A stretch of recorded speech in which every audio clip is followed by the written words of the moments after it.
playing nonstop in the apocalypse to level up. Hello again, dear adventurers of the multiverse. Thanks for joining us once more on this epic journey. Remember, this story is pure science fiction from our wild imagination, so don't go trying to summon dragons in your backyard. The rights of this amazing novel belong entirely to its original author. We are only the narrators. Do you want more adventures? Show some love to our YouTube channel with a subscription and a like, and if you want exclusive content, our Patreon is waiting for you with open arms. Please explain Chapter 101 in detail. He's dead. Lin Fan knew Su Peng couldn't guard the fragment. Trying to take it away from here was a pipe dream. Of course, he had to admire Su Peng's ruthlessness. Clearly, his team was capable of getting the fragment. The only problem was how to safely take it away. During the chase, he noticed that many experts weren't in a hurry to attack. Su Peng ran ahead, hunters chased in the middle, and the alien beasts followed closely behind. Anyone in this situation would panic. When should I make my move? During the chase, Lin Fan constantly analyzed the surrounding situation. Even if he got it, he would be relentlessly pursued, but he believed in his speed. Even if he couldn't shake them all off, he could at least shake off most of them. Just as he was thinking, a missile with a long, fiery tail came hurtling towards them from afar. With a deafening boom, the explosion engulfed Su Peng. Damn it, Su Peng cursed inwardly. In the distance, a man with a rocket launcher on his shoulder smiled, staring intently at Su Peng, whom he had forced to stop. As Su Peng was forced to stop, a figure suddenly darted out from the dark building, rushing towards Su Peng with a sweeping kick. Su Peng reacted quickly, blocking with one hand, and with a bang, the immense force sent him flying backward. During his retreat, another figure emerged from the shadows, merging into the ground. A black shadow swiftly appeared behind Su Peng, materializing and brandishing a gleaming knife, leaving a wound on Su Peng's back. Su Peng winced in pain, his face contorted. "You bastards, you deserve to die, you really deserve to die," Su Peng roared furiously. Although he was a level 5 awakened, those who dared to attack him were all experts. How could they be afraid of him? He staggered a few steps, trying to escape again, but in the brief moment he paused, his surroundings were already sealed off by a group of experts. There was no way to run. "Hand over the fragment, you can't protect it," someone said. "Su Peng, you're quite capable to have managed to bring the fragment out, but that's where it ends. Hand it over and you'll be fine. Don't, you'll die," another powerful figure said. They were racking their brains trying to figure out how to get the fragment out. They hadn't expected Su Peng to be so willing to sacrifice so many teammates for the fragment. The bright light barrier was finished, its resources would be divided up. Su Peng looked around, glaring angrily, gritting his teeth, and roared, "I worked so hard, sacrificing everything to get this fragment, and now you want to reap the benefits? Do you think that's possible?" He was furious, but his anger was useless. Everyone looked at him like they were food on a chopping board. They were determined to get the fragment. Some saw the beasts closing in and knew it wasn't time for idle talk. They had to act now. If they waited until the beasts completely surrounded the area, it would be too late. Seeing he had nowhere to retreat, Su Peng looked at the approaching ape-like beast, gritted his teeth, and revealed a ferocious expression. "You're dreaming if you want the fragment. Go ahead and steal it." He turned and ran towards the ape-like beast. The surrounding crowd's expressions changed drastically upon seeing this, instantly understanding his intention. "Stop him!" In an instant, countless powerful figures rushed towards Su Peng. Su Peng was incredibly fast. Just as he was about to reach the ape-like beast, he hurled the fragment at it. "If I can't have it, neither can you, you bunch of bastards." He was truly enraged. Unwilling to be a stepping stone for others, Su Peng had no choice but to resort to this method. He knew that as long as he threw away the fragment, he would live. He would remember the faces of everyone present and seek revenge on them one by one, making them pay the price. At this moment, an awakened one leaped into the air, catching the fragment mid-air, his expression overjoyed. "I got it," but his joy was short-lived. A large hand grabbed him around the waist. The awakened one turned around and saw the ape-like beast holding him, roaring angrily. With a sudden burst of strength, the awakened one couldn't help but spit out blood. "Throw the fragment over," a companion shouted urgently, completely ignoring his teammate who was being held captive. "This is mine," the awakened one, coughing up blood, refused to let go. Another powerful individual rushed in from the side, trying to snatch the fragment from the opponent's hand, But just as he got close, the ape-like beast swung its arm violently, slamming the opponent into a nearby building with a bang. At this moment, Lin Fan had been observing the situation, and he noticed that he wasn't the only one observing. Several others around him were also watching. He knew these guys were probably the most troublesome opponents here. By now, the ape-like beast had already driven back countless survivors. As the battle raged, frost covered the surrounding buildings, and ice spikes rose from the ground, some piercing the chests of survivors and sending them flying high into the air, their blood staining the crystal-clear ice spikes crimson. The fragments changed hands constantly. The survivors who obtained the fragments experienced a brief moment of ecstasy, which was replaced by despair. In this brief period, the fragments seemed cursed. Whoever obtained them would meet a terrible end. Go, ape beast. I have high hopes for you, Lin Fan encouraged the ape beast. The fewer survivors remained standing, the greater his chances of obtaining the fragment. He simultaneously sketched an escape route in his mind. Just then, the opportunity arrived. The fragment was tossed high into the air. The ape beast was entangled by several survivors, while the others looked up at the sky, each poised to leap, reaching out to grab the fragment. Lin Fan propelled himself forward with a powerful kick, transforming into a blur as he charged forward. His tang sword, engulfed in flames, lashed out, blocking the oncoming group. To the others, they only saw a black shadow flash by. The fragment vanished. Put a fragment down. Those who, like Lin Fan, had been observing and waiting for the perfect moment to act roared in anger. They hadn't expected someone to get there first, igniting their fury. Lin Fan sheathed his tang sword, glanced at the fragment, and, overjoyed, took off running without a second thought, leaping at incredible speed. Chase. In an instant, a chase erupted. The level 5 awakened ape-like beast ignored the other survivors, roaring angrily as it pursued Lin Fan, who had obtained the fragment. During their escape, Lin Fan patted his chest. Spicy strips, I got the fragment. As he spoke, wind rushed into his mouth.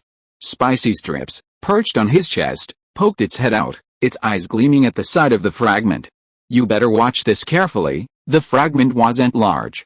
Only about the size of a palm, entirely black and shiny. Its material was unknown, but it felt incredibly cool to the touch, as if it had been soaked in mountain spring water. He immediately placed the fragment in his robes, letting spicy strips wrap it around him. Looking back, he saw many figures chasing after him, including the ape-like beast. For the group of mysterious survivors, they truly hadn't expected this guy to run faster than a dog. It was beyond their wildest imagination. One of the 5th-tier awakened individuals was filled with disbelief. His awakened ability was speed, and even now, using his most powerful skill, he still couldn't catch up. In his eyes, this was utterly disastrous, a slap in the face. At this moment, Lin Fan heard a noise in the sky.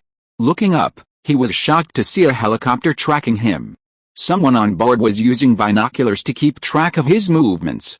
Running like this, I'm constantly under their watchful eye. If I run back to my Aowen fortress now, something terrible will definitely happen. Lin Fan knew this was unacceptable.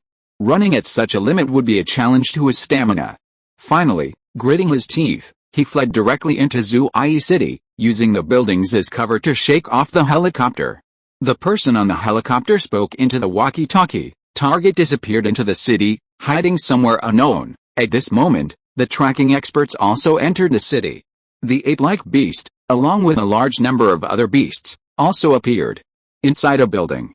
Lin Fan, slightly out of breath, adjusted his breathing rhythm and recovered his strength. That was really exciting, he chuckled. Being chased by a group of people and strange beasts was undeniably exhilarating. Spicy strips, come out for some fresh air. We might have to make another great escape soon. Lin Fan patted his chest. But there was no movement. Puzzled, he opened his collar, his eyes widening in surprise, and pulled out spicy strips. What's going on? Spicy strips were now entangled with fragments, the fragments faintly glowing, with deep blue light like threads clinging to its body. Spicy strips remained motionless, its eyes closed. Is it absorbing the energy of the fragments? Lin Fan was somewhat confused, but sensing the increasing vitality of spicy strips, he breathed a slight sigh of relief. At least spicy strips were safe. Elsewhere, several figures stood on a rooftop, observing their surroundings. We must find him. The man who spoke looked at the man beside him, who had delicate features. The man nodded slightly, moved to the center, touched the ground with his palm, and unleashed his ability. With a pop, a visible wave spread outwards from his palm. The wave ignored walls, passing through them and spreading for over a kilometer before gradually dissipating. The man who had been keeping his eyes closed slowly opened them. Nothing. This was his ability. A kilometer-wide range was his current limit. His ability was like radar, enough to expose any creature. If he wanted to find it, he would find it. Let's change locations and keep searching. No matter what, we must find him. Stealing the fragment right under their noses was a blatant slap in the face. If they couldn't bring the fragment back, they would have a hard time explaining themselves. The ape-like beast walked through the city. It was also searching for the fragment. Roar, the ape-like beast roared. And the surrounding beasts scattered, quickly moving in all directions to search for the fragment's whereabouts. At this moment, Lin Fan secretly observed his surroundings. The street beasts weren't quiet, they were looking around, searching. For Lin Fan, the allure of level 4 beasts was irresistible, too tempting. Right now, there were level 4 beasts roaming the street below. I must get evolution points. Running away is an option, but if given the choice, everyone wants to fight fair and square and crush them. Thinking this, Lin Fan didn't hesitate. He swooped down, his blade striking the level 4 beast. This level 4 beast, sent by the ape-like beast to find Lin Fan, hadn't even had a chance to enjoy its life before feeling a sharp pain. And then, nothing more, its consciousness dissipated, and it collapsed to the ground. Evolution point +1, he decisively upgraded, increasing his strength. The surrounding beasts were alarmed, roaring angrily. Their voices echoed throughout the city, announcing that they had found their target. Lin Fan didn't even have time to dig up the blood crystal before he turned and ran. No sooner had he left than the ape-like beast, having received the signal, appeared. Seeing the fallen, dead level 4 beast, it pounded its chest in fury, venting its anger. The abandoned city served as perfect cover. Moving through the buildings, it was difficult to be detected. He noticed a problem. As the spicy snack absorbed the fragment's energy, the fluctuations emanating from the fragment seemed to weaken considerably, making it undetectable to the ape-like beast, forcing it to search the city with wide eyes. Lin Fan knew now was the best time to leave. However, he didn't want to miss the opportunity to hunt level 4 beasts. Without the fragment, the group of beasts at the Ming ancestral mausoleum would definitely leave, and such an excellent opportunity to hunt beasts would be impossible to find again. Could he give up such an opportunity? Absolutely not. Otherwise, he would be struck by lightning. Once Lin Fan understood this, the hunting season had begun. The darkest hour for level 4 and even level 5 beasts had arrived. Soon. In this desolate city, the roars of monstrous beasts echoed everywhere. Knowing he had to be quick and decisive, Lin Fan would never linger in one place for more than 10 seconds. He would kill and run. He didn't even want the blood crystals. He didn't want to be targeted by the monstrous beasts and have his plans disrupted for the sake of blood crystals. After a long while, Lin Fan checked his stats. Level 4. 25/50, Realm, Bone Forging, 12.1%, Constitution, 145.79, Agility, 130.31, Spirit, 127.3. Very good, he was quite satisfied with these stats. Standing on the rooftop, enjoying the breeze, he quietly waited for the beasts searching for him to appear. This city was vast, even if many powerful individuals were chasing him. They were scattered throughout the city, as insignificant as ants, making them difficult to encounter. Just then, a voice sounded from behind him. Found you. Lin Fan recognized the newcomers. They were none other than the experts he had seen earlier. He feigned surprise, saying, "Are you kidding me? This place is so big, how could you find me so accurately?" He was stunned. Did these guys have some kind of dog nose, able to find him just by smelling him? Of course, he remained completely calm. There were only 5 people in front of him. 2 5th-tier awakened and 3 4th-tier awakened. To be honest, their combat strength was truly formidable. If his barrier had experts like these, he would be laughing in his dreams. Seeing Lin Fan's shocked expression, they smiled, clearly enjoying seeing someone else's astonishment. A handsome young man said, "I found you. With my abilities, you have nowhere to hide. No matter where you hide, even in a filthy sewer, I can find you. That powerful? You're comparable to radar," Lin Fan exclaimed in surprise. The man replied, "Radar? Hell, my ability is like radar. You can't escape. At this moment, a middle-aged man said, "Hand over the fragment, and we might spare your life." "I don't have the fragment," Lin Fan said helplessly, spreading his hands. The middle-aged man said, "All right, stop with the nonsense. We know the fragment is in your hands, and you can't keep it. If you hand it over, I can give you immense wealth." "Tell me more," Lin Fan said, feigning interest. The middle-aged man said, "Do you know where we come from?" "No." "Listen carefully, we come from the God-making organization. As long as you hand over the fragment, I can bring you into the organization and make you a member. You're only stealing fragments to become stronger, but do you know the consequences of humans becoming stronger through fragments?" Hearing what the other man said, Lin Fan was shocked. The God-making organization has emerged as a new force. It's unclear whether this organization is connected to the secret bases in those cities. And the idea of becoming stronger through fragments has consequences, clearly the so-called side effects. "Continue to explain in detail," Lin Fan said, feigning curiosity. The middle-aged man, noticing Lin Fan's strange expression, held out his hand. "Hand over the fragment, and you'll know what you need to know." "No, I hate being kept in suspense. Tell me clearly, and I'll hand over the fragment," Lin Fan said. His companion was getting impatient, thinking of killing him instead of talking. The middle-aged man stopped him. A fight would inevitably make noise. The strength of a level 5 awakened ape beast was undeniable, and even together they might not be a match. Peace was the best option to avoid unnecessary trouble. Besides, the God-making organization was absorbing new blood and urgently needed strong individuals. Recruiting them would be ideal. "Listen carefully," the middle-aged man said. "Humans who grow stronger through the fragments will have their genes altered by the energy contained within them, turning them into beasts, neither human nor beast. Now you know the side effects of the fragments, right? You don't want to become that kind of monster, do you?" "I see," Lin Fan pondered. Following this logic, considering that the spicy snack was absorbing the fragment's energy, it meant the fragments were specifically for the evolution of alien beasts. Humans forcibly increasing their strength through the fragments would naturally become stronger, but the side effect was beastification. In this apocalyptic situation, when in despair, as long as one could become stronger, beastification seemed insignificant compared to hardship. The middle-aged man continued, "All right, I've said everything I needed to say. Hand it over. The fragment will be your key to joining the God-making organization. Once you join, the organization will nurture you, and you can become stronger even without the fragment." The exchange appeared calm, but in reality, the middle-aged man's patience had reached its limit. Lin Fan lowered his head, his hand resting on the hilt of his knife. Suddenly, he looked up sharply and smiled. "No." Instantly whoosh, a cold light flashed. Lin Fan appeared in front of one of the fourth-tier awakened individuals. With a soft thud, his knife pierced the man's abdomen. The fourth-tier awakened man stared wide-eyed, grabbing Lin Fan's wrist, clearly incredulous. What happened? How did he suddenly appear before him, giving him no chance to react? This speed was terrifying. You, Lin Fan raised his hand, pushing the man's face away from the knife. Cannon fodder shouldn't have too much screen time. Lin Fan knew the advantage of striking first.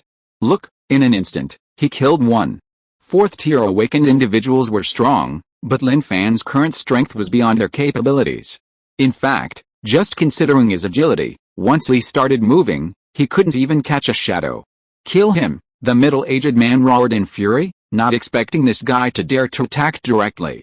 "Damn it, I might get discovered." Lin Fan raised his sword and, without thinking, slashed at the other two fourth-tier awakened. Against the weak, it was instant kill. Even though they were on guard, they couldn't withstand Lin Fan's dense swordplay. New wounds appeared all over their bodies. Thud. One of the fourth-tier awakened clutched his neck, blood spurting uncontrollably, his eyes wide with resentment as he fell to the ground. Lin Fan's eyes were sharp, his sword moving like a blur, his technique cunning. Combined with his speed, the other fourth-tier awakened's head flew into the air, spinning 360 degrees before landing, rolling and motionless. The battle had begun. Lin Fan was fighting two fifth-tier awakened. A commotion erupted. The distant beast stirred. The middle-aged man's face was grim, inwardly screaming, "Impossible, how can you be so strong?" He had initially thought that the two of them working together could easily defeat their opponent, but as the fight progressed, he realized things weren't so simple. "I'm not running away from you, but from that level 5 awakened ape beast. You don't think I'm afraid of you, do you? Lin Fan pressed his attacks against the two, his blade already drawing blood, inflicting wounds on them. Suddenly, another level 5 awakened revealed an opening. Seizing the opportunity, he attacked directly, his blade like a venomous snake, plunging into the opponent's chest. With a sickening thud, the blade pierced through the opponent's body. The opponent coughed up blood, gripping Lin Fan's blade tightly, refusing to let him pull it out.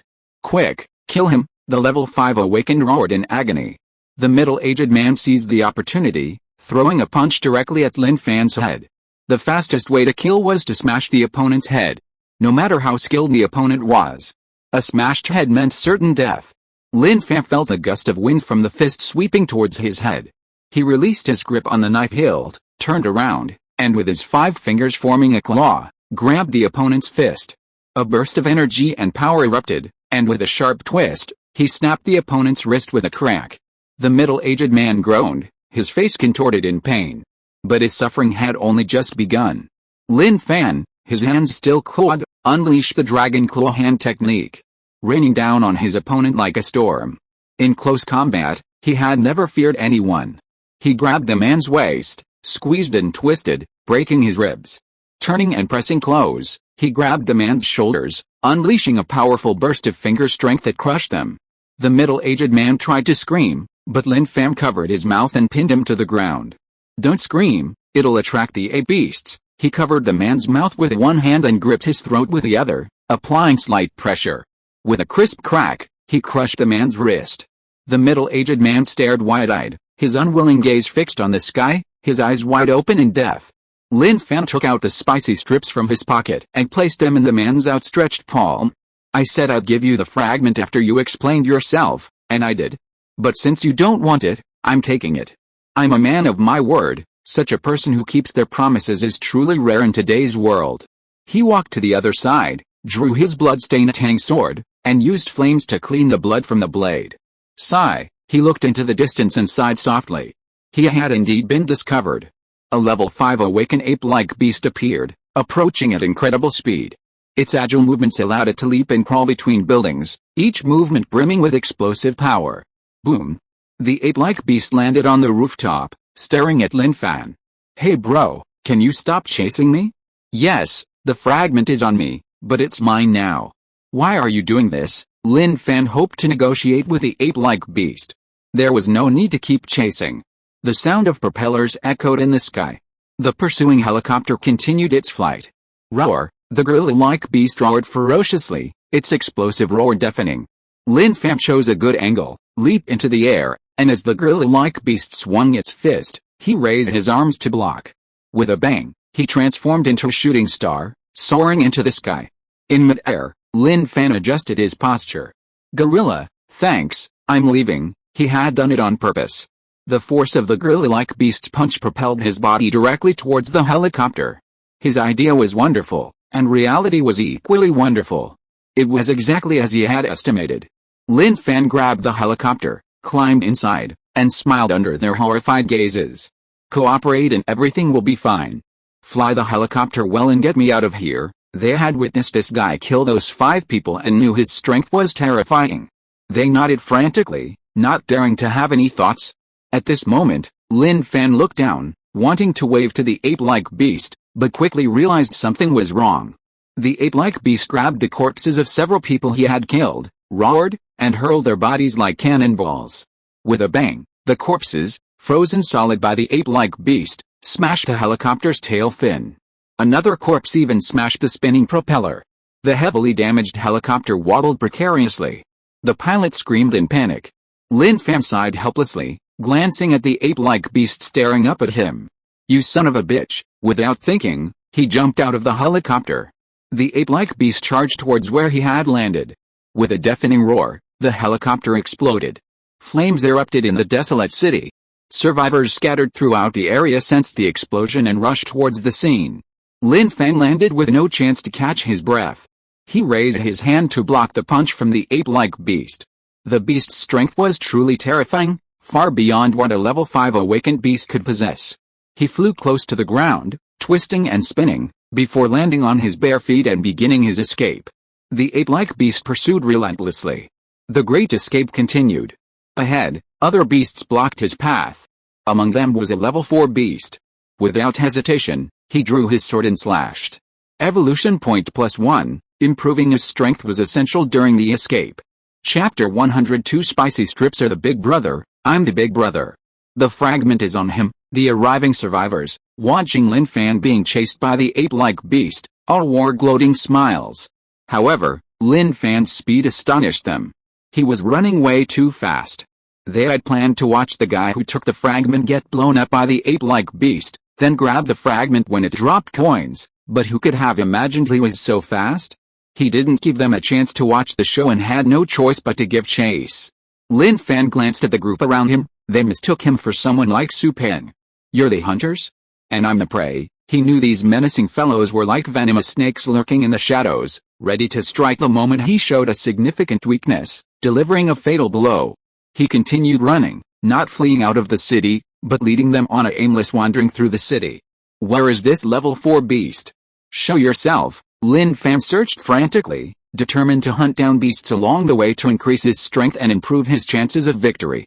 He was clearly no match for the special ape-like beast before him. And the group tracking him was no pushover either. The god-making organization alone had 2 5th-tier awakened individuals among their men.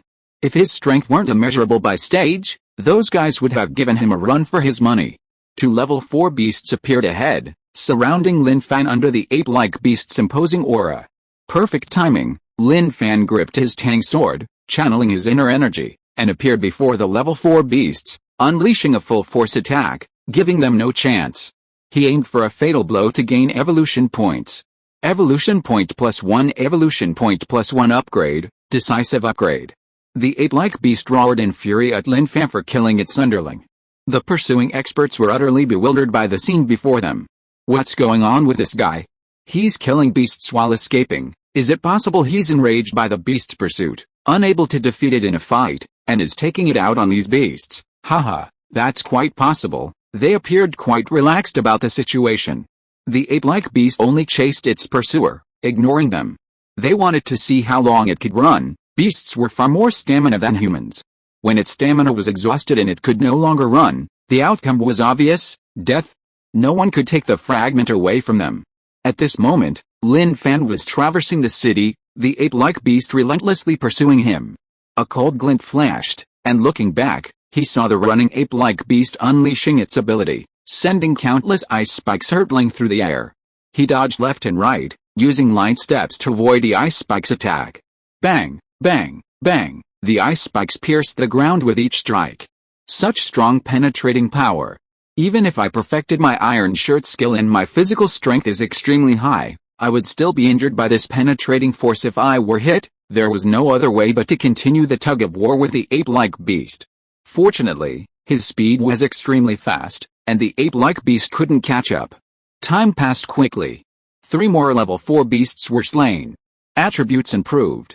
The only drawback was that there was a brief pause when slaying the beasts. For an ordinary person, this was merely a breath, but for the ape-like beast, even that short interval was enough for it to reach Lin Fan. The pressure is decreasing. When he took a punch from the ape-like beast earlier, he felt an immense force rushing towards him. The pressure was immense. But now, as he improved his 3-dimensional attributes while fleeing, the pressure from the ape-like beast gradually decreased. This was the improvement in strength. The gap between him and the ape-like beast was narrowing. If the ape-like beast's ability wasn't Frost, but any other ability, he wouldn't be in such a difficult situation.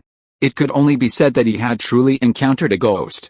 This can't go on. Lin Fan knew the ape-like beast seemed to sense something, roaring furiously as it watched its minions being casually slaughtered. As if receiving a warning, the other level 4 beasts didn't appear before him. He landed on the rooftop of a building. He didn't continue fleeing. Instead, he stopped, his eyes sharp, and roared, "All of you, stop the hell!" His voice was like thunder, his power astounding. The ape-like beast froze, staring at Lin Fan. The survivors who had been tracking him were equally surprised. What's wrong? Can't run anymore? Are they going to hand over the fragments? Gorilla Beast, I know you can understand me. I understand you chasing me, but I'm not talking to you now. I'm talking to them. Lin Fan spoke to the Gorilla Beast, then looked at the survivors around him.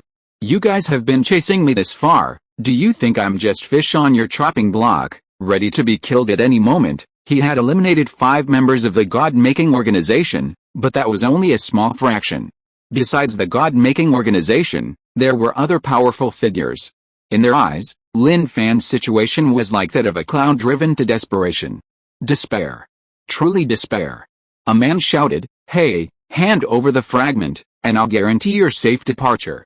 You're probably at your last gasp right now. You know better than anyone how terrifying this beast is.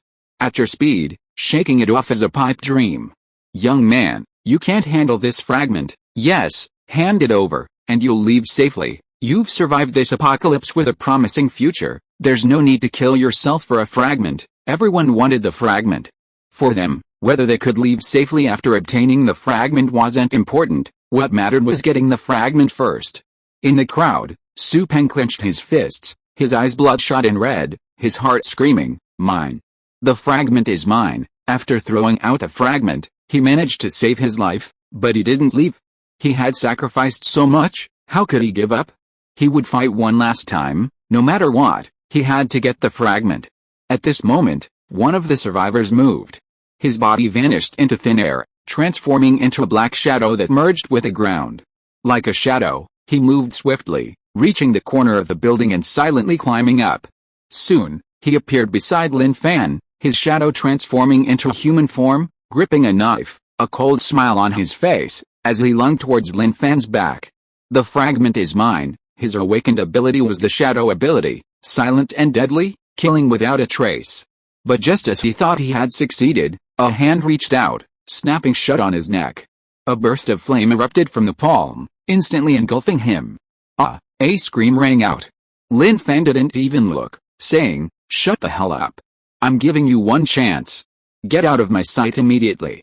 If you follow me, wanting to be the one who suffers, I don't mind making you the one who suffers." Getting rid of the ape-like beast wasn't the immediate priority. He had to drive these guys away. As he spoke, a hush fell over the scene, everyone seemingly doubting their ears. What was he saying? What did this kid just say? Ha ha ha! Bursts of disdainful laughter rang out. "Hey, kid, have you gone mad from being chased? Don't you want to think about what you're saying, make us all disappear? You've got some nerve. Ridiculous. I've never been stupid in my life except for the period right after the apocalypse." They didn't take Lin Fan's words to heart. Everyone present had their pride. Who would be scared away by Lin Fan's words? If they were scared away, they'd be finished. However, seeing the chicken thief burn to ashes, they knew this kid had some ability. "Alright, I've said what I needed to say. Since that's the case, don't blame me." Lin Fan gripped the hilt of his knife, flames engulfing it. With a bang, he pushed off with his knees, unleashing tremendous power that shattered the rooftop, transforming into a streak of light that rushed towards the surrounding survivors. "I'll kill you all even if I don't run," he roared, his first target being the most arrogant guy. Seeing Lin Fan move, the ape-like beast moved too. The surrounding survivors were stunned, their faces showing shock. They hadn't expected this kid to actually make a move. "Kid, you're asking for death?" A burly man, realizing Lin Fan's target was him, roared angrily and attacked directly, determined to show the other man his power. He swung his axe at Lin Fan. Clang! The Tang sword clashed with a giant axe. The force of the impact created a powerful shockwave. The burly man's expression changed drastically, he leaned back, his giant axe knocked away. He exclaimed inwardly, wondering how the opponent's strength could be so terrifying. Unfortunately, his shock was only momentary. It was too late. An indistinct, cold glint flashed before his eyes. Lin Fan brushed past him without giving him a second glance. The burly man's giant axe clattered to the ground. His eyes widened, clutching his neck, where a crack appeared. No, not just appeared, but a real crack. A burst of flame erupted from the wound, his head shifted, and he slowly slid to the ground, the cut on his neck smooth and clean. The surrounding survivors stared in disbelief. Dead? They hadn't expected Lin Fan to actually make a move. Damn it! Suddenly, one survivor snapped out of his daze. In his eyes, Lin Fan was charging angrily at him, knife in hand. His lips moved, unintelligible, but upon closer inspection, it seemed he was saying, "I'll kill you all, I'll kill you all, damn it." Remembering the burly man's gruesome state, he turned and ran, yelling, "Don't you dare chase me, It wasn't that he was afraid of Lin Fan, but in his eyes, Lin Fan was like a mad dog, and there was even a gorilla-like beast chasing after him. I gave you a chance. You wanted me dead? I'll take you with me before I die, Lin Fan roared. In a flash, he caught up to the man's back. Without a word, he swung his knife, tearing open the man's back with a sickening thud. The man, mortally wounded, turned deathly pale, a burning sensation coursing through his back. He didn't turn back, only enduring the excruciating pain as he desperately tried to escape. Lin Fan continued his attack. Slash after slash. With each slash, the man screamed in agony. In the blink of an eye, his back was a bloody mess. Finally, the man couldn't bear it any longer and turned back, pleading, "Spare me, spare my ass." Lin Fan swung his knife, striking his legs. The man howled and fell to the ground. Looking back, the ape-like beast appeared, its foot descending from the sky. The man, his face contorted in horror, raised his hand to block, but with a sickening thud, all his bones were crushed. The ape-like beast unleashed a punch, the force of which formed a gust of wind that pierced through the air. Lin Fan turned and slashed with his sword. The two invisible forces collided, and using the force of the recoil, he increased his speed, stepping onto a building wall and leaping towards another survivor. The surrounding survivors did not disperse. "He's gone mad, completely mad. He's trying to drag everyone down with him," someone cursed angrily. In a short time, 2 people had already been killed. And both of them were 4th-tier powerhouses. Lin Fan's actions intimidated some people, who kept their distance, not daring to approach. But a group of people felt that their opportunity had come. Even if he was mad, if they got close to him and killed Lin Fan in a very short time, they could obtain the fragment. At this moment, a 5th-tier awakened individual appeared in front of Lin Fan. "Kid, that's enough." Lin Fan glanced at the other person, raised his sword, and slashed. With a crack, the sword did not hit the other person. Instead, a shield-like light and shadow appeared in front of the other person.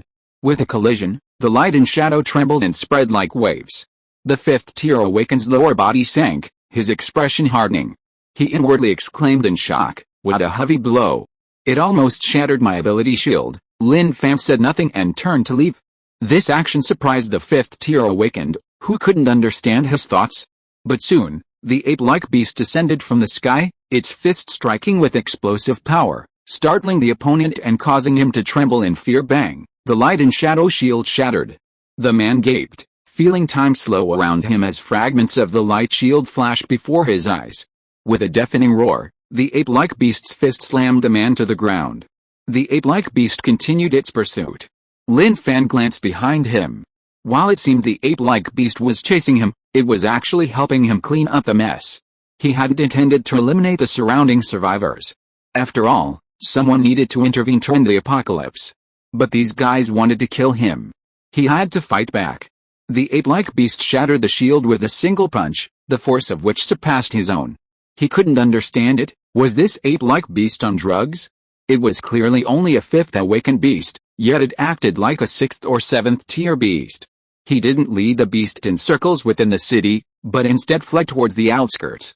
Looking back, he saw survivors standing still, watching from afar, clearly unwilling to follow, considering abandoning this fragment battle. That was good. However, there were also those who were oblivious to his fate, ignoring him and continuing to follow.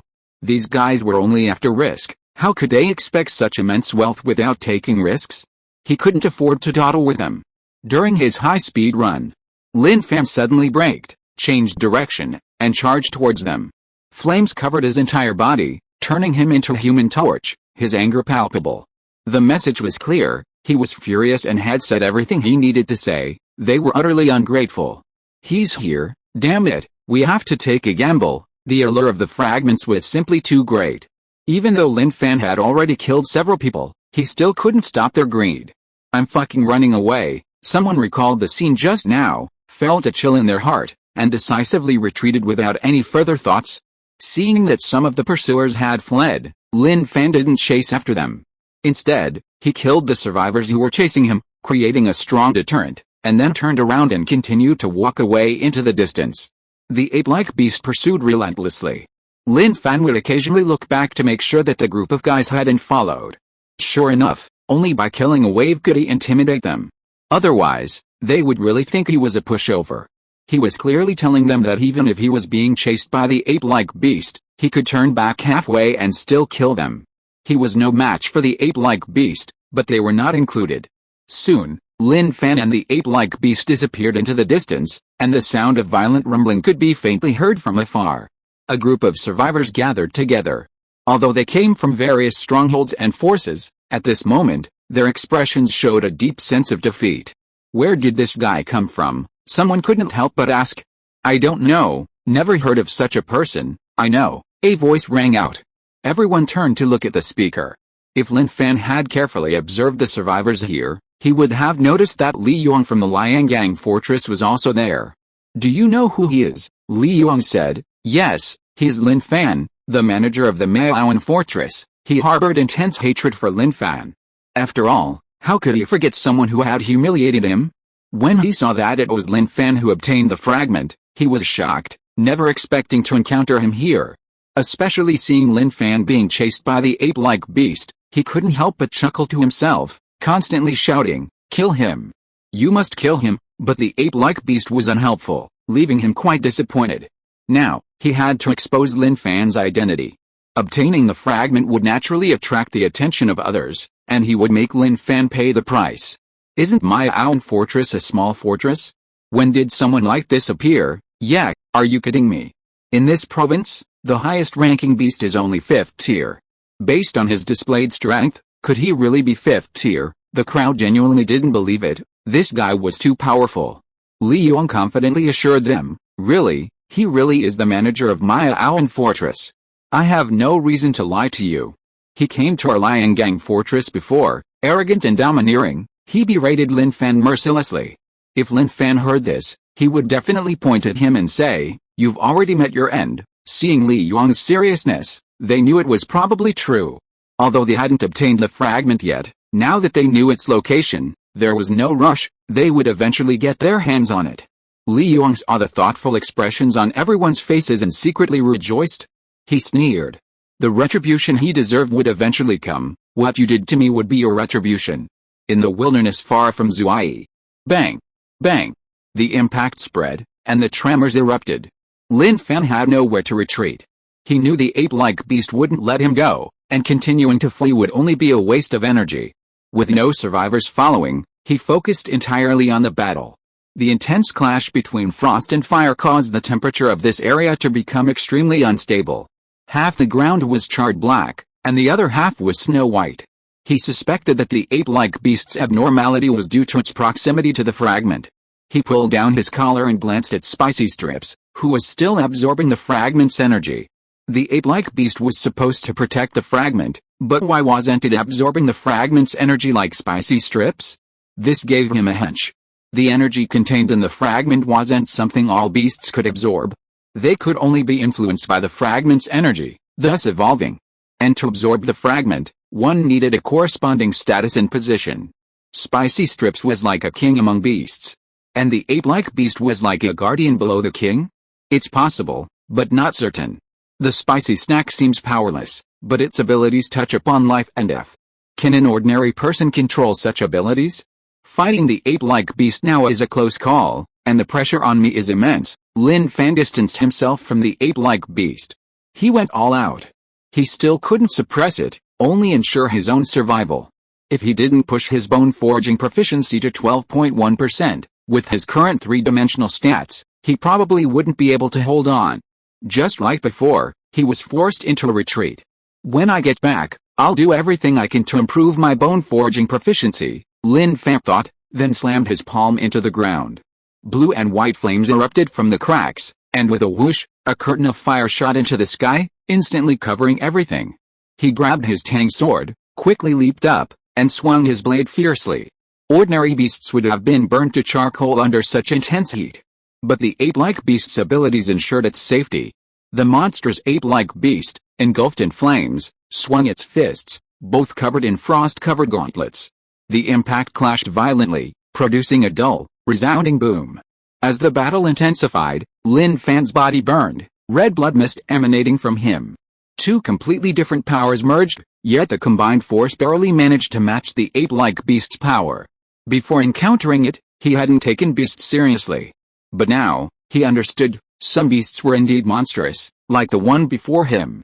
Die, Lin Fan roared, slashing his sword at the ape-like beast's fist. The impact created a shockwave that spread relentlessly in all directions, compressing the soft ground into a deep, circular crater. Crack! Cracks appeared on Lin Fan's tang sword, the cracks widening until it shattered into pieces in the blink of an eye. The frost-covered fist of the ape-like beast also shattered.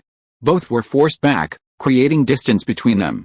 It's broken again. Looking at the empty hilt of his sword, Lin Fan felt utterly hopeless. His weapon always held him back in battle. If he could forge a weapon from superior materials, it would be far stronger. Sigh, time to run. I just hope this ape-like beast can't swim. There's a lake over at Jin Lake. A quick dive should be enough to escape its pursuit. Just as he was about to run, the spicy strip in his arms woke up, poking its head out to observe the situation. Huh? Lin Fan noticed a change in the spicy strip. A deep blue line had formed from its head to its tail, something it hadn't had before. Roar! The ape-like beast roared. The spicy strip nimbly moved, quickly climbing onto Lin Fan's head, coiling itself up, its beady eyes gleaming, staring intently at the ape-like beast. Hiss hiss hiss, the spicy strip hissed softly. An invisible wave spread out. The arrogant ape-like beast was struck dumb, its body trembling violently. Then, to Lin Fan's astonishment, it prostrated itself on the ground, its head buried in the earth, displaying utter humility. Spicy strip, you subdued it? Lin Fan asked. Spicy strip, its head still held high, moved down its shoulder to its arm, nodding its round head. Really? Lin Fan asked again. Spicy strip nodded. Having received confirmation from Spicy strip, Lin Fan took a step forward, intending to confront the ape-like beast and give it a good scolding. Suddenly, the shard pressed against his chest slipped off, a sharp pain causing Lin Fan to gasp. Looking down, he saw the shard embedded in the ground, one corner stained with blood. He quickly pulled open his shirt, a clean, fine cut, almost invisible unless one looked closely. He had perfected his iron shirt technique. His physical strength was beyond question. Ordinary swords and blades, slashing without gravity, couldn't possibly cut through him. But now, this shard that slipped from his arms had actually torn a gash in his body. This baffled him. Spicy strip opened its mouth, spitting out a cloud of light mist that covered the wound. In the blink of an eye, the wound healed. Lin Fan patted Spicy strip's head in gratitude, then picked up the shard. He could already sense that the energy fluctuations within the shard were gone. The energy it contained must have been absorbed by Spicy strip. If this material were used to forge a weapon, then, thinking of this, his eyes lit up. He felt that fate was kind to him, truly benevolent. It seemed that whatever he lacked came to him. Indeed, heaven never dislikes those who are excellent. He felt that with his forging skills, he could definitely forge an unparalleled divine weapon. He carefully held the shard, just in case it cut his hand. But why hadn't it felt sharp before? Could it be because of the energy? Would its sharpness become apparent once the energy was completely absorbed? That's possible. Lin Fan stood in front of the ape-like beast and spoke. The ape-like beast looked up, its fierceness completely gone, replaced by loyalty and awe towards Spicy strip. Just as he thought. Before Spicy strip absorbed the energy from the fragment, the ape-like beast hadn't shown any respect. It seemed that after absorbing the fragment's energy, Spicy strip had essentially inherited the throne and gained recognition. However, he felt he might have done something stupid again. Spicy strip was premature, he had forcibly pulled it out of the egg. If Spicy strip had stayed in the egg long enough, would it have evolved into its complete form? Of course, things might not be as rosy as he imagined. If Spicy strip had stayed in the egg long enough, it might not be the Spicy strip it was now. Do you still want to beat me up? Lin Fan asked. The ape-like beast looked at Lin Fan, then at Spicy strip, its gaze seeming to say, this human is asking me if I want to beat him up. Can I? Hiss hiss hiss. Spicy strip hissed at the ape-like beast. The sound was a bit long, and it seemed to be saying a lot. If translated, it probably meant something like this: you dare to touch one of them? This human standing in front of you is my second parent, my master for life. If you dare to touch him, I'll give you a good spit. That's definitely what it meant. After all, the ape-like beast was already shrinking back, showing fear. It must have been sprayed with rage. Lin Fan patted Spicy strip's head. Spicy strip, make this guy remember, you're its big brother. and I'm its great big brother. It may not listen to you, but it must listen to me." Spicy Strip nodded its round head. "Understood." Hiss hiss hiss. Spicy Strip sprayed wildly at the ape-like beast. The ape-like beast shrank back even more, which made Lin Fan think that Spicy Strip's spraying technique was definitely very strong, a true fighter jet in the spraying world. "Ape, get up," Lin Fan said. The gorilla stood up obediently, looking like a bullied little rat. Lin Fan felt no sympathy for it. Its previous arrogance had given it only to be utterly pathetic now. It was all of its own making. Lin Fan leaped onto the gorilla's head. The gorilla's hair was like sharp spikes, but thankfully there was space. Sitting cross-legged against the spikes, it was quite comfortable. "Let's go back to the city. I have important business to attend to." He was still thinking about those level 4 beasts. The gorilla dared not resist and obeyed, heading towards the city. "Speed up, run." The gorilla ran at an incredible speed. Sitting on its head, Lin Fan felt no jolting at all. On the contrary, he was quite comfortable. It seemed he now had a means of transportation. It was incredibly convenient, even faster than driving. With the gorilla's addition, the defenses of the Temple Bay fortress were strengthened. Not long after, they arrived in the city. The group of survivors had already left. Quite a few strange beasts were wandering around. When they saw Lin Fan, they were initially quite impulsive, but then a roar erupted from the ape-like beast. The beasts became very docile, like stray dogs, tails between their legs, not daring to make any rash moves. Lin Fan patted the ape's head. "Summon all the level 4 beasts you can." The ape dared not resist, roaring towards the front. The roar echoed through the city, and soon, the sounds of activity could be heard in the distance. While waiting, Lin Fan talked to Spicy Strips. "Spicy Strips, can you make these beasts obey your commands, like an ape?" Spicy Strips shook its head, indicating no. "Is it because their intelligence is too low, unable to have the same level of execution as an ape?" Lin Fan asked. Spicy Strips nodded frantically, as if to say, "Liver, you're so smart." The ape, being used as a mount, unconsciously raised its head, seemingly quite pleased with itself. Intelligence, huh? Chapter 103 I'm Rich, Divine Weapon Tribulation.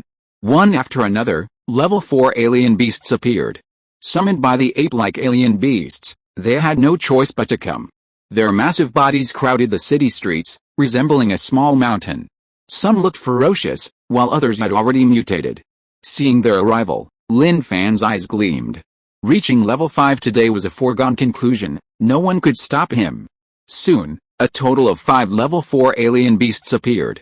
Lin Fan stood proudly atop the ape's head, raising a finger. A fireball condensed at his fingertip, the blue-white fireball spinning and gradually expanding, its interior shimmering with dazzling light.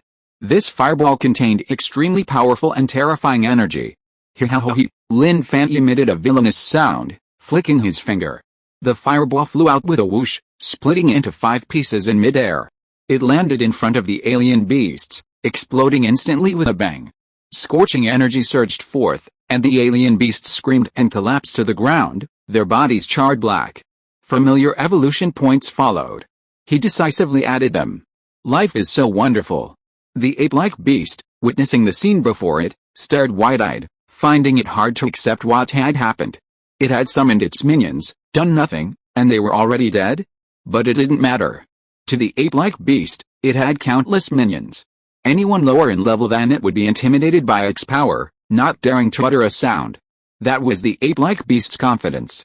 Ape, keep shouting. Shout 14 more level 4 beasts. I believe you can do it. After all, someone as capable as you surely has more than just these. Lin Fan had to praise the ape-like beast, only by praising it more would it work harder. The ape-like beast glanced at Lin Fan, then at Spicy Strips. Spicy Strips was staring at it intently. To impress the Spicy Strips, the ape-like beast roared without hesitation, its voice even more explosive than before. As a gathering place for exotic beasts, the Ming Ancestral Mausoleum boasts a considerable number of level 4 exotic beasts. Even though many beasts left with the fragments, a significant number remained. Not long after, level 4 exotic beasts surged in from all directions. When a traitor appears within a beast horde, it's a devastating blow. While waiting, Lin Fan unearthed 5 level 4 blood crystals and carefully stored them. Immediately afterward, 14 level 4 exotic beasts appeared. His eyes gleaming, He didn't hesitate and immediately began attacking. Bang! Bang! Bang! The 14 level 4 exotic beasts were ready, wondering what kind of mission awaited them. However, upon arriving, they were immediately slaughtered by a human. But under the overwhelming power of the ape-like beasts, they didn't even dare to resist. Evolution point +1. Evolution point +1. The path to happy life begins. Add points. Give me points. A moment later, the corpses of level 4 alien beasts lay scattered on the ground, utterly dead.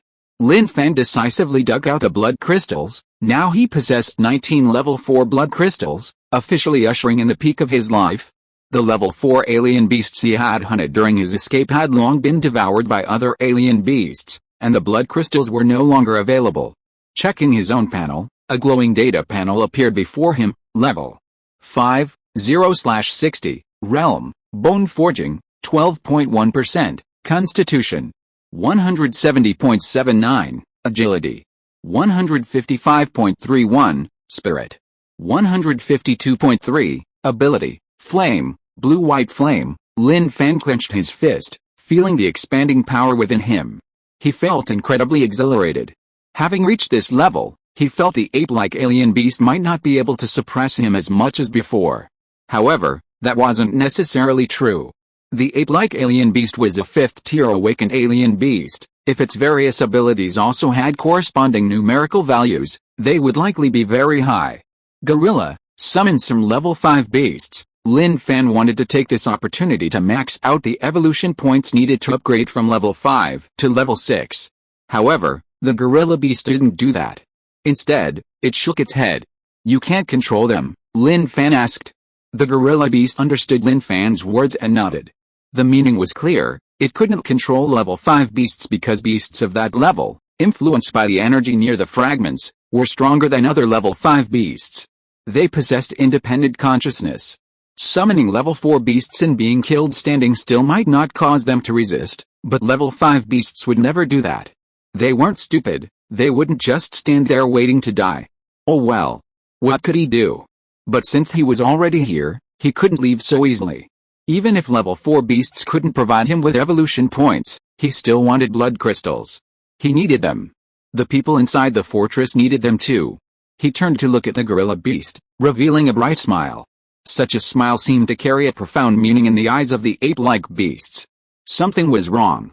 This human seemed to have some terrifying intention.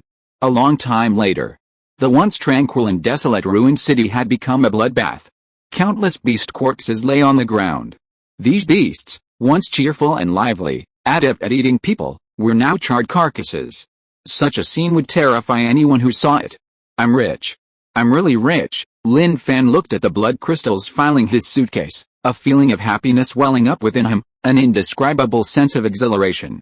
To ensure the stronghold could truly establish itself in the apocalypse, the most important thing was that the stronghold couldn't lack blood crystals and beast meat. Clearly, their temple-based stronghold had already achieved this. Where there were fragments, there were many high-level beasts.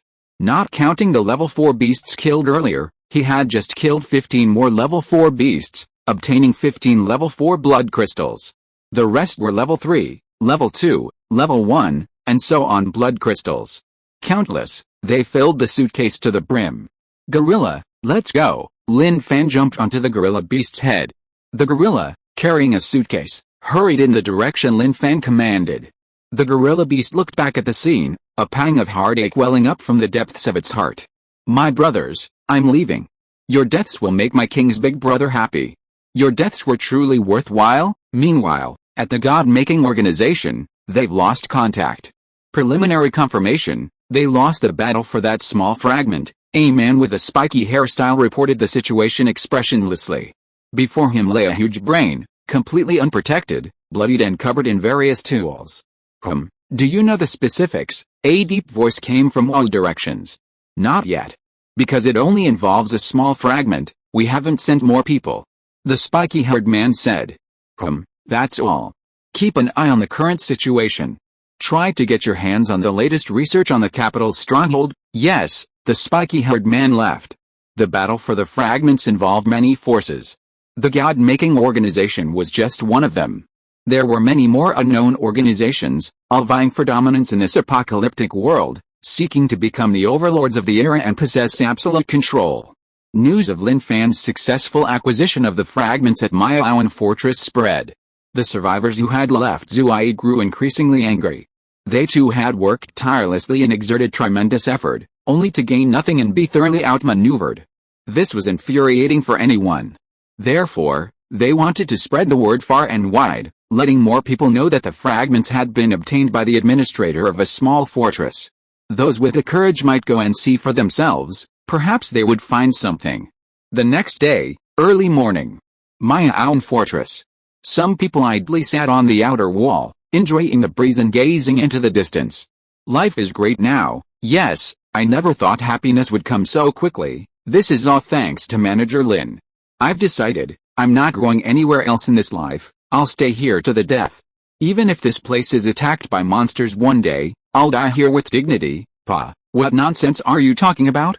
This place is so safe, how could it be attacked by monsters? Hey, I was just giving an example, even an example isn't allowed. They chatted and laughed, having a wonderful time. Suddenly. Hey, look at that.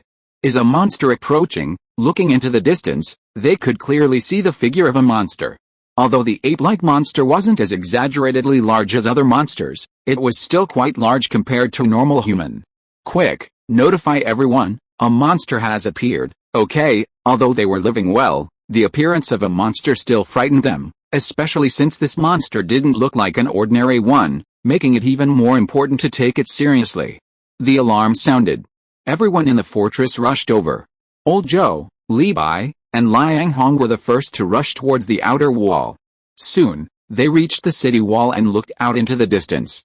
Li Bai had excellent eyesight, and after clearly seeing the situation, he breathed a sigh of relief and said with a smile, "It's all right, he's back." Everyone knew who he was referring to when he said he's back. Recently, apart from Lin Fan, no one else had gone out. Holy crap, what's going on with him? How did he come back riding a strange beast? Old Zhou was dumbfounded. If he hadn't seen it with his own eyes, he wouldn't have believed it. Li Bai said, "For others, this is impossible, but all sorts of things have happened to him, so what's there to doubt? I think this situation has something to do with the spicy strips he's carrying." Old Zhou stroked his chin. That makes sense. The abilities the spicy strips exhibit are very powerful, healing injuries and pulling people back from the brink of death. This isn't an ability that ordinary strange beasts possess. During their conversation, the gorilla who had arrived at the outer wall saw the lowered elevator and, at Lin Fan's command, climbed onto the elevator and reached the outer wall. When everyone saw the ape-like beast, their mouths gaped slightly. It would be a lie to say they weren't shocked. Lin Fan jumped down from the ape-like beast's head, smiling, and said, "Don't be nervous, this is Spicy Strip's recruited little brother.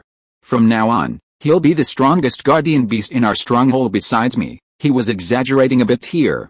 The strongest was definitely the ape-like beast. But within the stronghold, how could a beast be considered the strongest? Humans had to be at the pinnacle. Wow, everyone crowded around the ape-like beast, staring intently. Awesome, really awesome. It's even a level 5 awakened beast. That's terrifying. Old Zhou greatly approved of Lin Fan bringing back the beast. As long as the beasts didn't go berserk and could protect the stronghold amicably, they were welcome no matter how many came. Lin Fan said, "Don't underestimate it. It looks like a level 5 awakened beast, but its power far exceeds level 5. The ordinary survivors around him were terrified of the beast. But upon learning that this beast would be the guardian of their stronghold, their fear gradually subsided, replaced by acceptance. Old Zhou said, "Then our stronghold will be even safer, definitely. Don't underestimate this ape-like beast. It can intimidate lower-level beasts." "What does that mean?" "I don't need to spell it out," Lin Fan said with a smile. Everyone understood. The meaning was clear. The so-called beast tide might not happen. Most of the beasts in the beast tide were red-blooded beasts, and under the overwhelming power of the higher-level beasts, they could only be intimidated and driven away.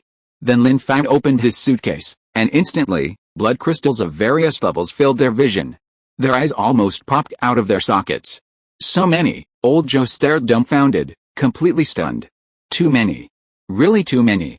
He had never seen so many blood crystals in his life. Li Bai's eyes also changed. Lin Fan maintained a smile, taking in their expressions. "Li Bai, you're almost a 4th-tier awakener. Take some level 4 blood crystals and consume them. It'll be best to boost your strength as quickly as possible. Okay, I understand. Li Bai didn't refuse out of politeness. He knew that for the stronghold to truly establish itself in the apocalypse, it needed strength. The strength of a few individuals alone didn't mean anything. When there were enough powerful individuals within the stronghold, outsiders wouldn't dare to provoke it. Leaving the outer wall and heading towards the inner wall, the appearance of the ape-like beast attracted a lot of attention. Some were nervous, some were afraid, and some breathed a sigh of relief seeing Lin Fan beside the beast, because Lin Fan was their pillar of support. As long as he was there, they felt safe. Lin Fan used the loudspeaker to notify everyone in the stronghold about the ape-like beast. When the survivors learned that the ape-like beast was protecting their stronghold, they were all very excited. After all, if even a beast had to protect their stronghold, then what kind of divine stronghold must it be? They couldn't even imagine it. Old Joe quietly approached Lin Fan. I think we're being a bit too obvious. You said you wanted to cover up the fact that you could tame beasts. Lin Fan shrugged. It's impossible to hide it. Spicy strips are okay, but the ape-like beast is huge. How can we hide it? Since that's the case, we might as well just say it directly. I ran into some trouble this time, and I obtained the fragment. Among those who want to take the fragment, there should be some who know my background. Although he didn't reveal his identity, with so many people coming to take the fragment, he couldn't guarantee that none of them didn't recognize him. You really got the fragment, Old Joe exclaimed in surprise. Let me see it. I've never seen a mysterious fragment like this in my life. The apocalypse was caused by that meteor shower. The meteor shower's debris scattered across the earth, causing wild beasts to evolve and destroying human civilization. It took countless years of development to reach the current barrier civilization. But going back to the past is clearly impossible. Handle it carefully, it's very sharp. Lin Fan handed over the fragment. Old Joe took it gently and examined it closely. After looking at it for a long time, he still couldn't figure it out. This thing? It doesn't seem like anything special. Old Joe really didn't understand. Lin Fan said, the energy of this fragment was absorbed by the spicy snack. You didn't see what it was like when the fragment contained energy. That's something that can power the evolution of a large number of alien beasts. Look at this gorilla alien beast. It evolved to its current state thanks to the nourishment of this energy. Old Joe listened with great interest. Thinking about how sharp the fragment was, he couldn't resist gently rubbing it with his thumb. He hissed and gasped. His finger actually got cut. Sharp, incredibly sharp. He returned the fragment to Lin Fan. This thing was indeed terrifying. He even really wanted to see what a fragment filled with energy would look like, but unfortunately, the energy had been absorbed. Lin Fan's return greatly excited everyone at the barrier. The first thing they would use the blood crystals he brought back was to enhance everyone's strength. The only pity was that, so far, no new awaken or hunter had appeared. Wang Dabao, Wang Hai, Lao Wang, and Xiao Zuan were all receiving special care. They had consumed a considerable amount of beast meat and blood crystals. Logically, they should have appeared soon. Night. Back in his room. Spicy strips, condense that grass you can conjure up again and let me see. Lin Fan sat cross-legged on the bed, very curious. He hadn't had a chance to check it out yet, but now that it was late at night, he had to take a good look. Spicy strips understood Lin Fan's words, raised its head, and emitted a faint light. Then, a blade of grass condensed on its head, its leaves now reduced to only 1.5. The plant was now more than twice as tall as before, and its leaves had sprouted 2 complete leaves. One of the leaves had intricate patterns, unreadable and mysterious. What does this mean? Lin Fan observed, puzzled. Spicy strip, do the patterns on this leaf represent the perfection of its healing abilities? He asked, guessing. If he was right, Spicy strip would respond. Sure enough, Spicy strip nodded, indicating that its keeper was correct. Lin Fan's face lit up. His guess was correct. Spicy strip's healing abilities seemed to have stabilized, and this patterned leaf, if explained, in a more fantastical way, meant that its supernatural seed had formed, and its future was very secure. Will this second leaf disappear when you use your healing abilities? Lin Fan asked. Spicy strip shook its head, indicating no. No? Then what did this second leaf represent? He didn't believe a second leaf would appear out of nowhere. Spicy strip, this second leaf actually means you have other abilities, Lin Fan boldly guessed. Spicy strip nodded its round head. The meaning was clear. Yes, That's right. Seeing Spicy Strip's action, Lin Fan knew that his bold guess was correct. Spicy Strip indeed had other abilities. The medium that allows your abilities to appear consistently. Is it the energy of the fragments? Lin Fan felt that this was probably the case. Blood crystals could indeed make Spicy Strip stronger, but this strengthening didn't mean that Spicy Strip could develop new abilities, while the healing ability was clearly something Spicy Strip was born with. Spicy Strip nodded again. Understood. It seemed that he would have to find fragments for Spicy Strip in the future. The stronger Spicy Strip was, the better. As his little brother, the more monstrous his little brother became, the more face he would have. Morning. Lin Fan woke up, preparing to cultivate. The emergence of his new realm opened a new door for him. Now that he had reached level 5, finding level 5 beasts wouldn't be so easy.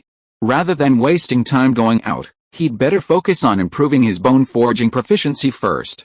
Before that, he needed to forge weapons. The sharpness and hardness of the fragments satisfied his weapon requirements. In the distance, two figures, one tall and one short, caught Lin Fan's attention.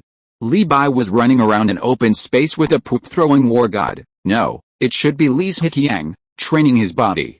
He could hear Li Bai's voice from afar. To survive in the apocalypse, you need a strong body.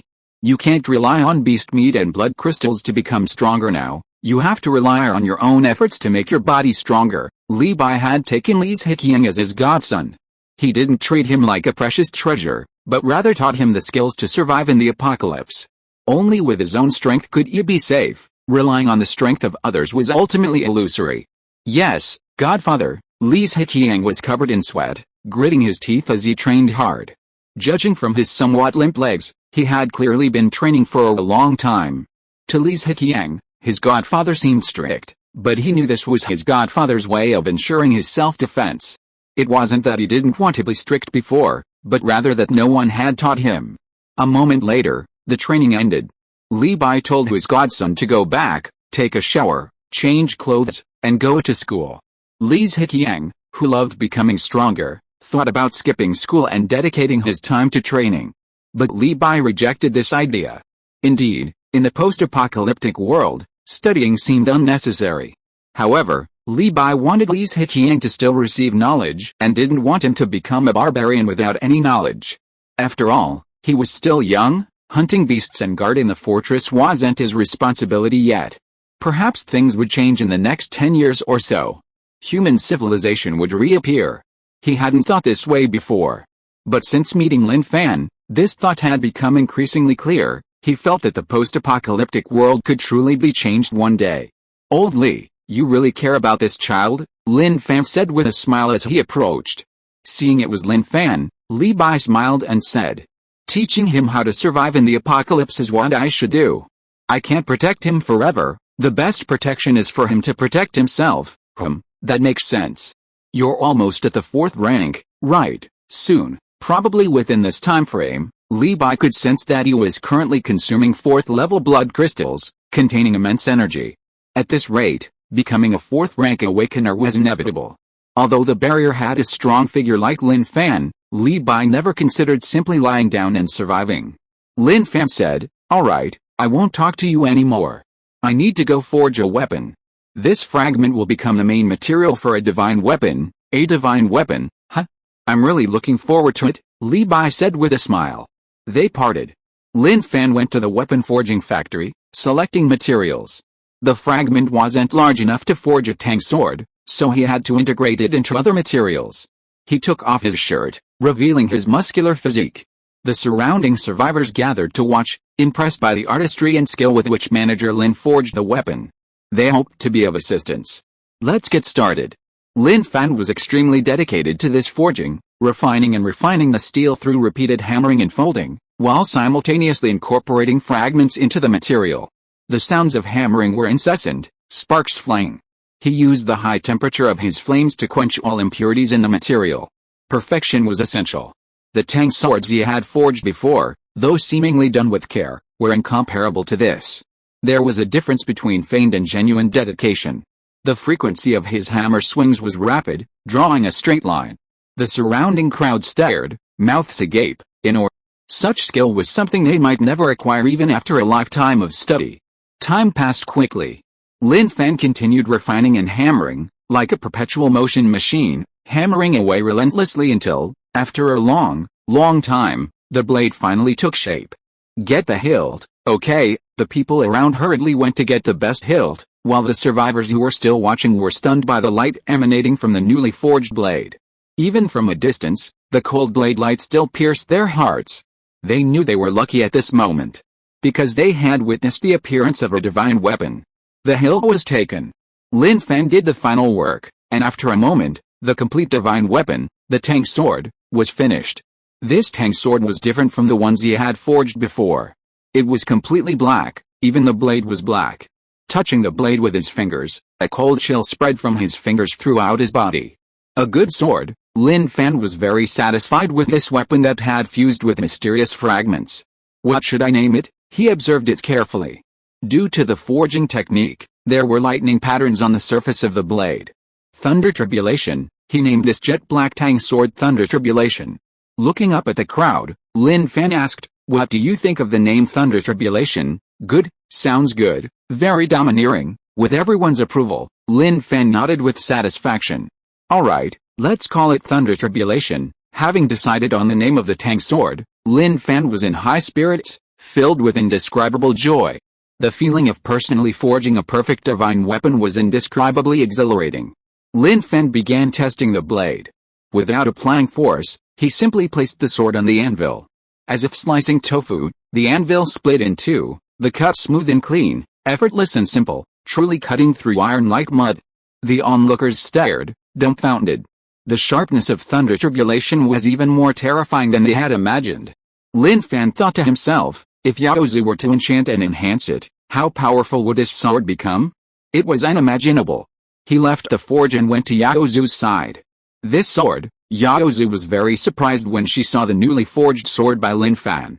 Even though she was a woman and not skilled in wielding swords, she knew this blade was extraordinary. It's newly forged.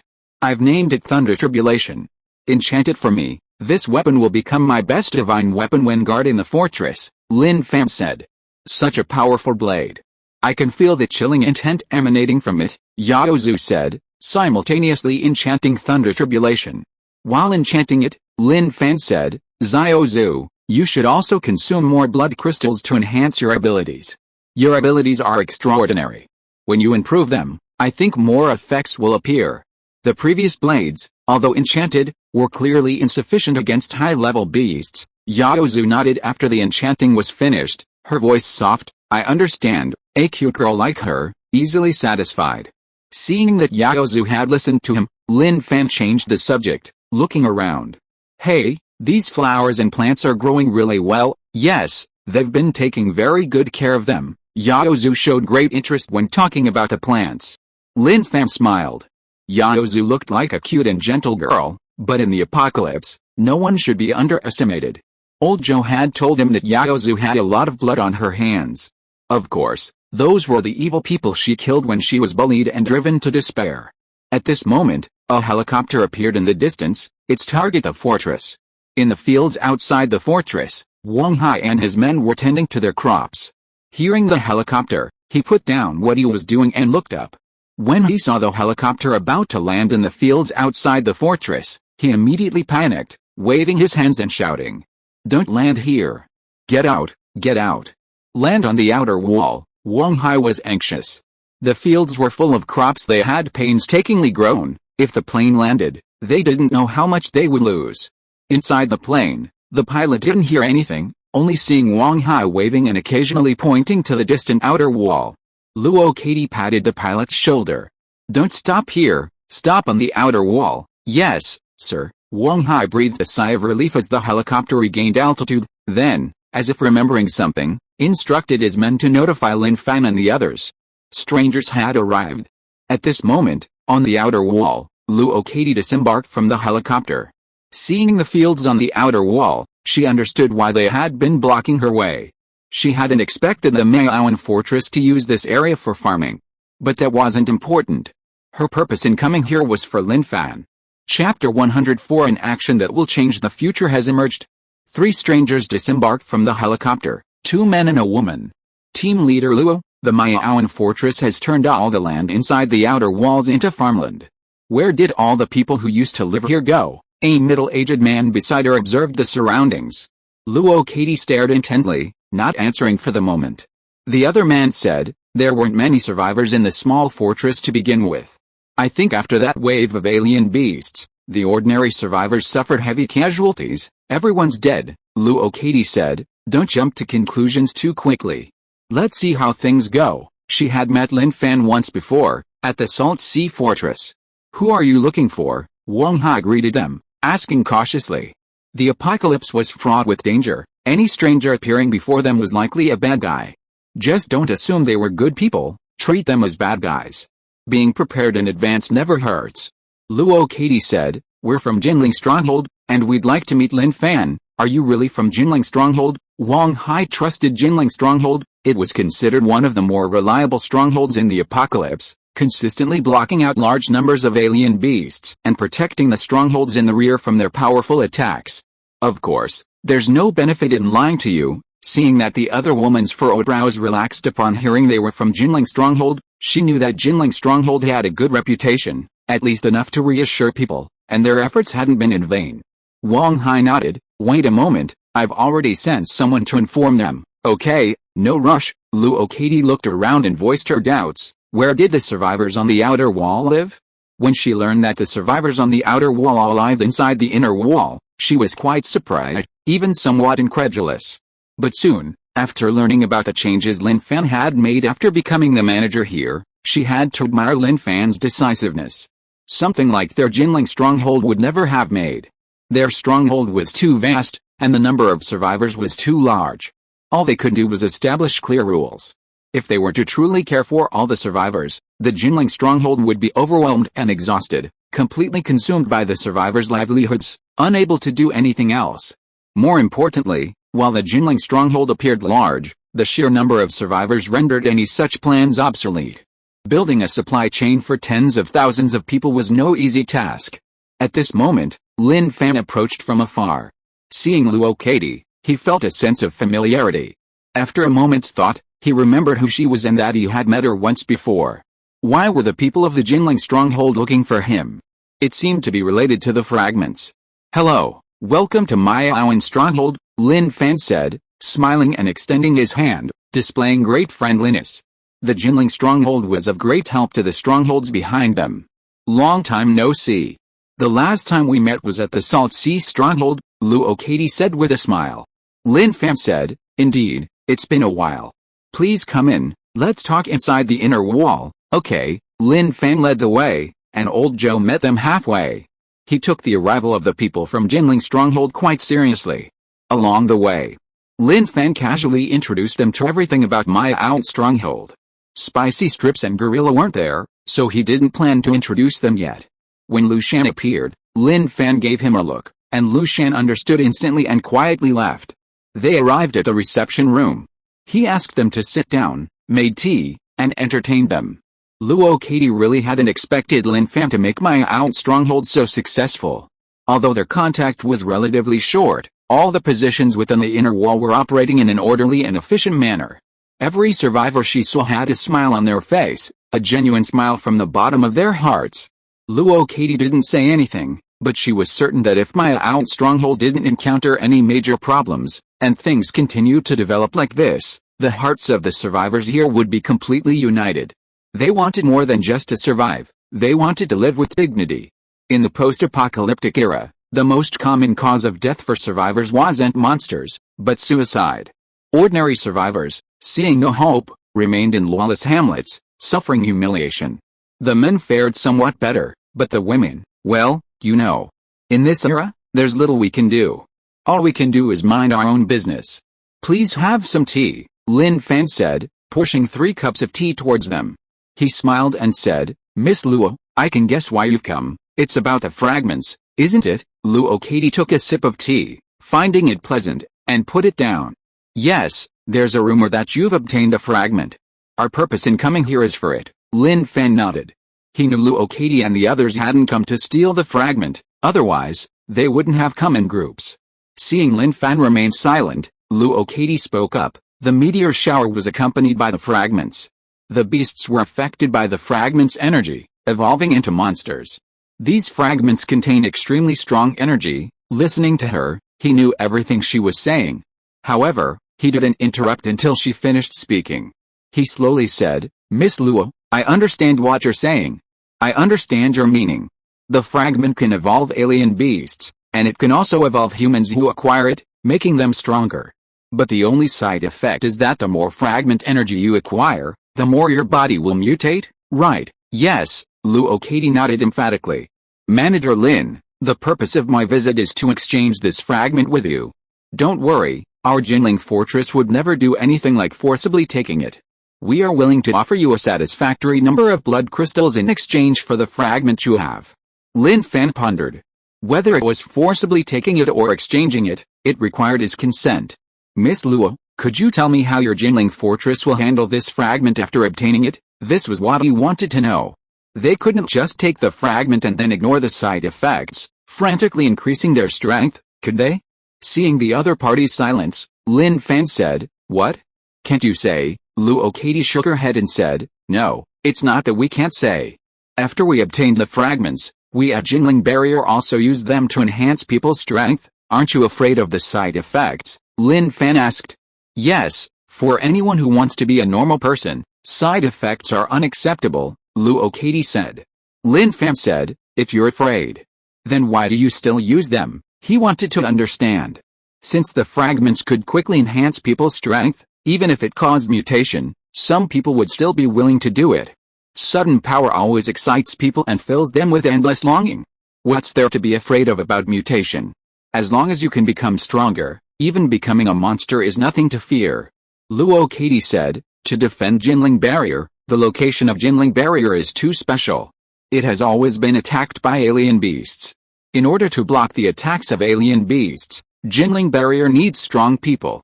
If we have the fragments, we can create a true strong person in the shortest time." Hearing this, he frowned slightly. It wasn't that he felt there was anything wrong with it. Luo Katie continued, "We will inject drugs into those who absorb the fragment's energy to suppress the rate of mutation. At the same time, when they don't need to act, we will freeze them to slow down the rate of genetic mutation.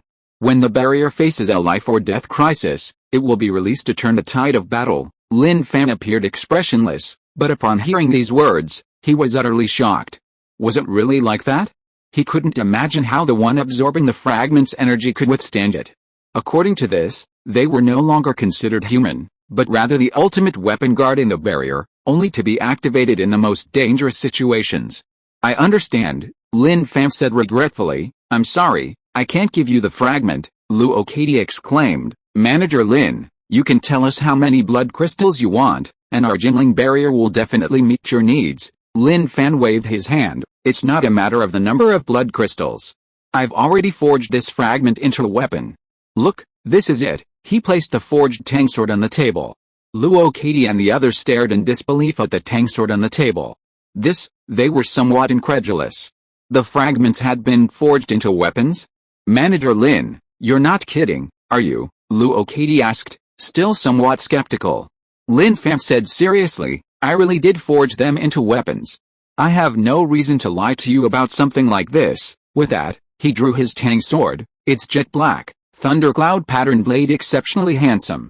When Luo Katie and the others saw the thunder tribulation, they were immediately captivated by the sword's imposing presence. It was indeed an extraordinary blade. "What about the energy within the fragments?" Luo Katie asked, quite surprised. Lin Fan shook his head. "I don't know.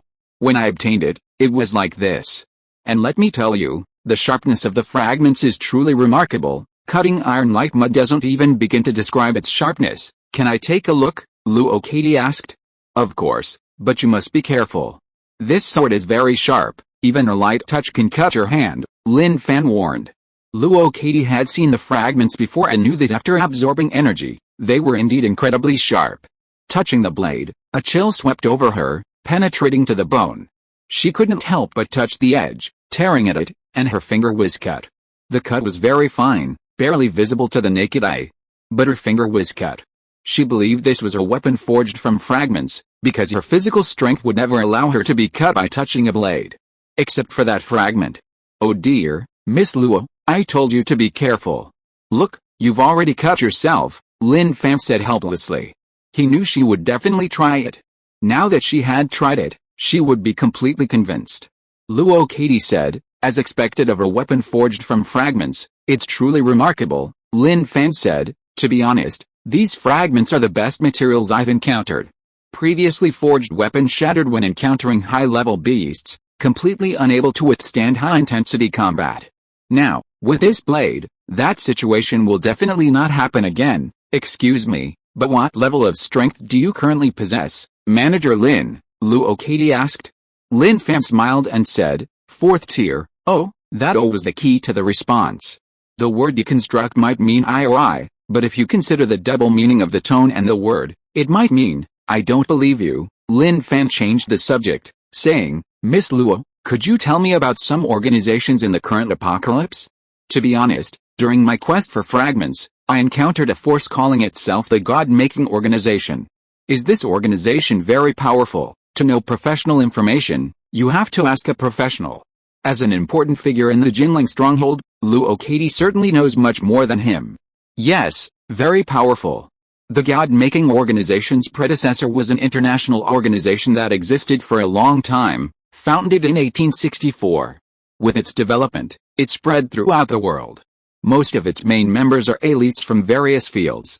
The God-Making Organization began to surface the year after the apocalypse. Lin Fan listened attentively to what Luo Katie was saying. This information might not be secret, but to obtain it himself, he needed to encounter someone familiar with it. Clearly, the God-Making Organization never intended to hide anything. It's understandable, really. It's the apocalypse, hordes of alien beasts roam freely. If our God-Making Organization is arrogant and openly jumps out, who would dare challenge us? So, are all the experiments researching human-beast hybridity conducted by the God-Making Organization? Lin Fan asked. Luo Katie shook her head. Not necessarily. The God-Making Organization is just one of the more powerful organizations that has surfaced. There are other organizations researching this, but after these years of development, they should be in contact. Lin Fan thought for a moment and said, Oh, I encountered people from related organizations in Suzhou, but I didn't have much contact with them.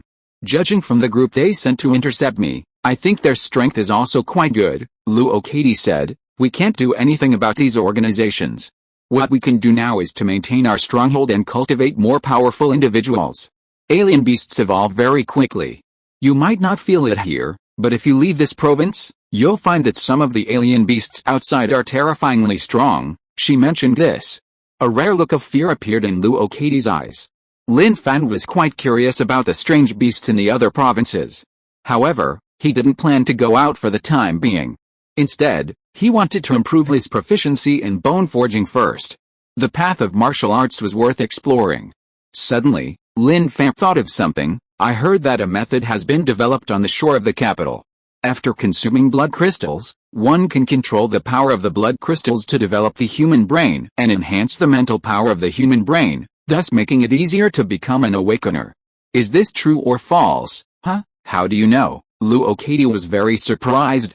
Lin Fan smiled and said, I heard it from someone else. At this moment, Luo Katie understood that the thing developed by the capital's stronghold was obviously about to become common knowledge. After all, even people in the small strongholds knew about it, so how could it be kept from others? She did not hide it from him. It's true, but it should be in the experimental stage at present. It's hard to say what the specific situation is. Luo Katie nodded, then shook her head.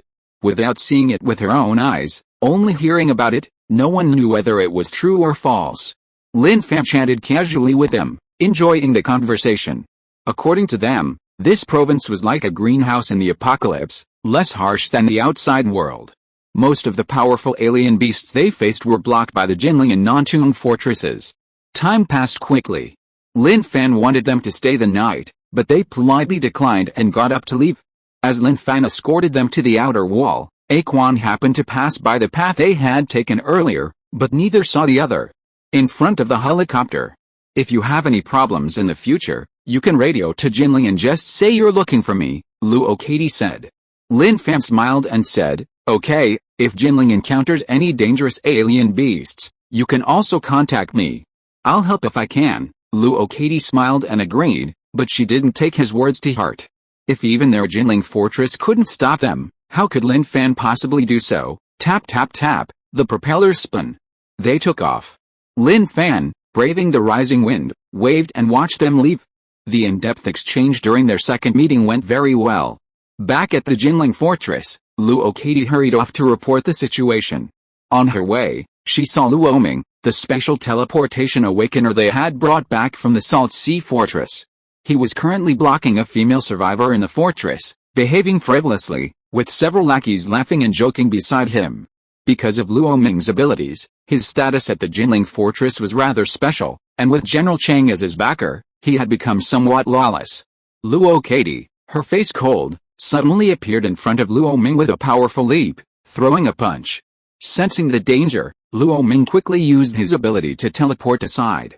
But before he could even catch his breath, Luo Katie pursued him, sweeping his leg across and striking him directly in the abdomen.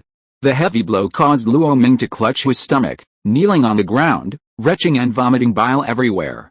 He struggled to lift his head and was shocked to see Luo Katie staring at him with icy eyes. This infuriated Luo Ming, but remembering General Chang's warning to cultivate a good relationship with Luo Katie, he could only suppress his anger. "What are you doing?" Luo Katie roared. "Luo Ming, remember this. This is Jinling Fortress, not a place for you to act recklessly. If you dare lay a hand on any of the women here again, I'll break your legs." Luo Ming was furious, not expecting her to be so disrespectful. Luo Katie didn't give him a chance to speak. "Don't think that just because you're a space transfer awakener, you can do whatever you want. You can try me if you don't believe me. I can break your legs, and I'll be fine." She then looked at the lackeys following Luo Ming, her icy gaze causing them to lower their heads and tremble. Luo Katie turned and left without saying a word. But for those lackeys, the silent, direct stare was even more terrifying. At this moment, Luo Ming's fingers gripped the ground tightly, roaring inwardly, "Luo Katie, I'll make you regret this. I'm a space transfer awakener, an indispensable member of your Jinling barrier. How dare you treat me like this?" He dared not complain to General Chang, otherwise he would be severely reprimanded. "Commander, I'm back," Luo Katie reported. "How is the situation? Is the other party willing to exchange fragments?" the old man inquired. Luo Katie recounted the events. Upon hearing this, the old man chuckled. "They actually forged the fragments into weapons. In that case, let's just forget about it. A small fragment contains limited energy. It's normal for the energy to be completely absorbed, but you said he might be a 5th-tier awakener, is that true? I remember you said he was a 3rd-tier awakener not long ago, but you also said that although he's clearly a 3rd-tier awakener, he can suppress 4th-tier awakeners, so becoming a 5th-tier is reasonable." The old man smiled. Regarding the young man's claim of being a 4th-tier cultivator, he said it didn't matter what tier he was. His management style of the fortress showed his genuine desire to strengthen the Temple Bay Fortress. "Xiao Dai, in my name, send a box of blood crystals to the Temple Bay Fortress. We should help such a promising young man. Fighting the apocalypse is everyone's responsibility, not just one person's." "Yes," Luo Katie replied. Meanwhile, Lin Fan was practicing his 5 hammers bone forging technique. He was becoming increasingly proficient, each move flowing naturally, accompanied by booming sounds within his body, the effect of the bone forging. Cultivation was tedious and lonely. But when immersed in cultivation, time ceased to exist, flowing like water around the body. "Brother Lin, what are you practicing?" Wu Ting approached, curiously asking. Lin Fan finished a set of 5 fist bone forging techniques and stopped, saying, "This is a cultivation method, belonging to the 2nd stage. The 1st stage was successful for me, but it's hard to say for you. So I had Lao Zhou try it. If you want to know, you can go ask Lao Zhou." Wu Ting was confused, his head buzzing, not quite understanding what Brother Lin was saying. But he grasped the key point, "Go find Lao Zhou." "Oh, Brother Lin, you continue, I'll go find Lao Zhou." Although he didn't understand, he knew that he had to be serious when cultivating, so he didn't disturb him and hurriedly left to find out the situation from Lao Zhou first. With Wu Ting gone, Lin Fan continued his cultivation, completely immersed in it. The sky gradually darkened. Lin Fan finished his cultivation and went home. As soon as he entered the house, a steaming meal was already waiting on the table. Spicy strips were even sitting upright on the table, with blood crystals placed in front of them, ready to eat together when the zookeeper returned. He ate his food. It ate its blood crystals. Several days passed, and life within the barrier was stable. He had increased his proficiency to 19.2%. A significant improvement. Just as he had expected, even with his cheat-like abilities, it might take him nearly a month or two to perfect the second stage. But what was the third stage? He had absolutely no clue. At that moment, Lin Fan, I did it, old Joe rushed over excitedly. Lin Fan noticed that old Joe's breathing rhythm was indeed different from before, the rhythm of the breathing technique. What does it feel like? Lin Fan asked. Old Joe, with this breathing rhythm, I can begin to clearly feel the flow of qi and blood in my body, even be able to guide it. At the same time, as time goes by, the qi and blood in my body are gradually growing stronger. Thump. Lin Fan patted his shoulder. Old Joe, it seems you really did it. Not bad. You must have summarized all the problems you encountered during your cultivation process, right? Yes, they're all here. Old Joe took out a small notebook from his pocket, recording every possible situation. Lin Fan flipped through it carefully. The situations were roughly similar to those he had seen before. Lin Fan said, gather everyone here. Our Temple Bay Stronghold's first batch of trainees is officially starting, and you will be the first instructor. Old Joe raised an eyebrow, instantly delighted. The title of first instructor was quite good. Then, he asked with some concern, do you think this will get out? Lin Fan replied, since I'm willing to teach, I'm not afraid of others learning. Besides, this is only the first stage, it's not a big deal, okay? It wasn't that old Joe didn't trust the awakened and hunters of the Temple Bay Stronghold, but people's hearts are complex, and no one could guarantee that everyone would remain the same. Even close brothers of over 10 years could fall apart, let alone those now. Of course, this was related to changes in personality and character. Not long after, everyone arrived. The awakened and hunters of the Temple Bay Stronghold were there. They would be the first batch of members. Lin Fan's idea was simple. After they learned, he would become the second batch of instructors, teaching ordinary survivors. Using blood crystals to make all ordinary survivors stronger was unrealistic. The leader of the Jinling Stronghold is a good person. He actually sent him a box of blood crystals. This gesture deeply moved him. Who says there are no good people in the apocalypse? You just haven't met them yet. Li Bai and the others were puzzled, wondering why Lin Fan had gathered everyone together, or if there was some upcoming action. Lin Fan raised his hand to signal everyone to be quiet, then slowly said, you should know that recently I've been cultivating a martial art that you can't understand. You can call it the martial Dao. The martial Dao doesn't need blood crystals, it doesn't need flesh and blood, it only needs a persistent heart, and then you can become stronger. As Lin Fan said this, some people stared wide-eyed, somewhat bewildered. After all, the idea that becoming stronger relied on blood crystals and the flesh of exotic beasts was already deeply ingrained in their minds. Seeing someone about to speak, Lin Fan raised his hand to interrupt. I know you have doubts, but don't speak. I'll demonstrate for you. Only when you see it with your own eyes will you truly understand what I mean by martial arts. Under the watchful eyes of the crowd, he slowly breathed, then opened his mouth and exhaled a breath. This wasn't just any breath. It was like a solidified arrow of energy, shooting forward with a whoosh. About 5 meters ahead, there was a wooden stake. Crack! The energy arrow collided with it, piercing the stake. Hiss! The surrounding crowd gasped, utterly shocked. Even as hunters and awakened beings, they couldn't achieve this. This is key. Mobilizing the ki within the body to create a weapon can have wondrous uses to injure enemies, Lin Fan explained. Everyone remained silent, truly astonished by Lin Fan's methods. To be honest, if they hadn't seen it with their own eyes, they would have found it hard to believe. Old Joe, observing everyone's expressions, felt a surge of pride. Hell, I was the first to learn this. While you all were still learning, I had already mastered it. Wu Ting finally understood what Brother Lin and Old Joe were practicing. When he asked Old Joe acted mysteriously, rambling on, making his already dazed head even more foggy. Lin Fan continued, this is just the first step, the very first step. Look, before he finished speaking, he mobilized his internal energy.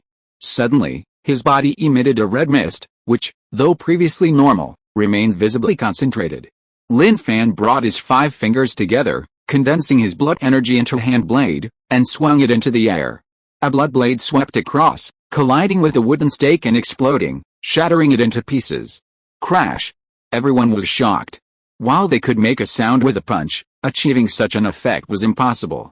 Just like when you punch the ground, the force of the punch will shatter the ground, creating cracks. That's the force of the punch crushing the ground upon contact.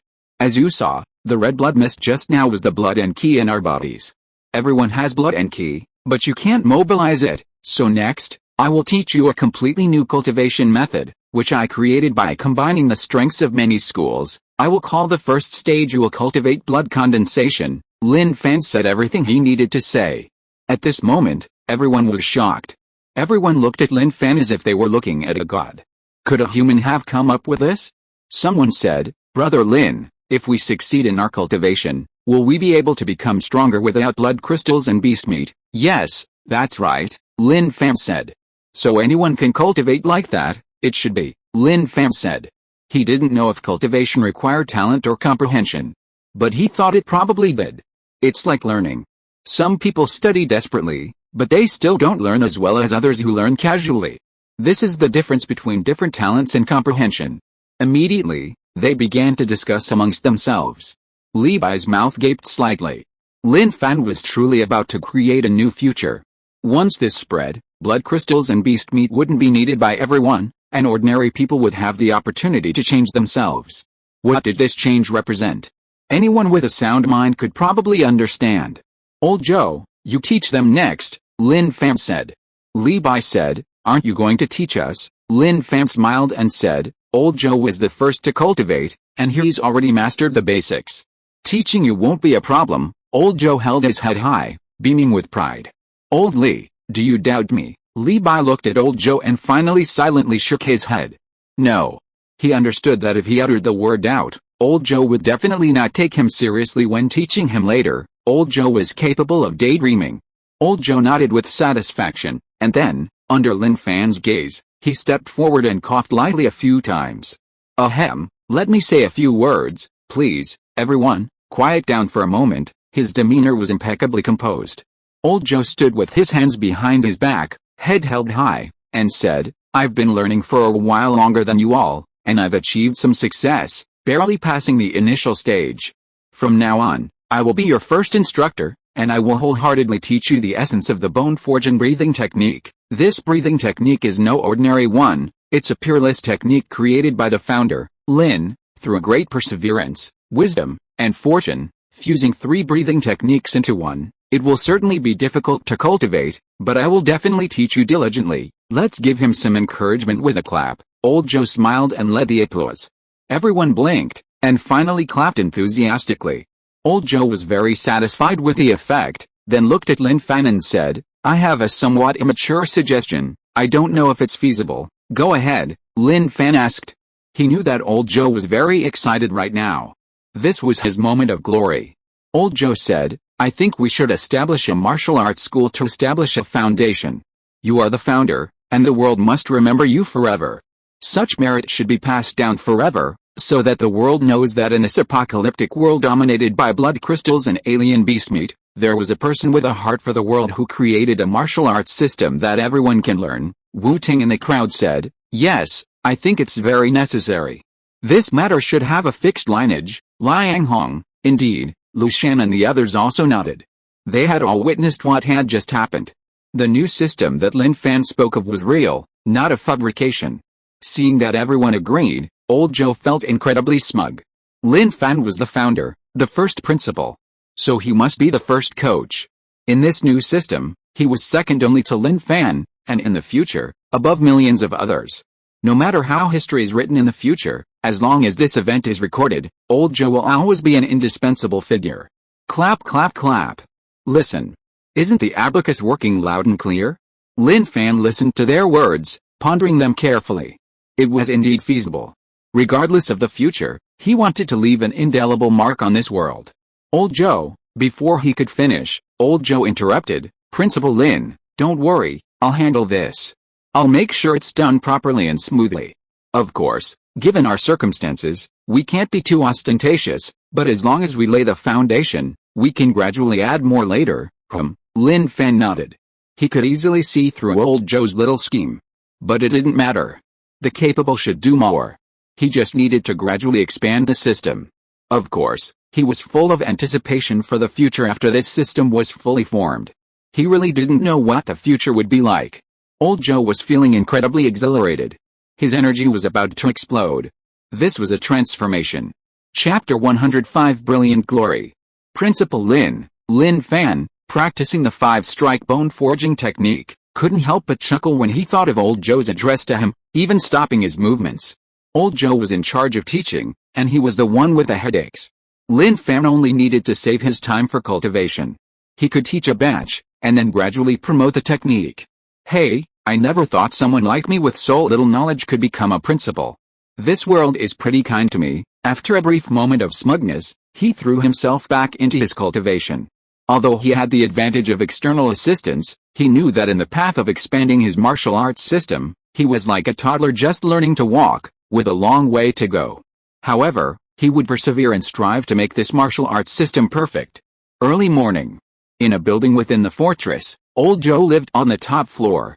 He liked living at a high place because only from a high vantage point could he see far. The air raid shelter was no longer inhabited. This was a change that had occurred since Lin Fan's arrival. No one took their life lightly. Back then, Old Joe valued his life highly, and to make the awakened and hunters feel a sense of belonging to the stronghold and willing to stay, he offered very high benefits. Only high benefits could retain people. Otherwise, if they felt unhappy, they could simply leave, and no one could stop them.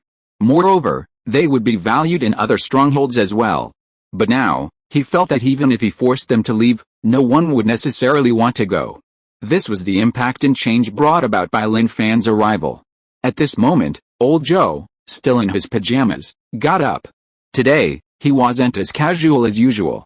Instead, he went to the bathroom, took out a manual razor, and carefully examined himself in the mirror. His beard was a little messy, affecting his appearance. In the past, he wouldn't have cared about such things. But now it was different. As an instructor, he had to project a certain image. He trimmed his beard, washed his face, brushed his teeth, and went back to his room to find clothes. He didn't have many clothes. After rummaging through them, he found a Shongshan suit. He used to like wearing such clothes, but he hadn't worn them since the apocalypse. He held the clothes in his hands, buried his face in them, and inhaled the scent of the clothes, the scent of an era. "It smells so good," Old Joe said, looking up with a satisfied expression. Dressed, he stood before the mirror, gazing at himself. Old Joe smugly fiddled with his hair, finally nodding in satisfaction. Only one word could describe it: handsome. He went out. Yesterday, he had taught them breathing techniques, which had been quite arduous, as they were beginners and learning slowly, making his teaching very tiring. Now, Old Joe, head held high and hands behind his back, arrived at the training area. He saw the group already there, quite pleased. It seemed they had taken his words to heart. He had simply said, "Head held high, you are all beginners in this area. Be there on time tomorrow, and I will guide you one by one.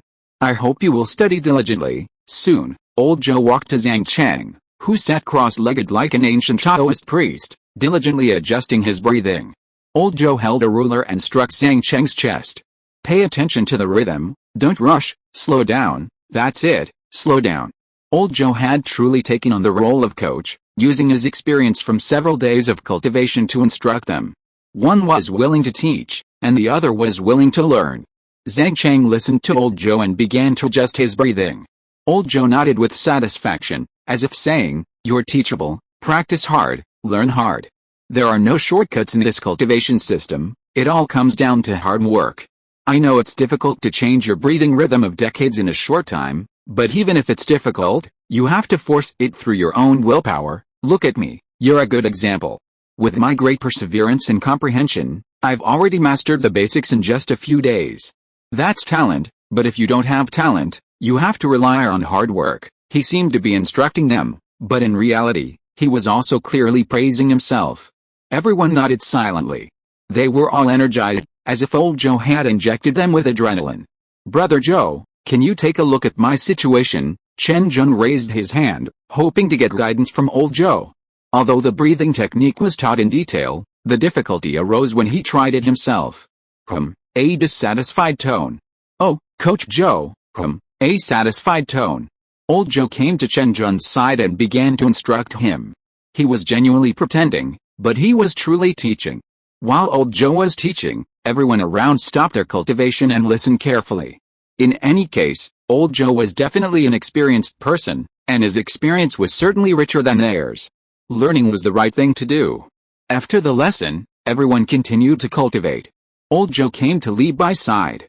Currently, among those in the barrier, besides Lin Fan and Quan, only Li Bai could suppress him in terms of strength, so he was eager to show off in front of Li Bai. Beginners will definitely have problems. Therefore, he was already prepared to teach Li Bai. But when he reached Li Bai, he noticed something different. Li Bai's breathing rhythm was excellent, unlike that of a beginner. This made Old Joe stare wide-eyed in disbelief. He had taught him yesterday, and Li Bai was already so proficient today. Damn, was this guy secretly practicing all night? Li Bai was completely immersed in his breathing exercises. At first, he struggled to grasp the intricacies, but as his rhythm stabilized, the changes within his body astonished him. Ki, that's right, he could truly feel the ki within his body. None of the side effects Old Joe had noted down in his notebook had occurred to him. Everything seemed to fall into place naturally with continued practice. He felt his hearing and vision sharpen. After calming his mind, sounds became clearer, and his vision became increasingly bright. Although these changes were subtle, he knew that continued practice would lead to significant transformations. Is there something you need? Li Bai opened his eyes and looked at Old Joe. Is there anything you don't understand? Old Joe asked. Li Bai frowned. Isn't it enough to just breathe, Old Joe? This statement was a blow to Old Joe. Old Li, you can't think like that. Dean Lin said that a major taboo in cultivation is to avoid being impatient, arrogant, or complacent. Such a mentality is very bad for cultivation. What could he do? He could only bring up what Lin Fan seemed to have said to refute Li Bai's versatile remarks. Oh. Li Bai was a master of showing off. Old Joe's words were simply an attempt to provoke him, but he wouldn't give Old Joe such an opportunity. He didn't even need to think about it. Faced with such a simple answer, Old Joe was speechless for a moment. He didn't know how to respond. But even so, he had to force himself to end the conversation. Not bad. It's good that you understand. If you encounter anything you don't understand, don't feel embarrassed. Just come and ask me. After saying that, Old Joe decisively left. He had to find someone else to guide him. If Lin Fan saw that Li Bai could adjust his breathing rhythm so skillfully in just one night, he would be absolutely astonished. This was perhaps what was meant by talent. Night fell. Everything was quiet. The moonlight outside was beautiful, and stars twinkled in the sky, but thinking of the current apocalypse, all of this was hard to find beautiful. After Lin Fan taught them the breathing technique, the awakened and hunters of the stronghold found it difficult to sleep, continuing to cultivate even in the darkness. Strength was the only way to survive in the apocalypse. Meanwhile, outside the temple-based stronghold, several figures lurked in the shadows. This is it. Lin Fan, the manager of this fortress, obtained the fragment. We're not going to fight him to the death. Our goal tonight is to infiltrate and become one of them, to find out where he hid the fragment. Understood? Why did we have to come so late at night? I'd say we should have come during the day, openly and honestly. With our strength, wouldn't we be welcomed? What are you thinking? He obtained the fragment at a crucial moment. If we suddenly appear, who wouldn't suspect our motives? That's true, there were 3 infiltrators in total. They didn't belong to any fixed fortress, they were traveling together, all for the fragment. The fortress wall wasn't a problem for them. Using tools, they climbed silently, trying not to make a sound. Soon, they reached the wall and observed their surroundings. The silence left them somewhat bewildered. Strange. How could there be no sound at all? It's unscientific, unrealistic. This is the outer wall, inhabited by ordinary survivors. Even if they're all asleep, there should still be some movement, like the wails of someone suffering from illness. Or perhaps it's the groans of someone struggling to survive in the middle of the night. These are commonplace occurrences in other strongholds. Why is there not a sound here? Don't panic, we've reached the outer wall. Just act like we're here.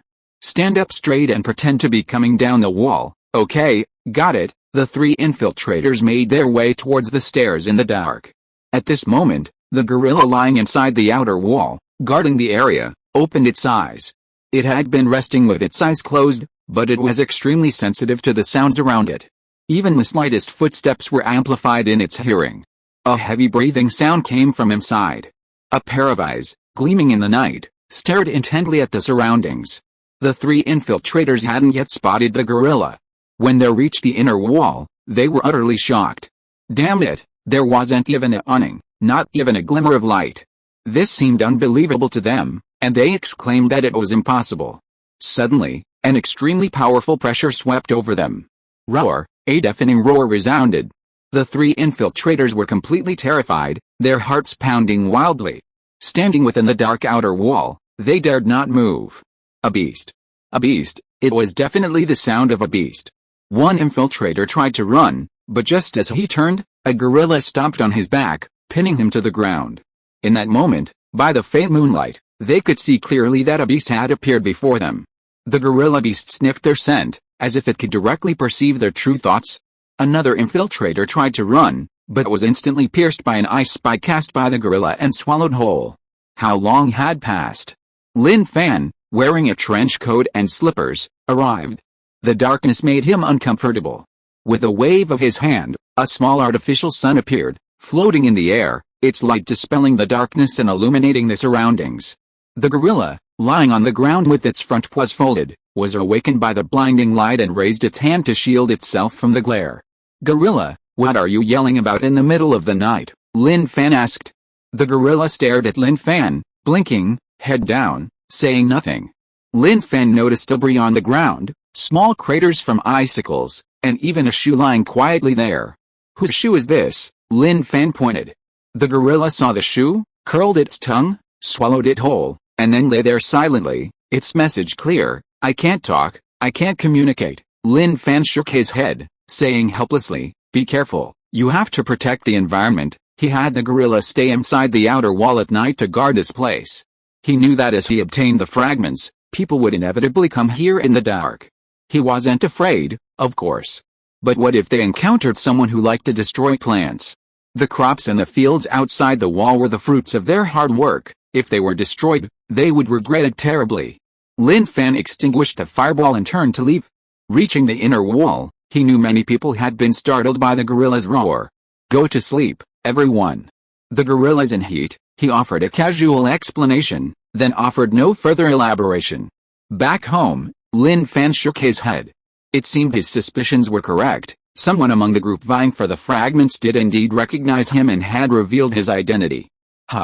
In the past, he would have been genuinely worried. But now, that worry had vanished. The gorilla, as a guardian beast of the barrier, was even stronger than him. What was there to fear? The next day. "Yes, this is the spot. Don't move it.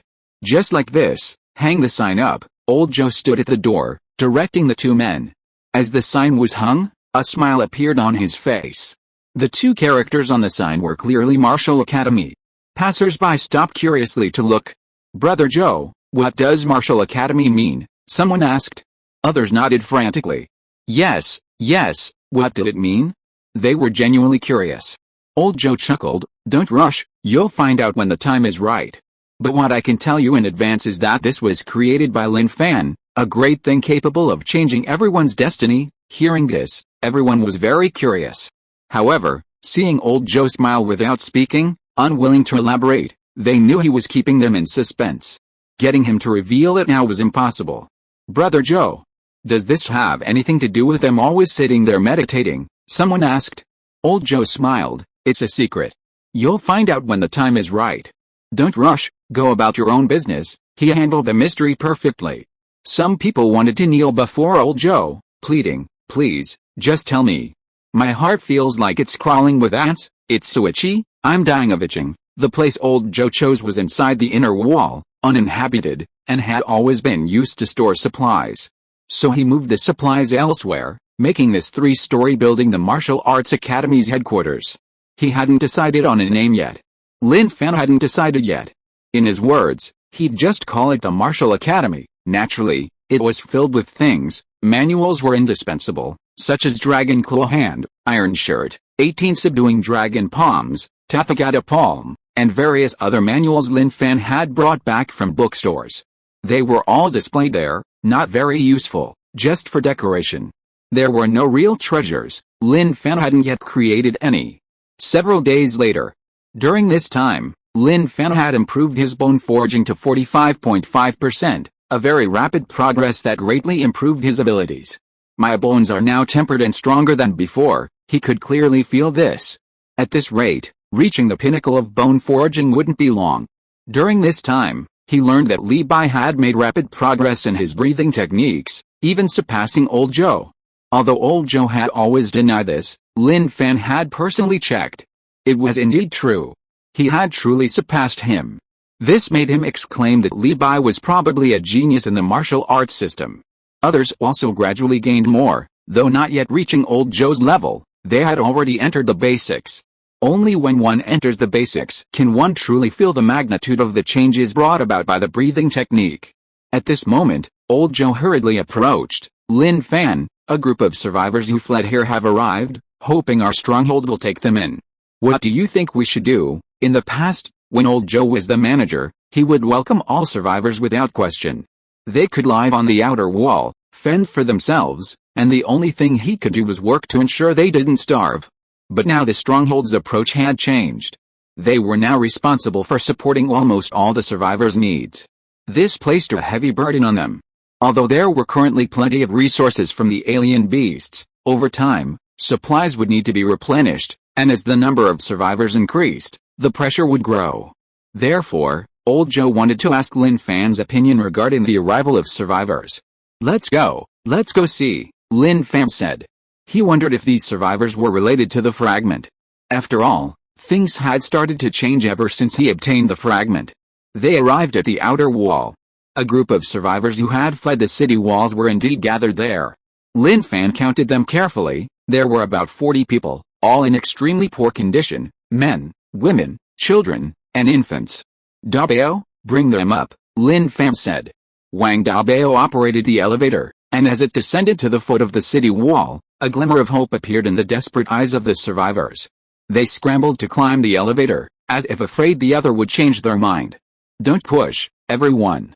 You can all get up, Lin Fan gently reminded them from the outer wall. Every ordinary survivor was much like him when he first arrived in this world, confused, helpless, afraid, feeling utterly hopeless. So he understood their feelings. His words were effective. The ordinary survivors stopped scrambling and boarded the elevator in an orderly fashion. When they reached the outer wall, a stench hit them, the smell of bodies and clothes emanating from the harsh environment where hygiene was impossible. Hello, I'm Lin Fan, the manager here, Lin Fan said with a smile. His voice was gentle. He was a humble, polite, kind, refined, chivalrous, and grateful person, a character he displayed to ordinary strangers and the weak. Of course, to his enemies, he was ruthless, extremely vicious, treacherous, and shameless. Manager Lin, please take us in, please, we really have nowhere else to go. Faced with their pleas, Lin Fan remained calm, raising his hand to signal them to be quiet. Don't worry, I'll take you in, but can you answer some questions? The survivors nodded frantically. Where did you escape from? Lin Fan asked. As he asked this, a man stepped forward and said, we escaped from Xiangshu Fortress. It was breached by the alien beasts, and we risked our lives to escape. Xiangshu Fortress was even smaller than Miaoan Fortress. Moreover, its walls were not very high, and its defensive capabilities were very poor. Xiangshu Fortress was able to withstand the onslaught of alien beasts because Heichang Fortress blocked their path, leading to the breach and eventual destruction of Heichang Fortress. Oh, Lin Fan nodded, observing the expressions of each of them, especially their eyes. The eyes of these refugees revealed expectation and hope. When his gaze fell on a woman, her eyes darted away, and the baby in her arms began to cry loudly. Lin Fan walked up to the woman, gently parted the corner of the swaddling clothes, and looked at the infant inside. This child is hungry, isn't he? The woman asked nervously. Dabao, get some rice porridge, preferably in a bottle, Lin Fan said. Okay, Wang Dabao hurriedly left. Lin Fan smiled and said, don't worry, he'll be here soon. Where is the child's father? Dead, the woman replied, her face pale and sallow, clearly malnourished. This was quite common in the apocalypse. Without strength, it was difficult to survive without a strong protective barrier. It's alright, everything will be alright, Lin Fan said. The woman was very nervous. She felt she had been discovered, her hands and feet were cold, and her heart trembled uncontrollably. Not long after, Wang Dabao returned with rice porridge in a bottle. Lin Fan took the bottle and handed it to the woman. "Feed the child, otherwise the baby will be crying and uncomfortable." "Thank you," the woman nodded. At this moment, not only Lin Fan noticed the woman's nervousness and flustered eyes, but old Joe and the others also noticed it. However, seeing that Lin Fan didn't say anything, they didn't speak up and waited quietly. Lin Fan led them to the edge of the outer wall and pointed to the fields inside. "Look over here. Our Temple Bay fortress is different from other fortresses. You probably think that as ordinary people, you can only live inside the outer wall, barely having enough to eat or wear. Wrong. That's the situation in other fortresses. Our fortress isn't like that. Whether you're an awakened, a hunter, or an ordinary person, you all live inside the inner wall." Lin Fan calmly explained the lives of ordinary people in the Temple Bay fortress. He glanced at the group. Just as he expected, their eyes revealed shock, even disbelief. Clearly, this situation was beyond their imagination. Look at those figures in the fields. They're just ordinary people, working hard, without oppression or quotas, simply striving to make life better. "Come on, I'll take you inside the walls." Lin Fan walked ahead, and the group of refugees exchanged glances, but ultimately followed. Facing them, Lin Fan seemed to have opened a floodgate, speaking incessantly. "The apocalypse always drives people crazy. The lucky, the daring, escape the ranks of ordinary people and become awakened ones and hunters. Their lives undergo earth-shattering changes, while ordinary people live within the walls, humbly and cautiously, not even knowing what tomorrow will bring. Therefore, the survivors become crazy, insane.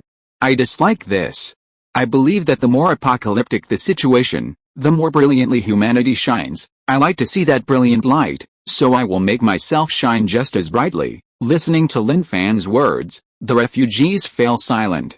Wu Ting whispered, "Sister Hong, what does Brother Lin mean by telling them all this?" Liang Hong replied, "It's psychological warfare." "No, it's not psychological warfare, it's telling the truth. There are problems among these refugees, but he didn't point it out. Instead, he showed them the environment and lifestyle of Maya Aowen Fortress."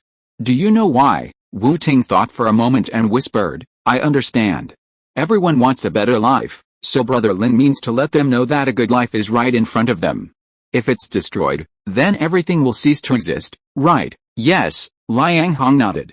"Sincerity is always a surefire weapon. These refugees are all ordinary people. In the apocalypse, ordinary people with their own ideas and who follow orders only face one outcome: cannon fodder. No one will care about an ordinary person." What they saw and heard inside the inner walls was truly unbelievable to these refugees. Even now, seeing it with their own eyes, they still felt confused, as if they were in a dream. They saw ordinary people just like themselves. If compared side by side, they were beggars, not even human, yet the other man's spirit was far superior. Lin Fan looked at them. "You've come, begging me to take you in. I won't refuse you, because the existence of the fortress is to perpetuate the human race.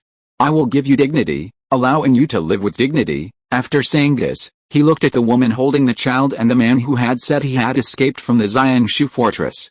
He had said everything he needed to say. Now he was just waiting to see if they would speak. He had given them the opportunity. If they didn't cherish it, there was nothing he could do. Lin Fan patted the man's shoulder. "Don't be afraid, just say what you have to say. You should know that my face tells you I'm trustworthy." The man looked at Lin Fan. Xiangshu Fortress. Inside the inner wall, a dozen awakened ones and hunters waited. In the distance, an infant was bound to a wooden stake. One of the hunters, holding a bow and arrow, fired arrow after arrow, each arrow flying just past the edge of the infant on the stake.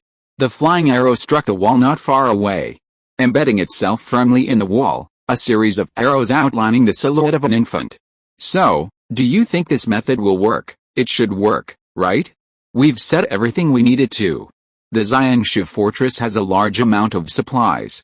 In this world, do you think they wouldn't come to collect supplies once they know a fortress has been breached by a beast?" "Haha, that's true, but our methods are a bit cruel." The man speaking looked at the awakened one sitting atop the head of a level 4 beast. This awakened one was a 4th tier awakened one, capable of controlling beasts. However, With his 4th tier abilities, controlling a level 4 beast was rather difficult, so his control was a deeper level of manipulation, mental manipulation. If the level 4 beast were killed, he would also suffer trauma. Therefore, they sent this level 4 beast into the fortress, and under its deliberate manipulation, released some survivors. Of course, as for the others, they were doomed. To get the fleeing survivors to obey, they snatched an infant from a woman, telling her that if she did as they said, they would return the child. Otherwise, she could expect to be collected as a corpse. Although they didn't know if the woman would care about a child, they decided to try anyway. What if it worked? That's enough, we should go. Let's wait around the Temple Bay Fortress, someone suggested. Okay, let's go. The archer knocked another arrow, drew her bow, aimed at the infant tied to the stake, and without a shred of pity, released her grip. The arrow flew through the air. She didn't even look back, turning away. But just then, a voice rang in their ears. You bunch of bastards are utterly heartless. Instantly, this voice drew everyone's attention. They turned to look. At the stake stood a middle-aged man, holding a hammer, glaring at them with fury in his eyes. Who are you? The group immediately became interested, not expecting someone to appear on their side. It seemed someone wanted to fight them. You don't deserve to know my name. The apocalypse has worsened because of too many selfish, wicked people like you over the past 10 years. You have power, yet instead of contributing to the fight against the alien beasts, you take pleasure in harming innocent people. Since that's the case, then die. I, the cleaner hammer, will smash you to pieces with my hammer. Awesome. The words had barely left his lips when the man calling himself the cleaner hammer leaped up, raising his giant hammer high, and angrily slammed it down at them. A deafening boom. The giant hammer collided with the ground. The earth shook. A terrifying force erupted. The faces of those who had been dodging changed drastically, their pupils dilating. The power unleashed by this hammer blow exceeded their imagination, even the shockwave from the hammer stung their skin. Chapter 106 I am the light of this world, okay? Monster, what kind of monster are you? The previously arrogant awakened one, now reduced to one, slumped to the ground, his face filled with terror as he stared at the man wielding the giant hammer, screaming incoherently. The air reeked of urine. Recalling the scene just moments before, a chill ran down his spine. One hammer blow was like smashing tofu, instantly turning the man to smithereens, his body pulverized into flesh and blood, mingling with the ground and soil, inextricably linked. The opponent's strength was terrifying, completely beyond their imagination. Logically, with so many of them against a single opponent, they should have been able to hack and slash him even with their eyes closed, but who could have imagined that they would be the ones screaming in pain? Moreover, the opponent's methods were ruthless, shattering their seemingly strong hearts. The man strode forward, hammer in hand, seemingly unfazed by the carnage around him. He reached the man before him. Don't kill me, the awakened one pleaded, raising his hand. I, the scavenger hammer, am filled with righteous indignation and will never let evil go unpunished. You shall be completely purified by me. The words had barely left his lips when the hammer, leaving a trail of afterimages, swept across the opponent's head with a resounding thud. The head exploded like a watermelon, a spray of blood splattering onto the ground. Purified, hammer spread his arms, head held high, gazing at the sky, feeling the warmth of the sunlight on his face. The cry of a baby reached his ears. He turned, hammer on his back, and walked towards the wooden stake. He untied it, cradled the baby in his arms, and saw the baby's face flushed red from crying. He frowned slightly, closed his eyes, and his brain began to process information. Suddenly, two beams of wisdom seemed to appear in his eyes. He decisively lifted his clothes, exposing his breasts, and pressed the baby close to his chest. Smack. Smack. Smack. The crying subsided. Hammer smiled with satisfaction. He knew this method was correct. It's exactly the same as the book I read in the hospital before. It really works. When the knowledge I once learned can be applied to reality, the sense of satisfaction is overwhelming for anyone. As for what to do with a baby? Big Hammer hadn't thought about it, at least not yet. He'd think about it properly when the time came. Outside the barrier, Big Hammer gazed into the distance, where a figure appeared, approaching quickly. He remained calm and composed, showing no sign of panic. To Big Hammer, the newcomer was hostile, even without any verbal exchange. He could sense the powerful aura emanating from the other party. Big Hammer placed the baby on the ground, pulled out his hammer, exhaled deeply, and swung it towards Lin Fan. If this world is too murky, then I, Big Hammer, will be the cleaner of this world, cleaning everything up and turning you into mincemeat, with a bang. The giant hammer, leaping into the air with ferocious momentum, resembled Thor's hammer, carrying an extremely strong airflow as it slammed down towards Lin Fan. Lin Fan was quite surprised to see this. Good heavens! So arrogant. He hadn't even reached him to exchange words, yet he was already so impatient to attack. In his opinion, this was like an old man eating poison, tired of living. He saw the infant. He hadn't chosen the wrong target. Judging from the power emanating from the other party, this guy was a strong one. Indeed, without strength, one couldn't be so arrogant. Good that it's here. Perfect opportunity to test the power of the lightning tribulation. The lightning tribulation appeared, black streams of light emerging. Facing the falling giant hammer, he looked up and stared. In the instant it struck, the lightning tribulation flashed, striking the giant hammer. At the collision, a crisp sound rang out. Hammer's expression changed. The giant hammer in his hand shattered, splitting in two. He hastily retreated, creating distance between himself and Lin Fan. He looked down at the hammer handle, lost in deep thought, his expression one of astonishment and shock. Ah, my hammer! A wave of distress washed over him. It was like having a beloved toy broken. Lin Fan raised the thunder tribulation blade in his hand, gently stroking its blade with 2 fingers, satisfied. The existence of this blade was enough to elevate his combat power several levels.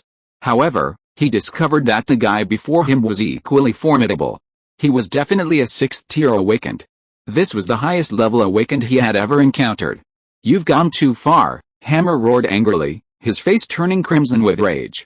The ground trembled as if an earthquake had occurred, but it wasn't an earthquake, it was caused by the other party. Lin Fan narrowed his eyes, staring intently.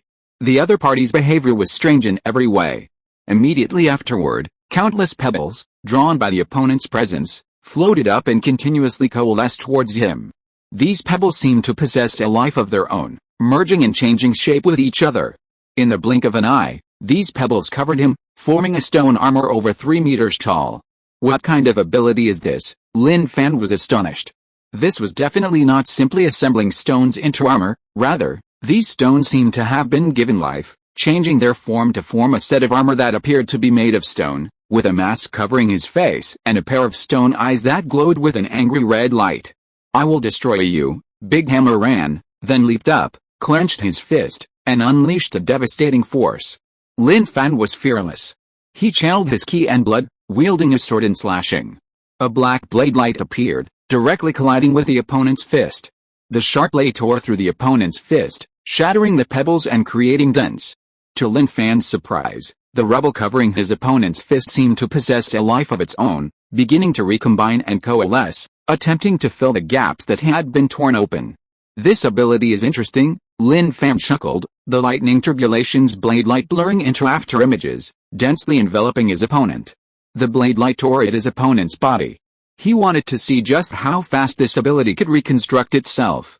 Was it the lightning tribulation that was faster, or the lightning itself? A moment later, with a bang, his opponent was blasted away by his punch, his massive body flying backward like a cannonball. The rubble covering him shifted and reconstructed, trying to return to its original state. However, with so many wounds, the seemingly living rebel struggled somewhat, but ultimately, it successfully reconstructed itself. His opponent stood up and charged madly towards Lin Fan. It's time to end this. Lin Fan had experienced the power of the lightning tribulation. It was indeed formidable, meeting his standards, even surpassing many others, but now it was time to end this. There was no need to prolong the ordeal. Gripping the knife, he slightly lowered his body and appeared before his opponent with a whoosh. A horizontal slash at the waist. Reassemble? If that's the case, then how will you reassemble after I've cleaved you in two? With a soft thud, the stone armor, impenetrable by ordinary weapons, showed a wound. The lightning's edge continued to tear, unstoppable and unstoppable. The rubble covering the hammer's body surged towards the opening like a flood, trying to contribute its strength to resist this strike. Shatter, Lin Fan snorted, his slash dazzling and domineering. Bang! The opponent was sent flying, crashing to the ground. The stone armor covering his body shattered inch by inch, unable to support him. The spiritual life that sustained the armor was severed by this strike. The hammer coughed up blood flowing from the wound at his waist. The impact of that strike felt as if his body had been shattered. "I won't lose." Hammer, enduring excruciating pain, tried to get up and fight. A black blade tip pressed against his neck. Even without touching his throat, he could feel the chill. But he wasn't afraid. Hammer raised his hand, grabbing the blade of the lightning tribulation. His fingers tore open, ripping flesh apart, only a thin thread connecting them. Even as blood stained his entire palm, he showed no sign of pain. This made Lin Fan frown. Something was wrong. Hammer raised his head, staring intently at Lin Fan. "You won. The righteous, lost to evil. You can kill me, I'm not afraid, but that child is innocent. You don't need to be so cruel. You can give that little life a chance to live." Hearing this, Lin Fan was instantly stunned. "You weren't going to kill the child?" Lin Fan hurriedly asked. "No, I never kill children. I rescued him from other bad guys." "Wrong, really wrong." Lin Fan hurriedly said. "Brother, let go quickly. We've misunderstood. There's a misunderstanding. Holy crap.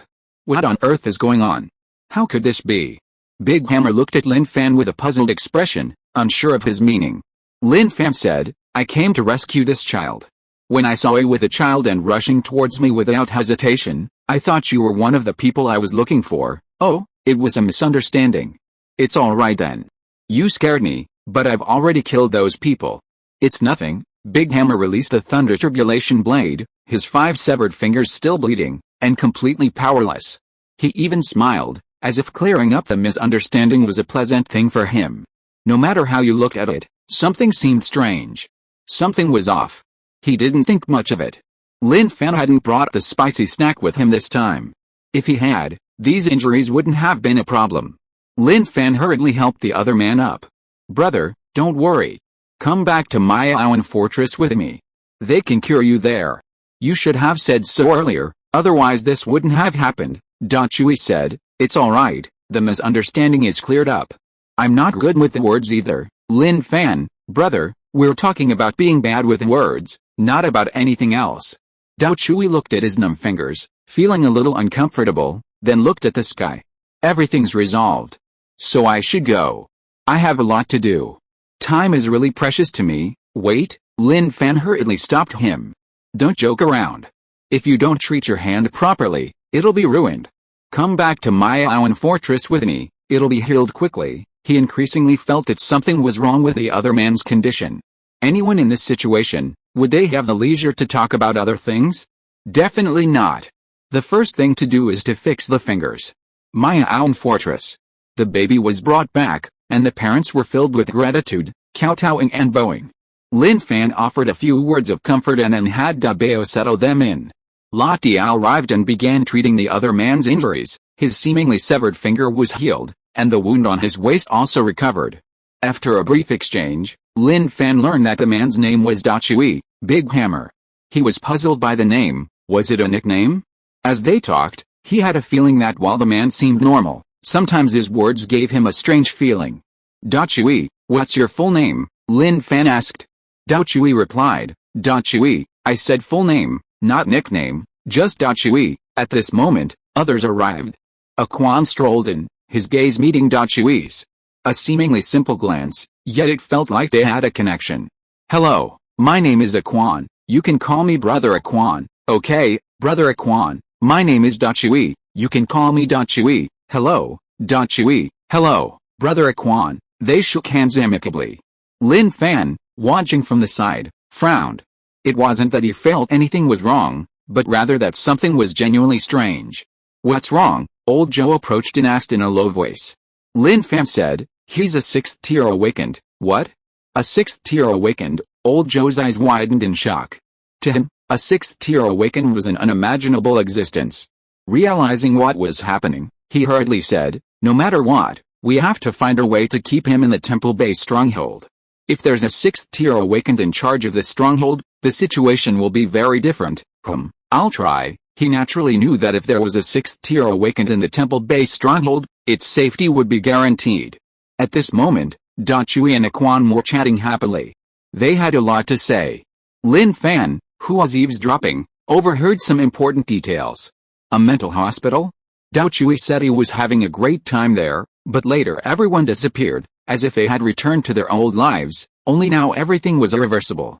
Lin Fan, he didn't care about that. Regardless of whether the other person was mentally ill or not, that didn't matter. His previous actions were enough to prove he was perfectly fine. Big Hammer, your giant hammer is broken. Let me forge you a new one, Lin Fan said. Great, Big Hammer's eyes gleamed. He was heartbroken at losing his hammer, and hearing about a brand new one naturally thrilled him. Lin Fan took Big Hammer to the weapons factory. He immediately began forging, the forging process providing a perfect opportunity to talk to Big Hammer. Big Hammer, where did you live before? Lin Fan asked. Fixie Mental Hospital, Fixie. Yes, if he remembered correctly, Fixie was just a county. Wait, let him catch his breath first. The apocalypse had been going on for 10 years. If Big Hammer really was from a mental hospital, then that meant a mentally ill person had survived for 10 years in the apocalypse, not only thriving but even becoming a 6th-tier awakened. This was simply unbelievable. Then how did you survive until now? Lin Fan asked. Wow, that's a really strange question. You must be alive to have survived this long. Big Hammer looked at Lin Fan with surprise, not understanding why the other would ask such a strange question. Lin Fan knew his question wasn't very precise. Those beasts are terrifying. You must have had to avoid them, right? Oh, you mean those beasts? Yeah, they are terrifying, but I'm not afraid. If they try to bite me, I fight them. Don't underestimate me. I beat up quite a few, and then I roasted and ate them, Big Hammer said proudly, thinking he was really powerful and fearless. Impossible. Hearing this, Lin Fan seemed skeptical. Even if the early-stage beasts hadn't evolved quickly, they were still not something an unarmed ordinary person could handle. But now the other party said he could beat them up. What was going on? Was he lying? Judging from Big Hammer's appearance, he didn't seem like someone who would just make things up. And then, Lin Fan wanted to know more details. Big Hammer scratched his head. Later, I just wandered around, looking here and there. To protect the world and sweep away its evil elements, the Cleaner Hammer was born. That's right, the one standing in front of you is the Cleaner Hammer. Lin Fan's lips twitched. Damn it. He couldn't imagine the real scene based on what Big Hammer said. Clang, clang. The sound of hammering replaced the previous conversation, and everything seemed so pure. Big Hammer, would you like to stay at Temple Bay Fortress? Lin Fan began to extend an olive branch. He really hoped the other party would stay. Big Hammer didn't answer, pondering for a moment, then shook his head and said, No, I can't stay in one place. This world is too dangerous, too dark. There are still many people who need my help. I want to become a ray of light, spreading to every corner. I want to eliminate the monsters of this world. When no one stands up, the Cleaner Hammer, will definitely stand up without fear. When he said this, his expression was very serious, as if he carried some kind of mission. Lin Fan's gaze towards him changed. Even if the other party really is mentally ill, it doesn't matter. There are still many people in this world willing to stand up. Big Hammer is mentally ill, but not mentally ill, he's just intellectually superior. He respected Big Hammer's decision and didn't force him. Thinking about it, it made sense. Big Hammer staying at Mutant Fortress was just icing on the cake, while for some, his going elsewhere might be a lifesaver. A moment later, the giant hammer was finally forged. Try it. Lin Fan tossed the over 100-pound hammer to Big Hammer. Big Hammer caught the hammer and swung it casually, saying joyfully, Great. It suits me even better than my previous one. I was very sad when you broke my original hammer, but now I'm not sad at all, I'm even happy. Hearing this, Lin Fan smiled. He was joking. Perfect blacksmithing was no joke. The things forged were all top-notch. Come on, let me enchant your weapon. Lin Fan led Big Hammer to Yaozu's side. This was just an ordinary iron hammer, of course. Its hardness was much better than a sword or knife, given its substantial thickness. Yaozu was working hard. As a second-tier awakened being, she had been actively consuming blood crystals and beast meat since her conversation with Lin Fan. Her abilities had improved, and when she enchanted her weapons, it often significantly boosted her combat power. While the weapons were being enchanted, Chui bent over, carefully observing the flowers and plants Yaozu had planted. It's been so long since I've seen these beautiful plants. The outside world had been severely damaged, resulting in much of the desert now. If you like looking, look at them a little longer. Lin Fan smiled, knowing that Chui was leaving. This separation meant he didn't know when he would see Chui again, but he hoped that Chui would continue on his journey. The enchanting was finished. On the outer wall. "Let's go," Chui, carrying his giant axe, waved to Lin Fan. Lin Fan had wanted to give him a pickup truck, but he was surprised that Chui couldn't drive. Lin Fan was quite shocked, but he didn't say much, understanding. "Be careful, come find us if you have the chance," Lin Fan said. "Okay, no problem," Chui happily left, heading north. Lin Fan watched his figure disappear. Old Joe asked, "Is he really mentally ill?" Lin Fan shook his head. "Whether he is or not is no longer important, but he is full of mystery. Perhaps he is the shining heart that will end the apocalypse. When disaster strikes, people with leadership abilities will emerge." Is Big Hammer a person with leadership abilities? Obviously not. But he has the extreme strength to destroy alien beasts. Big Hammer, he firmly remembered the other's name. Someday in the future, they would meet again. Such a high evaluation, Old Joe was surprised. It was the first time he had heard Lin Fan's evaluation of someone so high. It could only be said that it was extremely high, truly extremely high. Lin Fan said, "If what he said is true, could you punch alien beasts when you were an ordinary person?" This, Old Joe was speechless. What a joke. Punching alien beasts when you were an ordinary person? If you told a ghost, even a ghost would give you a big slap. You're kidding me. "Let's go." Going to cultivate, Lin Fan turned and left. He didn't know if the matter of the fragments was over, but in his opinion, it probably wasn't. There were definitely people still thinking about it. But that didn't matter. Whether they wanted to or not was their business. Whether they dared to come was what really mattered. Suddenly, he stopped. "Old Joe, send someone to Xiangshu Fortress. The fortress there has been destroyed by the alien beasts, but I think the supplies should still be there," Lin Fan said. "Huh? How could it be destroyed?" Old Joe was very surprised. Lin Fan explained the situation. Who would have thought that some awakened ones were truly monstrous? To create a fortress that could be breached by alien beasts, they actually sent a level 4 alien beast inside and started a massacre. With such a small fortress, how could it possibly withstand such a beast? And all of this was just to lure him out. It was laughable. Several days later. Desert base. A cold-faced man dragged his tired body into the swirling yellow sand. He was the captain of the investigation team sent by the base to Shuang base. The explosion had knocked him unconscious. In a daze, someone took him away. When he woke up, he found himself in a building, which puzzled him. He didn't know what had happened. Unable to contact the base, he had no choice but to rush back. As he entered the base's perimeter, various weapons hidden in the desert were already aimed at him, and his image appeared on the base's screen.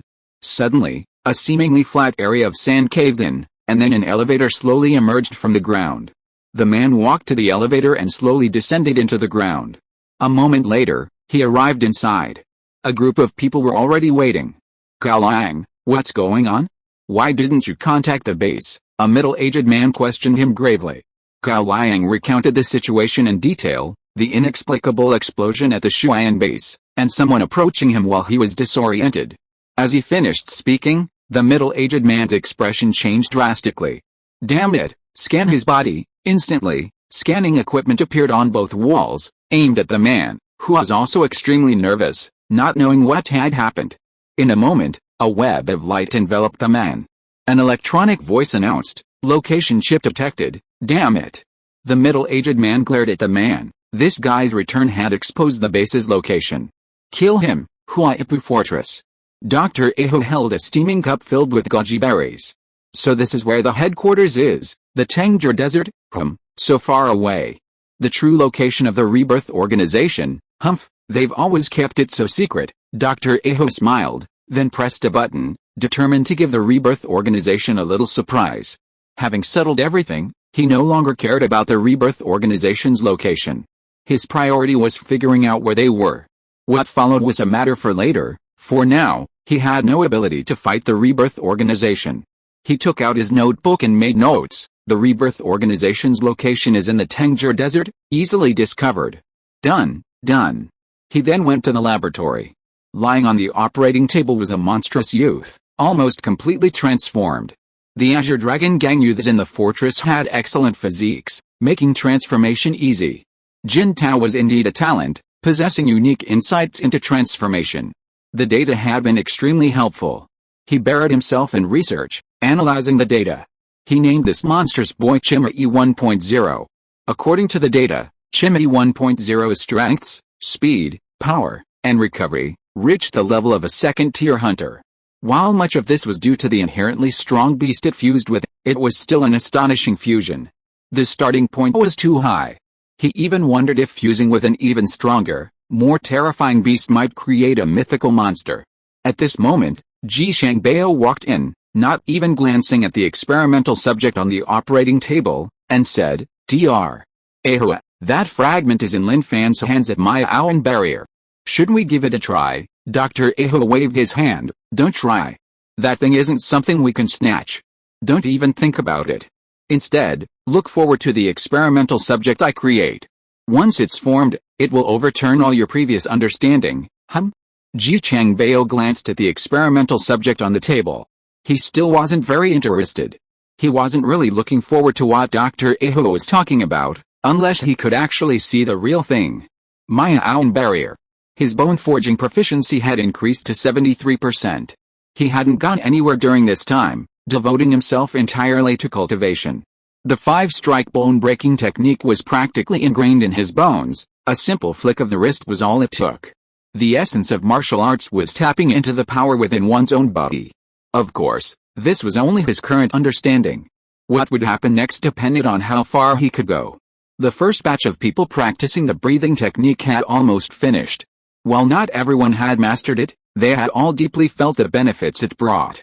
Li Bai, in particular, had made rapid progress.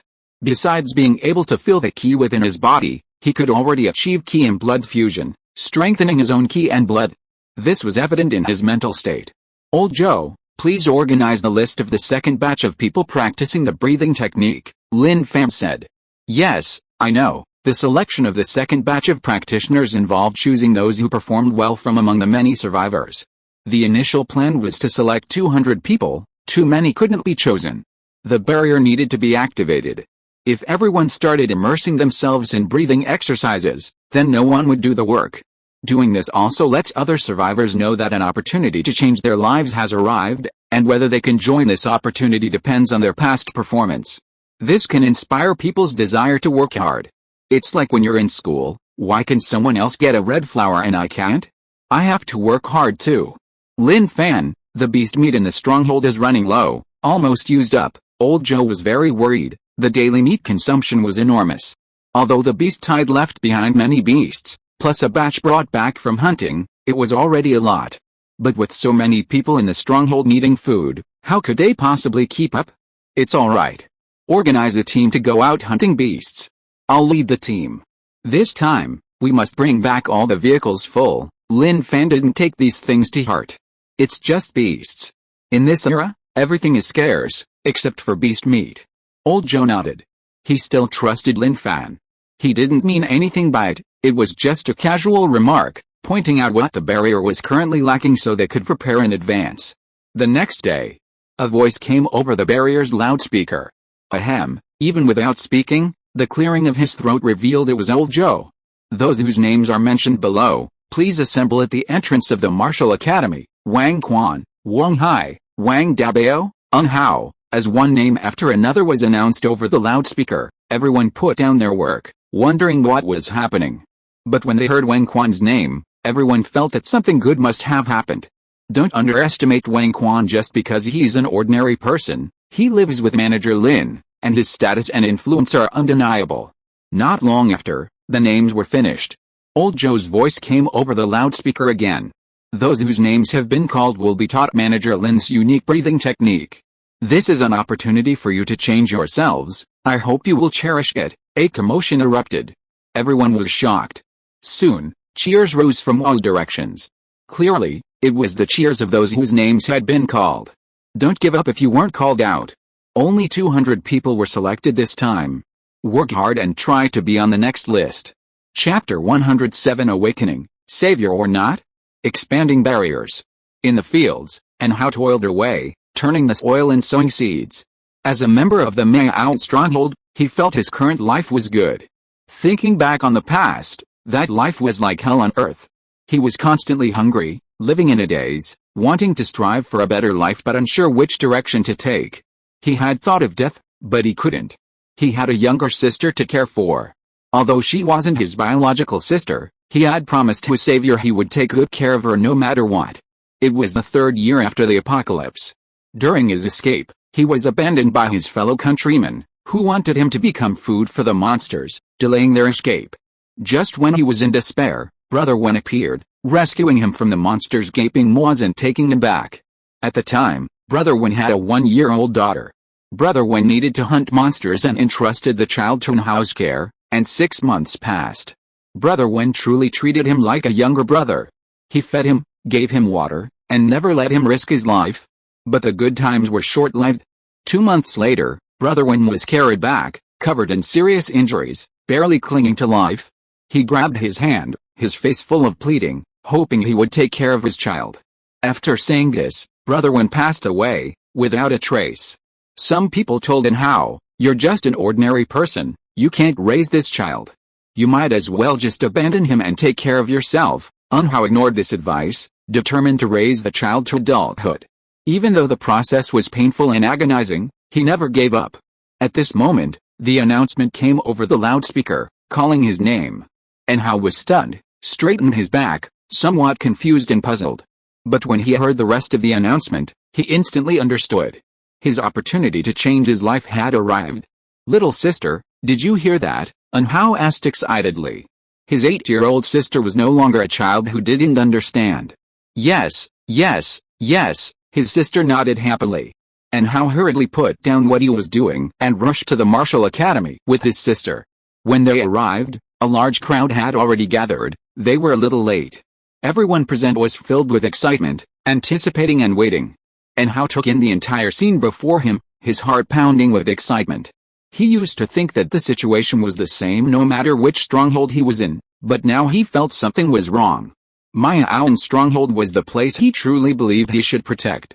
Old Joe walked to the front desk, looking at the sea of people stretching to the end of the aisle. He gestured, picked up the microphone, and began his new performance. Old Joe in public, Lin Fan behind the scenes. Old Joe wasn't one to hog the spotlight. He would often share the spoils with Lin Fan. This was part of his showmanship. He would definitely put on a good show for Dean Lin, delivering it flawlessly through his own words, a perfect and seamless performance. At this moment, everyone looked at Old Joe, and those gazes made him feel a little nervous, even for someone as experienced as him. This is like a father giving a speech on his daughter's wedding day. His legs tremble uncontrollably, he stammers, his face flushes, nervous and shy. "Everyone, hello." When the Martial Academy was first established, some people wanted to know what it meant. But I kept it a secret. Now I can tell you, the Martial Academy teaches you how to master new powers without consuming blood crystals or the flesh of exotic beasts. This was created with painstaking effort by our administrator Lin. He often tells me that people must rely on themselves. Only by having power in their own hands can they live more peacefully in the apocalypse. He wants everyone to be able to control their own destiny and be their own masters. I was the first person to cultivate the bone forging breathing technique. As I delved deeper, I discovered that this entirely new cultivation system is powerful, terrifying, and the greatest achievement in human history. I told him that if it were anyone else, they certainly wouldn't share it, they would keep it under their control. But he told me that as the leader, he was deeply trusted by everyone and therefore had to work hard and contribute to everyone's future. He didn't want to see separation and death, didn't want to see his family and friends facing danger and being powerless to help, didn't want to see others bullying him and being unable to fight back.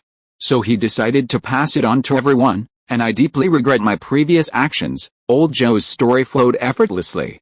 Lin Fan, standing quietly in the corner, listened intently.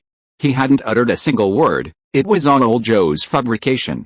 As Old Joe spoke, the survivors' admiration and respect for Lin Fan grew even stronger.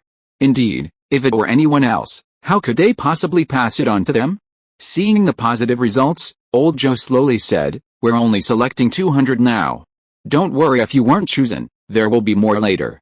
It's just that we don't have enough manpower to teach everyone individually." His explanation was helpful. The survivors who weren't chosen breathed a sigh of relief. As long as they hadn't done anything wrong, they were fine to wait. Even if they weren't chosen now, they were still full of hope for the future. Some people's eyes were red with excitement.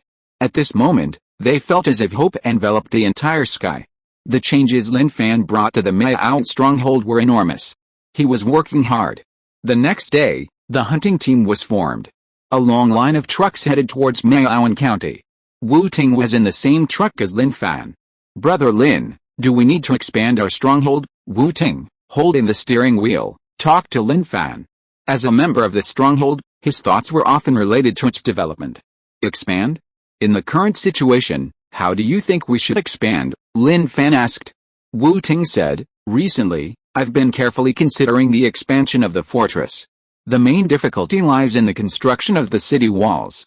But I've thought about Zhou Ji's ability to manipulate metal, Li Baiji's ability to manipulate rocks and form stones from soil, and your Tongtong's plant ability to help plants grow and eventually give them offensive capabilities.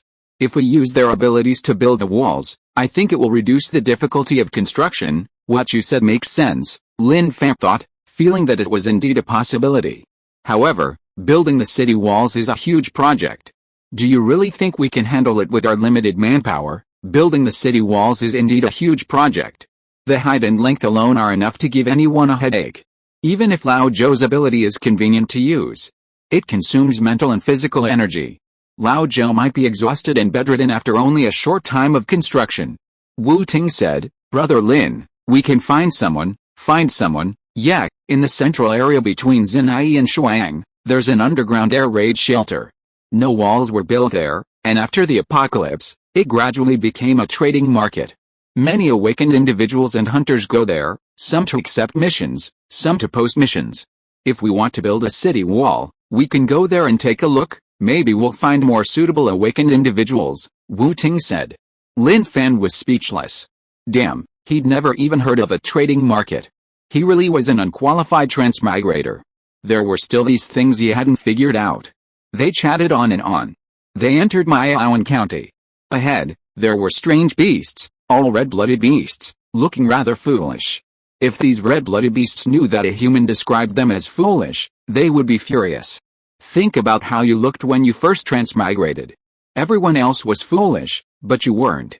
Let's get to work. Lin Fan got out of the car, shaking his arms. For the beasts used for food, quality didn't matter, as long as it was meat. "Brother Lin, we'll handle it, you watch." Wu Ting got out, not taking the group of ordinary red-blooded beasts seriously at all. They were just a bunch of small karami, no need for Brother Lin to lift a finger. Lu Shan and Li Bai also got out. "Alright, then it's your turn." Lin Fan leaned against the car door, waiting quietly. Wu Ting and the others charged towards the beasts. When the red-blooded beasts saw humans, they roared angrily, howling as they charged fearlessly. The battle ended quickly.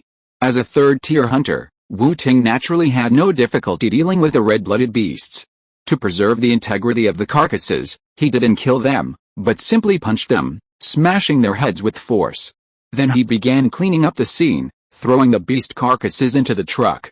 If only we could have a city as a barrier, life is definitely better in the city. But he quickly dismissed the idea. Firstly, setting aside the sheer scale of the project required to enclose the city, the concrete surface was unsuitable for agriculture. It might provide short-term relief, but in the long run, without self-sufficiency, destruction was inevitable. They continued driving towards the county town. The number of beasts in the town was significantly less than before.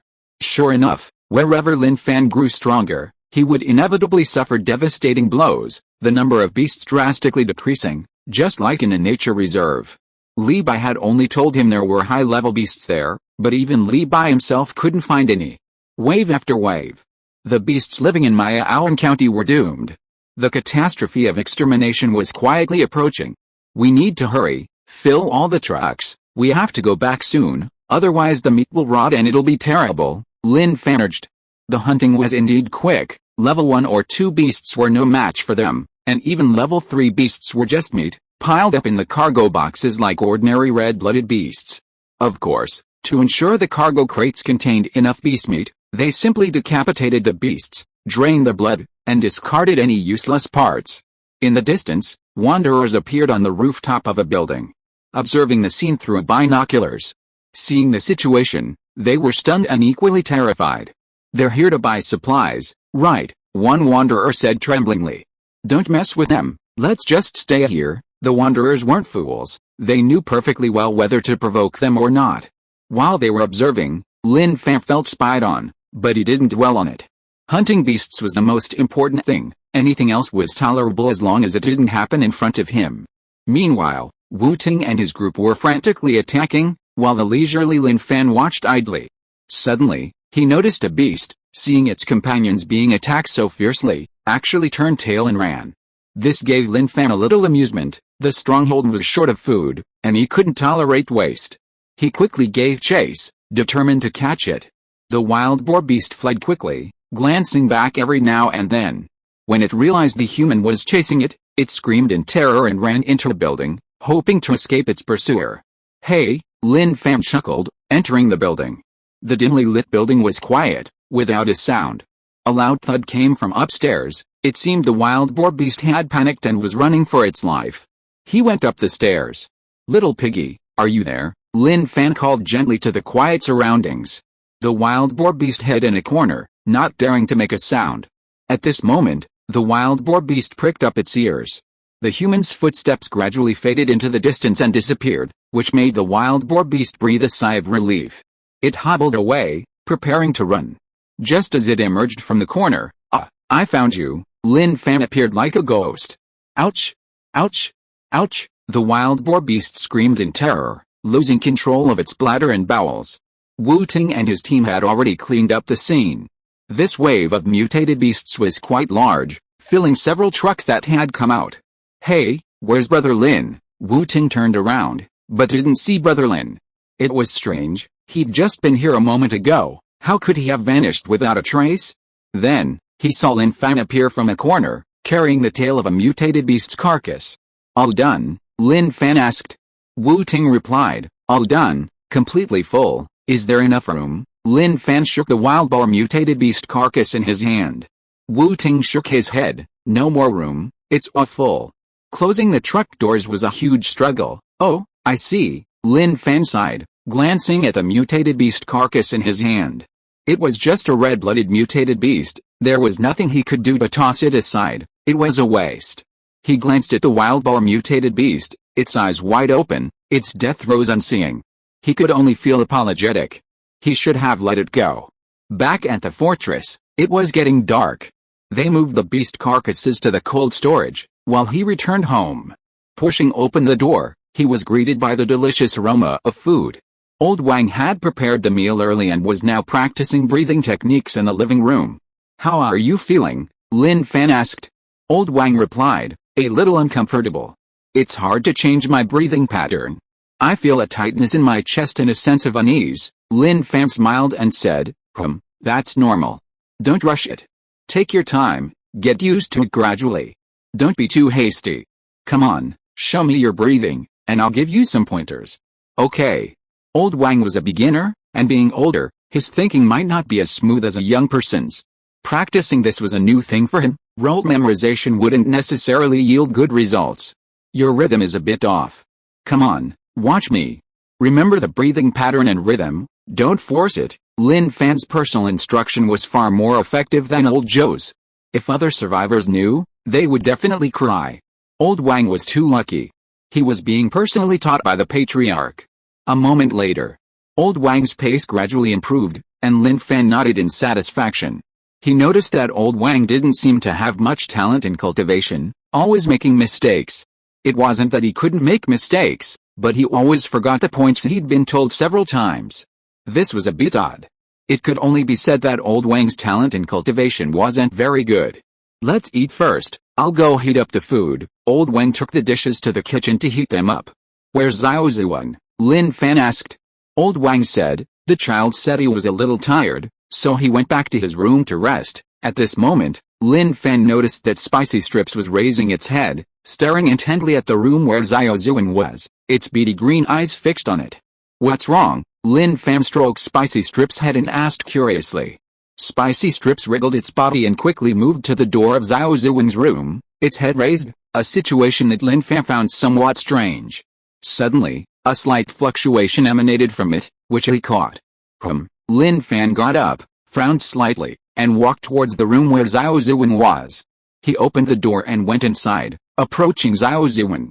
Xiao Zuan was frowning, clearly in pain, her mind hazy, muttering something like, "It's so hot, so hot." Lin Fan touched Xiao Zuan's head and found her forehead was burning hot. It wasn't a fever. If it were, spicy strips could easily cure it. "What's wrong?" Old Wang walked in, puzzled, but seeing his daughter's pained expression, he panicked instantly, at a loss for what to do. He looked at Lin Fan, his pillar of support. Lin Fan said, "Don't panic, this might be the trend of becoming an awakened." Recently, Xiao Zuan had been consuming blood crystals and eating exotic beast meat every day, but her physical condition hadn't improved much. It could only mean that the energy was being used to enhance her spirit. Old Wang was both nervous and excited. His daughter was going to become an awakened? If that were true, it would be incredibly exciting. "Old Wang, go and tell old Zhou, Li Bai to come over," Lin Fan said. Old Wang hurriedly left to inform them. Soon, they arrived. "Look at Xiao Zuan, is she about to become an awakener?" Lin Fan asked. Old Zhou observed carefully. "It seems so. An awakener's awakening ability is an explosion of mental power in the brain, breaking free of shackles, also known as the God's domain. Right now, her brain is changing, and the cells in her body are like gunpowder, starting to explode. It's alright, she'll get through it." "Did you experience something like that?" Lin Fan asked. Old Zhou said, "Yes, but I wasn't as severely affected as Xiao Zuan. Based on my years of speculation, awakeners' abilities vary in strength. I can manipulate metal. I call this kind of ability a kind of supernatural telekinesis. Li Bai has the ability to turn rocks into boulders. But his fighting style is still primarily based on strength. His ability level should be a notch below mine." Li Bai stared intently at old Zhou. "Good grief. You're using me as a stepping stone again. Seize the opportunity. Who can withstand this?" Lin Fan pondered, feeling that old Zhou's words made some sense. While there shouldn't be a hierarchy of abilities, some abilities are indeed lacking in combat power, such as Yao Zu's enchanting ability and Yi Tongtong's plant-based abilities. Lin Fan stayed by Xiao Zuan's side. Old Zhou and Li Bai also didn't leave, wanting to see what kind of ability Xiao Zuan had awakened. Time passed by, minute by minute. Old Wang remained anxious. Even though Lin Fan reassured him that everything was alright, reassurance alone wasn't enough. As a father, he was undoubtedly worried about his daughter's condition. Midnight. The situation changed. Little Hope, lying on the bed, was enveloped by an energy and slowly levitated. "Wow, that can't be Nen, can it?" Old Zhou exclaimed, clearly surprised. Lin Fan and Li Bai exchanged a glance. Old Zhou continued, "Nen abilities are very rare, or you could call it a comprehensive ability. It mainly manifests as telekinesis, turning surrounding objects into weapons, and also possesses superhuman speed and strength." Li Bai seemed to recall something. "I think I remember something from a few years ago." "What was it?" Lin Fan asked. Li Bai said, "I wasn't in the Salt Sea Fortress back then, but in another fortress. A survivor there developed Nen abilities, but he died on his first day of awakening. That fortress was chaotic and insane. The awakened one became arrogant, wanting to become the fortress's manager. Indeed, he possessed astonishing combat power from the moment he awakened. Everything around him became his weapon.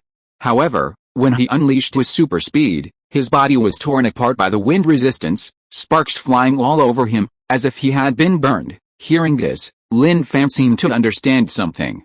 "Oh, so you mean his physical strength was still quite weak, so when he unleashed super speed, his body couldn't support it, resulting in self-destruction?" "Yes, that's it," Li Bai nodded. Just as they were talking, Little Hope, who had been floating, seemed to lose her power and plummeted. Lin Fan reacted quickly, catching her and gently placing her on the bed. "It's alright, the temperature has dropped." Lin Fan touched her head. The temperature had decreased and returned to normal. At this moment, Little Hope's eyelashes fluttered slightly as she slowly opened her eyes. "Uncle Lin, what are you all doing?" Little Hope asked, puzzled. She was just sleeping, so why were all the uncles surrounding her? Lin Fan smiled and said, "Little Hope, you're an awakened now, huh?" "Really?" Little Hope sat up energetically. She desperately wanted to become an awakened so she could protect everyone. "Yes, tell your uncle how it feels now," Lin Fan asked. Little Hope tilted her head, thinking, then looked at the chair at the foot of the bed. She raised her hand, and a wave of energy appeared, causing the chair to float in midair. As she moved her arm, the chair moved as well. Sure enough, this is Nen ability, Li Bai said enviously. This ability is very strong. A well-rounded ability is no joke. As long as she maintains her development and improves her physical strength, the future of this ability will be virtually invincible. Lin Fan smiled and said, "That's amazing." Little Hope raised her head, very happy.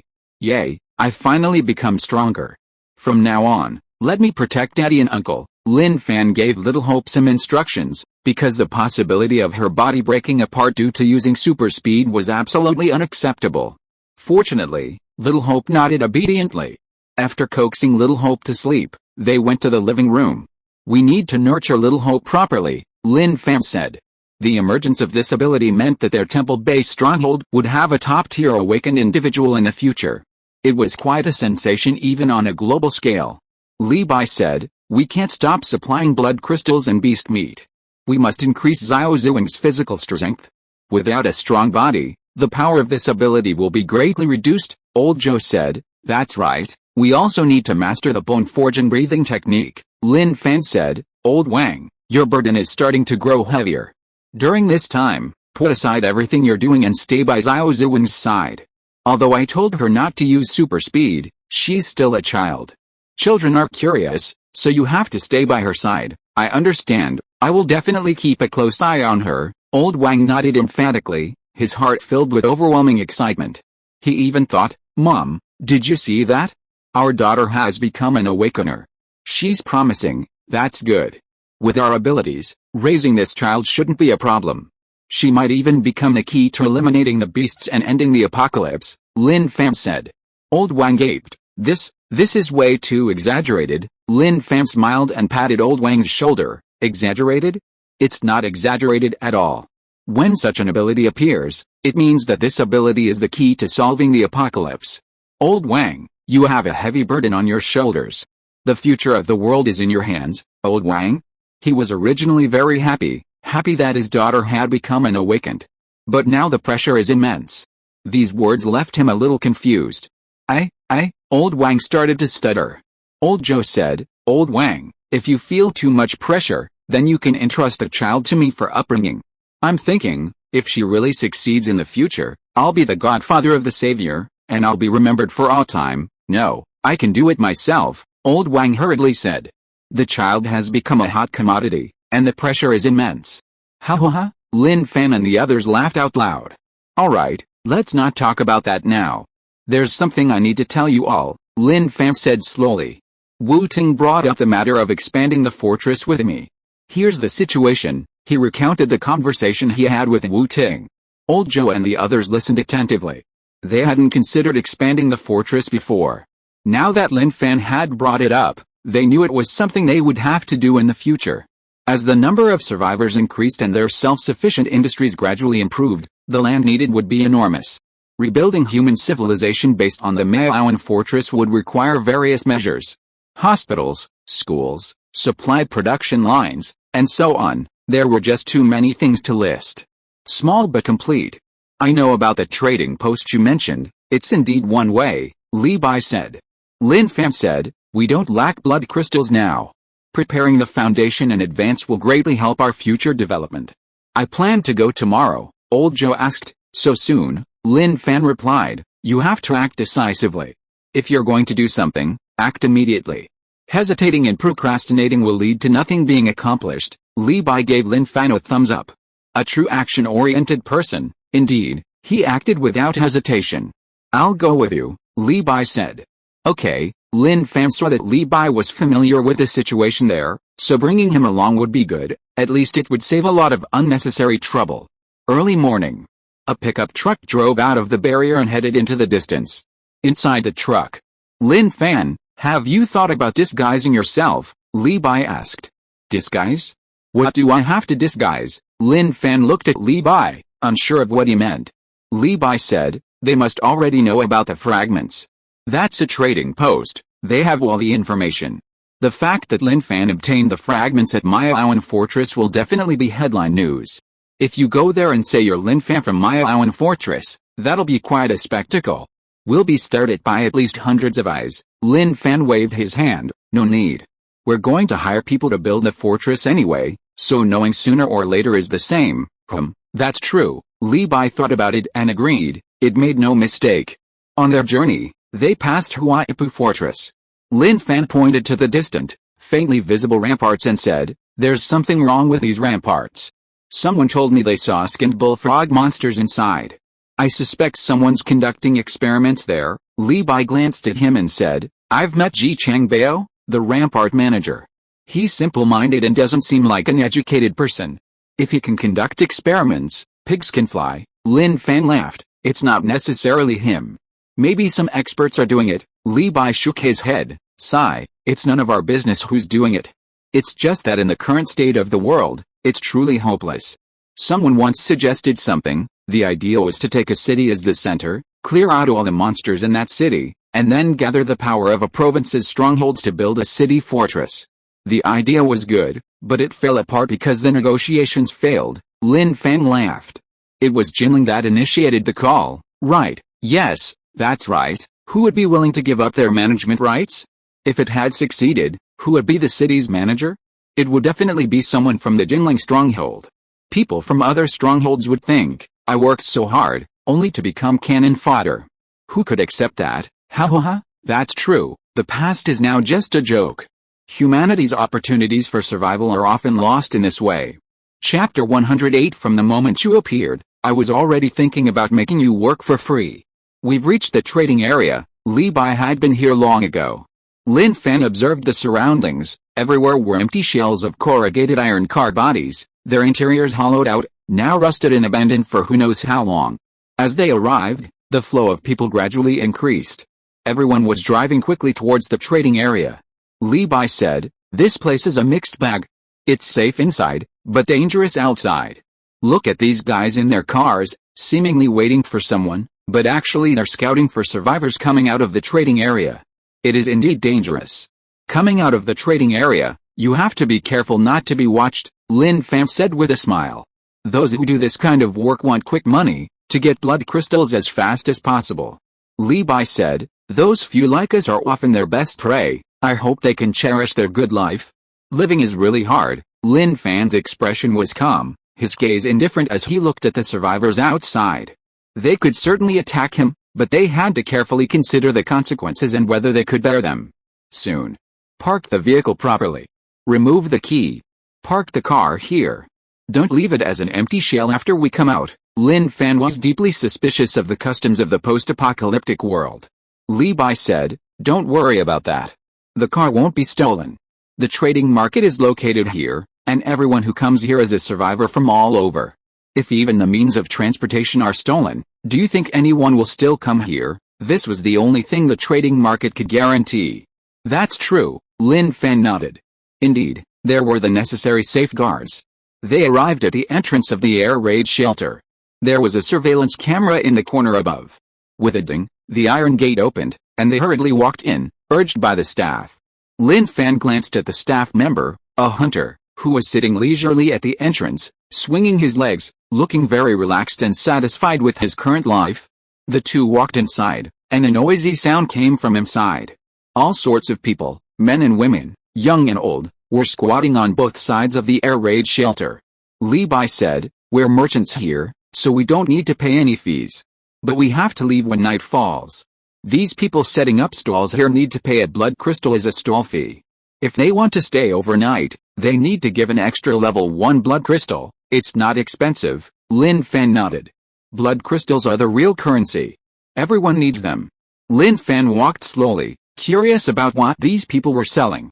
Level 5 blood crystals for 100 level 3 blood crystals. This was a middle-aged man, squatting on the ground with a paper card in front of him. The card had words written on it explaining what he needed. Lin Fan felt that the man would have a hard time exchanging it. One level 5 blood crystal was not worth 100 level 3 blood crystals at all. Upon closer observation, this middle-aged man was probably a third-tier hunter. He didn't know where he got a level 5 blood crystal and wanted to exchange it for a level 3 blood crystal to improve his strength. He could understand it, but the exchange rate was a bit too high. Li Bai whispered, "Things traded here are often very expensive. They're not looking to sell as quickly as possible, but rather to find someone who desperately needs the item. If they find one, the price will skyrocket. Yeah, Lin Fan nodded. It was true. For example, a level 5 blood crystal might be exchanged for 100 level 3 blood crystals. A normal person wouldn't even look at it. But if a level 5 expert hadn't encountered a level 5 beast yet had collected a bunch of level 3 blood crystals, they might exchange them without hesitation, since level 3 blood crystals were useless to them. They continued walking inside. They stopped in front of a man. A cement awakener. Lin Fan was quite surprised. He hadn't expected such an ability to exist. The man looked up at the sound of his voice and chuckled. Brother, do you need my ability? I'm a master at building walls and ramparts. I'm paid by the day, and the price is very fair. 8 hours of work a day only costs 10 level 2 blood crystals. That expensive. Lin Fan was very interested in this awakener. This was exactly the kind of ability he wanted. The man said, Brother, is this still expensive? I'm a second tier awakened. I work incredibly fast. If I become a third tier awakened, the price will skyrocket, far beyond what a second tier blood crystal can buy. Can we negotiate? Lin Fan asked. The man observed Lin Fan's expression and noticed a hint of probing when he said we can negotiate. He decisively shook his head. Brother, no bargaining. Okay, follow me. Lin Fan nodded, finally finding his first helper. The man folded the piece of paper, put it in his pocket, and followed Lin Fan with a beaming smile, enthusiastically saying, Brother, my name is Li Fan. How big is the city wall we need to build this time? Let me give you a rough estimate and calculate the cost. Don't rush, it's not confirmed yet, Lin Fan said. Oh, bro, do you need any help? I know a few experts at building fortifications and walls. Their skills are outstanding. They'll definitely satisfy you, Li Fan enthusiastically recommended, as it's normal for people in this line of work to introduce business to each other. Lin Fan was overjoyed upon hearing this. Lead the way. Okay, Li Fan was secretly delighted. He hadn't expected business to come so quickly. He hadn't worked for a whole month. Of course, he wouldn't live in the trading market. When it got dark, he would go outside the trading market and use his abilities to build a simple cement hut, make do for the night, and then come back to set up his stall at dawn. Auden, you haven't sold anything yet? Listen to me and lower the price. Hey, buddy, time to get to work. Big job coming up. Lin Fan found that Li Fan's personality was quite lively. Even the apocalypse hadn't suppressed him. He had to admit, this guy's mentality was indeed good. Soon, led by Li Fan, they arrived at a corner. Brother Gao, Brother Su has a big job, Li Fan shouted, completely unconcerned about the stares from those around him. He wanted everyone to know that he had work and a substantial income. Lin Fan looked at the two men. The man called Brother Gao wore a worn-out yellow hard hat, had a bulbous nose, a mustache, and a small axe at his waist. This reminded Lin Fan of a familiar figure, Bald Kang. The other man, Brother Su, was ordinary-looking, with no distinguishing features, and didn't warrant much comment. Let me introduce you, Goshan and Su Yang, both skilled at building fortified walls, Li Fan introduced. Then looked at the two men and said, this brother is looking for people to build fortified walls. It's a large project. I've negotiated with him, he'll give you 8 level 2 blood crystals a day. Are you in? Goshan was shocked. Su Yang was horrified. Li Fan said, that's quite a lot. Are you willing to do it for this price? Goshan and Su Yang nodded frantically without hesitation. Let's do it, we'll do it. The reward was quite high. They would have been willing to accept 5 level 2 blood crystals a day, but Li Fan had negotiated 8 for them. He was truly a good brother, he was genuinely willing to share any benefits. Lin Fan quietly observed them, clearly understanding their situation. However, it didn't matter. The most important thing right now was to expand the city wall. After taking the people back, he would naturally leave the follow-up matters to Lao Zhou. Lin Fan wanted to find more people, but Li Fan told him that no one here was capable of doing this kind of work anymore, and it was indeed difficult to find suitable candidates. Take Goshan and Su Yang, for example. They were skilled at controlling oil and welding with fire emanating from their eyes, respectively. They were both experts in this field. He didn't rush to leave but continued to wander around the trading area. Since it was his first time there, he had to look carefully. He discovered that there were still many items available. There were thugs to do the work. There were volunteers to be assassins. There were also rare items that were once common in peacetime but were now extremely scarce, such as cell phones. It was old, but it could still be turned on. There was no internet, but he could still listen to downloaded songs and read downloaded novels. It could be said that anyone who found something good could sell it here. Suddenly, he stopped. The item displayed on the stall in front of him caught his attention. If he wasn't mistaken, it seemed to be a fragment, but it was very small, only the size of a fingernail, and contained very little energy. So much so that people around him frequently glanced at the fragment, but no one did anything rash. "Old man, how much for this?" The person selling the fingernail-sized fragment was an old man, looking to be over 60 years old. He wasn't an awakened one or a hunter, and it was unknown where he had obtained the fragment. Indeed, there were many strange things in the apocalypse. There were things you couldn't imagine, and things you hadn't seen. The old man raised his head, his skin dark and wrinkled, his eyes cloudy, and he opened his mouth, revealing a row of yellow teeth, and said, "This isn't for sale." "Not for sale? What are your requirements?" Since it was displayed, there must be something he wanted. If he didn't want to sell blood crystals, then he must have something else in mind.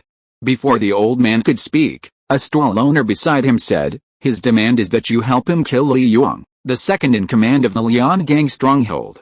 That's a fourth-tier awakened, and he's inside the stronghold. Killing him is practically impossible." "Li Yuang? Oh, that's him. There must be a reason." Lin Fan wanted to hear the story. For an old man to have such a thought, there must be a deep-seated hatred involved. "He killed my beloved. I want him dead." When he spoke of this, the old man's eyes were filled with rage, a hatred that made him want to tear him apart and devour him alive. A daughter, Lin Fan felt some sympathy for the old man.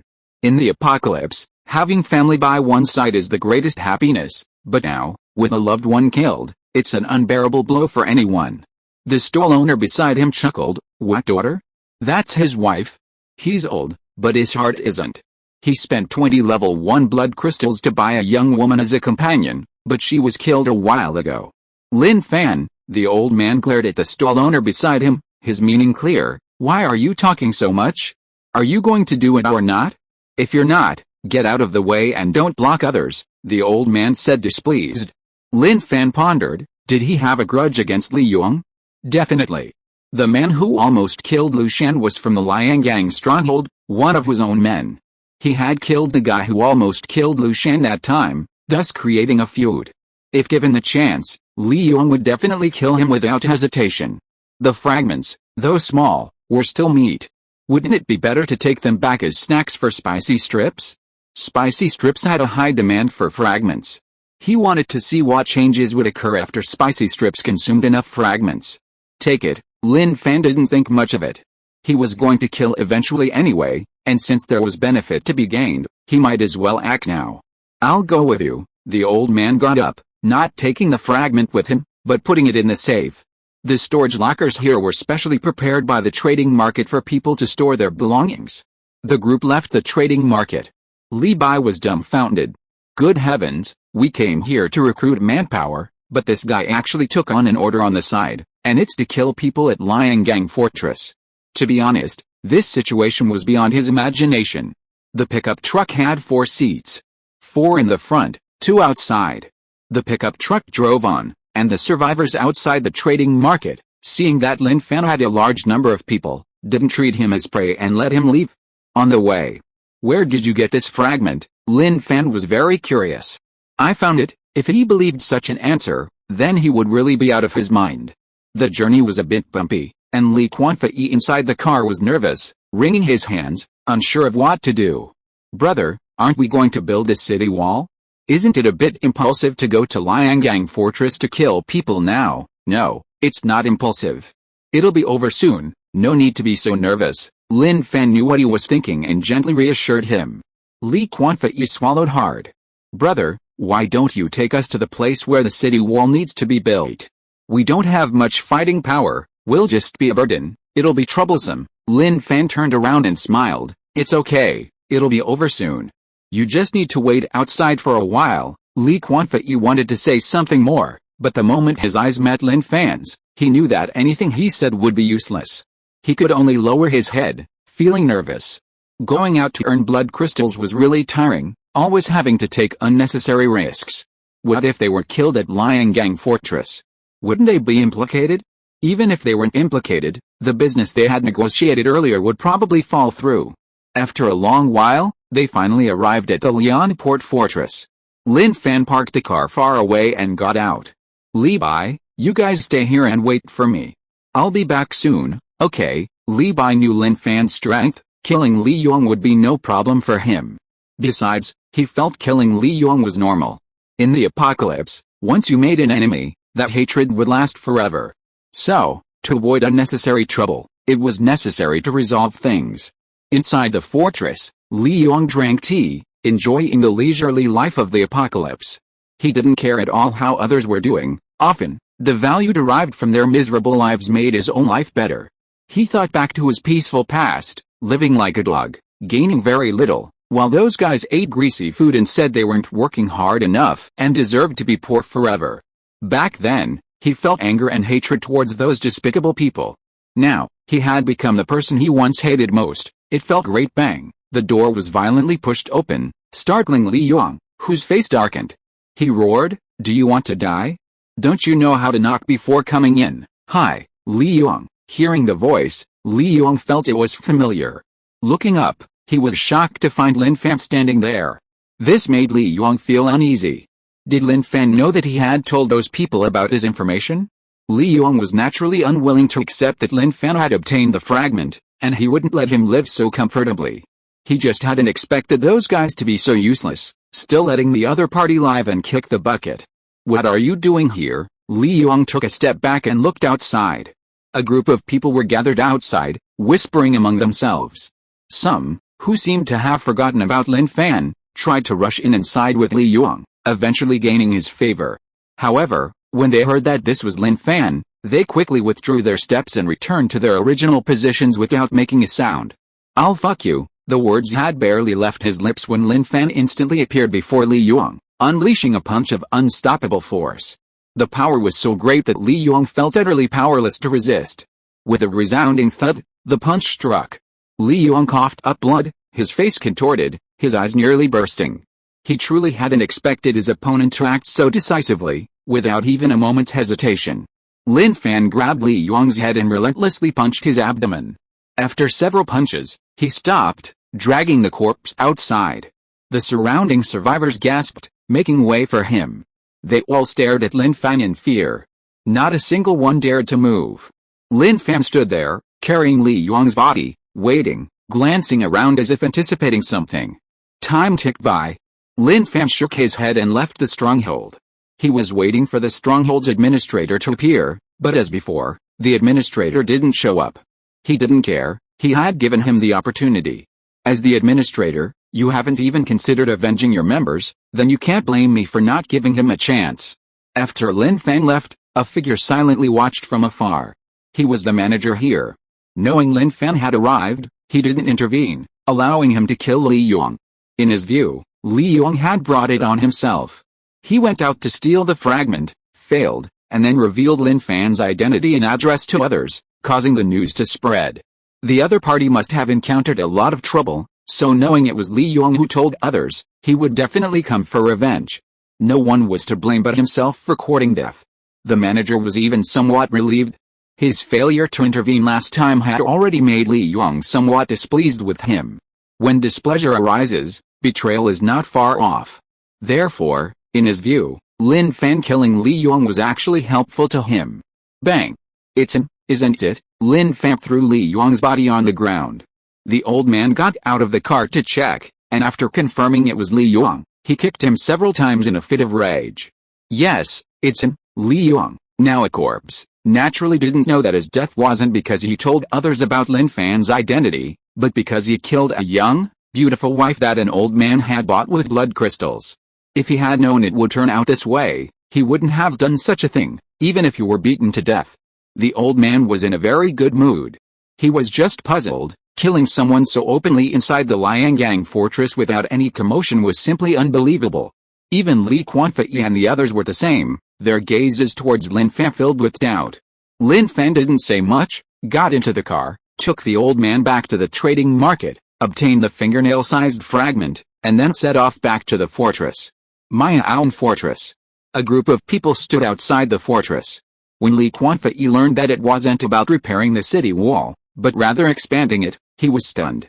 He exchanged glances with his companions and couldn't help but exclaim, "We've taken on a huge project." Expanding and rebuilding the city wall was a massive undertaking, requiring a long time. Although they were awakened ones, using their abilities to construct the wall, their daily output was undoubtedly substantial, but compared to the scale of this project, it was still insignificant. Lin Fan was talking with Lao Zhou and the others. "We'll start extending from the outer wall side. We only need to build 3 high walls, then leave a large gate for our vehicles to enter." Lin Fan's idea was to expand the enclosed land for planting resources. Old Zhou pondered for a moment, then nodded and said, "It's indeed feasible, but the scope of expansion is a bit too broad." He then glanced at Li Fanfei and the other two, engrossed in the large-scale project, and quietly pulled Lin Fan aside, muttering, 10 level 2 blood crystals a day for 1, 8 for 2, isn't that too much? We can manage in the early stages, but judging from their situation, it seems they definitely won't be able to complete it in a short time. Old Zhou was concerned about the cost of blood crystals. These things required hunting, and frankly, the reward they demanded was a bit high. Level 1 blood crystals would be more reasonable. The ability is in their hands, there's nothing we can do. Level 1 blood crystals won't attract them. If it were really just level 1 blood crystals, with their strength, they could easily hunt for them themselves, wouldn't you agree? Lin Fan said. That's true, but Old Zhou still felt it was too expensive. With the current financial resources of their Mutant Fortress, it would be very difficult to support. Or rather, it wouldn't be difficult, but extremely difficult. It was simply unrealistic.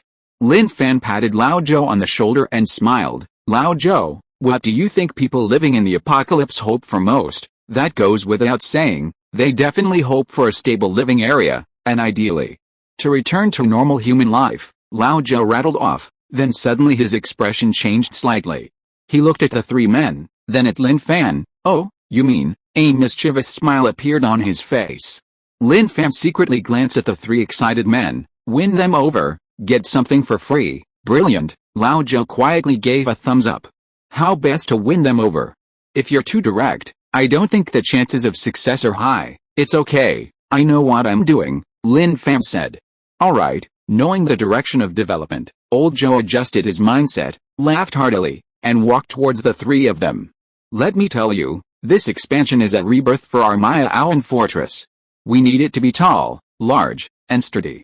We have no shortage of blood crystals, so you can work with confidence." Li Fanfei's eyes lit up, and he patted his chest, saying, "Brother, don't worry, the 3 of us brothers are all top-notch in terms of skills. We guarantee the city wall will be built beautifully." "That's good. I'll arrange accommodations for you," Old Zhou said. "Thank you." Li Fanfei felt this was a really good deal. Old Zhou didn't take them to the inner wall, but instead had them live in the outer wall area. A small shed was built outside to shelter them from the wind and rain. Li Fanfei and the others didn't find anything wrong with this environment. It was quite nice. Thinking about their previous living conditions, it seemed even worse than this. Night. The night was deep and quiet, the moon bright and the stars few. Li Fanfei, Goshan, and Su Yang rested. They would start work tomorrow. In the afternoon, they had followed the other side to determine the length of the city wall to be built. It has to be said, it's indeed a huge project.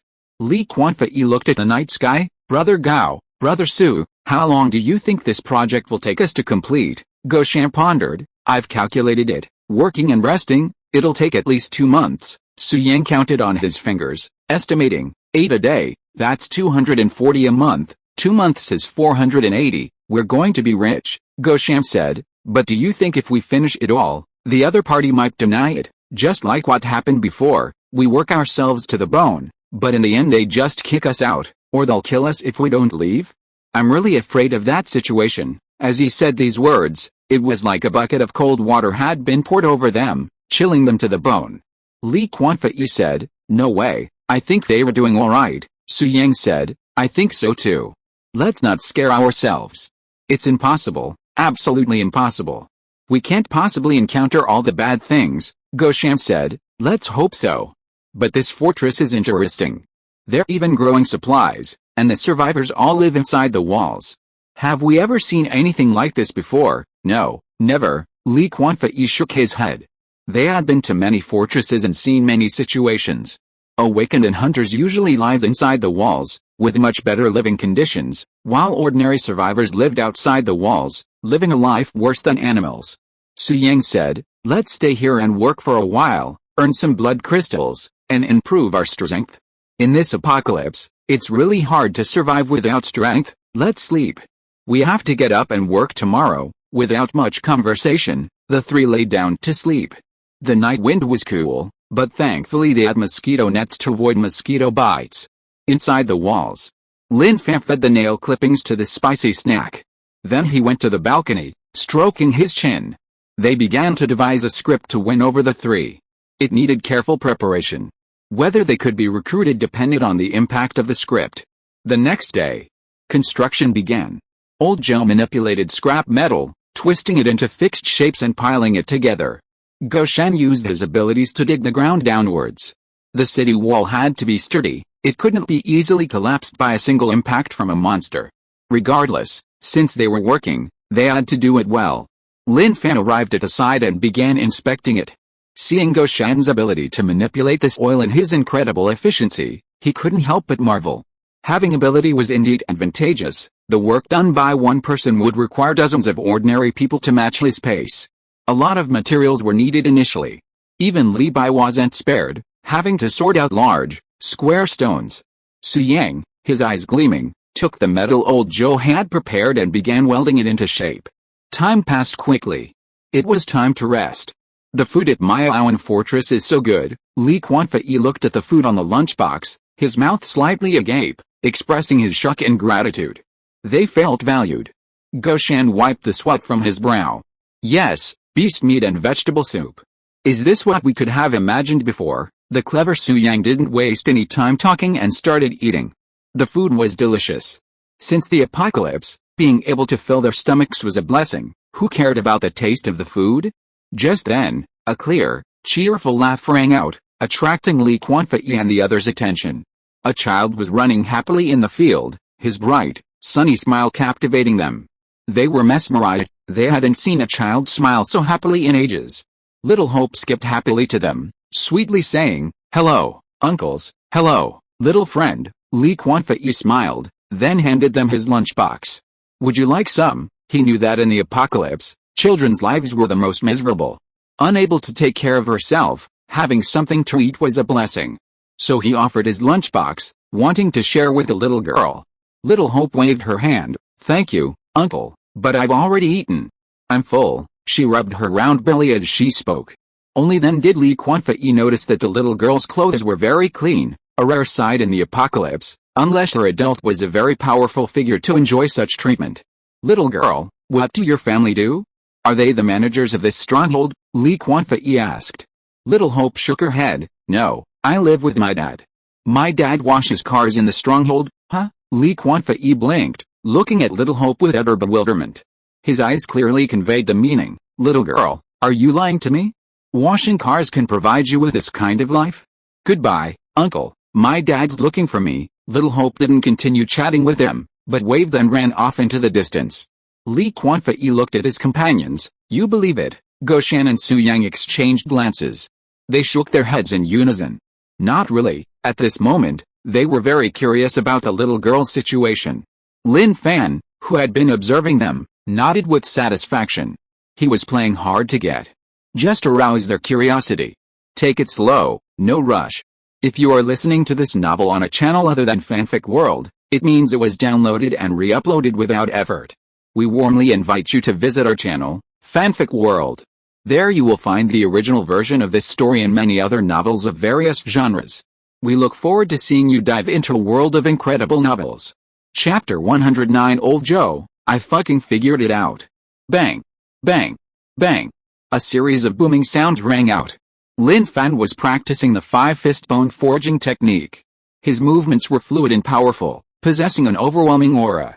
Sounds emanated freely from within him, his bones and muscles resonated, vibrating incessantly, his blood and ki boiling like hot water.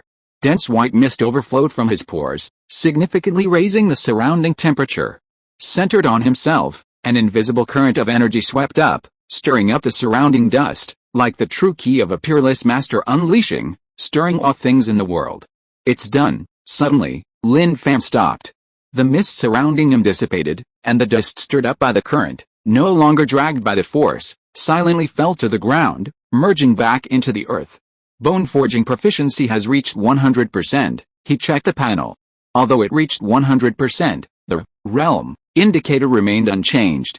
It seemed his exploration of the subsequent path was blank, hence the lack of change in realm. What follows is a tedious project, Lin Fan mused, stroking his chin.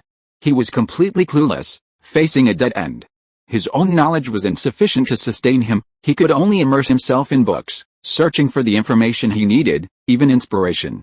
The saying a flash of inspiration can lead to instant enlightenment wasn't entirely without merit.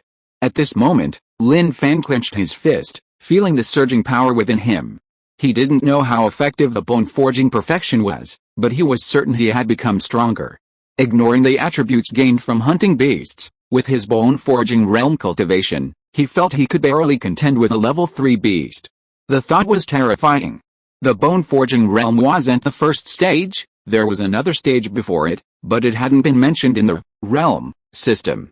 Perhaps this realm was considered entry level and slightly weaker, so it wasn't recorded. Therefore, being able to fight a level 3 beast with his current second realm was incredibly powerful. Let's try applying the moves. Lin Fan raised his hand, unleashing the Dragon Claw hand. Previously, the Dragon Claw hand was merely the condensation of blood and ki at his fingertips, but now, with his increased control over blood and ki, it could unleash a much stronger power. Blood and ki condensed, covering his 5 fingers and forming a blood and ki Dragon Claw. The dragon scales were striking and incredibly realistic. Faintly, the sound of his sharp fingers tearing through the air resembled the roars of a dragon. A true dragon in his hand, manipulating the universe. Special effects galore. After he maxed out his bone forging realm proficiency, the martial arts special effects were already maxed out. This was the reward for his hard work. Whoosh, take off. Lin Fan was in high spirits. After completing a set of Dragon Claw hand moves, his energy and spirit were surging, a feeling of indescribable exhilaration, as if he were ascending. A sense of accomplishment. A full sense of accomplishment enveloped his heart. Bone forging perfected. To what extent have my bones been tempered? Lin Fan pondered. He really wanted to know. After leaving the area, they found Spicy Strips, who was with a gorilla. The gorilla was Spicy Strips' mount, and Spicy Strips sat coiled on its head held high, looking quite imposing. Spicy Strips, come here, Lin Fan called out. With a whoosh, Spicy Strips twisted its body and wrapped itself around Lin Fan's arm with lightning speed. Lin Fan placed Spicy Strips on his head and said slowly, "Don't be nervous about what's about to happen. It's basic procedure. I'm conducting an experiment. When I need you to treat me, just treat me properly, understand?" Spicy Strips nodded frantically. Lin Fan couldn't see Spicy Strips' movements, but he knew it was steady.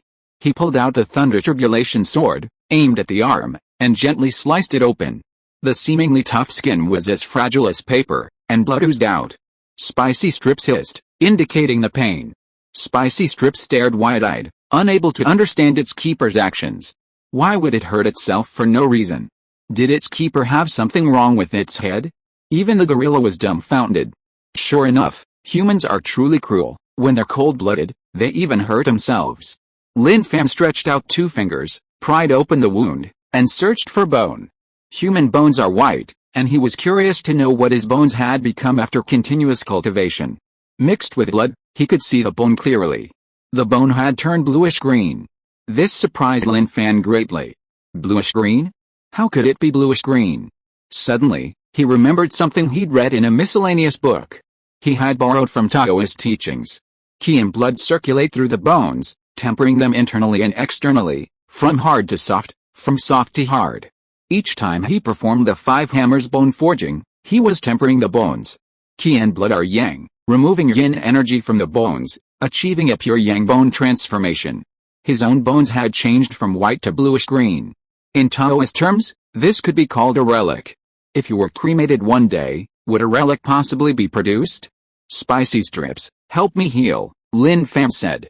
Spicy Strips began to heal, and the wound started to recover. Lin Fan pondered. Something was amiss with his situation. According to the miscellaneous books, if you were to follow the Taoist path of cultivation, his first step in regulating his ki and blood should be blood transformation, converting the red blood in his body into white blood. In Taoism, this is called white ointment. The purer the ointment, the higher the level of cultivation. No, he dismissed his thoughts. What Taoism? He was just absorbing the strengths of various schools of thought from a jumble of miscellaneous books. He tried whatever made sense, like a cheat code that allowed him to correct his mistakes. As long as something was even slightly logical, it wouldn't be a problem. He decided to stop thinking about these things and instead go and read the miscellaneous books. He needed to read more to recharge his brain. After some organization, he could definitely create a direction for his next cultivation path. Perfect. He tossed the spicy snack to the gorilla and went to the martial arts academy. The books he had brought back were all laid out there. Inside, the selected survivors sat cross-legged, cultivating, while their mentors, Li Bai and the others, moved among the crowd. He would occasionally offer a pointer or answer their questions. Lin Fan nodded slightly to Li Bai and the others, signaling them to continue without making a sound, and headed straight for the second floor. He could tell that Li Bai and the others were enjoying the atmosphere. Being a teacher is addictive. Seeing those you personally taught achieve success must be incredibly satisfying. On the second floor, Old Joe was also cultivating, his profound breathing technique often making cultivators forget time and everything else. However, the blood crystal placed in front of Old Joe surprised Lin Fan. Huh? Old Joe opened his eyes. Why are you here? Lin Fan said. I went up to the third floor to read some books. You're cultivating, but what's with that blood crystal in front of you? Old Joe laughed. I was thinking that after cultivating for a while, I'd eat a blood crystal to boost my abilities during breaks. I'm doing both, not letting go of either, because I really want to improve. Lin Fan gave Old Joe a thumbs up. Look at that. If everyone had Old Joe's mindset, how could the barriers not grow stronger? Reaching the third floor, he carried a stack of books to the table, sat down comfortably, and began browsing. Most were martial arts manuals, the kind that were very inexpensive. However, these weren't what he was looking for. Among the books, he found one, The Mysteries of the Five Elements in the Human Body. He began to read. The five elements, metal, wood, water, fire, and earth, are, as stated in the Huangdi Nijing, Yellow Emperor's Inner Classic. The five elements govern the essence of all things and are the origin of all transformations. Wood, fire, and metal are yang, earth and water are metal, wood generates fire, fire generates earth generates metal, metal generates water, and water generates wood. They complement each other, and all things are born. After a moment, Lin Fan put down the book, rubbing his temples. His head was starting to ache. While his spirit was strong, it didn't equate to intelligence. Reading and understanding, learning new knowledge, was always his most painful experience. Take the issue of the five elements mutual restraint, for example. He only had a superficial understanding. Even if he knew about the mutual restraint between the five elements, he didn't understand why they restrained each other, or what the principles behind it were. Sigh, I still need to study. He deeply understood that his own knowledge was lacking. But there was nothing he could do. It had always been like this. However, he had secretly vowed to study hard, to absorb useful knowledge from various books, and to deduce a complete new system. Time passed quickly, and evening came. Lin Fan, who was on the third floor, looked out at the sunset and got up to leave. The content of the books he was currently reading was insufficient. He needed more books to build the foundation for his theoretical path. I'll go and move the books back tomorrow. Inside the outer wall, Li Quanfei and his two teammates who were building the city wall returned to rest. Their workload was indeed quite large, but fortunately, they had the help of the survivors of the fortress. Especially Wang Dabao, who had a good relationship with them, was working very hard, as if he wanted to use all his strength. I say, brother, you don't need to work so hard. Li Quanfei shook his arms and rubbed his shoulders. Wang Dabao said, no, I definitely have to work hard. Huh? Is it because you'll get beaten up if you don't work hard? Li Quanfei asked in a low voice. They knew Wang Dabao was just an ordinary survivor, free labor. Seeing that he'd already stopped working but was still following them, it was clear he hadn't had dinner and wanted to mooch a meal from them. Wang Dabao didn't mind. They were having a good chat, so he figured he'd help if he could. Beat me up? No way. I think contributing to the stronghold is what makes me happiest. If I weren't an ordinary person now, with some physical limitations, I'd stay up all night. Wang Dabao was genuinely devoted to the stronghold. He had once been just an ordinary person, but Lin Ji's attention gave him a chance to change his fate, and he was incredibly grateful, wanting to give himself entirely. I understand, but it's okay. Those who understand, understand. Besides, it's just the three of us brothers, nobody knows. You don't need to be like this. Li Quanfei waved his hand, thinking Wang Dabao was scared. He could understand. As an ordinary person, his life was fragile. If the other side knew and said something bad, there would probably be another corpse buried in this field. Wang Dabao? He really wanted to ask them, have you guys made a mistake? It's not what you think. My Aon fortress is different from other places, Wang Dabao explained. Li Quanfei and his companion exchanged glances, sighing inwardly. They truly understood. When they were ordinary people, they had experienced the same thing, cowering in the fortress, afraid of saying the wrong thing and offending someone.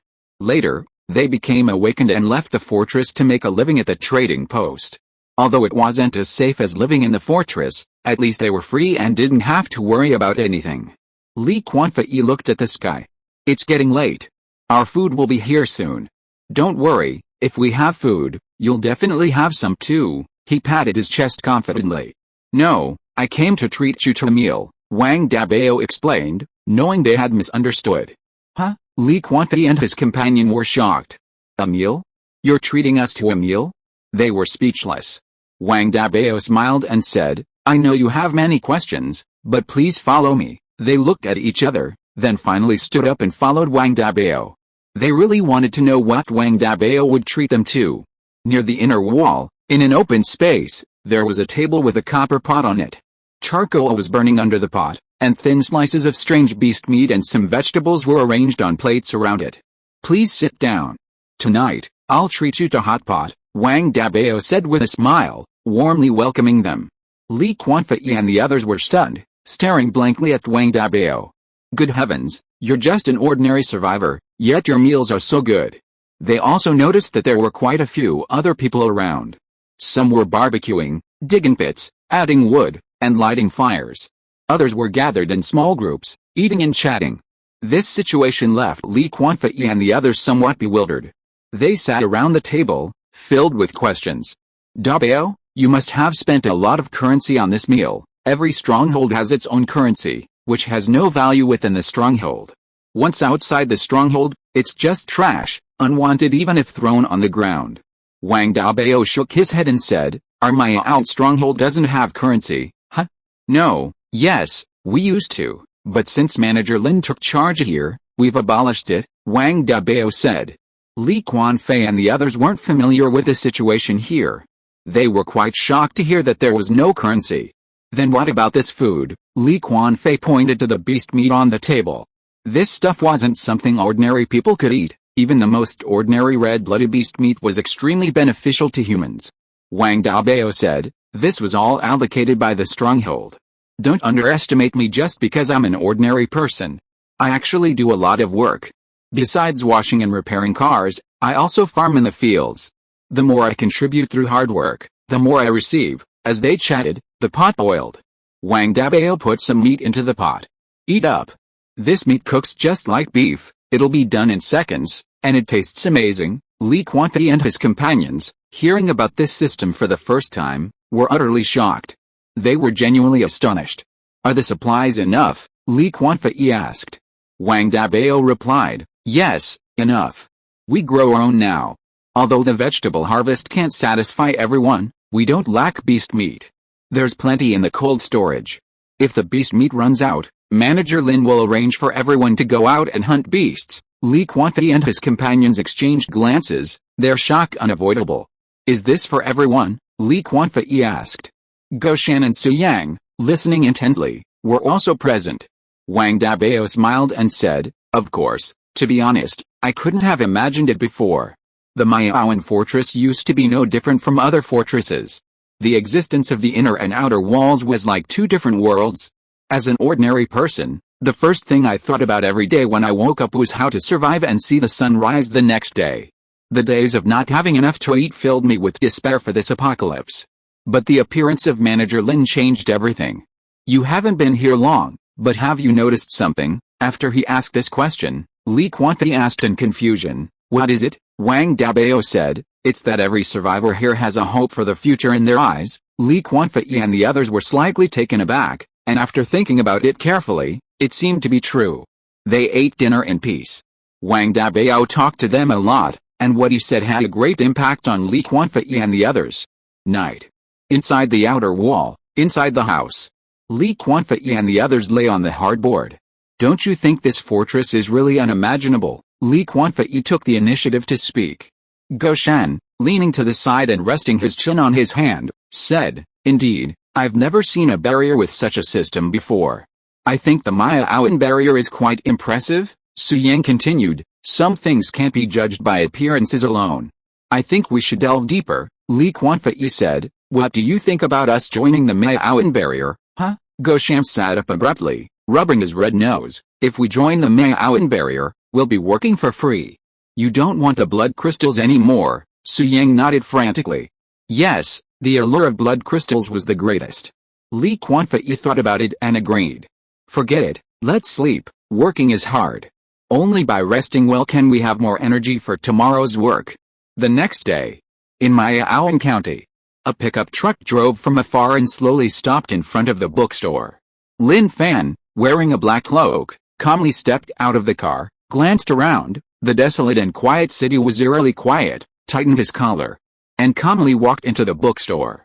After waiting a moment, he carried out a large number of books, piled them up in the back of the pickup truck, then went back into the bookstore, and came out again shortly after. Basically, he took all the valuable books. Soon, the back of the truck was overflowing. At that moment, a car drove by and stopped. There were 4 people in the car. They were shocked to see the black pickup truck piled high with books. They had seen people collect supplies, but they had never seen anyone collect books.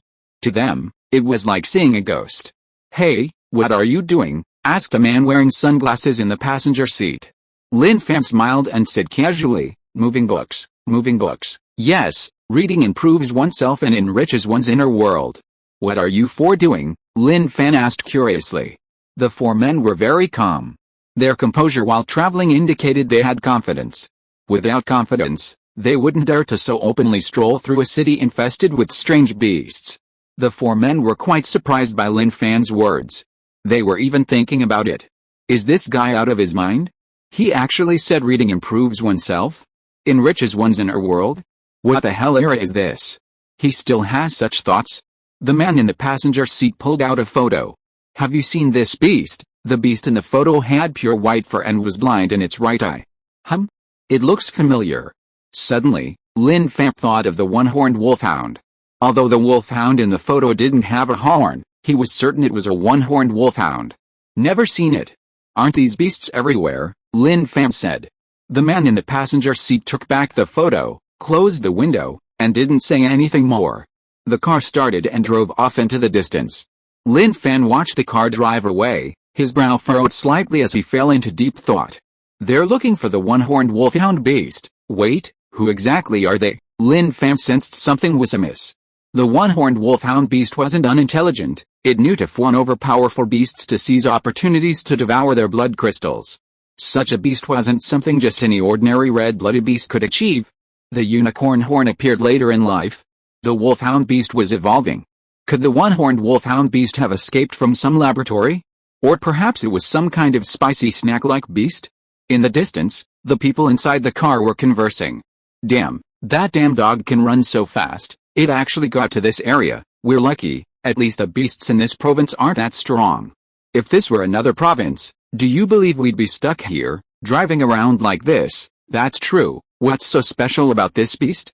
Why go to such lengths to find it? Don't ask questions you shouldn't ask. Our mission is to find it, capture it, and bring it back. Meanwhile, Lin Fan returned to the fortress with a large number of books. He had many things to do. The construction of the city wall wasn't his concern. Old Joe was in charge. The script for winning over the 3 of them had been arranged. There was no pretense, just genuine performance. Now that he had reached level 5, to continue his progress, he needed to hunt level 5 beasts, but level 5 beasts were hard to find in this area, so he temporarily abandoned that idea. His immediate priority was to absorb knowledge from the books and create a completely new cultivation system. "Old Joe, I'm going into seclusion for a few days. Don't disturb me on the 3rd floor." After all the books had been moved to the 3rd floor, he said goodbye to Old Joe and hurriedly locked himself up there. Old Joe blinked. Seclusion? Oh. Lin Fan tossed aside the books that looked useless from the large collection, then picked up a book, looked at the title Taoism and Health Preservation, and nodded in satisfaction. It should be somewhat useful. Reading is a very brain-draining activity. But there was no other way. He had been forced onto this path and could only grit his teeth and continue. He couldn't just stop after reaching the bone-forging stage. The 3rd floor was quiet. If you listened carefully, you could only hear the rustling of pages turning. The content of each book was roughly different, especially the books about Taoism. The various cultivation levels and coldness were completely different. After reading one, he thought he understood a little, then he read another, only to find that it was completely unrelated. There were just too many miscellaneous books on body acupoints, health preservation, blood, Buddhism, and so on. Several days later, "My head hurts," a voice filled with despair rang out. Lin Fan pushed open the door and rushed outside, breathing in the fresh air to release the pent-up emotions in his heart. He was truly on the verge of a breakdown. Who the hell wrote this book? How could it give someone such a headache? Maybe we shouldn't read it anymore. Old Joe came over and, seeing Lin Fan's expression, knew exactly what was going on. He had locked Lin Fan inside, engrossed in the book, even snorting as he read. When Old Joe peeked at Lin Fan, he was startled to see him almost dozing off while reading, and slapped himself awake twice. Old Joe felt sorry for him. There was no need to torture himself like this. Reading really requires talent. Not everyone can concentrate. It's okay. Lin Fan waved his hand. A man can't admit he can't do it, especially since this was about to reduce the future of his cultivation path. If he gave up, there would truly be no path left to follow. Old Joe sighed. Why don't you go outside for a walk, kill some strange beasts, and relieve your stress? It's hard to do anything well when you're under a lot of mental pressure. To be honest, I've recently found watching them build a city wall quite stress-relieving. Sometimes, when I have nothing to do, I just sit there and watch, and it's dark before I know it. Time flies by so fast. Mental pressure? Why do people experience mental pressure? Lin Fan asked slowly, his brows furrowed as he spoke, as if he were lost in a strange self-questioning. Old Joe stood with his hands behind his back, head held high, gazing at the sky. Well, because we humans can't control ourselves. Even if we could, it would only be a small part. For example, we can control our breathing, but not our heartbeat. We can control our emotions, but not our hormones. If we could control ourselves, then we would have what we call mental pressure. Lin Fan snapped out of his reverie, looking at Old Joe in surprise. These words didn't sound like something Old Joe would say. You have that insight, Old Joe smiled and said, it's not that I have insight, but I've been idly flipping through the books you left behind on the 2nd floor. Someone else said that. Which book? Lin Fan asked eagerly. Old Joe thought for a moment. Oh, it's called Life Culture, written by an author I don't know. It costs 16 yuan and 60 cents. I think it's quite interesting. Lin Fan pulled Old Joe and hurriedly went back inside, asking him to find the book for him so he could study it carefully. Soon, Old Joe found the book under the table. Lin Fan took the book and ran back to the 3rd floor to continue his seclusion.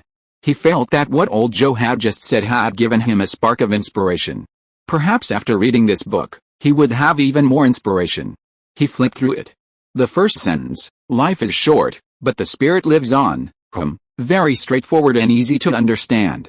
He should be able to grasp the meaning clearly. He read it very carefully. The book didn't have many pages, but the content was written in a simple and easy-to-understand style. Lin Fan nodded frequently, agreeing with the content and finding it to make some sense. Cultivating life is cultivating the spirit. Spiritual power is divided into 2 types. The first is the spiritual power of the brain, and the second is the spiritual power of the heart. How does one perceive the spiritual power of the brain? When you close your eyes, you can't see what's in front of you, but you must imagine yourself seeing it. Don't use your eyes to see. Instead, use your brain to receive the information coming from in front of you. You must have a strong desire to see it. When the brain feels a boiling, expanding, and pressured sensation, and this pressure can flow and compress, That is the spiritual power of the brain. This is what the book says. Lin Fan felt it made sense. The spiritual power of the heart is what the heart feels when emotions change, such as the heart-wrenching pain of sadness. The energy that produces this feeling is the spiritual power of the heart. However, this spiritual power cannot be controlled, it can only passively appear naturally under external stimuli. The book contains more than just this. Although the pages are few, they contain valuable information.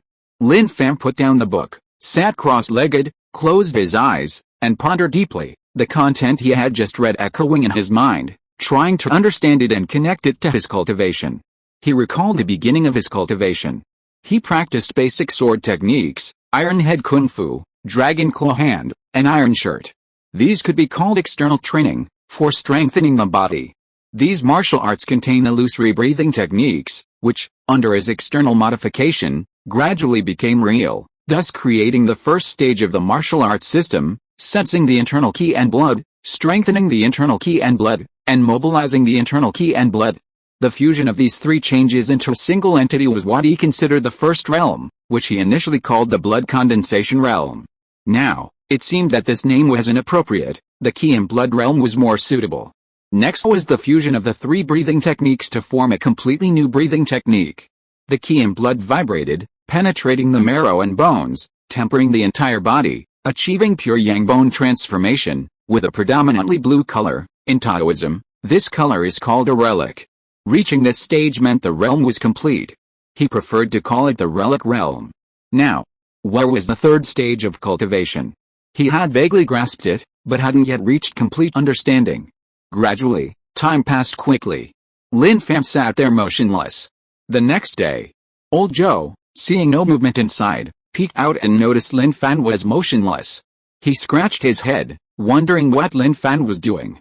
Lin Fan, however, only felt something was outside the door, something he couldn't see, touch, or even outline. The third day, old Joe was still uneasy and considered calling out, but then decided against it. The fourth day, old Joe was genuinely starting to worry. Although he knew Lin Fan was very capable and seemed to be working on something, the fact that he hadn't moved for several days was truly concerning. Before, at least when he was reading, there was some movement. Now, complete silence was frightening to anyone. Meanwhile, old Joe could see Lin Fan's outline. The sixth day, old Joe prepared to go in and check on him. No matter what, he couldn't let anything happen to Lin Fan. Suddenly, "I've got it," Lin Fan exclaimed, leaping to his feet, his expression one of intense excitement. Old Joe entered. Lin Fan grabbed Lao Joe's shoulders, excitedly exclaiming, "Lao Joe, I fucking figured it out." "Figured it out what?" "I fucking figured it out." "What exactly did you figure out?" Lao Joe was impatient. Lin Fan released Lao Joe, stamping his feet, utterly thrilled. "I knew I was a genius. Damn, a genius." Chapter 110 I'm going to gather some local customs. Old Joe was completely bewildered. He was utterly clueless. He was completely dazed. He could only watch Lin Fan's ecstatic expression, unable to share in his joy. Lin Fan, a master of emotional management, quickly regained his composure after a brief moment of elation. "What exactly did you realize?" Old Joe asked impatiently, seeing Lin Fan calm down. "You want to know, of course. You're so happy, it must be something incredibly joyous. Since it's joyous, I have to share it and let me share in the happiness too." Lin Fan smiled, but didn't say anything, then gently patted old Joe's shoulder. "Old Joe, I can't tell you this yet. You'll know when the time is right. You go about your business, I'm going out for a walk, to get some fresh air." With that, he turned and ran off without looking back. Only a bewildered old Joe remained, staring blankly at the disappearing figure. What a mess. This situation made him itchy to go in. What was the difference between this and just dragging his feet and refusing to let him in? Lin Fan was in a pleasant mood, leisurely walking through the fortress, checking the data panel. Realm, Refining Spirit, 0%. He directly named this realm the Refining Spirit Realm. The Refining Spirit Realm was extremely complex, even terrifying, and the things involved couldn't be explained in a few words. If the Refining Spirit Realm were divided into smaller realms, there would be quite a few. Reaching perfection in the Bone Forging Realm didn't take me too long, but this realm is different. It seems it will consume a lot of my time. Walking, he arrived outside the fortress, thinking of checking on the construction of the city wall. Suddenly, a rumbling sound came. Looking up, he saw Levi and the others surrounding a strange beast. This beast had a single horn crackling with lightning, its body covered in wounds, and the wound on its rump was particularly gruesome. Wait a minute. It looked very familiar. Wasn't this a one-horned wolfhound? How could it be here? More importantly, how could a unique one-horned wolfhound have become like this? Stop, Lin Fan shouted without thinking. Given the unicorn wolfhound's current injuries, if Levi and his group surrounded it and attacked relentlessly, they might actually be able to kill it. Hearing the noise, Levi and his group stopped and instantly distanced themselves from the unicorn wolfhound. In their eyes, this beast was terrifying. As an awakened beast, its awakened ability was lightning, a terrifying thing with various effects, making it indeed difficult to deal with. They were also very puzzled. Why was this awakened beast here? And why was it so badly injured, clearly having been severely beaten elsewhere? However, its behavior of running into human territory was still somewhat incomprehensible. Was it perhaps mentally unstable? What happened? Why did you beat it like this? Lin Fan asked. Levi shrugged. No, it was like this when it arrived. What's the situation with this awakened beast? Why did it appear here? Don't worry, everyone, I recognize this beast, Lin Fan said. Levi wasn't worried. Given the beast's current injuries, if they're really attacked, they could beat it to pulp. However, Levi hadn't expected Lin Fan to know so many strange beasts. Spicy strips and the gorilla were one thing, but he hadn't expected there to be a strange beast outside. Lin Fan looked at the severely injured unicorn and shook his head, saying, Hey, how did you get beaten up like this? I remember you were very clever. He knew the unicorn could understand. As for how the unicorn conveyed its thoughts to him, that was the unicorn's business. He could use his powerful ability to fill in the gaps in his understanding to forcibly guess its meaning. The unicorn let out a low whimper, like a child who had been bullied and ran home to complain. Its face was full of grievance. Lin Fan looked at the unicorn and said, Judging from your injuries, it doesn't seem like a strange beast did this. Were you being chased outside? Suddenly, he thought of the 4 survivors he had met in Miaowen County a while ago. They were looking for the unicorn. Could it be those people? The unicorn, tail between its legs, slowly approached Lin Fan, head bowed, whimpering softly. Its meaning was clear, I'm in danger, please take me in, please help me. Lin Fan smiled and shook his head. What a clever unicorn. It even knew it was being chased and came to him. This little brain of its was quite sharp. Clearly, this was because he had once given the unicorn a little blood crystal, allowing the unicorn to sense a trace of goodwill from Lin Fan, the administrator of the Temple Bay Fortress, the creator of the martial arts system, and a master of the fire system. But this guy's nose was incredibly sharp. Did it follow his scent all the way here? Or had the unicorn secretly followed him without his knowledge, pinpointing his location? Both possibilities existed. It's all right now. You're safe here. I told you before, you'd eat 9 meals a day with me, but you insisted on rebelling and going it alone. Look, you got beaten up, all bruised and battered. It's truly pitiful. Lin Fan brought up the past to make the one-horned wolfhound understand the immense wealth it had given up, and now it regretted it. Why? The one-horned wolfhound whimpered, clearly having been beaten to tears. Suddenly, as if sensing something, the one-horned wolfhound became very unstable, trembling all over, and looked behind it. Noticing this abnormality, Lin Fan looked up at the sky and saw a person flying in the air. A pair of wings, glowing with silver light, stretched out from the other person's back. That's impressive. Lin Fan had never seen anyone who could fly. This was the first time. Then, he noticed a car speeding towards them, its accelerator floored, kicking up dust and debris like a sandstorm. A familiar car. It seemed he had the same idea.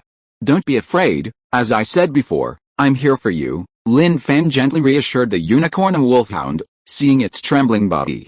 A leader had to have presence. If he wanted to take the unicorn wolfhound as a follower, he had to make it understand that the human in front of it had the ability to protect it.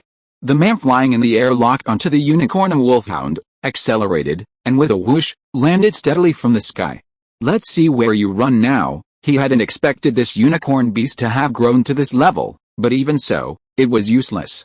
The 4 of them had beaten the unicorn beast into panic. They hadn't expected it to be so fast, escaping right under their noses. Luckily, they found it. Otherwise, everything they had done would have been in vain. Woof woof, the unicorn wolfhound was terrified, letting out a howling whimper. The car slammed on the brakes, coming to a stop with a sharp fishtail. The three got out of the car. It's you. They still had a deep impression of Lin Fan. After all, trying to move books from a bookstore in the apocalypse was truly unique. The man speaking wore sunglasses and a black jacket, and was incredibly muscular, the jacket bulging out of his clothes, indicating his formidable muscles. What do you want? Lin Fan asked. The man in the jacket pointed at the one-horned wolfhound. We're taking this beast with us. You don't mind, do you? Lin Fan looked down at the wolfhound, which was looking at him with pitiful, pleading eyes, as if saying, please, save me. Don't let them take me. I do have some objections, Lin Fan replied decisively. Hearing this answer, the four of them were quite surprised, exchanging a laughable exchange. Clearly, they hadn't expected such a response. The man in sunglasses removed his sunglasses, staring intently at Lin Fan, waving his finger in front of him. Don't get me wrong, we're not negotiating with you, we're informing you that whether you agree or not, we're taking this beast. You're one of the people in this stronghold, and I hope you don't make the wrong decision. Li Bai and his group moved closer to Lin Fan. It was clear a fight was about to break out. They were unconditionally on Lin Fan's side. As Li Bai and his group approached, the man in sunglasses naturally sensed something was amiss. He stopped arguing with Lin Fan and instead said, call out your stronghold's administrator. He had no other intentions. Just get the administrator out. Administrator, should I call someone out? Li Bai walked up to Lin Fan, speaking loudly, deliberately making sure the administrator they were looking for was right in front of them. Lin Fan glanced at the men in sunglasses and waved his hand. No need. The men in sunglasses were somewhat surprised. They hadn't expected the administrator of this small Maya-out stronghold to be so young. This was unrealistic in the apocalypse. Most stronghold administrators were middle-aged. I didn't expect you to be a manager at such a young age. You seem quite talented. After praising Lin Fan, the man in sunglasses changed his tone. However, we must take this beast with us. We are from the capital stronghold, and the people who want to take this beast are not someone your small stronghold can afford to offend. He directly invoked the capital stronghold. Anyone living in the apocalypse knows the strength of the capital stronghold. Sure enough, after he said this, he noticed a slight change in the expressions of the survivors standing behind him. They were clearly intimidated by the reputation of the capital stronghold. The man in sunglasses gave a look to the man beside him who had just gained the ability to fly. The flying man understood instantly, gave Lin Fan a mocking smile, and wanted to take the one-horned wolfhound away. Faced with this situation, how could Lin Fan let them take his dog away right under his nose? Without saying a word, he directly blocked their way. I told you, you can't take it. The flying man twisted his neck, loosened his collar, and glanced helplessly to his side. But that one glance turned his eyes fierce, and he threw a punch at Lin Fan. You're asking for it, aren't you? The man's fist was suddenly covered in a ring of silver light, containing an extremely strong energy. The man was an awakened one, his awakened ability being energy manipulation. As the flying man attacked, the bespectacled man remained calm. Sometimes words were useless. Violence often solved everything. Refuse to give it up? Then beat them until they do. They were sent out to find this wolfhound beast, so their strength was naturally considerable. The administrator of a mere small fortress was at most a fourth-tier being. Bang! An astonishing scene unfolded. Lin Fan also threw a punch, and the two fists collided, producing a crisp sound, the sound of bones shattering. The flying man was sent flying backward, landing heavily and spitting out a mouthful of blood. What? The bespectacled man and his companion turned around, shocked, looking at their fallen comrade. How could this be? This isn't what they expected. What kind of trash dares to make a move at the Temple Bay Fortress? Do you even respect me, Lin Fan? Lin Fan said disdainfully, then added, I told you, I'll keep this beast. What are you trying to do? You think bringing up the capital fortress will scare me? You're dreaming. Since he'd made a move, he naturally had to put on a show. Was the capital fortress scary? It certainly was. But would he care? Of course he would. The other two men wanted to make a move, but the man with glasses stopped them from acting impulsively. Fine, we admit we're outmatched. The man with sunglasses didn't clash with Lin Fan, not even uttering a single harsh word, to avoid a bigger conflict. Let's go. The man with sunglasses didn't waste any more words, backing away from Lin Fan while ordering his men to take the flying man away. Lin Fan watched them get into the car. "Old Lee, take it to Spicy Strips and get it traded." "I'm going out for some fresh air and to relax," Lin Fan said. "Okay," Li Bai replied. The surrounding survivors were excited. The administrator was indeed powerful and awesome, driving away the troublemakers with a single punch. However, they were puzzled. Why would the alien beasts seek refuge in their fortress? But then they remembered there were still 2 alien beasts inside the inner walls. They understood. After experiencing it, nothing seemed strange anymore. In the distance, inside the vehicle, the flying man groaned in pain. His arm was broken in the middle, the bone protruding. He was drenched in sweat from the pain. If he weren't an awakened with a good physical condition, he would have already passed out. Of course, he would have preferred to pass out rather than be tormented by pain like this. "Are we just going to leave like this?" one of the team members asked unwillingly. The man in sunglasses said, "What else can we do? The enemy's strength is beyond my imagination. If we really clash head-on, we might not be able to take the alien beasts away. Now we can only rush back to the capital fortress, tell them about the alien beasts at the Temple Bay Fortress, and ask them to send people." He knew that if a conflict broke out, they would definitely die. They had clearly told the other party they were from the capital barrier, yet they couldn't intimidate them. Obviously, trying to use the capital barrier's power to force them to hand over the beast was futile. "It hurts, it really hurts," the flying man cried out in agony. The team members inside the vehicle were helpless. They weren't doctors, and they had no ability to treat him. They could only watch helplessly. "His strength is incredible." Adong's arm was broken with a single punch. One team member looked shocked. How could Adong, a 4th-tier awakened being, be so weak? The administrator of the small Temple Bay barrier is actually this strong. It's truly beyond imagination. The man in sunglasses spoke in a low voice, unable to accept the outcome. But what could he do? It had already happened. Behind them, Lin Fan was faster than a cheetah. He naturally couldn't let the other party go. If he let him return, Temple Bay barrier would be completely exposed. The reason he didn't deal with him on the spot was because he was worried about the tracking device on the other party, or that if he killed him, the capital barrier would detect the sign of loss. That would also expose the Temple Bay fortress. Therefore, the safest approach was to let them leave and eliminate them once they reached a relatively safe location. It seems I wasn't the first to discover the unicorn and wolfhound's unique characteristics.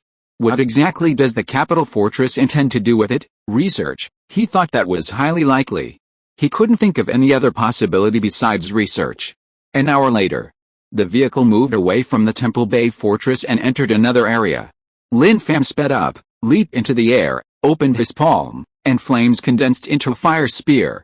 He threw it with all his might, and with a whoosh, the fire spear tore through the air.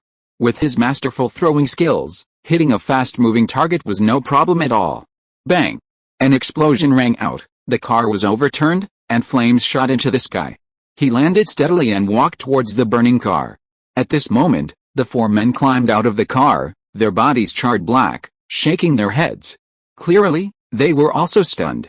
They were driving along peacefully when it suddenly exploded and overturned. No matter who it was, they couldn't withstand such a thing. What happened? What happened? The man in sunglasses cursed angrily. The flying man, whose arm was already broken, screamed even more, the bone piercing through flesh, suffering a second injury, this pain being a form of mental torture. "It's you," the man in sunglasses saw Lin Fan, his eyes flashing with ferocity.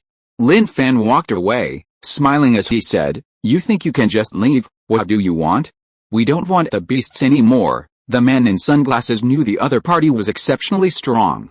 Lin Fan shook his head and said, "It's not a question of whether you want them or not, but that if you go back, you'll expose my Temple Bay fortress, and I don't want to face so much trouble." Damn it, damn it, the flying man shouted angrily, a silver sphere gathering in his palm, which he angrily hurled at Lin Fan. Such a move was indeed quite novel to see for the first time. Just as the silver sphere rapidly approached, Lin Fan raised his hand and slapped it away like a ball, sending it flying with a whoosh and a bang. Lin Fan glanced at it. The destructive power was indeed astonishing. Awakening this ability was truly a lucky thing for this guy. But it was a pity. This time, he would have to personally deal with a person with this ability. The man in sunglasses said coldly, "Are you that confident? Even if you can really kill us, Do you think the capital barrier won't investigate your Mayawan barrier? You'll die a much worse death then. Lin Fan didn't speak, but instead gathered his strength, his slow steps gradually accelerating, his speed constantly increasing. In an instant, he became a blur, rushing towards them. One of the men's pupils dilated slightly when he saw Lin Fan suddenly appear in front of him, clearly startled. But before he could react, a bang resounded. A sharp pain came. Looking down, he saw that his abdomen had been punched through. Lin Fan pulled out his arm, swung it around, and without even glancing at the other man, brushed past him.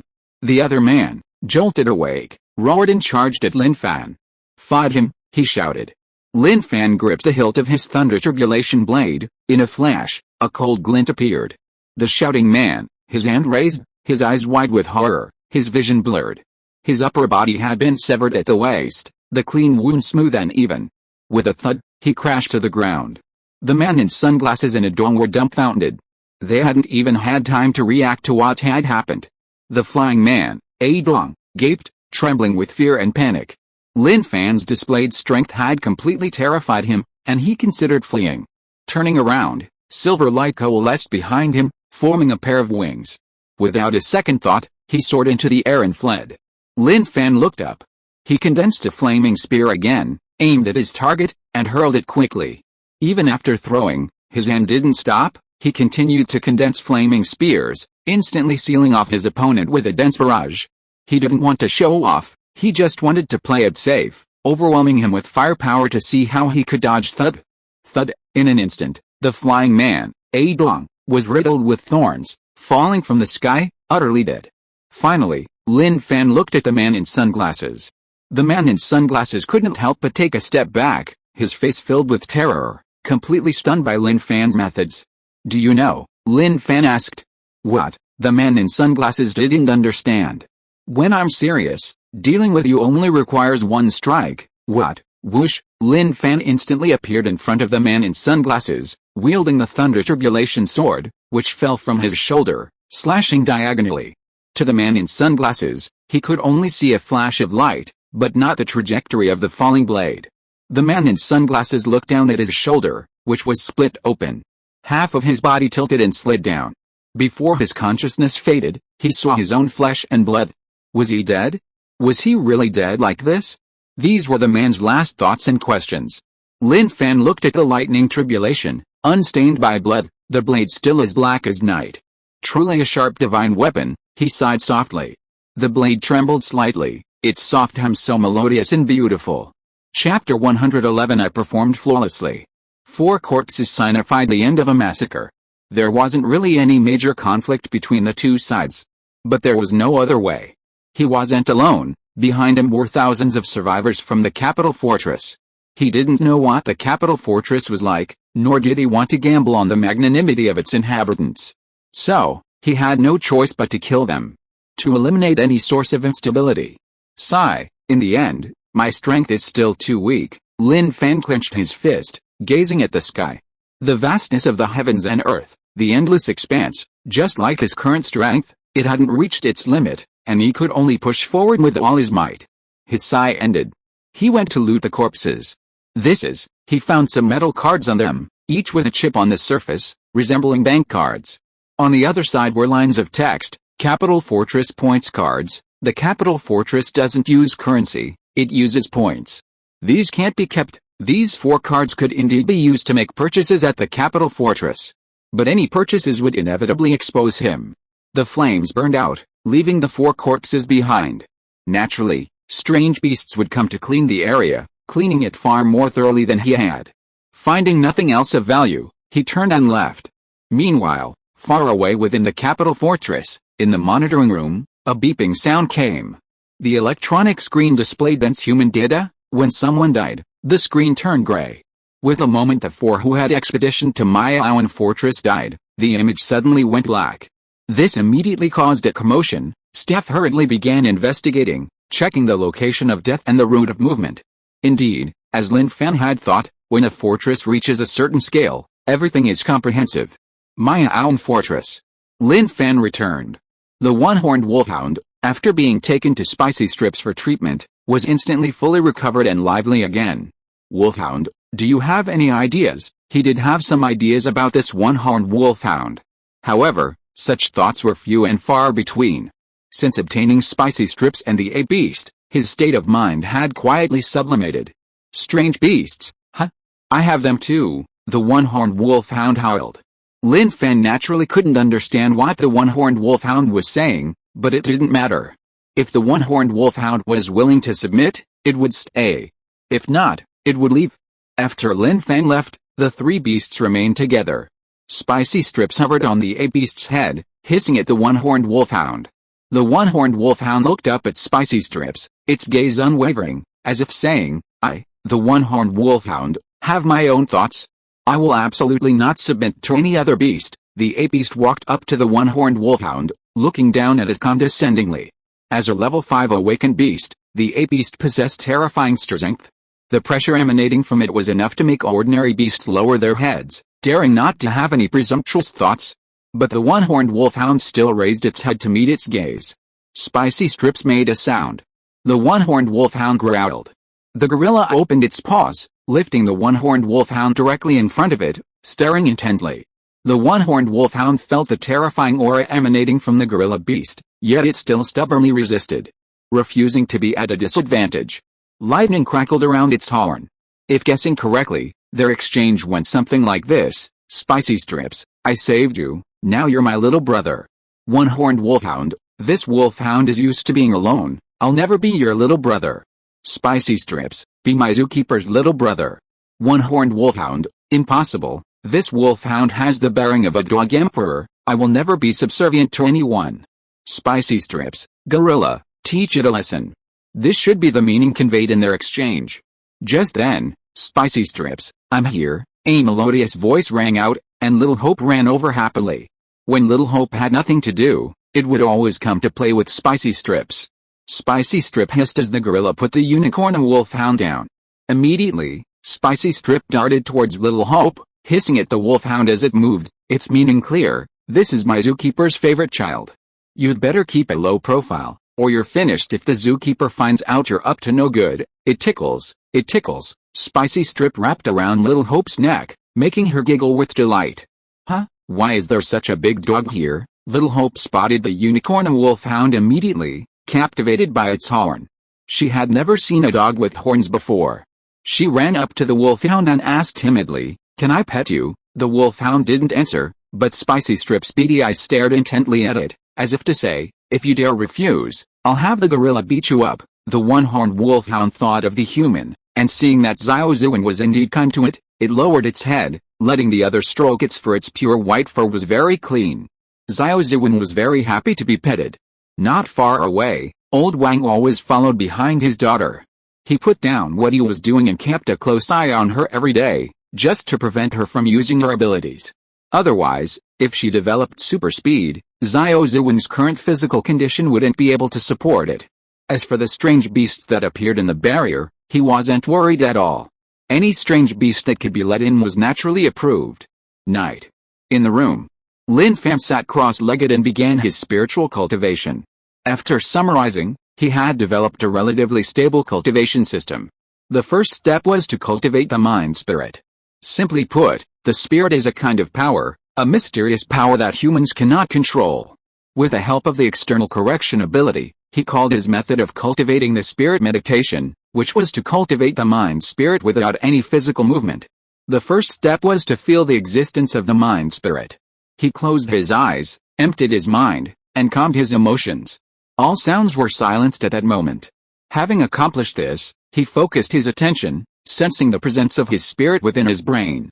For a moment, he seemed to hear the sound of flowing water within his head, the sound of blood flowing. The spirit has a place to reside, within the blood. He meditated, focusing his spirit on his brow, and a burning sensation began to rise there, slowly swelling, as if it were truly happening. When a throbbing pain appeared in his brow, he stopped meditating. He let his spirit flow freely within his brain, continuing to meditate on focusing it on his brow. He repeated this process over and over.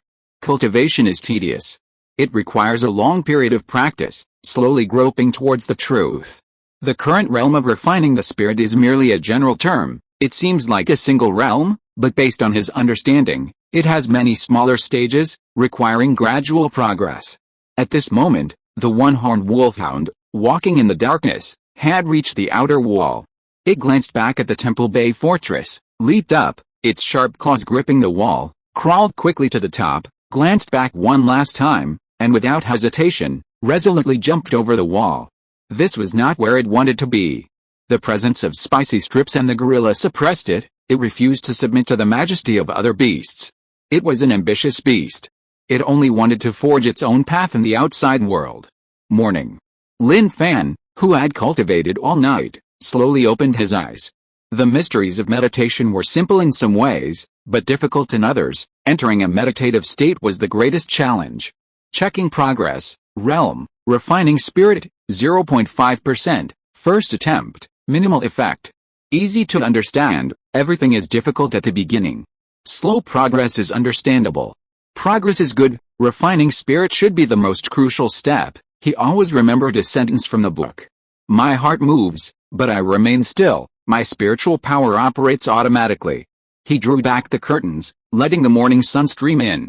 Stretching and craning his neck, he went to look for the one-horned wolfhound. He searched everywhere but couldn't find it. He asked others, but no one else had seen it either.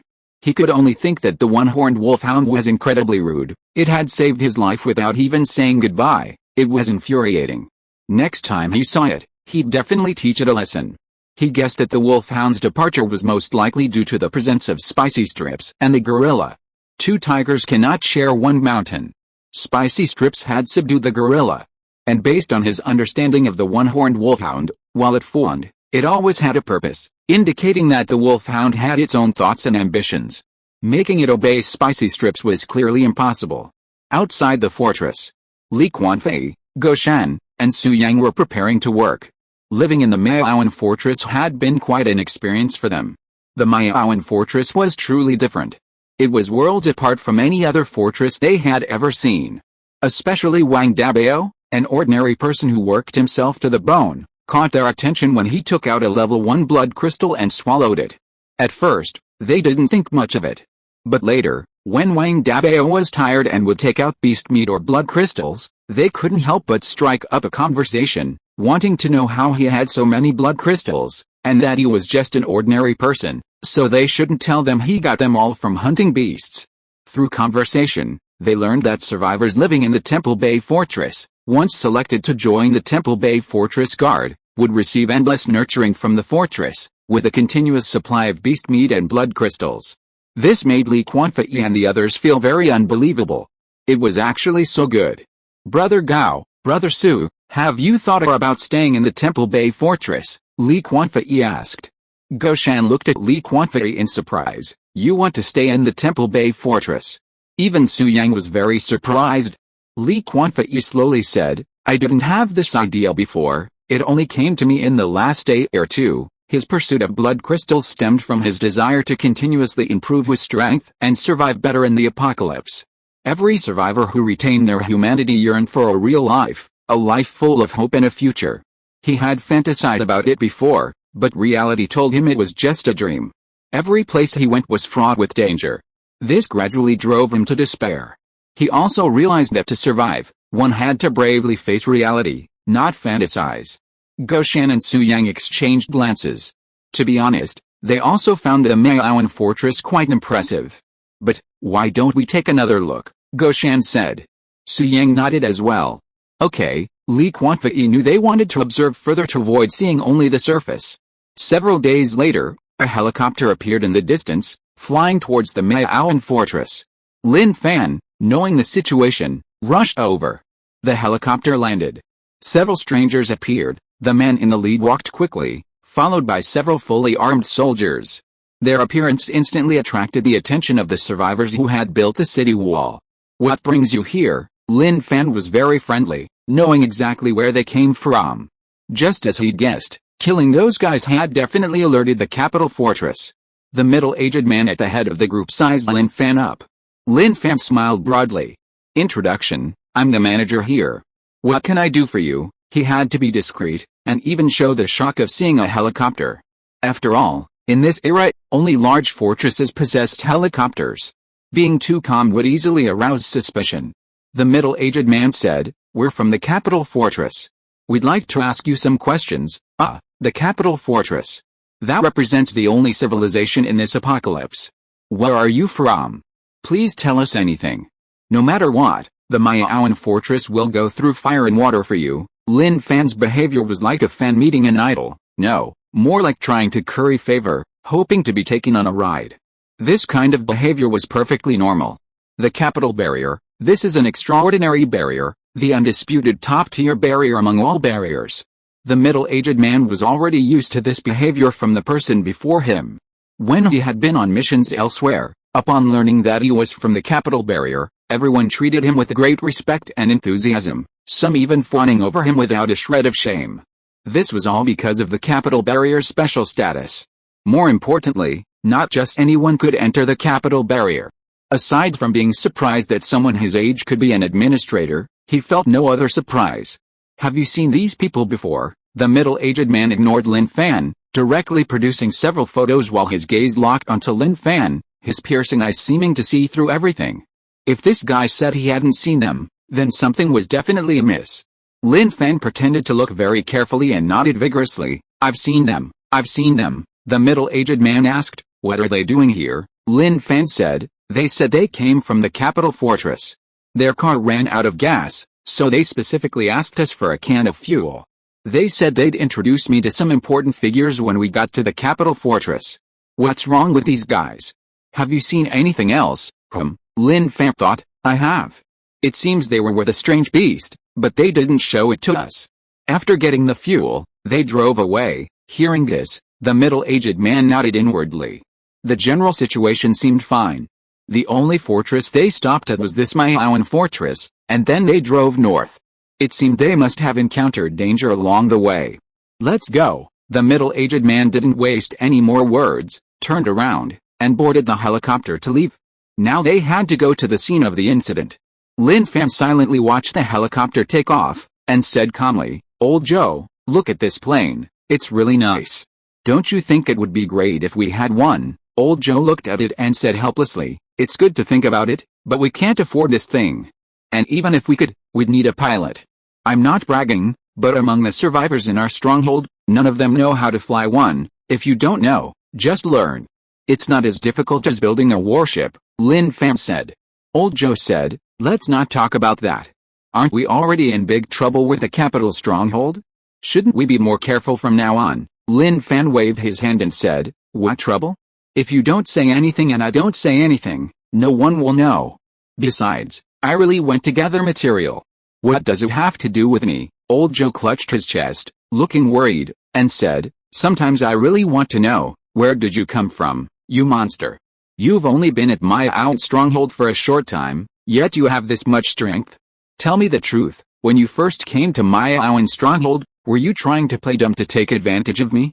If I, Old Joe, hadn't been a decent person and hadn't offered myself up, were you thinking that one day I would make my move and you could just slap me to death?" Sometimes, he really did have such thoughts.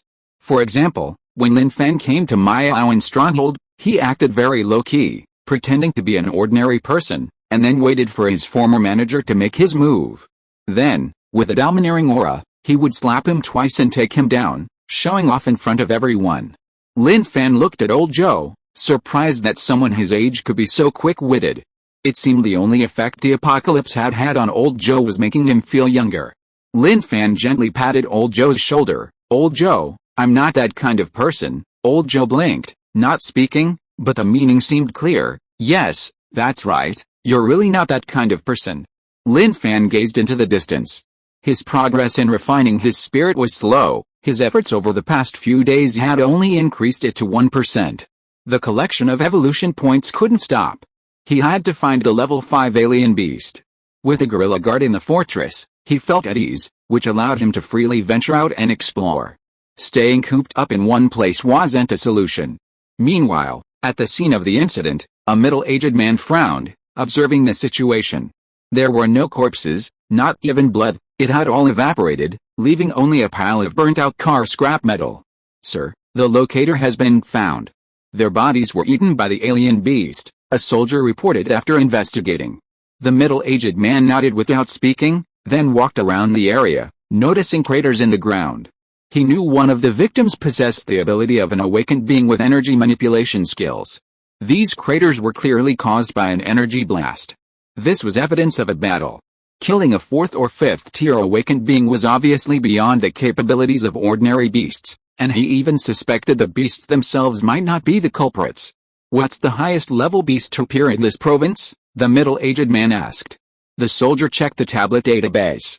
"Sir, according to the records, the highest level beast to appear in this province is a 5th tier awakened beast," the middle-aged man said. "If it was done by a human, who do you think could have done it?" The soldier replied. "Only those from the Jinling and non-tune strongholds could have done it." The middle-aged man crossed his arms, frowning in thought. "Let's go back." The trail went cold. He had many ideas, but none of them had a solid basis. The deed was done, he could only return with a result. Night fell. Lin Fan sat cross-legged, practicing meditation, emptying his mind. This mental training had given him the ability of internal vision. Internal vision was like having 2 eyes inside his body. However, he had not yet mastered this ability. At most, he could only vaguely grasp the general outline. Even so, for Lin Fan, this was still an astonishing improvement. At least, he knew that the path he was on was the right one. The beginning of the first stage of refining the spirit would gradually allow him to control abilities he had previously been unable to control.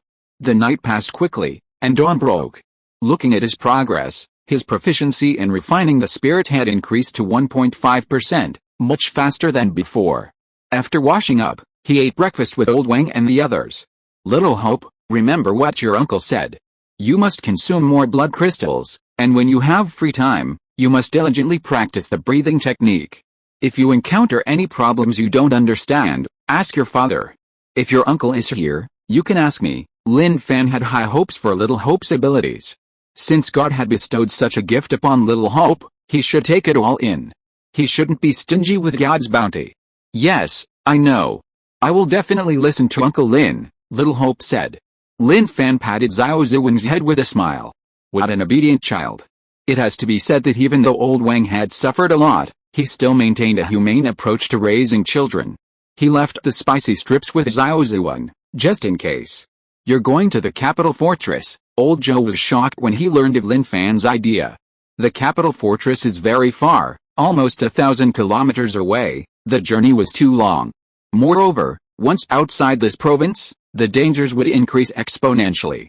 Lin Fan said, "It's okay, I want to see the situation at the capital fortress, to see what a real large fortress is like. To be honest, I think there are things we can learn from it, then you can go to Jinling. Jinling is too close, there's no anticipation." Old Joe knew that once Lin Fan made up his mind, he wouldn't change it. "Alright, since you're going, then bring some blood crystals. After all, blood crystals are hard currency outside." No, Lin Fan refused directly. He would only bring blood crystals back to the fortress. There was no such thing as taking blood crystals out. There are plenty of strange beasts on the road. There's no shortage of these things. Old Joe. Chapter 112. As expected of a province outside the capital, it has abundant resources. Leaving Miaoan Fortress, he drove an ordinary sedan. He hadn't bothered with a black pickup truck. That was a luxury car, something to be cherished. One hand gripped the steering wheel, the other stretched out the window, palm facing the wind, fingers spread, as if trying to catch the oncoming breeze. Resistance provided a sense of touch, and it felt good. He wasn't going to the capital fortress for any business, but rather to witness firsthand what the environment of the strongest fortress was like. Having transmigrated to this world, he was still a frog in a well. He needed to broaden his horizons. The sedan sped along, the surrounding scenery unremarkable, and traveling alone was naturally quite boring. He pulled out a map and studied it carefully. The journey was quite long, and being unfamiliar with the area, he could easily get lost without a map. Driving while simultaneously looking at a map was a reckless act. In peacetime, it could easily lead to an accident. He was now heading to Huaipu Fortress. He didn't have any major conflicts with the people there, except that he had encountered survivors who had escaped from Huaipu Fortress, who had mentioned the appearance of monsters there. He had no other intentions, he just wanted to see for himself. Regardless, the Huaipu Fortress and the Miaoan Fortress were so close that they could practically be considered neighbors.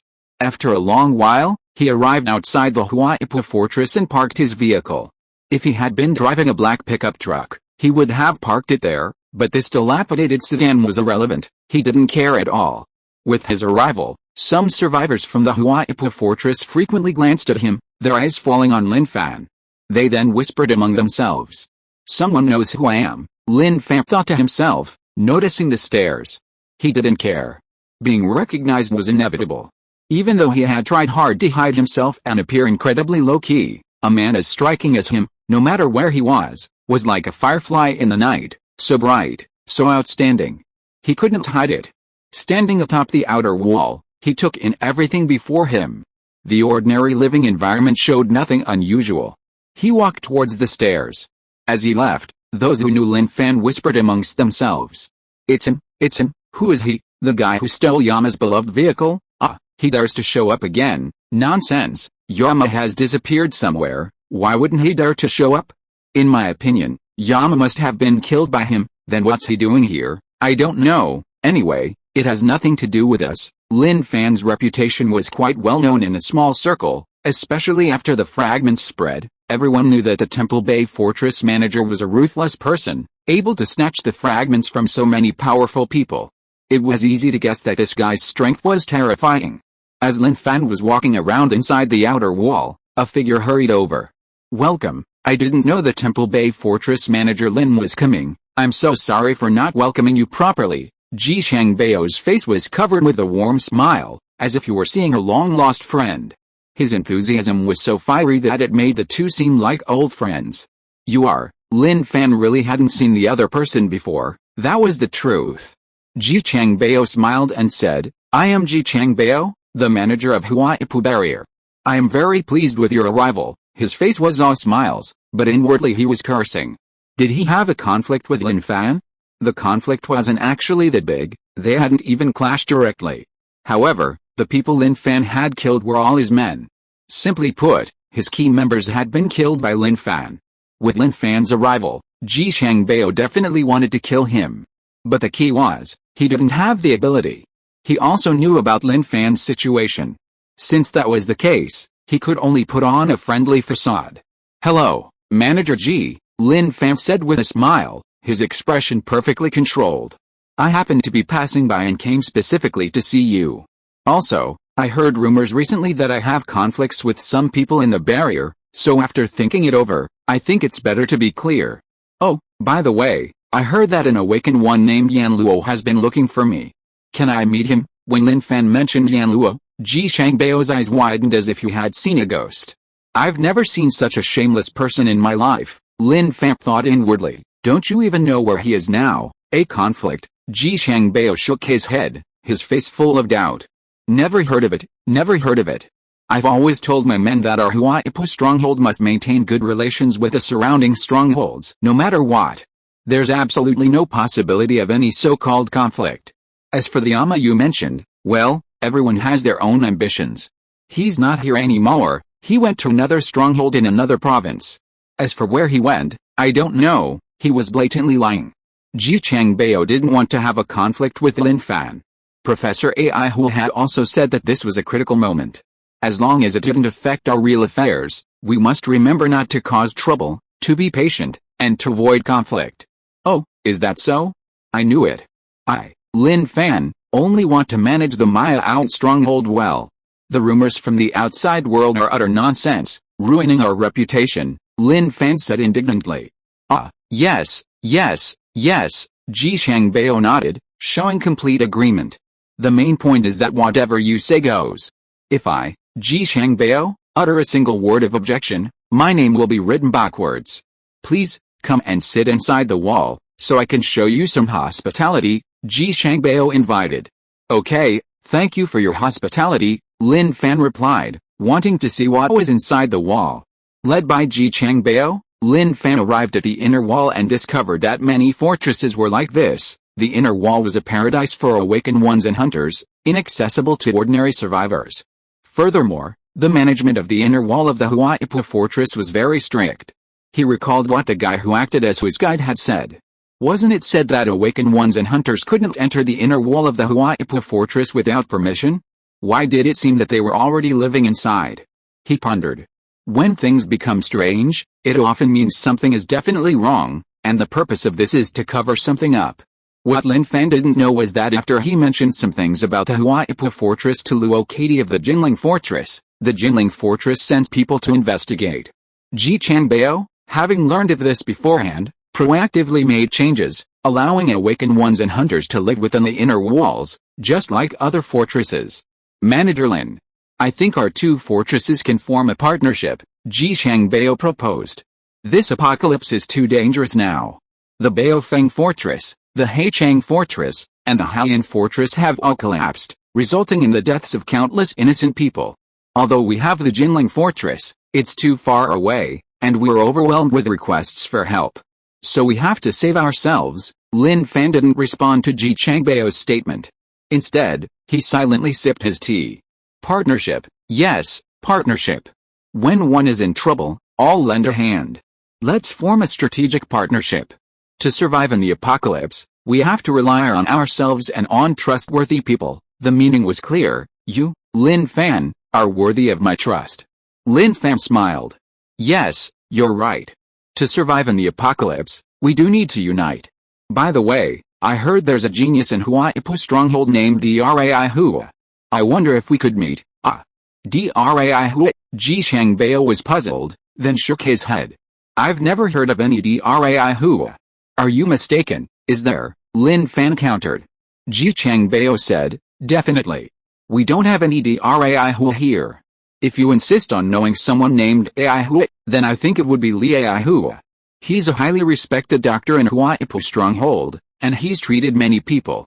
I wonder if he's the one you're looking for. Lin Fan said, if possible, please come and meet me. Haha, of course, no problem at all. Ji Changbao remained calm, got up, and called for someone to fetch Dr. Li Ai Hua. Not long after, Li Ai Hua, wearing reading glasses and with a full head of white hair, walked over unhurriedly. Lin Fan knew that this was Drai Hua. There was no mistake. He trusted his intuition. Hello, Dr. Ahua. Lin Fan stood up and greeted her. Dr. Ahua was taken aback, looked at Ji Changbao with a puzzled expression, and then said, I'm not a doctor, my name is Li Ahua, I'm a doctor from Huaipu Fortress. Same here, Lin Fan said with a smile. The three sat down at the coffee table. Lin Fan said, it's really not easy to meet a doctor in this apocalypse. Nowadays, I don't know how many ordinary people die from illnesses because they can't get treatment. Alice, there's nothing we can do. With a lack of various medical drugs, even if there are doctors, sometimes they are helpless. Dr. Aho looked very distressed, showing the compassion of a healer. Actually, there's something I don't know whether I should say or not. Lin Fan pretended to be very hesitant. Ji Changbao said, please speak. Lin Fan said, I heard from some survivors who escaped from Huaipu Fortress that Huaipu Fortress is very dangerous. There's a man named Drai Hua who's been researching experiments combining humans and alien beasts to create monsters. Is that true? Huh? Ji Changbao and Drai Hua suddenly stood up, their eyes wide. Damn it, who's spouting nonsense and slandering our Huaipu Fortress? Ji Changbao said excitedly, our Huaipu Fortress is upright and honest. We take in ordinary survivors and unite them to resist the apocalypse. How could we do such heinous and inhuman experiments? Even beasts wouldn't do that. He spoke with great emotion and anger. Don't get excited, I understand, Lin Fan reassured him. He hadn't expected Ji Changbao to be so ruthless, even cursing himself when he got angry. But the one who was cursed the most was probably Drai Hua, who hadn't said a word and was already being insulted like this. Ji Changbao hurriedly explained, Manager Lin, you can't believe these things. Our Huaipu Fortress is upright and honorable, a model for the apocalypse. Yes, I understand, Lin Fan nodded. Drai Hua nodded as well. His persona was that of a man of few words, not good with words, only skilled at treating and saving lives. Lin Fan recalled, hey, you guys have to be careful too. There are quite a few organizations researching these experiments now. For example, there's a secret base in Suzhou City researching these things. I almost got captured and used as a test subject when I passed through there once. Thinking about it now still makes me shudder. Ji Changbao and Drai Hua kept Lin Fan's words firmly in mind. Drai Hua, in particular, remembered Suzhou City. Ji Changbao exclaimed, "That's too dangerous," Lin Fan said helplessly. "Who said it isn't? A few days ago, people from the capital fortress passed through our Miaoan fortress for supplies.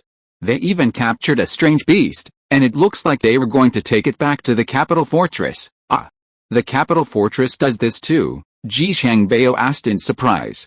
Lin Fan quickly waved his hand. "You can't just say that. What the capital fortress is up to is not something we can just guess. If this gets out, it could cause trouble." Ji Changbao nodded. Yes, that makes sense." Drai Hua maintained a smile throughout, listening very attentively, remembering every word Lin Fan said. In particular, the situation at the capital fortress caught his attention. Capturing a strange beast? A strange beast that the capital fortress values is no ordinary beast. It's just that the power of the capital fortress is too vast, far beyond what he can currently touch.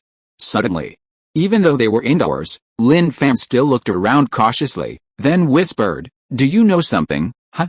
"What is it?" Ji Changbao was taken aback by Lin Fan's behavior, feeling like he was up to no good, but he still listened intently, pretending to be exchanging private information.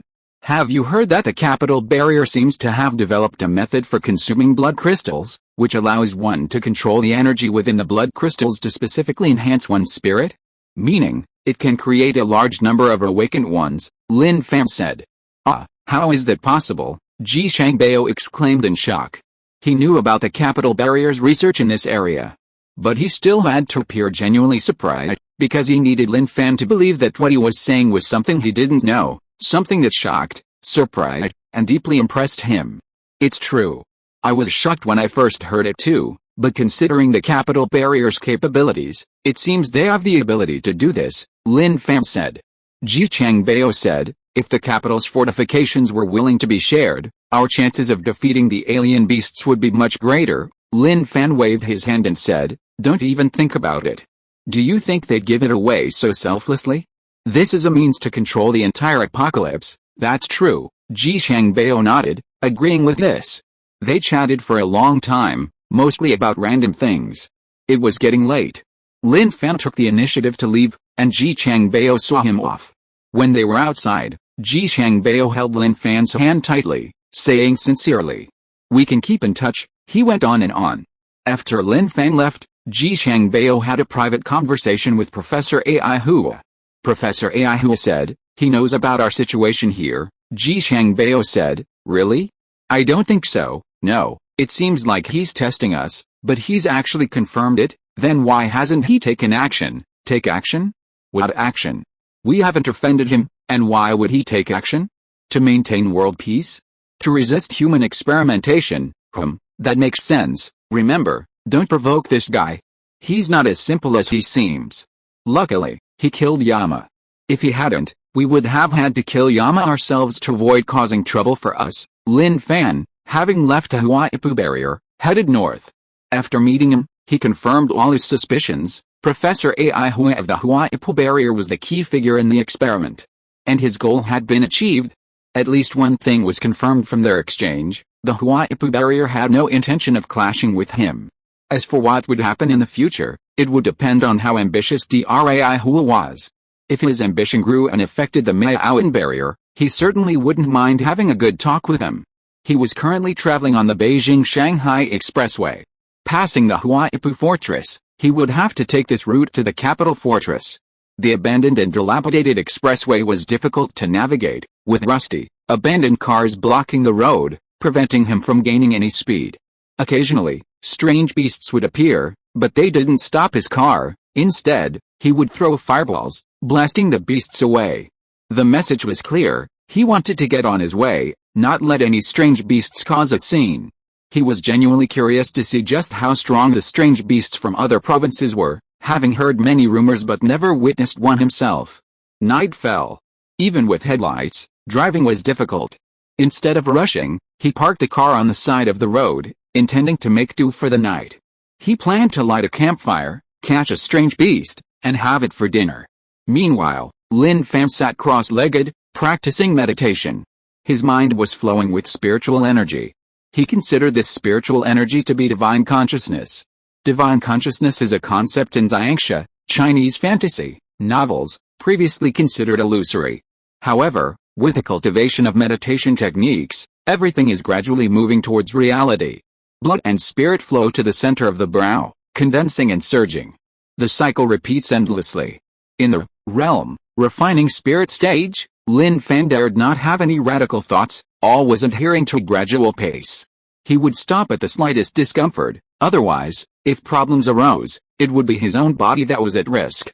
The night was quiet, and his heart was equally calm. Whoosh movement came from around him. A few strange beasts appeared in the darkness, their scarlet eyes shining brightly in the night. One of the advantages of these beasts was their ability to ignore darkness, unlike humans who, once it got dark, were like blind men without light. The scent of humans was what these beasts loved most. Lin Fan, in the midst of cultivation, naturally sensed their presence. A ball of flame surged from within his body, slowly rising into the air, hovering above his head, dazzling like a blazing sun, its intense heat spreading outwards. Whoosh, whoosh, whoosh. Fist-sized fireballs separated from the massive sphere, hurtling towards the surging beasts from all directions like cannonballs. Bang, bang, bang. Explosions resounded. Flames soared into the sky. In moments, the surroundings were empty, the beasts were blasted to pieces, their flesh and blood scattered everywhere. The fireballs hovering behind him gradually dissipated. Lin Fan remained calmly seated cross-legged, cultivating meditation to improve his mastery of spirit refinement. He knew he had fully entered the right track, and his cultivation journey had officially begun. His inner vision gradually cleared, though still blurry, much better than before. He could say with certainty that the first ability of a minor mastery of spirit refinement was undoubtedly inner vision. Such an ability might not be particularly lethal, but it was an essential skill for any expert. Dawn broke. The sun rose. Lin Fan opened his eyes, finished his cultivation, checked his panel data, and found that his progress last night had been rapid, with his mastery already reaching 2.5%. Huh, such a big improvement. Looks like I thought everything is difficult at the beginning. He stood up, looked around from the roof of the vehicle, and remained calm when he saw the shattered corpses of the alien beasts. Then, he smelled a burnt smell. Suddenly, he thought of something terrible. Looking at the charred corpse of the alien beast, he couldn't help but slap his forehead, feeling utterly helpless. Last night, he had been planning a delicious feast of alien beasts, but he had become so engrossed in cultivation that he had forgotten about the roasting meat over the campfire. Who would have thought that such a slight lapse in concentration would ruin such a delicious meal? Sigh, he shook his head and continued on his way. Around noon, the vehicle reached the provincial border, at a highway intersection. He slowly reduced his speed, then stopped, looking ahead through the car window. Further ahead was Shan Province, the farthest place he had ever been since transmigrating to this world. After a moment's thought, without much hesitation, he stepped on the gas, entering a completely new province. After an unknown amount of time, a situation arose ahead. A vehicle that appeared to be a military vehicle had overturned, its metal surfaces torn apart, seemingly ripped apart by some kind of alien beast with sharp claws. He stopped to check the situation. Even before reaching the overturned military vehicle, the bloodstains on the ground were striking. Beside it lay a torn corpse. Touching it with 2 fingers revealed it was still warm, indicating recent death. Bending down to check the interior, there was no body. A scene flashed through his mind. The military vehicle was driving along peacefully when suddenly a terrifying beast appeared, ramming it with overwhelming force, overturning it. The survivors inside, hoping to use the sturdy vehicle body to block the beast's attack, were unaware of the beast's incredibly sharp claws. The seemingly sturdy vehicle body was like paper in the beast's hands. Ultimately, someone sacrificed themselves, getting out of the vehicle to distract the beast and allow the occupants to escape. Everyone did escape, but the person who made the sacrifice was torn apart and killed. This made him realize why good people were becoming increasingly rare in the apocalypse. Good people were willing to sacrifice themselves for their comrades, and thus, those who sacrificed themselves were almost gone. Searching for their escape route, the trail of blood on the ground caught his attention. Perhaps, to find them, he could follow the bloodstains. When facing trouble, don't be afraid, it's always necessary to check the situation. What if there's a benefit? And you can show off in front of others. Why not? It's practically a happy thing. In the distance, on a desolate road, 6 survivors frantically hid behind abandoned vehicles. They were extremely tense. One of the survivors was a boy of 14 or 15, wearing goggles, nervously swallowing, a knife clutched in his hand, yet he dared not show his face. He truly hadn't expected that their car would be overturned by a fifth-tier awakened beast. The world spun, the car was thrown around, and in his dizziness, the beast charged and began to claw at the vehicle. The supposedly sturdy car body was like paper before the beast, utterly weak. The situation was urgent. If things continued like this, the outcome was obvious. The monstrous beast would definitely tear the car apart, like a buffet, ripping them to shreds one by one. In response, their brother Meng, trying to distract the beast and escape, ultimately died a gruesome death at its hands. "What do we do now?" the young man asked softly. With a companion injured, escape was impossible, especially since the level 5 awakened beast was incredibly fast.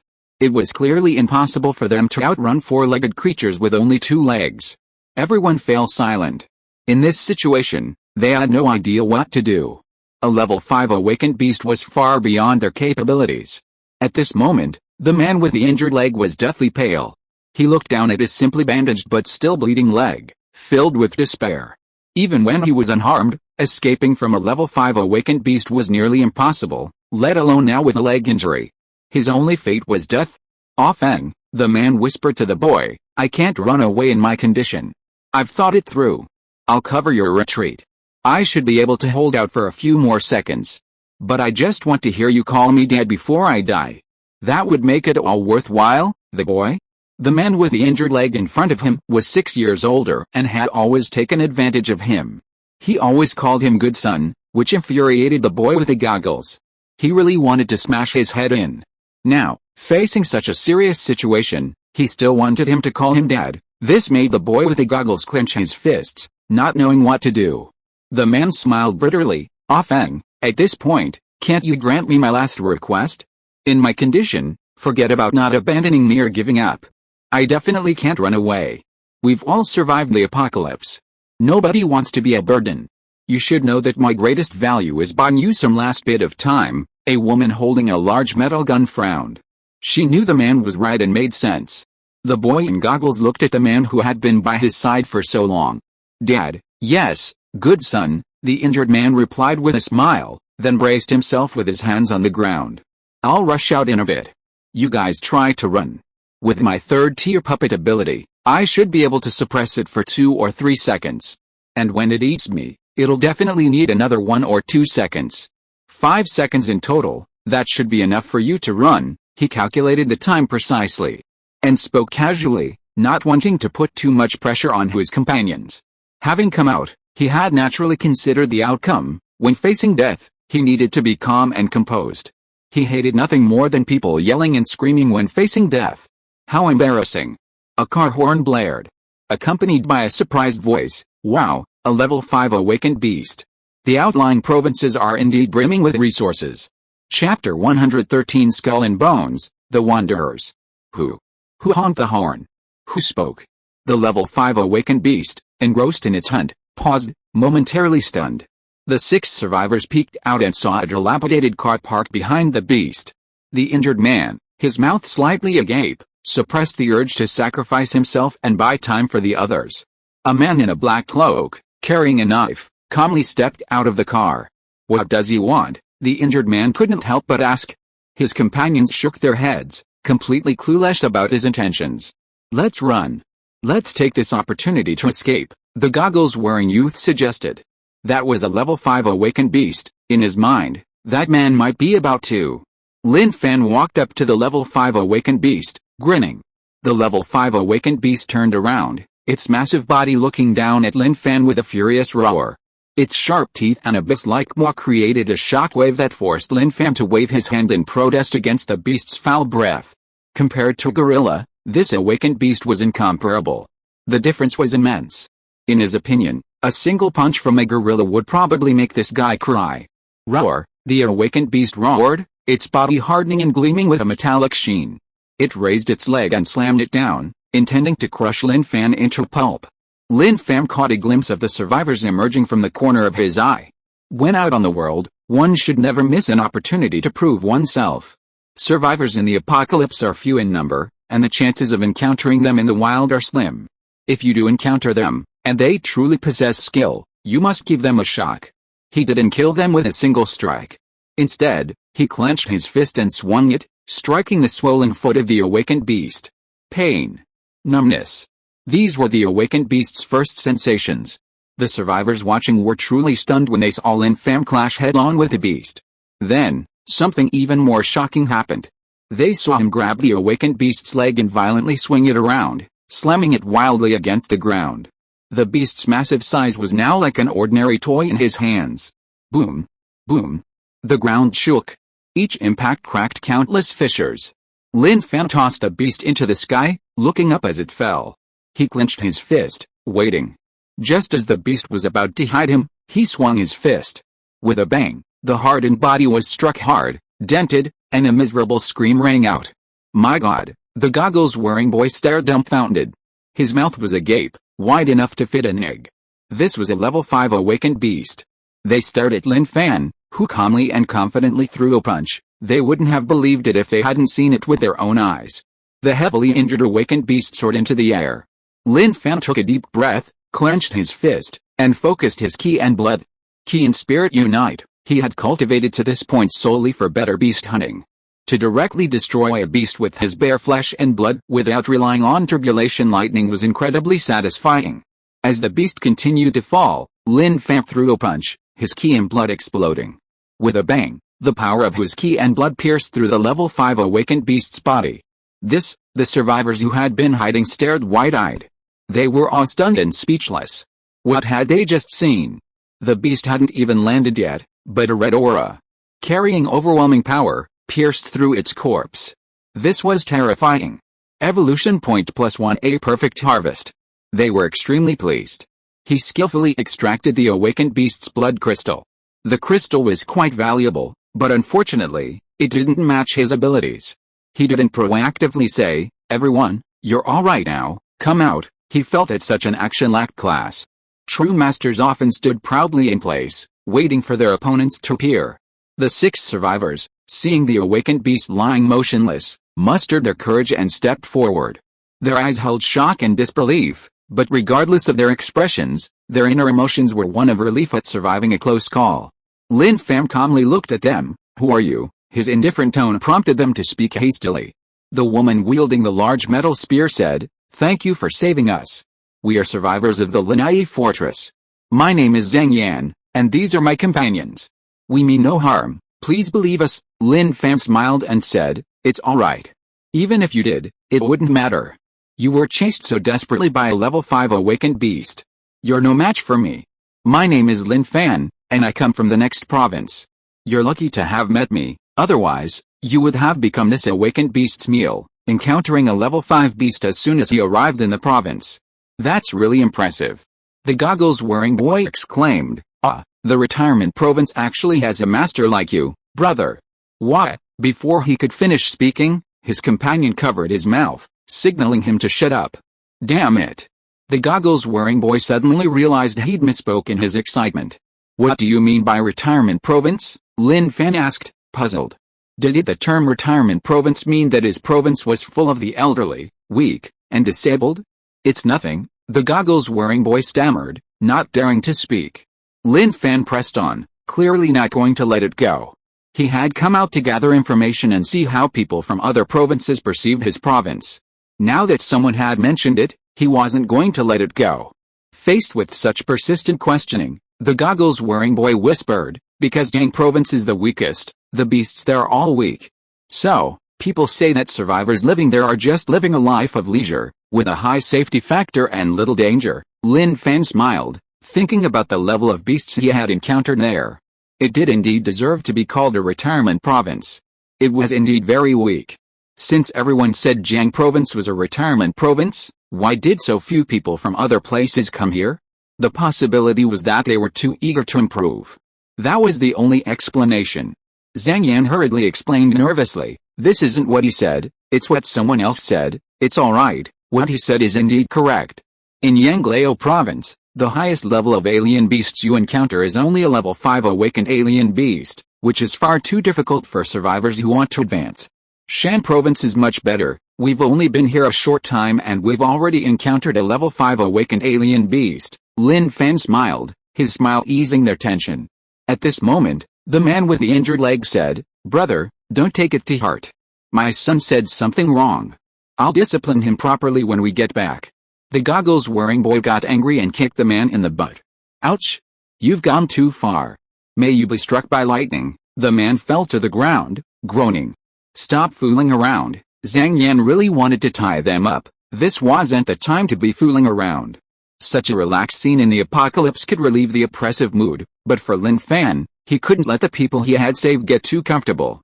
"That overturned military vehicle's yours, isn't it? And was the person whose body was torn apart by the monster your comrade?" "Sure enough." With these words, the previously cheerful atmosphere suddenly became oppressive. Sadness appeared on their faces. That was their teammate, killed by the monster while trying to give them a chance to live. "Yes, he was our comrade," Zhang Yan said in a low voice. The boy with goggles lowered his head. The man with the leg injury lost his playful grin, his expression becoming very solemn. Lin Fan said, "Sigh, he was a hero. In the apocalypse, there are very few people willing to sacrifice themselves for their comrades. If you encounter one, you should cherish him. But often, it's only at crucial moments that you realize what kind of person he was, how much he sacrificed for his comrades. I saw his body, his death was so gruesome. He was brutally torn in half at the waist, and his blood was still warm. He was truly a man of honor." The boy with goggles sobbed softly, his voice trembling with tears. "Brother Meng used to scold me, and I thought he was meddling. I deserved to die." The man with the leg injury recalled his time with Brother Meng, equally sorrowful. He always had a serious face, always cold to everyone. Being with him was never pleasant, but he truly gave us a great sense of security. Death is normal in the apocalypse. Sometimes, people don't mention it because they don't want to think about it. Lin Fan bluntly brought up these things, like a sharp sword piercing their hearts. The pain was unbearable. "I'll take you to collect his body. Leaving him in the wilderness will only result in him becoming food for monsters," Lin Fan said. "Okay." The cheerful atmosphere vanished, replaced by oppression, sadness, and distress. A small mound of earth, a tombstone. The boy with goggles, A Feng, knelt before the tombstone, head bowed, tears streaming down his face. The others stood before the tombstone, silently watching. "Tombstone, Meng Ji's tomb." Lin Fan said, "The dead cannot be brought back to life. If he knew that his sacrifice truly saved you, he would be very happy, proving that all the efforts were not in vain." He was right. Everyone nodded. "Cherish those who are willing to sacrifice themselves for their comrades," Lin Fan said. The boy, A Feng, looked at the man beside him. The man nodded firmly, as if to say, "Son, Dad will always give for you, as long as you can call me Dad." They left. Their car was destroyed, rendering them unable to travel. They could only ride in Lin Fan's car, but the car only had 4 seats. Besides the driver's seat, the 6 of them could only squeeze into 3 seats. After discussion, Zhang Yan sat alone in the passenger seat. The 4 of them squeezed into the back, with another person clinging to the roof. During the drive, Lin Fan talked to them, asking questions. "Monsters that don't resemble alien beasts, you have those here too." He scoffed at the idea of experimentally created monsters, having no expectations of them. They couldn't provide him with evolution points and would only cause trouble. He wondered what those researchers were thinking. Did they think alien beasts weren't powerful enough? Or did they think the apocalyptic atmosphere wasn't exciting enough and needed to be enhanced with local crises to make the apocalypse more vibrant? Yes, they appear frequently. We all know these monsters are created by humans. Zhang Yan had seen them herself. Their appearance was disgusting, but it had to be said that those monsters were weapons, every part of their body a weapon. "Brother Lin, you came out of Jiang province just to see what's happening outside?" Young Feng asked, sitting on his companion's lap. He felt something hard pressing against him, making him uncomfortable, but the space was limited, and there was nowhere else to sit, so he had to endure it. Checking the situation is just a side thing. The main purpose is to hunt level 5 alien beasts. There are too few level 5 alien beasts in Yanglao province, making them difficult to find, Lin Fan said. Oh, Young Feng thought that Brother Lin must be a level 5 awakened one, and a late stage one at that. If he were a level 6 awakened one, he would be hunting level 6 alien beasts, not level 5 ones. Low-level blood crystals are useless against high-level strength. Of course, the main reason is to go to the capital fortress. I've always heard that the capital fortress is the model among post-apocalyptic fortresses, and I want to broaden my horizons. Brother Lin, you're going to the capital fortress? Young Feng's eyes lit up, and he asked excitedly. Just then, the sound of horns came from behind the car. The horns were very frequent. Looking through the rearview mirror, 3 modified post-apocalyptic war vehicles appeared. Each vehicle had a skull painted on its hood. Ah, it's them, young Feng exclaimed, looking very nervous. The others in the car saw it as well, sharing the same feeling. Who are they? Lin Fan glanced at the 3 post-apocalyptic vehicles. They were clearly not driven by respectable people. The vehicles were covered in spikes and loaded with weapons, including flails, hooks, and small machine guns. Zhang Yan said gravely, they're from the Skull and Bones Society, roaming around Shaanxi province. They're wanderers who prey on survivors they encounter, using extremely cruel methods. Countless people have died at their hands. Opening the car window, their frenzied shouts could be heard. Stop the fuck right now, or we'll blow your cars up. So exciting, gagaga. The man clinging to the car roof was completely dumbfounded when he saw the Skull and Bones vehicle. Holy crap. I'm still clinging to the car.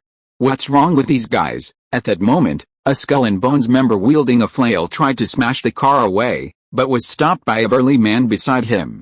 See that woman? There's a woman in that car.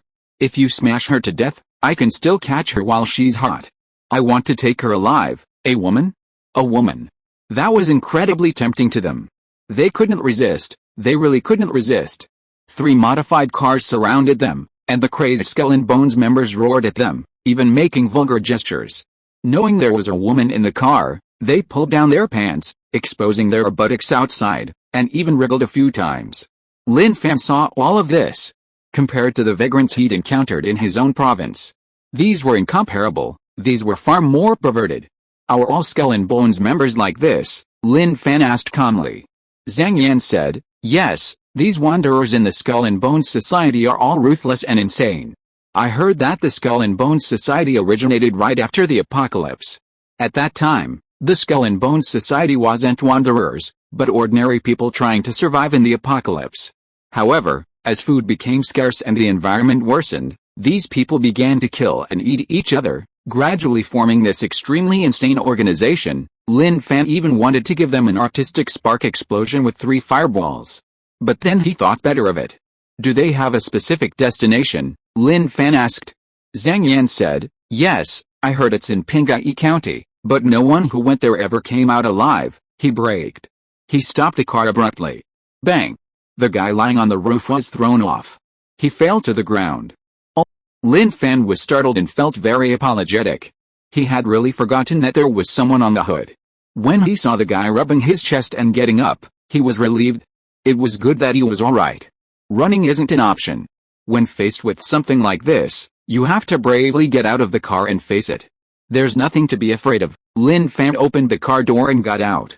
The 3 modified cars that had been flanking them drove forward for a distance. They clearly hadn't expected their prey to stop on their own. In the past, when the prey saw they were from the Skull and Bones Society, they would run faster than dogs. This situation was relatively rare for them. Zhang Yan and the others got out of the car, ready for battle. To be safe, they had to kill these Skull and Bones Society members. As Lin Fan got out of the car, the roaming man operating the small machine gun yelled, damn it, I can't stand it. Someone's even more handsome than me. I'm going to riddle him with bullets. Without another word, the small machine gun muzzle spewed fire. Bullets sprayed everywhere, targeting Lin Fan. In an instant, Lin Fan drew his thunder turbulation sword and waved it rapidly in front of him, deflecting all the incoming bullets. Not a single bullet could hide him. The other Skull and Bones roamers who got off the vehicle covered their ears at the sound of their companions' gunfire, cursing and complaining, you better watch your gun, don't kill my women. If you smash them, you'll be sorry. Lin Fan stood there unharmed. He was truly vicious and utterly insane, firing without even saying a word. Am I bad for being handsome? The roamer operating the small machine gun paused, looked at Lin Fan, then at the red-hot machine gun. Why is this thing useless? He thought, slamming his fist on the machine gun.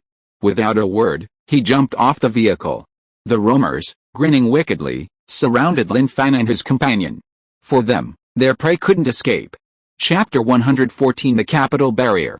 Men to the left, women to the right, you better behave yourselves. The Skull and Bones roamers looked ferocious. The man who spoke was at least 1.9 meters tall, with a very muscular build, and black metallic vests covering his shoulders. The group of Skull and Bones roamers around him were clearly led by this man.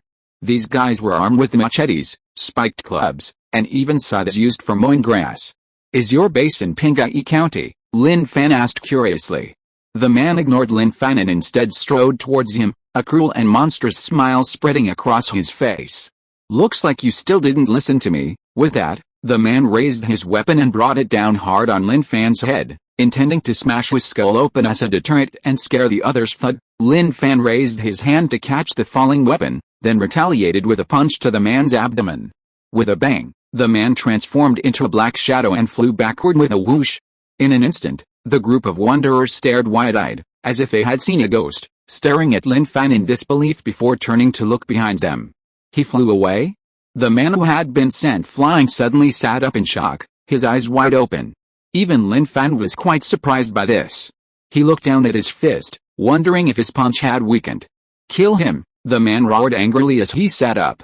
After saying this, he spat out blood with a sound, falling backward as the blood drew a perfect arc in the air. Seeing this, Lin Fan breathed a sigh of relief. It seemed his punch was still powerful, not weak at all. The man died unwillingly, his last burst of energy causing him to roar out those 3 words with all his might. That must be it. At this moment, the Skull and Bones wanderers reacted and charged at Lin Fan frantically.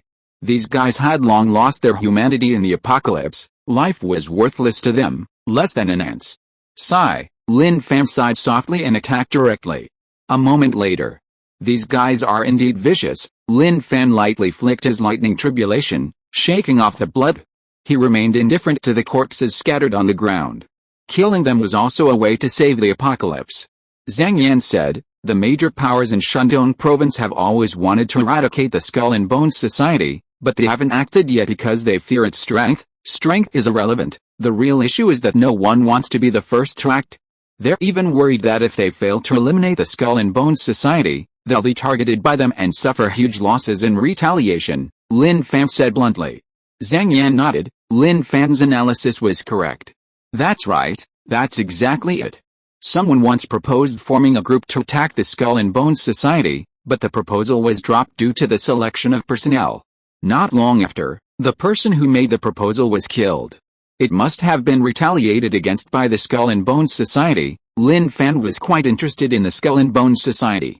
He could visit Pingai County while they were on their way. Aren't they taking these vehicles? Lin Fan pointed to the 3 modified armored vehicles. Who would dare drive them? The paint on these vehicles is clearly from the Skull and Bones society. If a skilled survivor sees them, they'll attack without hesitation, and we won't even know how we died.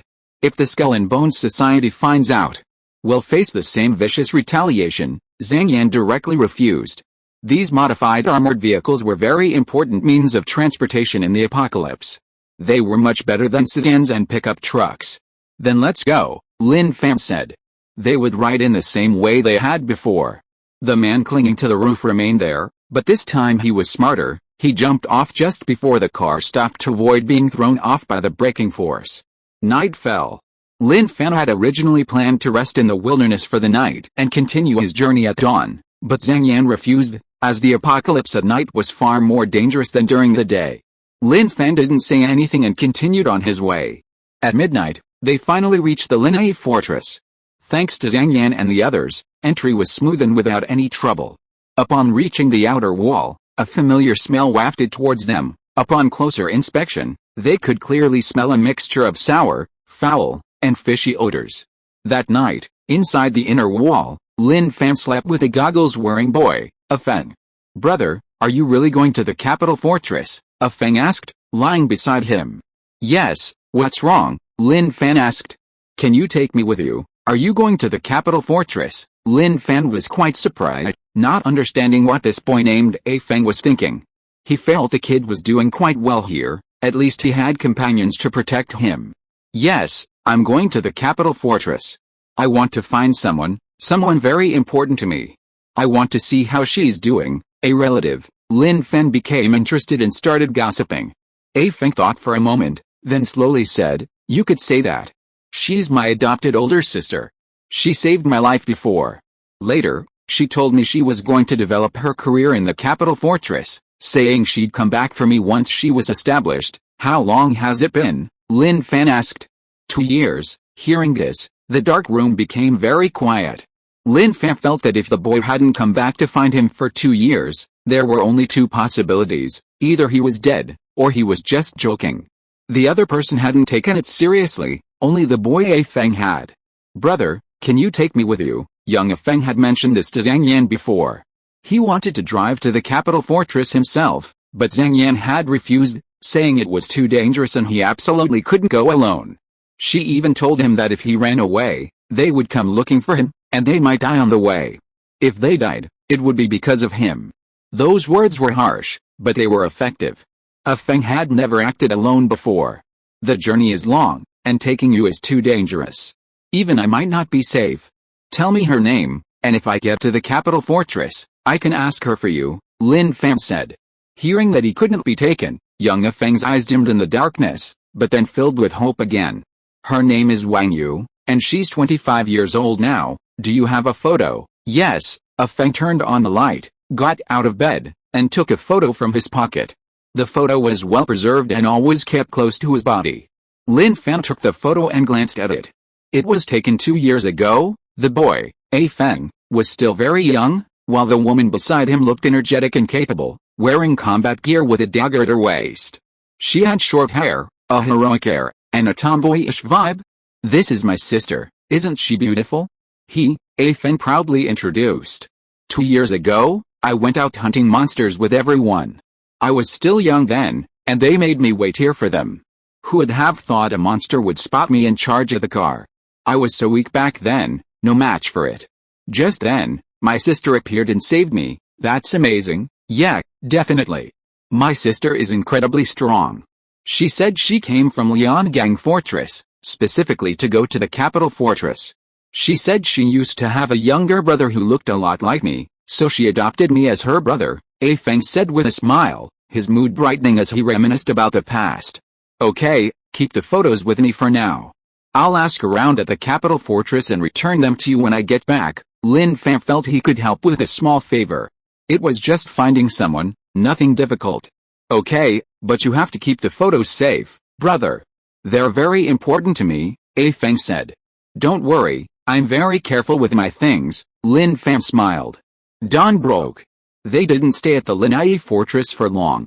Feng watched Lin Fan leave, waving as the vehicle drove away. Zhang Yan walked up to Feng.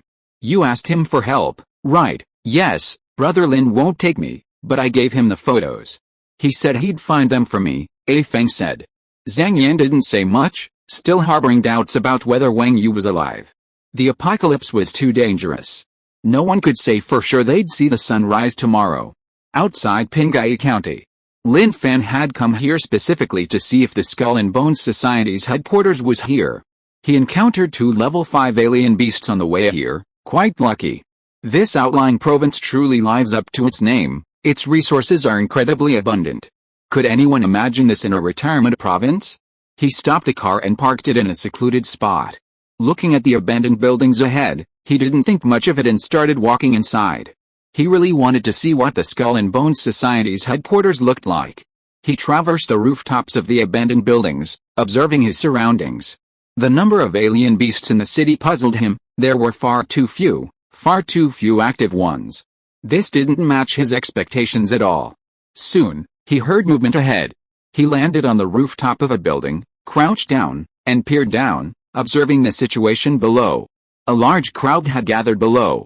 They really are here. This group of guys were the Skull and Bones Society's wanderers, quite numerous, at least 100, and some were even walking in and out of the building, suggesting there were others inside. These guys were like mad dogs in the apocalypse, the kind that devour people without spitting out the bones. The Skull and Bones wanderers they had previously dealt with were all quite strong, each hunter, and many even awakened. Now they were devouring the alien beasts, some eating them raw, others roasting them over a fire.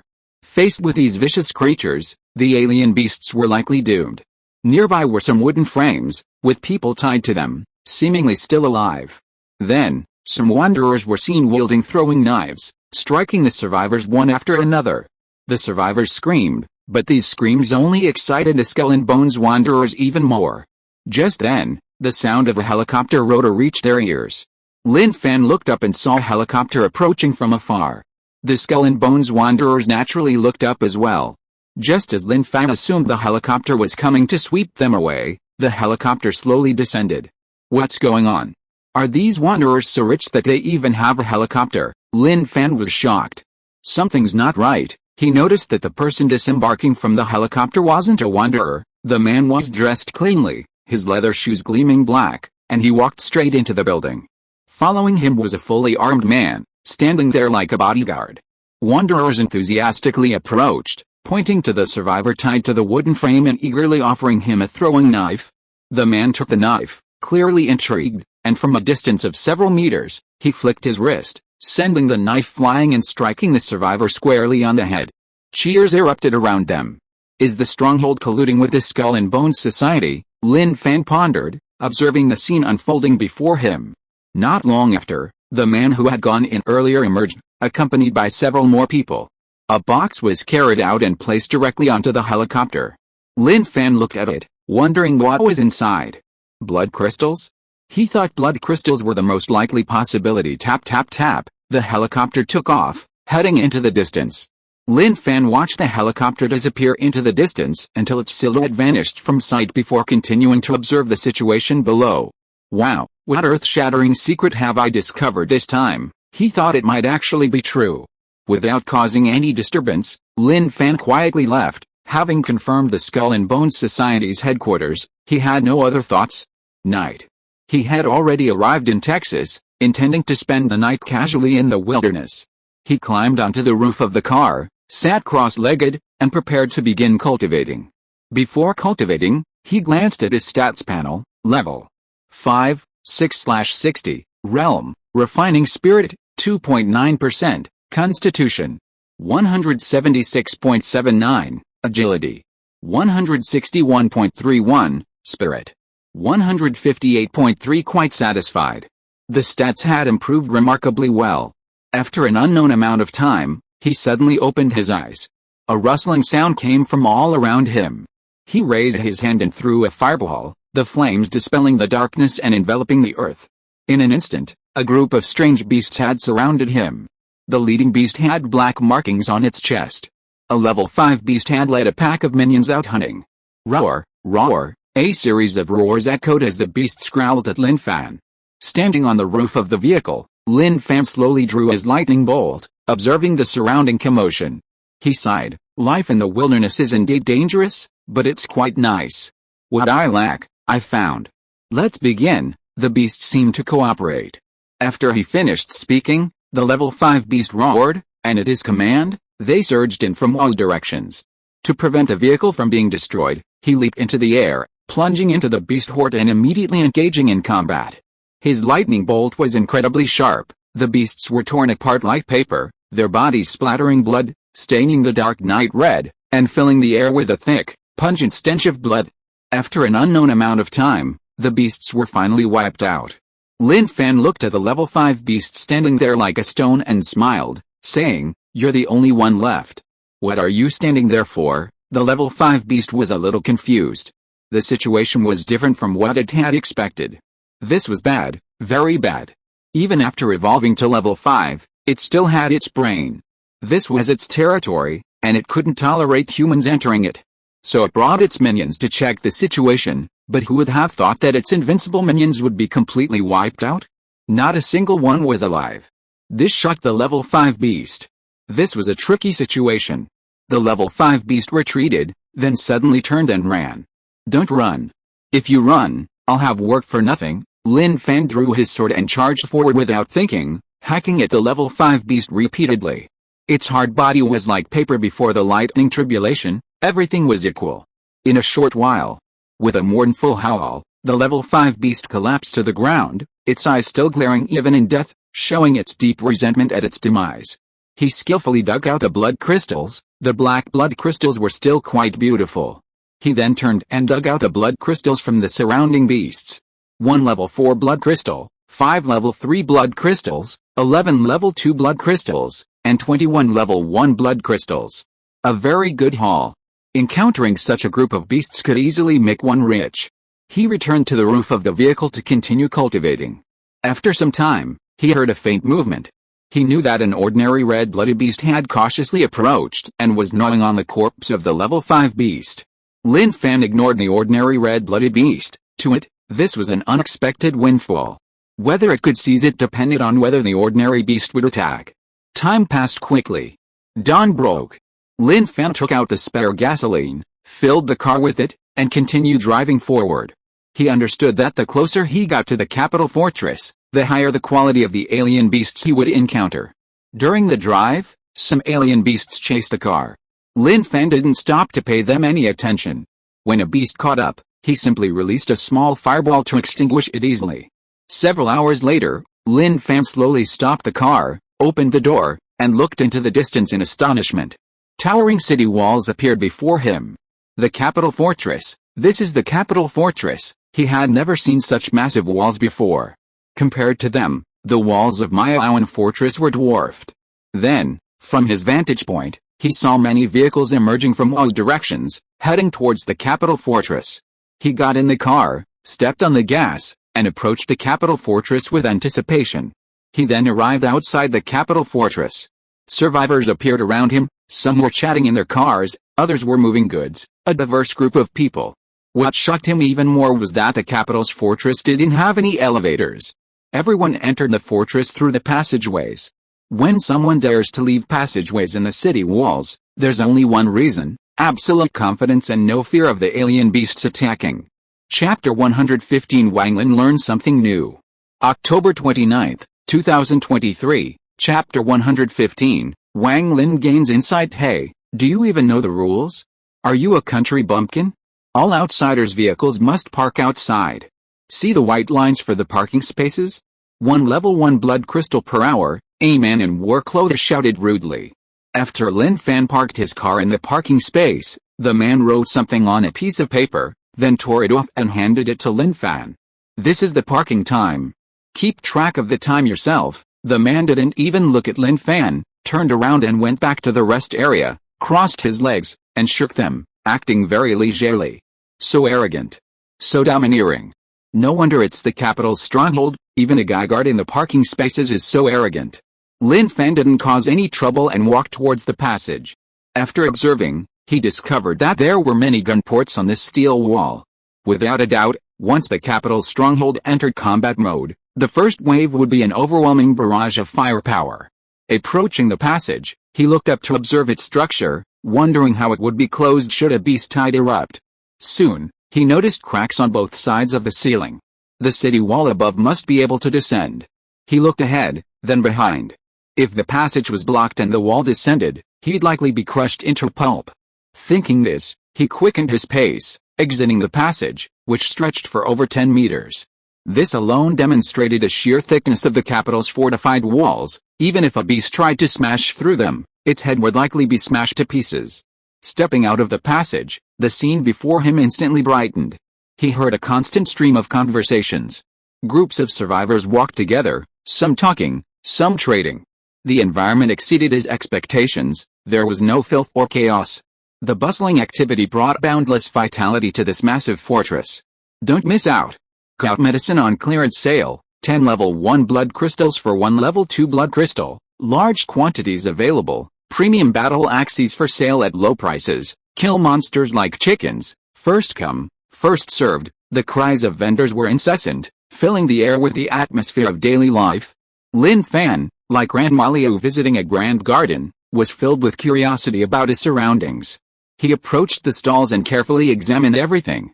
The stall owners sold items that were essential in the apocalypse. Weapons aside, medicine was particularly important and relatively rare. He strolled around, silently observing everything around him. The not-so-wide streets were surrounded by buildings, enough to accommodate the large number of survivors in the capital fortress. He also saw ragged survivors huddled in corners, begging like beggars. Clearly, no matter what kind of fortress, there were always survivors clinging to life. A group of people in uniforms, with knives at their waists, walked orderly through the streets.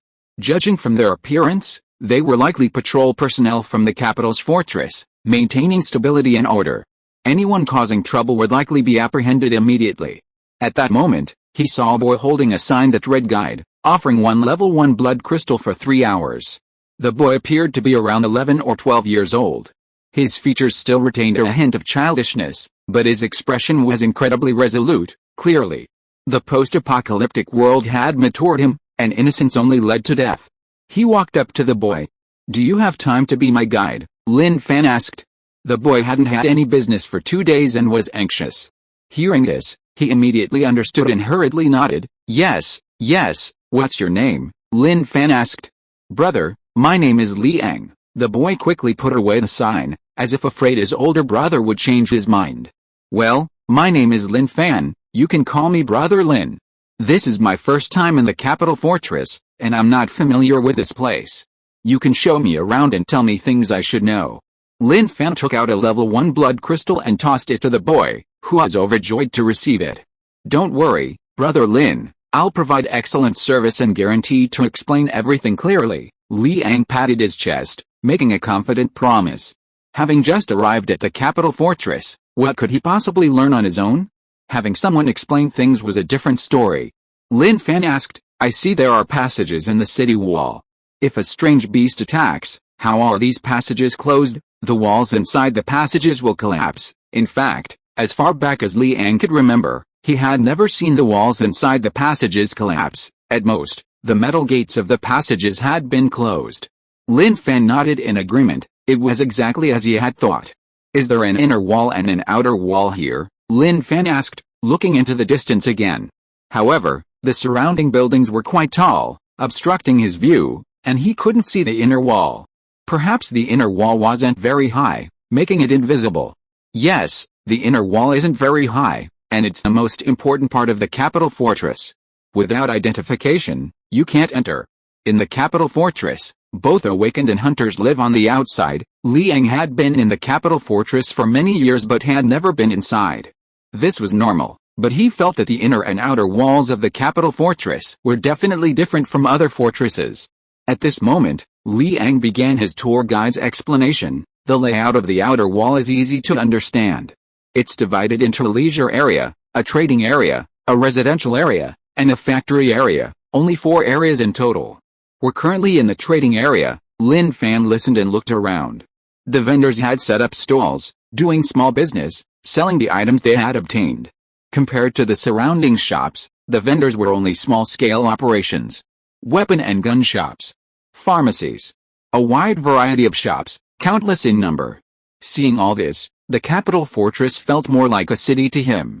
"My Temple Bay fortress is far behind the capital fortress. I still need to work harder." Lin Fan's goal was to build Temple Bay Fortress into the strongest fortress in the apocalypse. It might seem like a small fortress now, but so what? Give it time to develop. From small to medium to large, it's always a process. Suddenly, he saw an advertisement posted outside a weapon shop. Enchanting. He thought that Yaozu of his Temple Bay Fortress was only a second-tier awakened, and her enchanting abilities weren't quite up to par. "Come on, let's go inside and take a look." Pushing open the door, a bell rang. The shop walls were decorated with various cold weapons, and some display cases also held firearms. Pistols were low-level items. Higher-level items included heavy sniper rifles, RPGs, and submachine guns. The shop assistant smiled and asked, "Is there anything I can help you with?" Lin Fan's clothes and appearance clearly indicate he's a veteran of the apocalypse, and quite well developed. The shop assistant believes this young man is at least a level 3 expert. He wouldn't even consider anyone below that level. "How do you do enchanting here?" Lin Fan asked. "Different enchantments have different prices. The starting level is level 2 enchanter, and the highest is level 5. Different levels of enchanters have different prices. How many blood crystals does a level 5 enchantment cost?" The shop assistant was taken aback when asked about the price of a level 5 enchanter, then smiled and said, "A level 5 enchantment can enchant 5 properties, and all of these properties must reach level 5. Our level 5 enchanter requires 1 level 5 blood crystal to pay. The price is quite expensive. Consider that a 3-ton can of gasoline only costs 10 level 4 blood crystals. However, for experts, high-level blood crystals are easy to obtain, but for the weak, it's something they wouldn't even dare to dream of. Bring out your level 5 enchanter, I'll do an enchantment. Lin Fan took out a level 5 blood crystal. The black blood crystal was dazzling. Liang, standing beside him, gaped in shock. He hadn't expected that Brother Lin, who had hired him, was actually a level 5 expert. He really hadn't realized it. Even the shop assistant was surprised. He had initially thought Lin Fan was level 3, but now it seemed he had underestimated him. Please wait a moment, the shop assistant hurriedly contacted the boss. Not long after, 2 figures appeared. Boss, he wants to enchant, the shop assistant said. The boss was a middle-aged man. When he saw Lin Fan, he smiled broadly. Brother, which weapon do you want to enchant? Lin Fan took out the lightning turbulation from his back. This one. The shopkeeper was about to draw the thunder turbulation sword from its sheath when Lin Fan kindly reminded him that the blade was very sharp and he should be careful not to cut himself. The shopkeeper nodded, and as the blade emerged, a cold light enveloped everyone's eyes. The 5th-tier enchanter standing beside the shopkeeper, who had remained silent until now, had his eyes light up when he saw the sword. Whether it was the enchanter or the shopkeeper, everyone could tell at a glance that this sword was no ordinary item. The shopkeeper ran 2 fingers along the black blade, a chill running through his fingers. A fine sword, truly a fine sword. May I ask your name, brother? The shopkeeper asked. Lin Fan, Brother Lin. Enchanting is no problem, but it takes time. How about you wander around the fortress for an hour and come back to pick it up? The shopkeeper said. The 5th-tier enchanter's pupils dilated slightly, but quickly returned to normal, as if nothing had happened. I can't take the sword out of my sight. Lin Fan decisively refused and returned the thunder turbulation sword to its sheath. The shopkeeper said, Brother Lin, high-level enchanting takes time. Please understand, I can wait here. It's only an hour, not long. Lin Fan waved his hand, indicating that he was free and not in a hurry. Sigh, Brother Lin, you don't know the rules of enchanting here. Our enchanters are not allowed to be disturbed when they are enchanting. You should know that the higher the level of enchanting, the higher the requirements. After all, weapons made of ordinary materials are difficult to compare with the scales of high-level beasts. Sometimes, a 5th-level expert encounters a 5th-level beast and tries his best to strike, but the blade shatters and he can't break the beast's scales. This situation is very bad. The shopkeeper explained the disadvantages of weapons that are not enchanted when encountering beasts. The meaning was clear. Weapon enchanting is very important. Sometimes you have to think about your future. Sorry, in that case, forget it. I'll go to another shop. Lin Fan carried his sword and turned to leave the shop. No matter how the shopkeeper tried to persuade him to stay, he remained unmoved. Street. Is it okay to cause trouble in the capital city's fortress? Lin Fan asked. Liang shook his head and said, No, the capital's fortifications are strictly managed. Anyone is forbidden from causing trouble inside. If discovered, the minor offense is being imprisoned in a water dungeon for half a month, while the serious offense is being killed on the spot. Oh, Lin Fan felt that the shop owner recognized the materials of the thunder tribulation and was trying to steal it. He could see through that. Inside the shop, the owner said, You can tell what material that knife is made of, right? The 5th-level enchanter nodded and said, I can see it. It should be a fusion of fragments. This knife is not simple. It can be said to be priceless. Weapons made from fragments are simply divine artifacts. If even one appears, people will fight tooth and nail to get their hands on it. What is this guy's background? He actually has such a divine artifact. No, I must get my hands on this weapon no matter what. If I can steal it, I will offer it to those big shots in the inner wall. I will definitely become a member of the inner wall. A glint of greed appeared in the boss's eyes. He then sent his clerk to follow the other party while he went to find mercenaries and look for an opportunity to ambush them. Meanwhile, Lin Fan, led by Liang, arrived at another area. Brother Lin, this is the residential area. Both awakened and hunters live here. Liang looked at the houses with envy. He, of course, didn't live in these houses, but in a tent area in the corner, barely having a place to shelter from the wind and rain. Lin Fan observed that the houses were quite densely packed, without any parks or squares. After all, there were too many survivors living in the capital fortress. Are the houses here for sale? Lin Fan asked. No, they were only for rent. All the properties in the fortress are controlled by the three major families of the fortress. They are the supreme administrators of the capital fortress, Liang said. Can you tell me about it? No, these things are forbidden to be discussed within the fortress, otherwise, you will be punished. Liang shook his head, a look of fear on his face. Time passed quickly. Lin Fan had seen the leisure area and the factory area. He had to admit that the people here were truly capable of developing the capital fortress to this extent. Everything was complete. What surprised Lin Fan even more was that the capital fortress actually had a school. This school didn't teach knowledge, but was divided into awakening classes and hunting classes, teaching combat skills and the application of abilities. Those who performed exceptionally well could be recruited by the three major families and enter the inner walls. In his time here, Liang had experienced a rather miserable existence. In the leisure area, he even saw some teenagers wearing skirts, carrying bags, or wearing sunglasses, riding bicycles. They seemed to live in a utopia, completely unaffected by the apocalypse outside. They only needed to stroll around every day, shopping, drinking tea, and learning a little bit of knowledge are enough. In Liang's words, they belong to the children of the new era, whose parents are all very powerful, either awakened beings or high-level hunters, living a comfortable life in the capital's stronghold. Carefree, happy every day. He saw the envy in Liang's eyes. But some things cannot be envied. They can only be obtained with one's own hands. It was noon. Lin Fan treated Liang to a meal at a restaurant. For Liang, these delicious dishes were something he never dared to dream of, and had never even eaten before. To Lin Fan, it was just a tomato. But for Liang, it was food he never dared to dream of. Smack. Smack.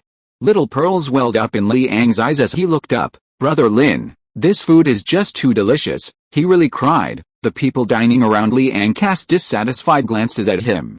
Who came from, to be able to eat all this? Perhaps everyone else present, besides Liang, was either a hunter or an awakened. But due to the rules of the barrier, no one dared to cause trouble. If you like it, eat more, Lin Fan said with a smile. Liang licked his plate clean. Brother Lin, I'm full, really full. Yes, don't be polite with me. Today it's my treat. Eat as much as you want. Otherwise, if you can't eat it again, don't even think about looking, Lin Fan laughed. Hearing what Brother Lin said, Liang began to struggle, two voices rising in his mind.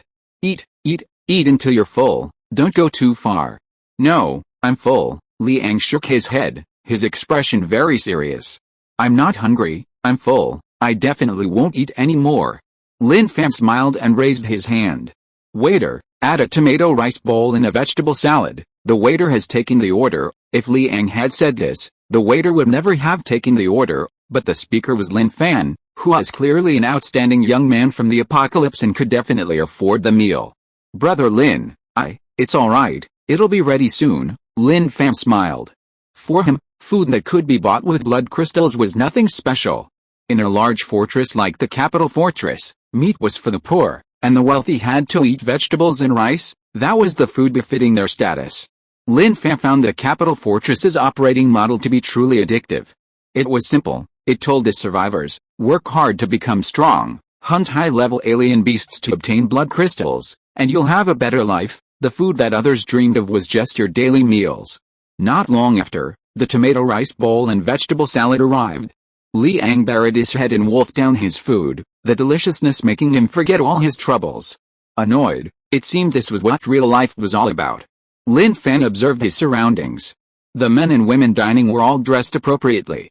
It seemed that while living within the stronghold, they wore proper clothing, but when hunting beasts, they wore combat suits, enjoying life to the fullest. He sensed the aura emanating from them. Awakened ones, hunters. This was the stronghold with the most survivors possessing extraordinary power that he had ever visited. Out of the corner of his eye, he caught sight of a furtive figure. A smile played on his lips. It seemed the weapon shop owner was indeed watching him, just as he had suspected. But it didn't matter. He had experienced this scenario countless times. Familiarity breeds contempt, and he could turn the tables. Brother Lin, I'm finished eating. Liang was a little embarrassed. He didn't know how long he would have to act as a guide to collect enough blood crystals for this meal. Are you full? Yes, I'm full. Liang rubbed his round belly. This was the most he had eaten in years. Then let's go, pay the bill and leave. The price is indeed very high. One meal costs a level 3 blood crystal. It's really expensive. For Lin Fan, level 3 blood crystals are nothing special now, but thinking back to when he was only at the first or second tier, how unrealistic it would have been to obtain a level 3 blood crystal. And for other level 3 awakened individuals, dealing with beasts of the same level still requires a lot of effort. He's seen everything he wanted to see. He can't say he knows everything, but he's familiar with the layout of the outer wall area of the capital fortress. Xiaoang, I want to ask you about someone. Her name is Wang Yu. She came to the capital fortress 2 years ago. Here's a photo. Have you seen it? Lin Fan asked, showing the photo. He wasn't sure if she had actually reached the capital fortress. The journey was long. It was possible she had died on the way. If the other party really reached the capital barrier and truly wanted to bring Feng here, they would definitely go to him. Liang took the photo, carefully examined it, then lowered his head, carefully recalling every face he had seen in the past 2 years. Brother Lin, I don't recognize him at all. Let me take you to ask someone. There's an older brother in our shantytown who's an expert on everything in the capital barrier. He knows a lot of things, maybe he can tell you. Okay, lead the way. He naturally had to ask Feng what he needed to ask. If he really couldn't find out, then there was nothing he could do. Led by Feng, they bypassed many alleys and finally arrived at the shantytown. The shantytown wasn't as dirty and chaotic as he had imagined. The structures were all orderly and well organized, clearly managed by someone. Lin Fan's appearance immediately attracted a lot of attention. After all, Lin Fan's appearance made it clear that he was either a hunter or an awakened. In the past, no such important figures would have come here. Their shantytown was called a garbage dump by those people. Brother Lin, that's the older brother I told you about, Liang said, pointing into the distance. Lin Fan looked in the direction Lin Fan pointed. There stood a disheveled, bearded, middle-aged man, sprawled out in a rocking chair he'd somehow found, swaying leisurely. Brother Mao, Liang called from afar. The man, addressed as Brother Mao, opened his eyes, looked in the direction of the voice, then closed them again, humming an unknown tune. Liang ran to Brother Mao. Brother Mao, wake up. I have something I want to ask you. Lin Fan sized up Brother Mao, finding nothing unusual. He seemed like an ordinary survivor. Brother Mao remained lying down.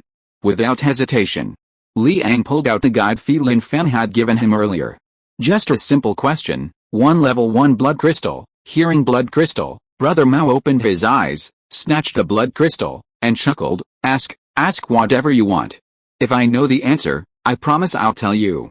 But if I don't know, I won't give the blood crystal back. Ugh, Liang definitely wanted to talk to him about this behavior, but thinking he needed to get the information from Brother Lin first, he didn't say much and handed the photo over. This lady is called Wang Yu. She came to our capital city 2 years ago. Have you seen her? Brother Mao took the photo, making a smacking sound. She's a really pretty girl. Brother Mao, be serious. Liang was getting impatient. I know, Brother Mao was very impatient, but he looked at the photo carefully again, clearly thinking hard. After a moment, she seems familiar. I have a vague impression, but this impression, where have I seen her before? It's difficult to remember, and his head is starting to ache. Liang was still waiting. Lin Fan took out 2 level 1 blood crystals and placed them in front of the other party. Please think it over carefully. I've been entrusted to find out about the other party's situation. Just give me a definite answer as to whether she's alive or dead. Brother Mao took the blood crystals, looked up and met Lin Fan's eyes. That one glance told him that the young man in front of him was no pushover. Perhaps sensing Lin Fan's aura, the other party sat up straight. She should be dead. What do you mean should be dead? Dead is dead, alive is alive. There's no such possibility as should be. I'm not too sure either, but I've really seen this person. To be honest, it's really rare to have such good looks in the apocalypse, so she attracts a lot of attention. I heard she joined the Barrier Academy. If you really want to confirm, go to the academy and have someone check the file. The academy's files have been there ever since she entered. Hearing this, Lin Fan's eyebrows twitched slightly. Thank you. In his opinion, Feng's sworn sister was probably really dead. Brother Lin, shall we go to the academy? Liang asked. Go. The two left the shed area. Brother Mao watched their retreating figures, shook his head, closed his eyes, and continued lying down. They arrived at the academy gate. Xiaoang, this is enough. You don't need to worry about anything else. Take these blood crystals and live well. Lin Fan took out some level 2 blood crystals and handed them to Liang. Liang waved his hand to refuse, but Lin Fan forcibly stuffed them into his arms, urging him to leave. Currently, the capital fortress seemed quite safe, and with Xiaoang's survival skills, it shouldn't be a problem. Liang looked at brother Lin, finally nodded, and turned to leave. For him, this day was truly filled with happiness. He knew he had met good people, truly good people in the apocalypse. The academy had a gate, and a guard. "Who are you looking for?" the guard asked. Lin Fan said, 2 years ago, a friend of mine came here, but we haven't been in touch since. I'd like the academy to help me find out if he's alive or dead. The gatekeeper impatiently replied, "What friend? This is a restricted area. Get out of here." Lin Fan took out a level 3 blood crystal and discreetly handed it to the gatekeeper. The gatekeeper glanced at it. It was red. And he instantly knew it was a level 3 blood crystal. "Ahem," the gatekeeper asked, "male or female?" "Female. Are you her relative?" Hearing the gatekeeper's question, Lin Fan was slightly taken aback, then quickly stepped forward. "Yes, she's my sister." The gatekeeper nodded. "Although unauthorized personnel aren't allowed in this academy, if it's a relative coming to inquire, it's fine. After all, it doesn't violate my duties." Lin Fan smiled, indicating his understanding. The gatekeeper contacted people within the academy for him, doing everything he could. Inside, Lin Fan looked at his personal information displayed on the computer screen. Wang Yu Death, the middle-aged man operating the computer, wearing glasses, turned to look at Lin Fan. "She's dead. The reason is that she went out hunting alien beasts and encountered a level 5 alien beast, right?" Lin Fan asked. "Yes, that's the reason." "Understood, thank you." The answer was known. "Death confirmed." The photo displayed on the screen was the same as the one taken. He knew that if Feng knew about this, it would be very cruel, but living in the apocalypse, one had to learn to accept cruelty. It was unavoidable. After Lin Fan left the academy, the middle-aged man who helped Lin Fan check the files received a phone call. Said it's a younger sister, said her name is Feng, didn't ask for her surname, not a younger brother, he said he's the older brother. Understood, understood. At this moment, Lin Fan walked down the street. His trip to the capital fortress had come to an end, and it had indeed greatly shocked him. As expected of the largest and most perfect fortress in the apocalypse, it was full of vitality, giving him a lot of inspiration on how to develop the Temple Bay fortress. Suddenly, a passionate and excited roar came. A complete set of level 6 awakened beast king scales, highest bidder wins, starting at level 6 blood crystals. A burly man shouted from a stall, holding a scale about the size of his palm, shimmering silver in the sunlight. His voice carried far and wide, instantly stirring the surrounding crowd. People began to surge forward, some even spreading the word, attracting even more people. The burly man yelled, "Don't try to bargain. 15 of us died hunting this awakened beast before we finally killed it, 10 level 6 blood crystals, 10 my ass. I'll pay 30. Immediately, bids began to rise, constantly setting new records. Lin Fan was puzzled, not understanding what a complete set of level 6 awakened beast king scales meant. He glanced around. Seeing the survivors watching the drama unfold, he quietly walked up to them and whispered, "Brother, can you tell me what the Wang Lin said is?" "Huh? You don't even know what Wang Lin is?" The onlooker looked at Lin Fan in shock, as if he were looking at an alien, wondering which country this guy came from. "I'm ignorant, I've never heard of such a thing." A bystander, as if seizing an opportunity to show off, cleared his throat and said, "Listen carefully, the so-called level 6 awakened beast king scale means that this awakened beast's ability must be defensive, and it must have scales protecting it. Such beasts are extremely rare and very powerful. If you encounter one, you might even be able to kill it, making a fortune. If you forge these beasts' scales into armor and wear it, you can say that you won't be afraid of level 6 beasts anymore. You'll completely ignore their power. Even if a level 6 beast tramples you to the ground, the impact will be neutralized by the armor. Just tell me, isn't that awesome?" Listening to this, Lin Fan's mouth gaped slightly. This was truly the first time he'd ever heard of such a thing as a king scale. He'd learned something new. Awesome. If you are listening to this novel on a channel other than Fanfic World, it means it was downloaded and re-uploaded without effort. We warmly invite you to visit our channel, Fanfic World. There you will find the original version of this story and many other novels of various genres. We look forward to seeing you dive into a world of incredible novels. Chapter 116 How can you be so lacking in martial virtue? How could they bear to sell something this good? Wouldn't it be better for them to keep it for themselves? Lin Fan thought the so-called king scale sounded impressive, but it definitely had weaknesses. Being immune to the power of a level 6 beast and unharmed even from being trampled, wouldn't keeping it for themselves allow them to hunt even more beasts? It was even a form of protection for them. This involves trade secrets. If you're willing to give me a level 2 blood crystal, I can chat with you about it. Seeing that Lin Fan seemed clueless, the onlookers suddenly had an idea. Earning a blood crystal was a happy thing. Lin Fan smiled and said, "Secrets? I love figuring out the truth behind secrets. Let me think about it. If this level 6 awakened beast is so powerful, why was it killed? And why are they willing to auction off the king scale?" He stroked his chin thoughtfully, then muttered to himself. "You just said it could negate the power of beasts of the same level, meaning unparalleled defense and invincibility at the same level. So, is the weakness in the mental aspect? If it encounters an awakened with puppet abilities and mental powers, wouldn't this defensive ability be useless?" Lin Fan said, glancing at the onlooker. His meaning was clear. "Isn't that what I'm saying? Beasts aren't invincible. When one aspect is extremely outstanding, then another aspect must be relatively weak." Hearing Lin Fan's words, the onlooker rolled his eyes. "Are you deliberately playing me?" "No, I guessed it," Lin Fan said with a smile. It seemed he thought the same thing. The onlooker didn't want to pay attention to Lin Fan. Damn it, who's this guy who likes to pretend so much? Indeed, Wang Lin is truly domineering in some situations, but nothing in this world is perfect. The flaws beneath perfection are just a matter of whether they can be discovered. A level 6 awakened beast with defensive capabilities has its body covered in scales, but its size and rear end are still weaknesses. Under the influence of a large number of puppet awakened at the same or lower level, it will still be slightly restricted.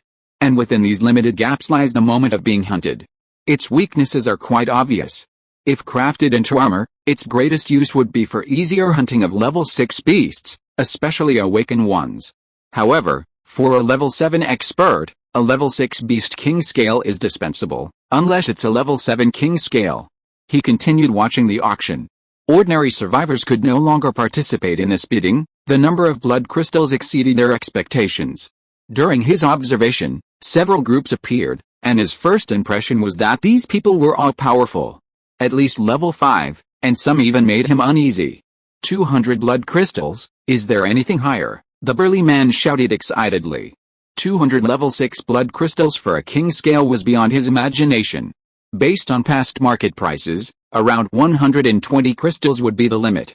But within the capital fortress, everything was lacking except large teams, whose blood crystal reserves were beyond imagination. The competition between super strong teams often involved a competition of financial resources. To be honest, the burly man also wanted to keep the king scale for himself. Once it was forged into armor, killing level 6 beasts would be much easier.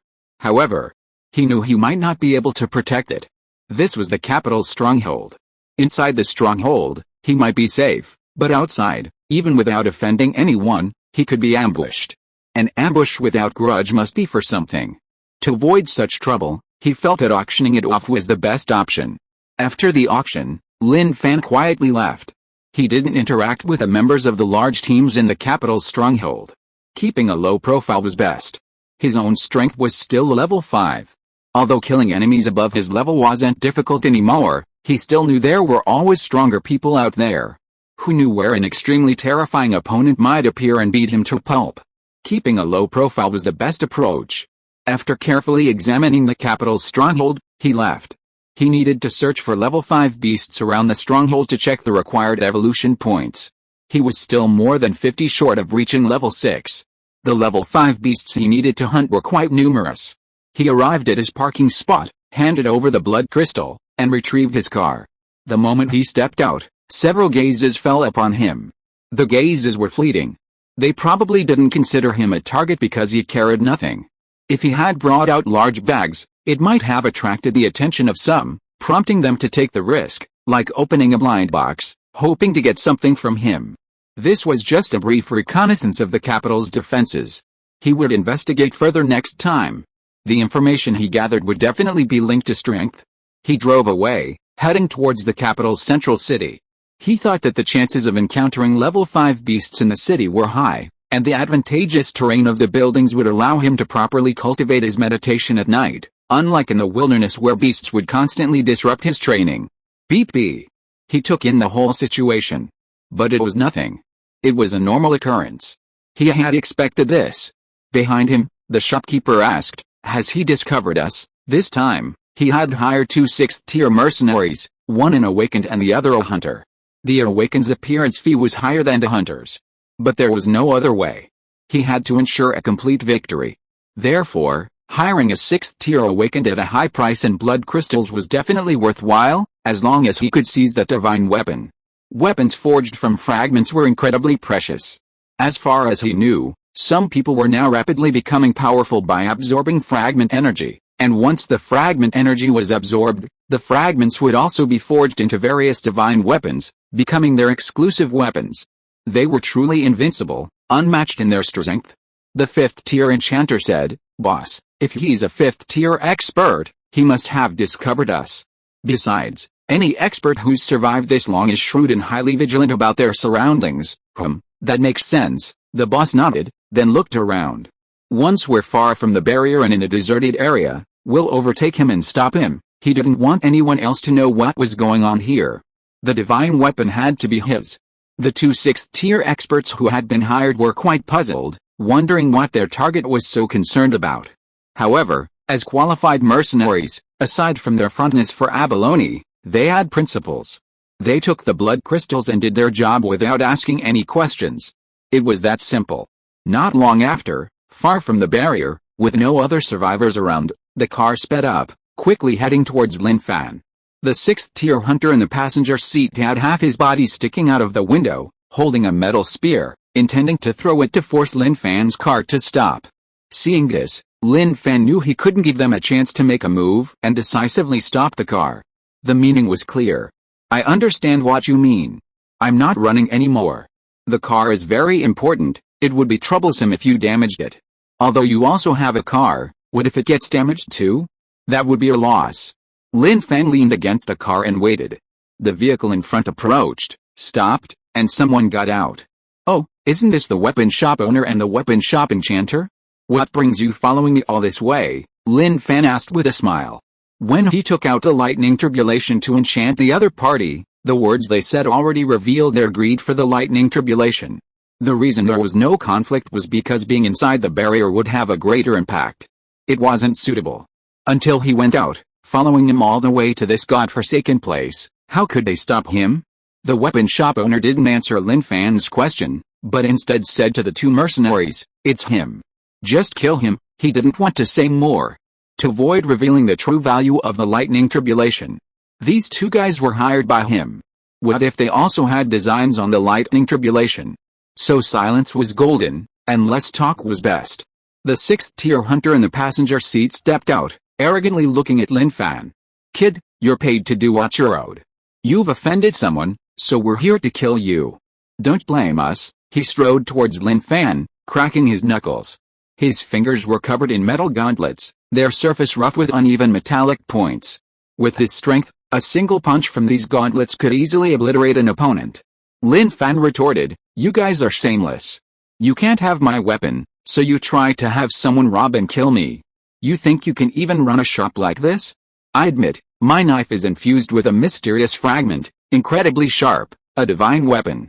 But if you want to take this divine weapon from me, you'll have to see what you're capable of." As Lin Fan spoke these words, the weapon shop owner knew he was in trouble. This guy had just self-destructed. Sure enough, the hunter walking towards Lin Fan stopped and turned to look at the weapon shop owner. A weapon infused with a mysterious fragment. Hearing this, his eyes suddenly lit up. This is a divine weapon, any powerful individual would dream of possessing one. "Don't listen to his nonsense, kill him," the shopkeeper shouted. Clang. Lin Fan drew his thunder tribulation blade, its jet black blade instantly drawing their attention. This thunder tribulation blade is forged from fragments, indestructible and incredibly sharp. Tell me, could armor made from Wang Lin withstand it? He was immediately showing off his newfound knowledge of Wang Lin, trying to gauge its hardness and see if it could withstand a single strike from thunder tribulation. The hunter said, "It wouldn't withstand it, Not at all, Lin Fan nodded silently. It seemed even armor made from Wang Lin had limited defensive capabilities. If it couldn't even withstand a divine weapon infused with fragments, then in Lin Fan's eyes, its value was negligible. At this moment, the awakened one and the hunter exchanged a strange glance. The allure of the divine weapon was too great. They began to consider possessing Thunder Tribulation. The weapon shop owner, noticing the look in his eyes, hurriedly said, "Add more money." "I'll add more." The hunter asked, "How much more? 30 or 30 level 6 blood crystals?" The hunter remained unmoved, still silently watching the shop owner. The owner pleaded, 50 level 6 blood crystals, how about that?" He regretted choosing these two, but realized he had no other choice. All the mercenaries in the capital were like this. They were efficient, but their minds changed when they found something good. This was quite normal in the apocalypse. Everyone looks out for themselves. Even when paid, one had to consider what happened. The awakened one, who had remained silent, finally spoke up. 300 level 6 blood crystals, no bargaining. He was also interested in the divine weapon. But even with the divine weapon, he couldn't guarantee his own survival. It was better to get enough level 6 blood crystals to quickly reach the 7th rank of awakened. Strengthening his own power in the apocalypse was paramount. The weapon shop owner stared wide-eyed, stunned, somewhat dumbfounded. These two were far too greedy. He'd only paid them 15 level 6 blood crystals to hire them, and now they were demanding exorbitant prices. Animals. But what could he do? Things had reached this point, there was no turning back. Fine, the weapon shop owner gritted his teeth. The awakened one said, "After killing this guy, we'll keep the divine weapon for now. You can redeem it later with the blood crystals. After all, our employment relationship is based on killing the other party, not on their belongings." The weapon shop owner nodded. Knowing this, he was probably going to vomit blood. Lin Fan leisurely watched their discussion. Sigh, the world was indeed going to the dogs, people were treacherous, profit came first, and there was no professional ethics whatsoever. "Let me kill him," the hunter said. "Suit yourself, but you'd better be careful. A single strike from the divine weapon can tear your body apart," the awakened one said casually. "I know." The hunter tore his clothes apart, revealing Brown's muscles, and then unleashed astonishing speed, charging towards Lin Fan. His fist clenched, he swung, tearing the air apart and churning the air currents. Just looking at the power was enough to show how formidable a 6th-tier hunter was. One punch could probably demolish a small building without a problem. Facing the incoming fist, he remained completely calm. Indeed, his level was only 5th, but 5th level didn't mean his strength was limited to that. The fist was about to strike snap. Lin Fan raised his hand, his 5 fingers forming a claw. A dragon claw formed from condensed blood and ki, appearing as if it were a real object. 4 fingers gripped the back of his fist, one gripping his thumb. Boom, a surge of fist energy spread out, vast and powerful. "What?" The hunter looked up sharply, staring in shock at the person before him. Wearing metal gauntlets, he knew how powerful a single punch could be. How could he be caught so easily? The blood-red dragon claw that the opponent had conjured, in particular, deeply shocked him. What the hell was that ability? Was it an awakened ability to materialize the illusory? Lin Fan smiled, a smile that sent chills down the hunter's spine. Lin Fan tightened his grip, and with a crisp crack, the metal gauntlet split open, the fingers gripping his fist like sharp spikes, piercing deeply into his knuckles. Intense pain swept over him. The hunter's face contorted in agony, but before he could react, Lin Fan swung his arm, a surging, wave-like force coursing through his body, propelling him into the air like a fish. Lin Fan kicked out, his toes striking the hunter's heart. PFFT, the hunter couldn't help but cough up blood, the violent impact making him feel as if his eyes had exploded. Damn it, the hunter cursed inwardly. Before he could even regain his balance, a dragon force struck him. Lin Fan pulled his arm, pulling him straight towards him, and threw a punch, hitting the opponent's skull. Bang! The skull was severely injured, and the entire head was blasted into the chest cavity. The opponent's body flew backward, landing in front of them. The awakener, the weapon shop owner, and the level 5 enchanter stared in shock at the slain hunter. They were utterly astonished and incredulous, as if they had seen a ghost. "Too weak," Lin Fan said softly. As a well-rounded individual, his terrifying strength was self-evident. According to normal calculations, a fully maxed-out level 6 hunter, with attribute points across all 3 dimensions, would have a total of 270 attribute points. The Awakener's spirit stat is relatively high, let's say 50. The remaining points in Constitution and Agility, even evenly distributed, would only amount to 110. Of course, that's a general statement. After consuming blood crystals, sometimes Constitution and Speed might also improve, perhaps reaching 120 or 130 each.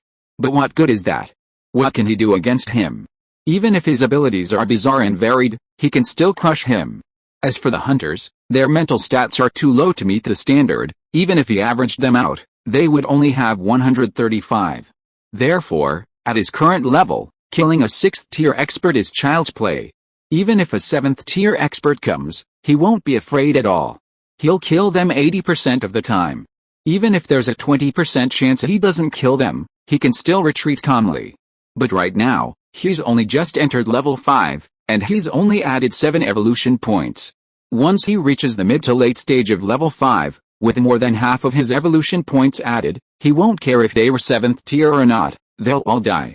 Hey, this awakened one, can you start your performance now? Lin Fan reminded him. In this situation, there's no need to panic. He's always been very willing to give the other party a chance to show their abilities. After all, before dying, you have to give them a little chance to perform. The awakened one who was singled out trembled and couldn't help but take a step back. The weapon shop owner urged, kill him quickly. I can pay more, I'll pay more. The awakened one analyzed the situation. Finally, he gritted his teeth. You fucking have to pay me until I die, or this isn't over. As soon as he finished speaking, the awakened one slammed his palm into the ground. With a loud boom, a pillar of light shot into the sky. Come out, 6th tier awakened beast Gabor. Lin Fan frowned slightly. What kind of ability is this? In his vision, a huge beast figure appeared in the pillar of light. As the pillar of light dissipated, a beast that seemed to be in spirit form appeared.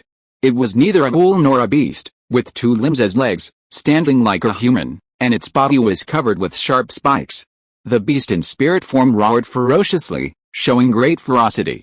The weapon shop owner exclaimed excitedly, it's here. It's finally here.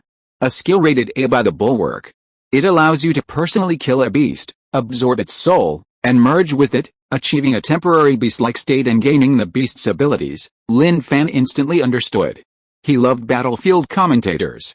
He could always find answers to his questions and learn new information at the same time. A rank ability? Did the Capital Bulwark have a rating system for awakened abilities? There were different levels of strength among abilities. As the soul form beast was summoned, the awakened individual began to merge with it. Then, his body began to swell, and cracking sounds echoed. Power. This is power. Abundant power. The awakened individual laughed wildly during the fusion process, his black eyes glowing red, his clothes also tearing apart inch by inch. Suddenly, Lin Fan appeared before his opponent in an instant, as if by teleportation. The awakened one, still undergoing fusion, looked down at his chest. The divine weapon lightning tribulation had pierced his chest and heart, blood slowly flowing down the blade. How could you do this? The awakened one exclaimed in disbelief. Brother, you took a little too long to charge up. Lin Fan glanced up at him, pulled out the lightning tribulation, and slashed diagonally, leaving a long, thin wound on the opponent's body. The weapon shop owner and the 5th tier enchanter beside him were completely dumbfounded. The owner raised a trembling hand, pointed at Lin Fan, and stammered, how could you be so unethical? He's still fusing, he truly hadn't expected this. Ridiculous. Since you knew he was fusing, why didn't you two protect him? Why leave me such a huge weakness? Lin Fan retorted. He had seen everything he needed to see. He knew everything he needed to know. He had no intention of watching any longer. Since such a huge weakness had been exposed, he couldn't blame Lin Fan for seizing on it and killing him directly. The weapon shop owner was speechless, rendered speechless by Lin Fan's words. He could only stand there dumbfounded, staring blankly at Lin Fan. Then, a sense of fear welled up from the depths of his heart. Let me go, please. You name the amount of blood crystals. I have plenty of blood crystals, I can buy my own life. Lin Fan looked the pale-faced weapon shop owner up and down. I quite liked your arrogant demeanor earlier, the weapon shop owner. Thump. The 5th tier enchanter suddenly knelt before Lin Fan. Brother, let me enchant this divine weapon. My enchanting abilities are very strong, At this moment, the 5th-tier enchanter also wanted to live. Becoming a 5th-tier enchanter was not easy. Although he had been trained by the weapon shop owner, he had earned a lot of blood crystals for him over the years. But in the current situation, who cared about to whom? His own survival was the most important thing. Yes, he's really good at enchanting, the weapon shop owner nodded frantically. Lin Fan ignored the weapon shop owner and looked at the enchanter instead. Tell me about your enchanting abilities, brother. I can enchant species buffs, sharpness, durability, splash damage, recoil amplification, and most importantly, a buff I learned when I became a 5th-tier awakener, recovery. The 5th-tier enchanter hurriedly explained. Recovery means that when you kill someone in battle, you can recover a small amount of stamina, allowing you to fight stronger the longer you fight. How small is small? Lin Fan was quite interested in the 5th buff. 20% more durable than before. Come on, enchant. Lin Fan threw the lightning tribulation to the other party. The enchanter didn't hesitate at all, covering his palms with the lightning tribulation and beginning the enchantment. A wave appeared, and rings of light spread from his palms, merging into the blade. At this moment, watching the enchantment before him, Lin Fan noticed that the colors of the rings were slightly different. The first and second rings were white. The third and fourth rings were blue. The fifth one is black. Could it be that the enchanted buffs also have levels? He originally thought that with each level of enchantment, a new buff would appear, but now it seems that might not be the case. Is the 5th halo a recovery? Lin Fan asked. Yes, it is. Does the different colors of the halo represent different levels of enchanted buffs? Yes, just as he thought. Does every enchanted awakener have the same buff? When you encounter doubts, you have to ask. The more you ask, the more you become an apocalypse expert. No. Oh, Lin Fan nodded. The enchanter handed over the lightning tribulation. Big brother, the enchantment is complete. You can check it. Lin Fan took the lightning tribulation, flicked it with his finger, and felt it was great. The enchanted lightning tribulation was enhanced, but this was just icing on the cake. You two are really despicable, aren't you? I spent blood crystals to have you enchant me, but you insisted on taking advantage of my tribulation lightning. Look at the state of things now. Who can you blame? Can you blame me for being too strong and not letting you succeed? Lin Fan said helplessly. Yes, brother is right, we really are despicable. To survive, no matter what Lin Fan said, the enchanter would always agree and would never have any objection. Their motto was whatever you say, goes. If I dared to disagree, I would truly deserve to die. Boss, I have some questions for you. Can you answer me truthfully? Lin Fan asked. The boss nodded frantically. Yes, I can definitely answer truthfully. If he had another chance, he would definitely hire a stronger awakened one, even reporting to the higher-ups of the capital's stronghold, even if the final credit would be small. He had hired 2 6th-tier experts, thinking they would be more than enough to deal with these outsiders, but who would have thought they would be caught off guard? He regretted it deeply. Who are the 3 major families of the capital barrier? Lin Fan asked.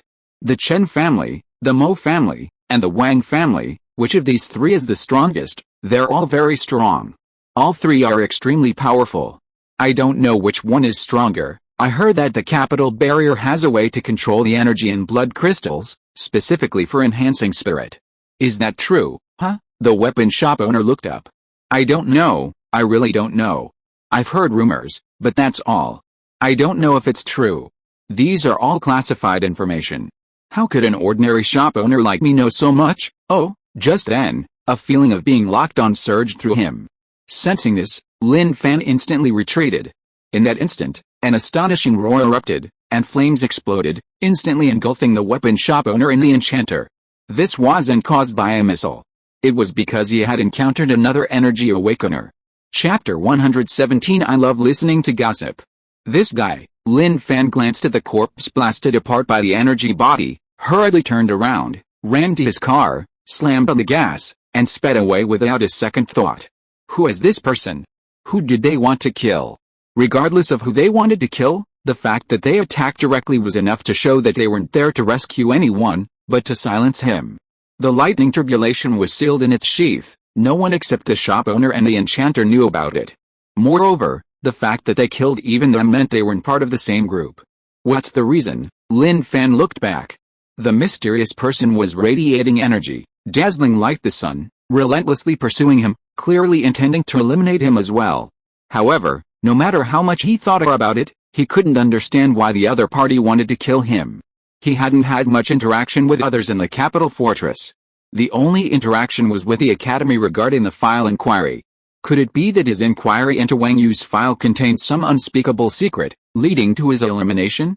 Just as he was pondering these things, a series of booming sounds erupted.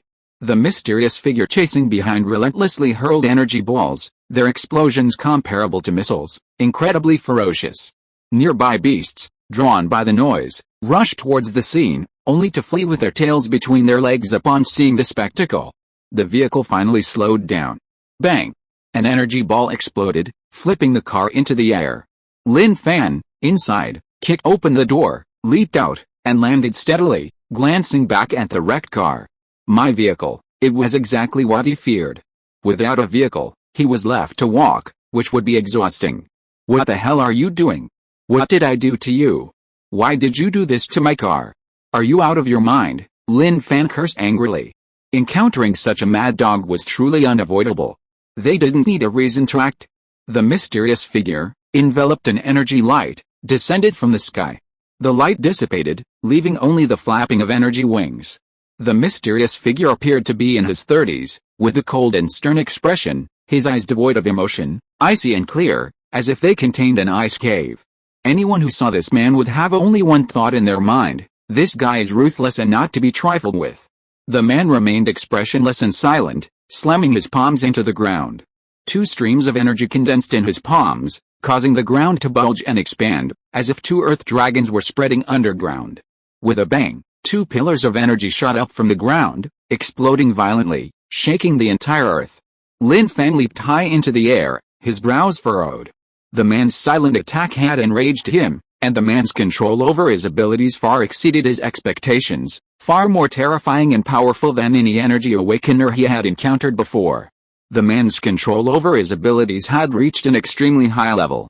The man watched Lin Fan leap into the air, his energy wings unfurling behind him, from which energy spikes rose. Swoosh! Swoosh! Swoosh! Countless energy spikes pierced through the air. You can do it, so can I. Lin Fan unleashed his ability, condensing flames into fire spikes, which instantly collided with the energy spikes. In an instant, the two forces exploded at the angle of their tilt, their power immense.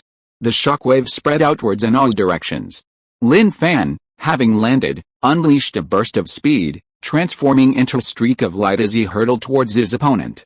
Skilled in close combat, he aimed to subdue his opponent as quickly as possible and, simultaneously, find out who had sent him. Flames erupted from Lin Fan's fingers, spreading in a fan-shaped pattern to the left and right. He was constructing a cage of fire, intending to trap his opponent within. The man raised his hand, his palm surging with energy, rapidly expanding until it formed an energy wall tens of meters high and long, which swiftly attacked Lin Fan. The energy wall seemed to contain terrifying destructive power, surprising Lin Fan.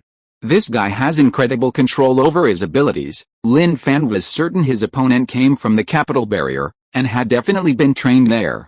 He even began to suspect that the capital barrier's method of consistently enhancing spirit through blood crystals might actually have materialized. After all, this guy's control over his abilities was too ferocious. Facing the rapidly charging energy wall, he remained calm. A fireball expanded, gradually growing from a wisp of flame until it reached a diameter of 3 meters. With a thud, the fireball swept forward, colliding with the energy wall. Boom! An explosion rang out. A small mushroom cloud rose into the air, the shockwave from the explosion transforming into a hurricane that lashed at them. Lin Fan used this opportunity to accelerate, drawing his thunder tribulation sword and unleashing a fiery blade of light that transformed into a crescent moon. The power of this strike caused the man's brow to twitch slightly. He raised his hand high and quickly brought it down, another energy blade of light appearing. Upon collision, the energy blade shattered, and the fiery blade of light continued its charge. The man quickly dodged, clearly not expecting his opponent's strike to be so terrifying. Boom! An explosion rang out. And at this moment, Lin Fan appeared before the man, his eyes domineering and sharp. He slashed at him with his sword, but an energy barrier appeared before the man. With a crack, the energy barrier shattered, unable to withstand the sharpness of the lightning tribulation. The man dodged to the side, the lightning turbulation missing its mark. But what happened next was unbelievable to the man. Despite having dodged, several gashes appeared on his body, blood flowing uncontrollably. Lin Fan noticed this and was secretly delighted. Was this the splash damage from the stack buffs after enchanting? It had to be said, that enchanter was quite skilled, but unfortunately, he was already dead. He closed in on his opponent, clenching his fist and punching towards the man's waist. At such close range, the man deeply felt the terrifying power of this punch and returned the blow. In the collision, the man was pushed back, using the force to land far away. Energy wings extended and flapped on his back, allowing him to escape into the distance. He just ran away like that. Lin Fan stood there, stunned, staring at the disappearing figure in the distance. He wanted to continue fighting.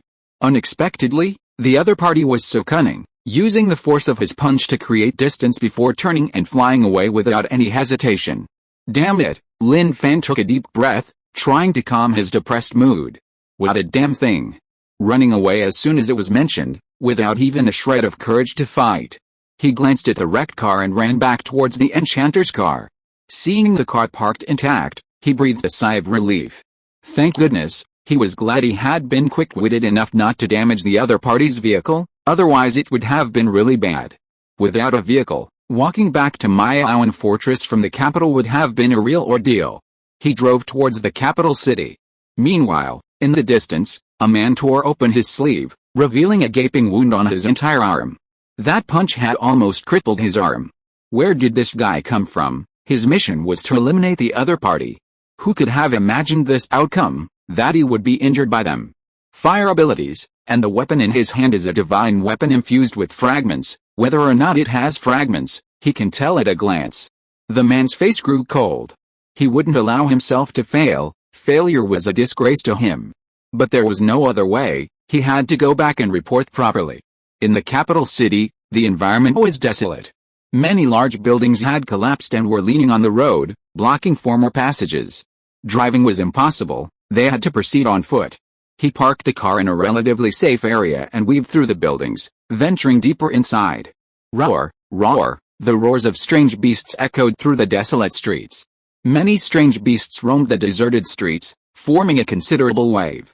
Lin Fan placed one foot on the edge of a rooftop, looking down. Not seeing the target beast, he leaped up and landed on a distant building, searching for a level 5 beast. The cities near the capital's fortifications were teeming with strange beasts, especially high-level ones. Otherwise, how could so many survivors have risen to this level? Soon, the target appeared. 1. 2. Two level 5 beasts appeared on the street below. They weren't particularly large, only about 6 or 7 meters tall. They wandered leisurely, completely unaware that they were being watched by a hunter. In fact, their life countdown was almost over. Lin Fan leaped down, swooping down, and punched them hard. The wandering beast felt the impact, looked up, and broke out in a cold sweat. With a bang, the punch severely injured its head, the ground cracked and caved in, and it was slammed heavily to the ground. Evolution point +1. The other level 5 beast noticed the commotion, a look of surprise appearing in its fierce eyes. Before it could react, a black blade flashed, splitting its massive body in two, blood and internal organs spilling onto the ground. Evolution point +1. Add point. He dug out the blood crystal, glanced at the surrounding beasts that were eyeing him warily but dared not move, and smiled. The flesh and blood are fresh, eat them while they were hot. With that, he leaped into the air and vanished before the horde of beasts. The surrounding beasts turned and stared at each other, then after a few brief seconds, they pounced on the fresh flesh with ferocious savagery. In the human world, the strong prey on the weak. The same applies to the world of beasts. Time passed quickly, and night fell. After killing 2 level 5 beasts earlier, they encountered 5 more, a rather good haul. It was clear that after leaving the retirement province, it was easy to encounter satisfying groups of beasts. Inside the abandoned house, a campfire burned, and a piece of beast meat roasted over it, its aroma filling the air. It smelled delicious. Lin Fan squatted before the fire, watching the fiery flames, his thoughts calming. When one is quiet, many things come to mind, such as reflections on life. He had seen the capital's fortress. It seemed he had attracted some trouble. But these were nothing to Lin Fan, just simple encounters in life. The meat is ready, Fearing a repeat of the previous situation, getting so engrossed in cultivation that he forgot about grilling the meat, he had to watch it the whole time, wolfing it down. The taste was truly excellent. The meat contained traces of energy that spread as it entered his stomach. The roars of the strange beasts outside were incessant, adding a touch of terror to the dark night. The meal was finished. Lin Fan sat cross-legged, practicing meditation. As his proficiency increased, the benefits of meditation became more apparent. He had gained preliminary control over his mind, though complete internal vision was still impossible, but he found the images much clearer than before. This was progress, this was advancement. The cultivation process was tedious and monotonous. But to become stronger, he had to persevere. The night passed uneventfully. Dawn broke. The sky was just beginning to lighten. A loud boom. A violent rumbling sound came from outside. Lin Fan abruptly opened his eyes, got up, went to the balcony, and looked down. He saw a group of people appearing, fighting a strange beast. This monstrous beast was as hard as stone, its body encased in layers of rock-like shells, impervious to swords and blades, which would only send sparks flying when they landed on it. A level 5 awakened beast, the markings on its chest were immediately apparent. The road surface continued to crack, splintering stone spikes, leaving the group of survivors who had hunted the beast somewhat bewildered. Don't be fooled by Lin Fan's seemingly effortless killing of level 5 beasts. These were awakened beasts, possessing terrifying strength. For other hunters and awakened individuals, they required considerable effort to hunt them down. Are they survivors from the capital fortress? Lin Fan pondered. The only fortress nearby was the capital fortress, so they were likely survivors.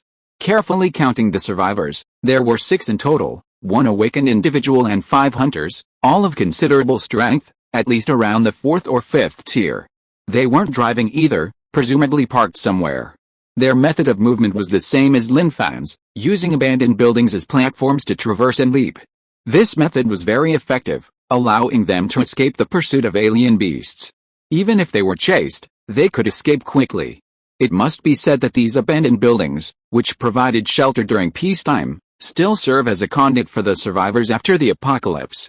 At this moment, the awakened one among the 6 survivors urged, "We must kill it quickly, otherwise, if the commotion here attracts other high-level alien beasts, it will be troublesome." "I know, but this beast's abilities are too damn troublesome. Yeah, manipulating stones, able to attack and defend, it's really too difficult. Damn, if only we had a divine weapon." In the capital fortress, the existence of divine weapons was no secret. They were specifically designed to counter thick-skinned alien beasts.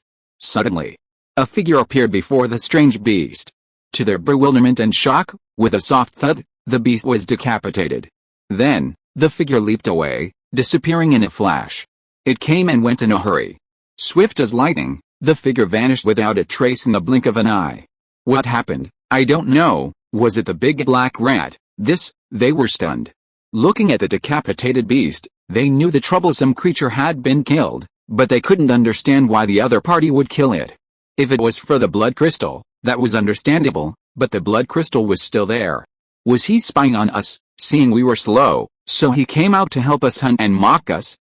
That's possible, the awakened one said. "Stop talking nonsense, quickly move the corpse and get out of here." Everyone reacted instantly, hurriedly moving the beast's corpse away. This clearly showed the differences between people. If Lin Fan were to hunt a level 5 beast, he would at most take its blood crystals, he wouldn't even glance at its flesh. Far away. "This is really exciting," Lin Fan laughed. Stealing someone's prey, he didn't care about anything else, just the evolution points.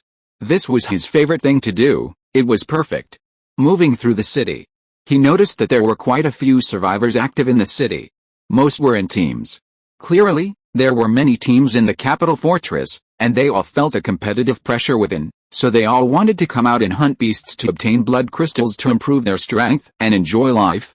Honestly, if Lin Fan lived in the capital fortress, he'd probably have to go out hunting beasts every few days. The cost was incredibly high. Time passed quickly. It was already 3 or 4 in the afternoon. During this time, he encountered 6 level 5 beasts and 1 level 6 beast, successfully hunting them down, reaping a rich harvest. It seemed that the deeper one went, the more high-level beasts one encountered. Level 5, 23/60, Realm, Refining Spirit, 4.1%, Constitution 193.79, Agility 178.31, Spirit 175.3. Looking at the data panel, he was quite satisfied.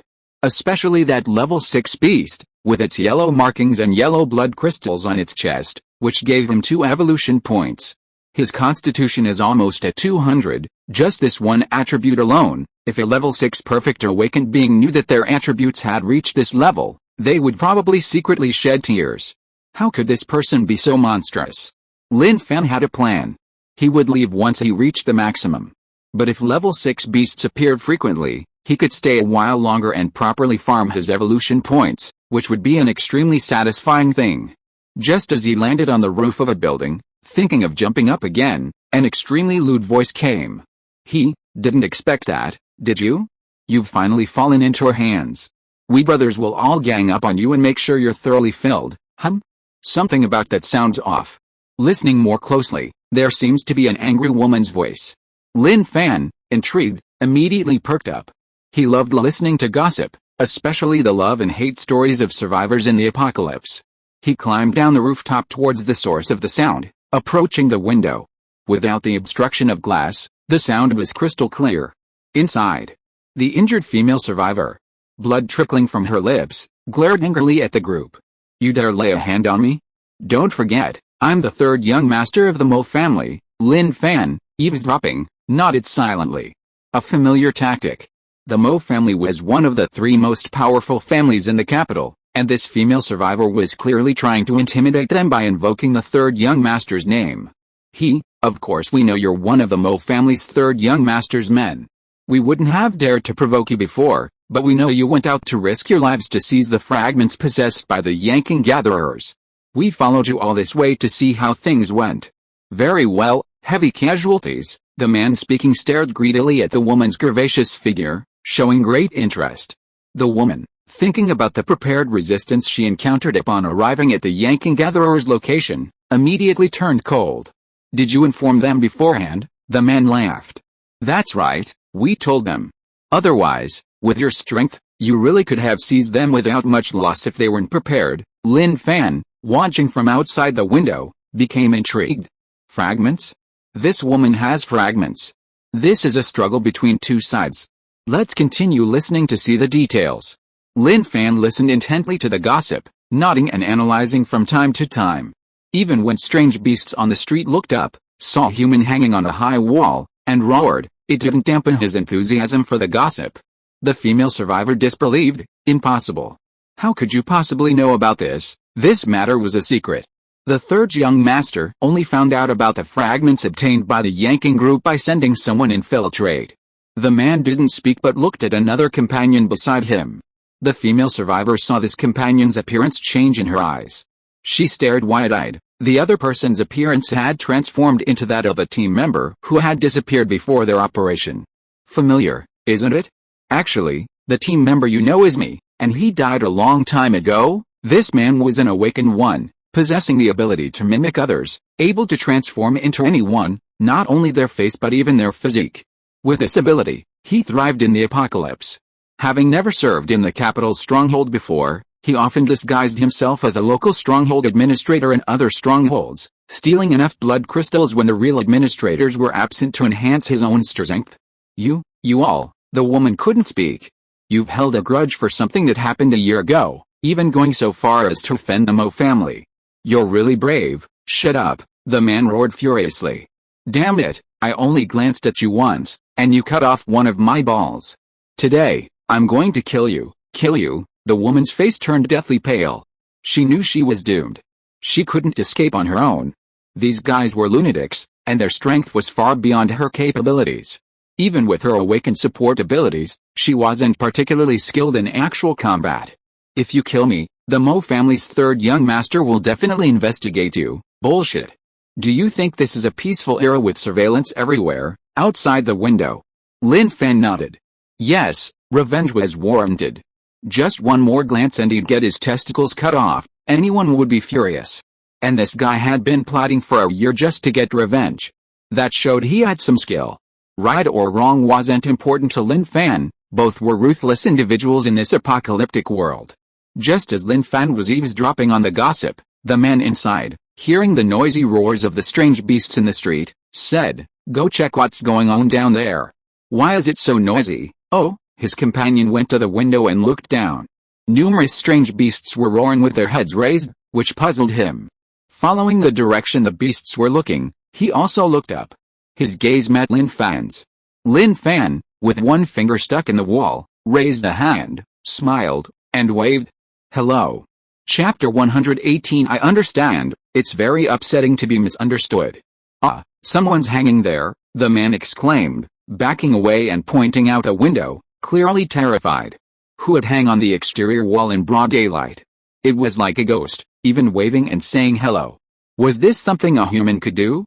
Seeing he'd been exposed, Lin Fan boldly climbed through the window. "This is my territory. What are you doing sneaking onto my turf?" Lin Fan naturally wouldn't admit to eavesdropping. His main point was to take control. "What you said on my turf, I heard perfectly well." The dim-witted man hadn't expected anyone else to be there. It seemed they'd overheard everything he'd said. This was bad, very bad, trouble was brewing.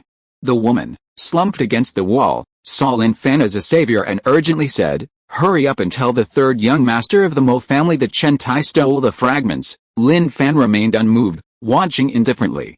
The woman snapped, "Chen Tai, run now. Young Master Mo might not kill you all, but if you kill me and take the stuff, you'll have nowhere to go, not even in the ends of the earth." Her words were clear. The implication was clear: let her go, keep the stuff. If young Master Mo got it, he might not be too ruthless, just keeping them in a corner. But if he took the stuff, they'd be doomed. The dim-witted man hadn't expected things to escalate this way. Lost in thought, exchanging glances with his companion, he suddenly erupted in fury.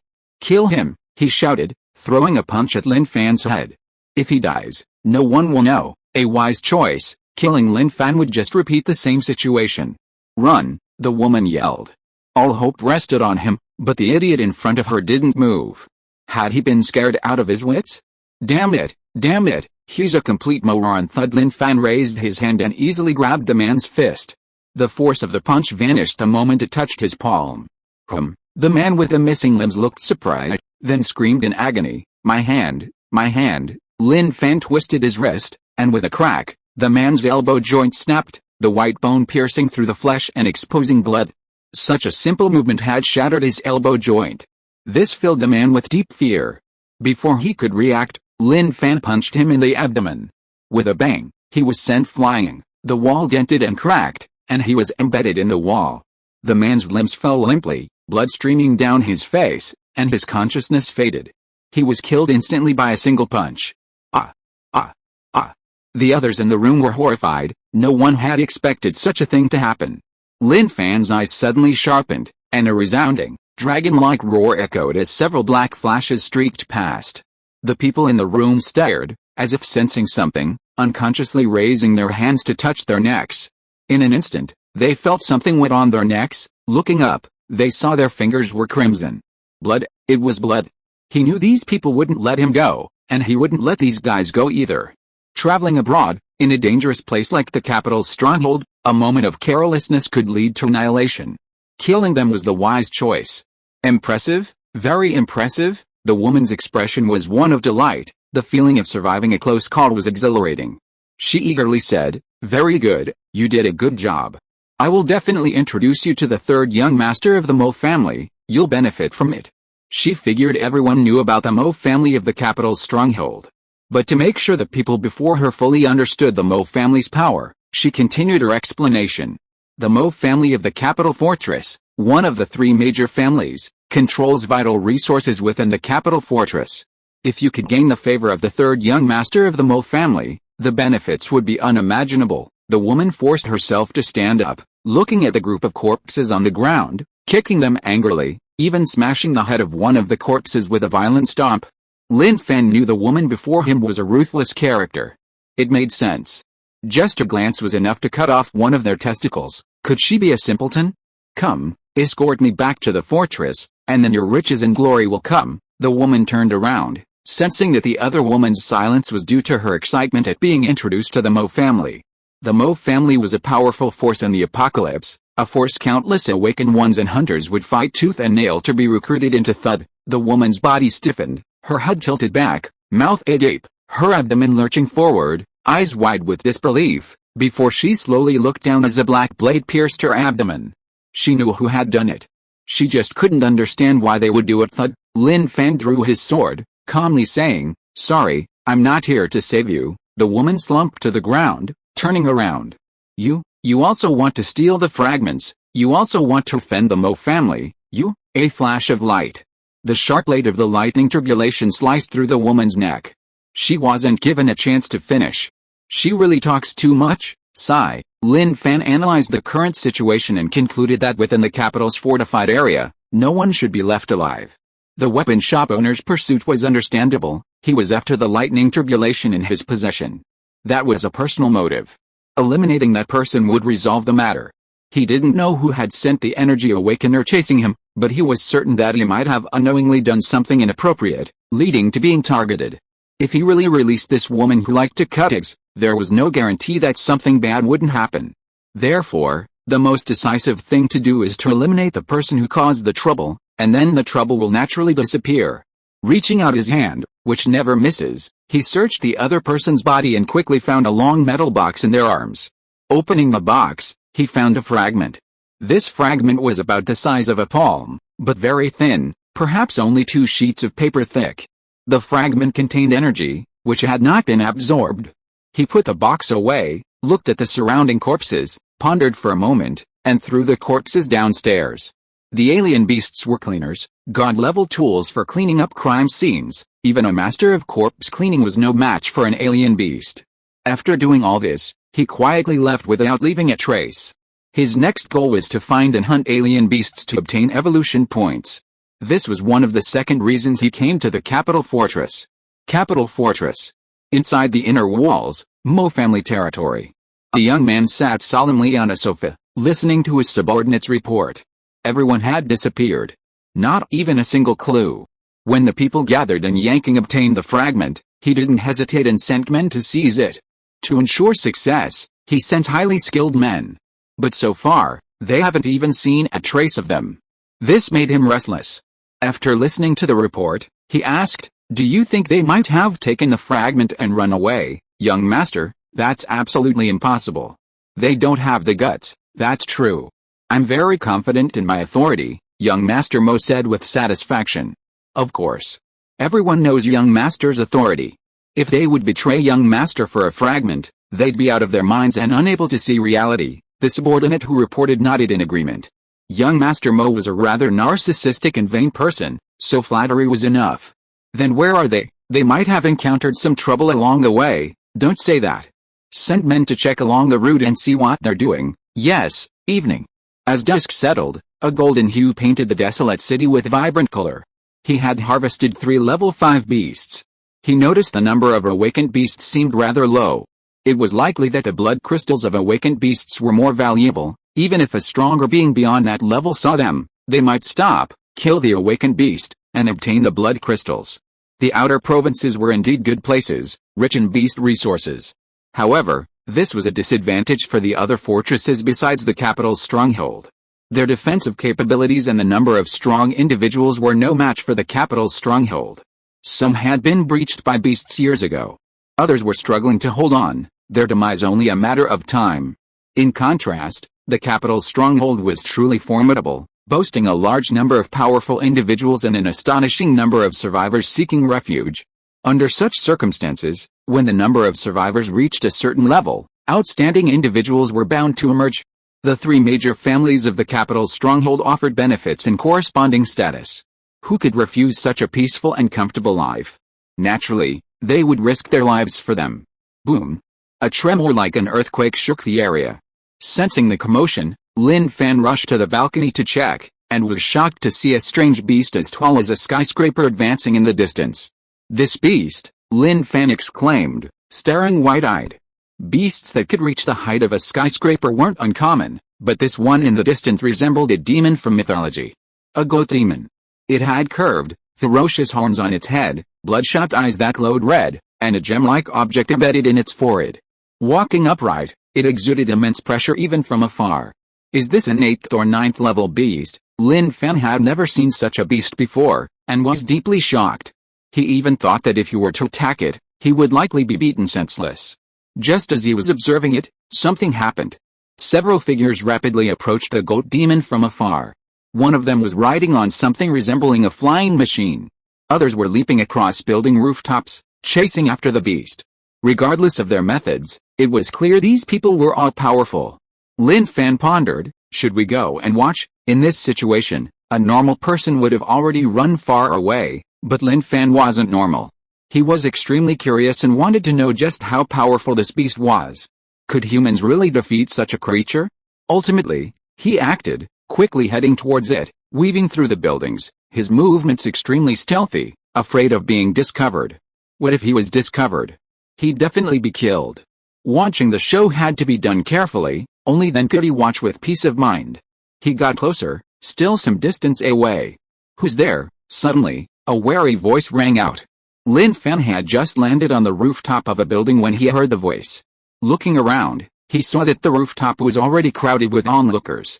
Sure enough, onlookers were everywhere. Hello, don't be nervous, I'm here to watch the show too, Lin Fan greeted them.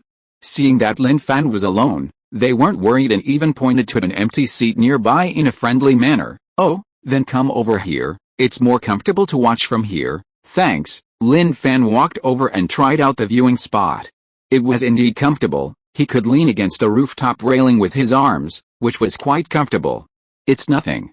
When you're traveling, it's more interesting to watch a show with more people. The middle-aged man who spoke looked somewhat simple and honest, carrying an axe on his back. He was clearly an old hand who had survived the apocalypse, and as long as there was no conflict of interest, he was quite friendly. Yes, you're absolutely right, Lin Fan agreed wholeheartedly. Then everyone watched intently. This beast is no ordinary creature, Lin Fan said. The middle-aged man said, of course. This is a level 9 awakened beast. The capital stronghold calls it the Black Goat. Do you think a beast that the stronghold would name itself can be a simple beast? Oh, I see. Lin Fan searched the Black Goat for the markings that indicated it was a level 9 awakened beast. After careful close inspection, he indeed saw a different pattern on the Black Goat's chest. It was purple. The pattern looked like a spider spreading out. You're not from the capital stronghold? The middle-aged man asked curiously, seeing Lin Fan's confusion.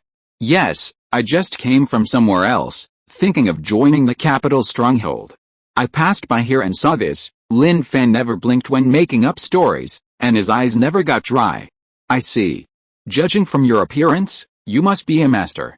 If you want to join one of the 3 great families, I recommend the Chen family. Why? Lin Fan was very curious. It seemed that the 3 great families had different situations. The middle-aged man smiled. I can't say much more. Just trust me and listen to me, or you can go and ask around yourself. Seeing that the other party didn't want to say anything more, he didn't press further. Instead, he continued to observe the situation while listening intently to the conversations around him. This information broadened his understanding. It seems they're serious this time. The powerful members of the Judgment Agency have been mobilized. They definitely will. The Black Goat appeared near the capital's fortress, so its level has already been raised to the highest. They'll either drive it away or kill it on the spot. I think the chances of killing it are very low.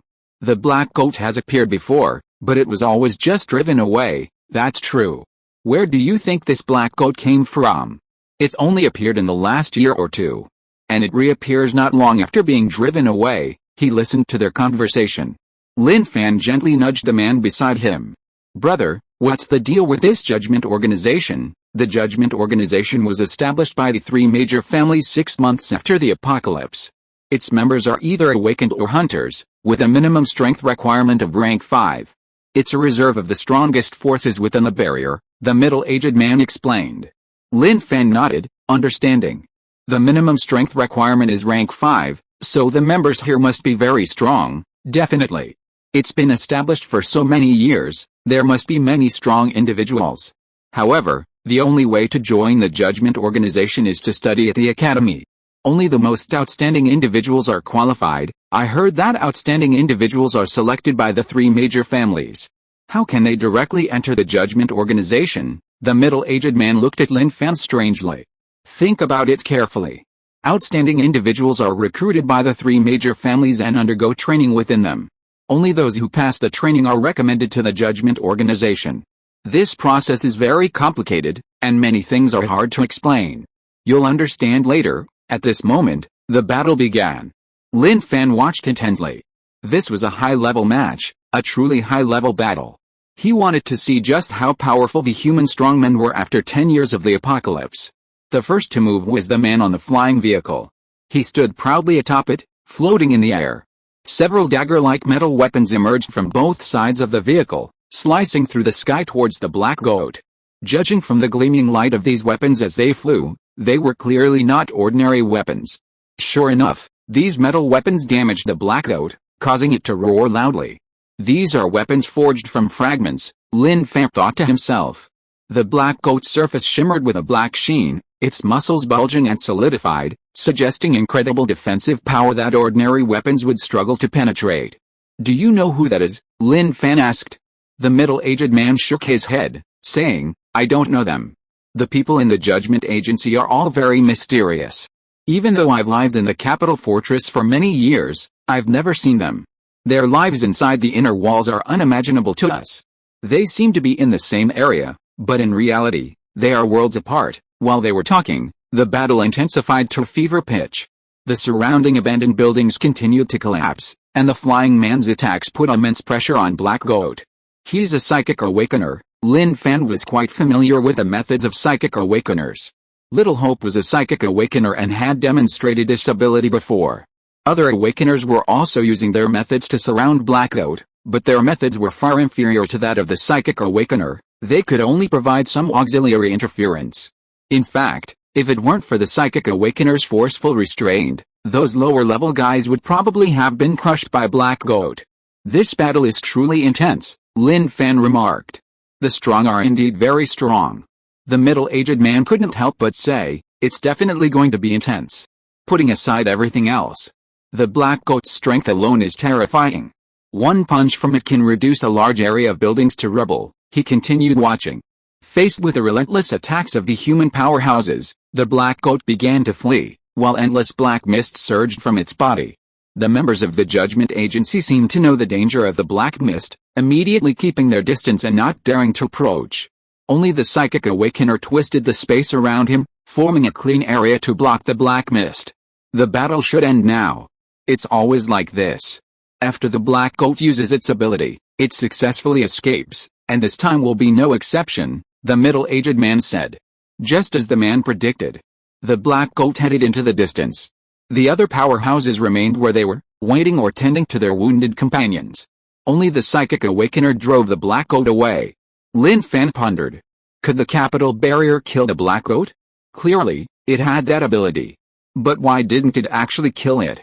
Or perhaps the cost of actually killing them was too high, so they chose the safest method, repelling them one by one?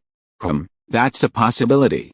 But being an outsider, he wouldn't understand the crux of the matter. The middle-aged man sighed. It's over. Another eye-opening battle is over. It's over already, of course. In a battle between experts, it's already quite impressive to have fought this far. You weren't satisfied, were you? I understand. The first time I watched this, I was just as engrossed as you. Time flew by. It was over in the blink of an eye. That's true. Lin Fan didn't linger, turning and leaving immediately. The middle-aged man was bewildered by Lin Fan's hasty departure. Was he just leaving like that? Weren't they going to the capital's fortress? If they wanted to go, they could have come back with him. Or were they afraid we had bad intentions? Thinking this, the middle-aged man smiled. He could understand. Strangers are dangerous these days. It's normal for them to be wary. Meanwhile, in the distance, the Psychic Awakener, hovering in his flying vehicle, calmly watched the dark figure gradually disappear into the distance. A voice came through his earpiece. Did you kill him? No. A deep breath came through the earpiece. You shouldn't have done that. Otherwise, even I couldn't have protected you. I know. What do you know? I know. The Psychic Awakener's tone was somewhat impatient. The person on the other end of the earpiece didn't speak, only uttering a single sentence before falling silent. Think about it carefully. The man stood quietly, finally sighing, and turned to fly towards his companions. 2 days later. He stayed in the capital city for 2 more days. During these 2 days, he continuously searched for level 5 beasts, and also encountered level 6 beasts. He decisively attacked both level 5 and level 6 beasts. His level had already reached level 5, 40-60. His constitution was well over 200. Searching for and hunting beasts by day, and cultivating meditation techniques at night to improve his proficiency, this kind of life was quite fulfilling for him. He noticed many capital barriers people appearing in the capital city. They didn't seem to be hunting beasts, but rather searching for someone. He suspected they might be looking for the group he had killed. He wanted to leave, but couldn't bear to part with the beasts here. At this moment, he stood on the rooftop of a building, arms outstretched, stretching. A new day was about to begin. It was almost 8 p.m. He decided to continue searching, and if it was too difficult, he would look elsewhere. Suddenly, several figures rose from the ground in the distance, landing steadily on the rooftop where Lin Fan was like missiles. 4 strangers. Their intentions were hostile. "What do you want?" Lin Fan asked calmly. "Hand over the fragment." The leader, dressed in a black suit, had a scar near his eye, and stared sharply at Lin Fan, as if he would beat him to a pulp if Lin Fan dared not hand it over. "Fragments? I don't have any." Lin Fan was surprised and completely bewildered.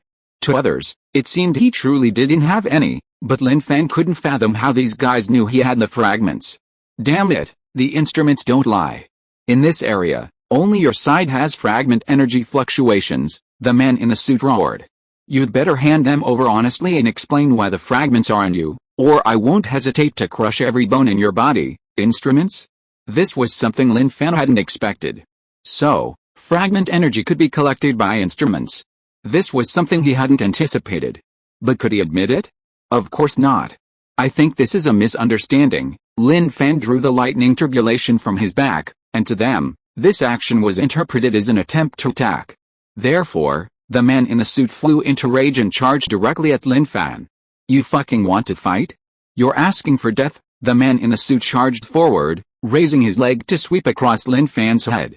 The power of this whip kick was immense. A sonic boom resounded, enough to shatter even a solid wall. Lin Fan slashed down with his blade, but the man in the suit scoffed. As an awakened one, his awakened ability was metal enhancement. His leg instantly became metal, incredibly hard, impervious even to missile bombardment.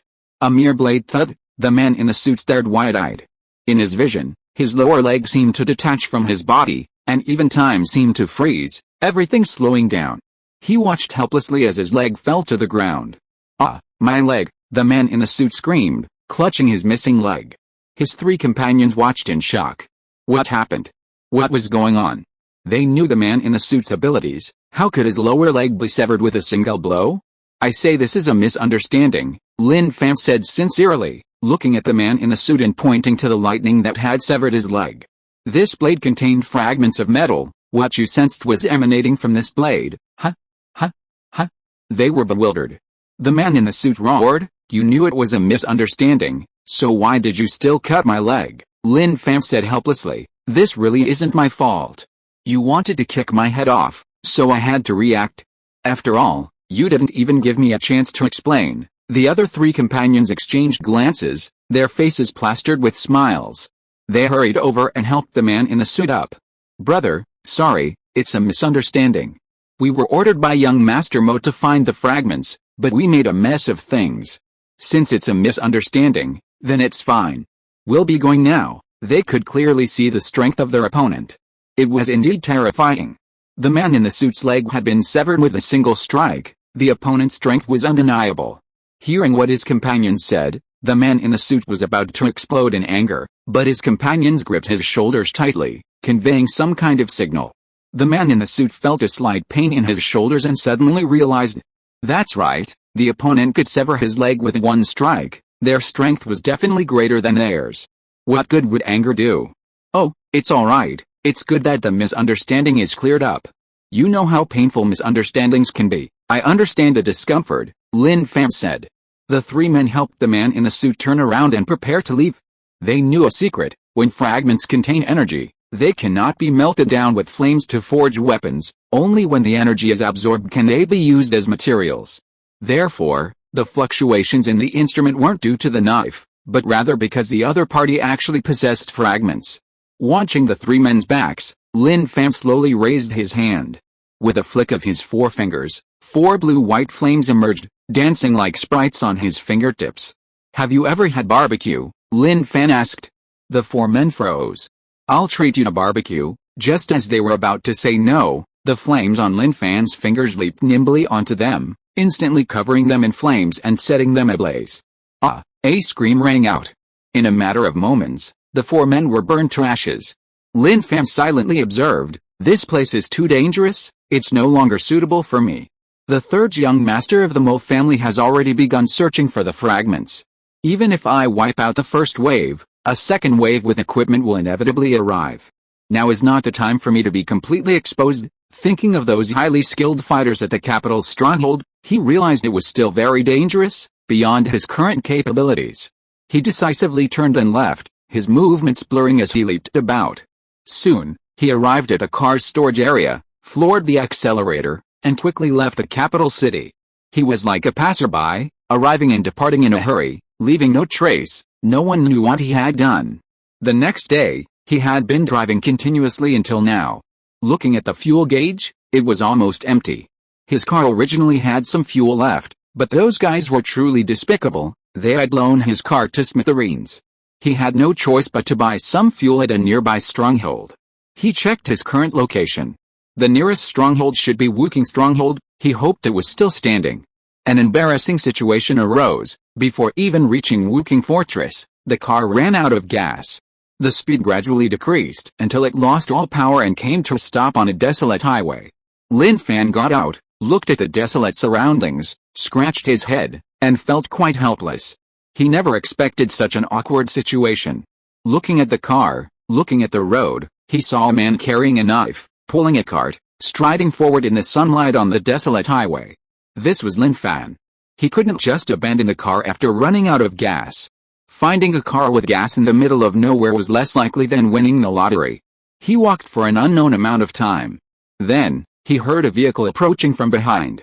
He turned around and saw a truck driving towards him in the distance. Lin Fan stood by the roadside, raised his hand, and waved. "Can you help me?" Chapter 119. I'm a very kind person. The people inside the moving truck also saw Lin Fan. "Uncle Fatty, someone's waving by the roadside." The boy in the passenger seat pointed to Lin Fan and reminded him. The man called Uncle Fatty was indeed very fat, with a round face, stubble, and a t-shirt that was stretched taut by his enormous belly. Uncle Fatty naturally saw Lin Fan, his expression slightly grave.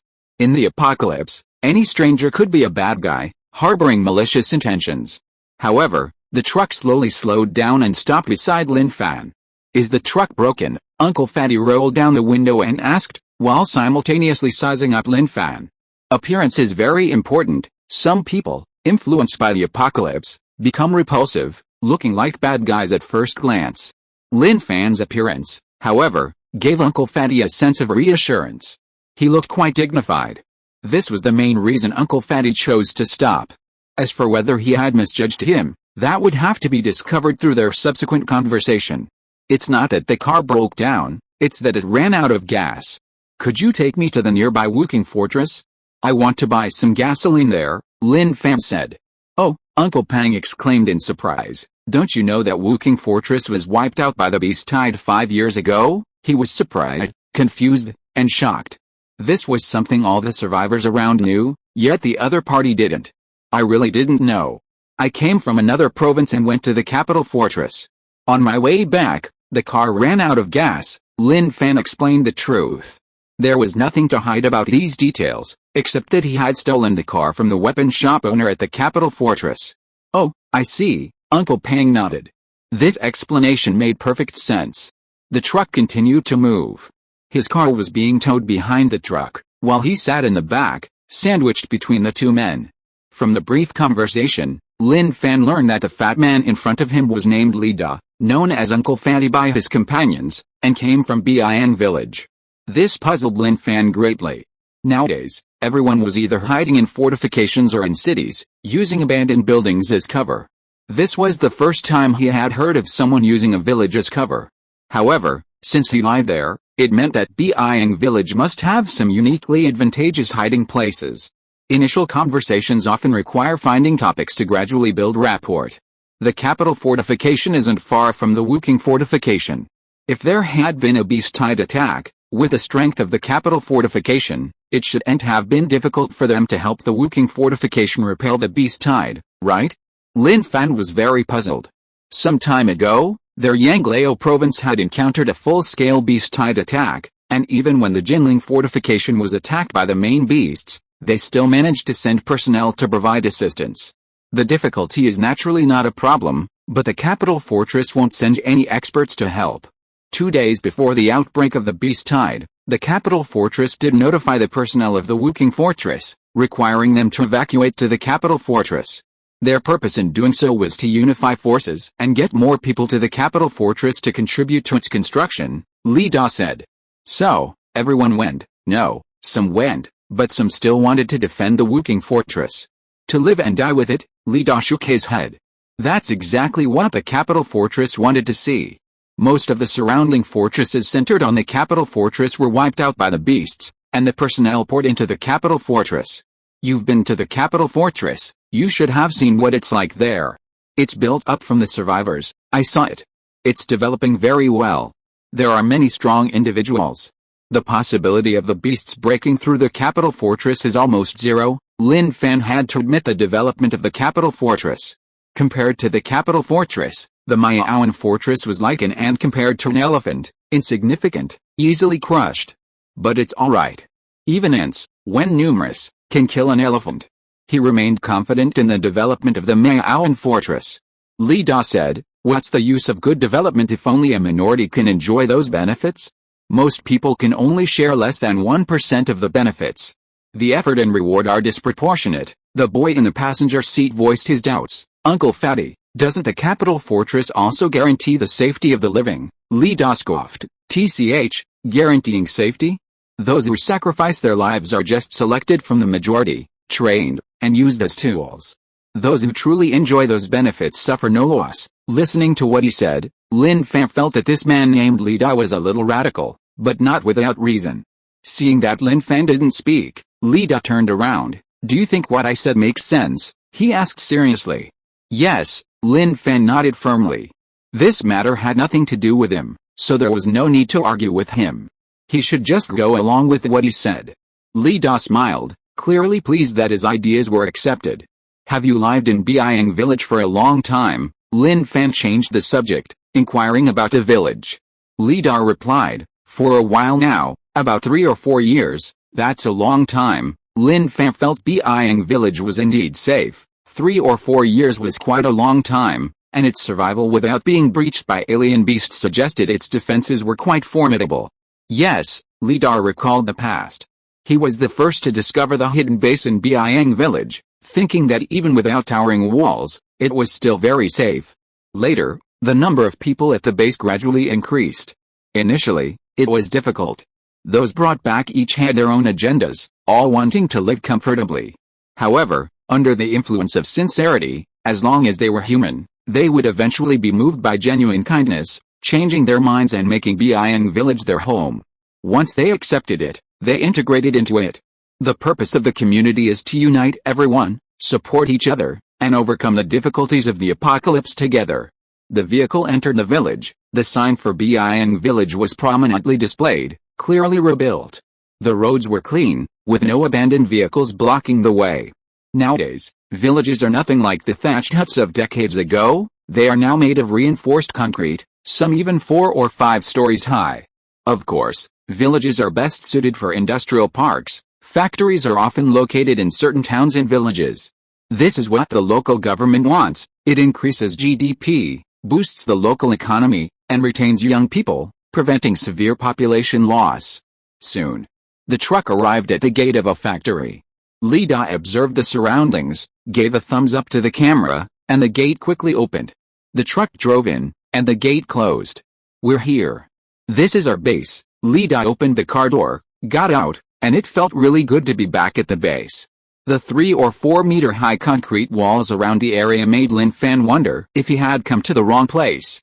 Even with barbed wire on top, seemingly electrified, such defensive capabilities seemed insufficient to stop the alien beasts. At most, it can only stop ordinary red-blooded alien beasts.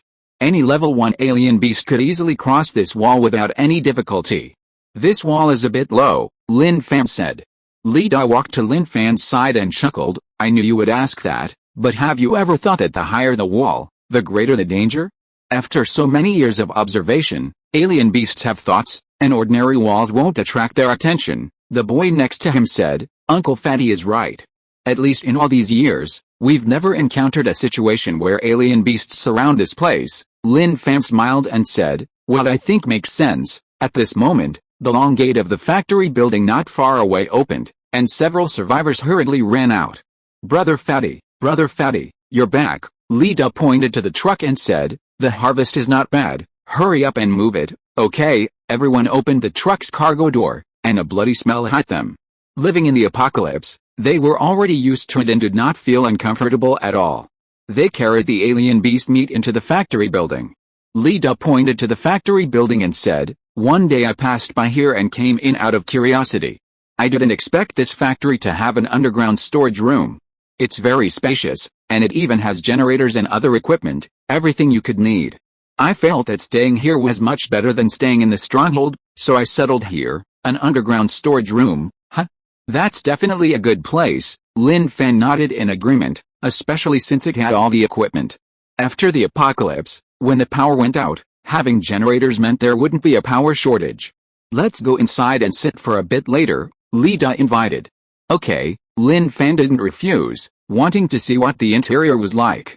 Not long after, the goods were unloaded, and Lida led Lin Fan into the factory building. The entrance to the so-called underground storage room was covered by an iron plate. Opening the iron plate, bright lights shone out. Walking into the passageway, it didn't feel oppressive at all.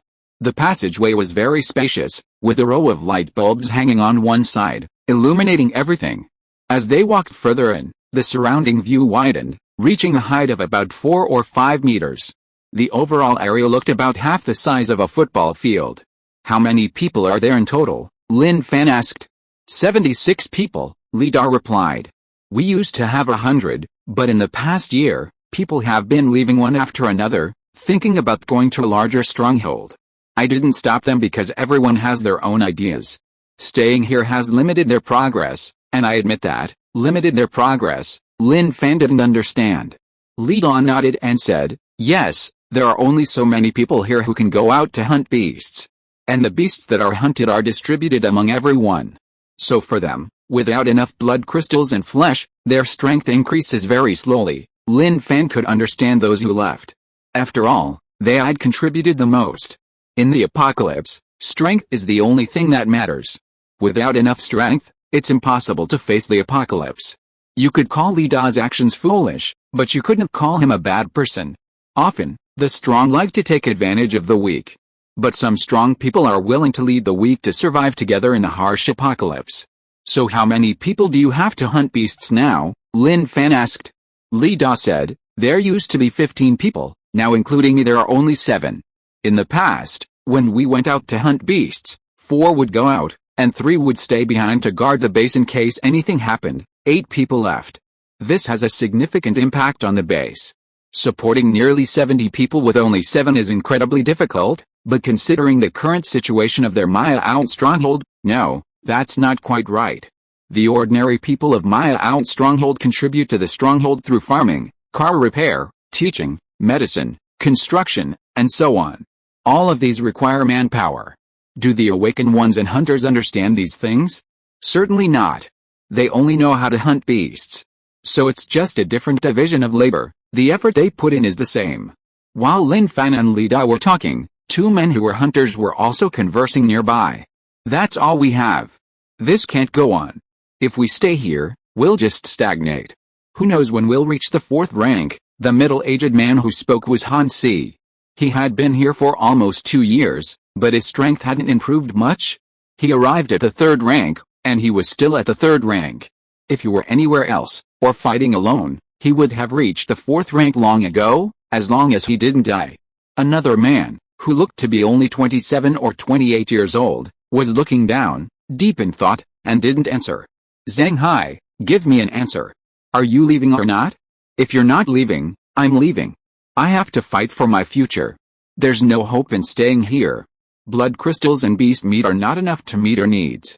We're feeding nearly 70 people. It's too tiring." Han Si knew that Zhang Hai was hesitant.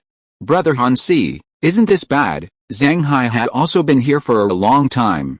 It would be a lie to say that he had no feelings for this place, but when the contributions and rewards were disproportionate, he was actually somewhat dissatisfied. It's just that Fatty had done him a favor and saved his life. His situation was similar to Han Si's. Both had encountered danger outside and were rescued and brought back here by Fatty. Han Si said firmly, "There's nothing wrong with it. I know Fatty saved our lives, but we've already repaid him with what we've done these past few years. Before, when people left, I didn't go with them because I didn't want to see too many people die at once, making it impossible for Fatty to support this place. But now I really want to leave. The apocalypse isn't over yet, and the monsters are getting stronger. I just want to improve my strength and survive in this world." Hearing Han Si's words, Zhang Hai finally nodded silently. "Don't give me blood crystals. It's fate that we met. We can afford this little bit of oil." Li Da and Lin Fan became increasingly familiar with each other. Originally, he wanted to sell oil, but as they talked, he felt that Lin Fan was a very good person in the apocalypse. He wanted to be friends with Lin Fan, since it's difficult to make a good friend in this world. Therefore, he refused Lin Fan's offer to buy oil with blood crystals. "No, we should still buy it. Gasoline is too precious these days. I can't take advantage of you." Respecting others tenfold is Lin Fan's style. In this situation, giving some level 2 blood crystals would have been enough, but now, he'd give more. "No, no. If you consider me a friend, don't do this." Just then, Brother Fatty, Han Si and Zhang Hai approached.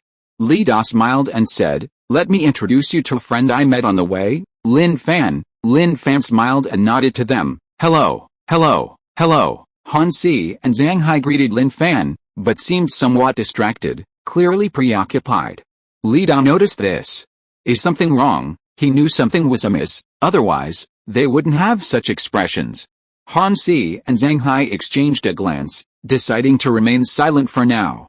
After all, there were outsiders present, and revealing their thoughts now might embarrass Brother Fatty. They felt it was better to discuss it privately. "Just say it," Li Da said.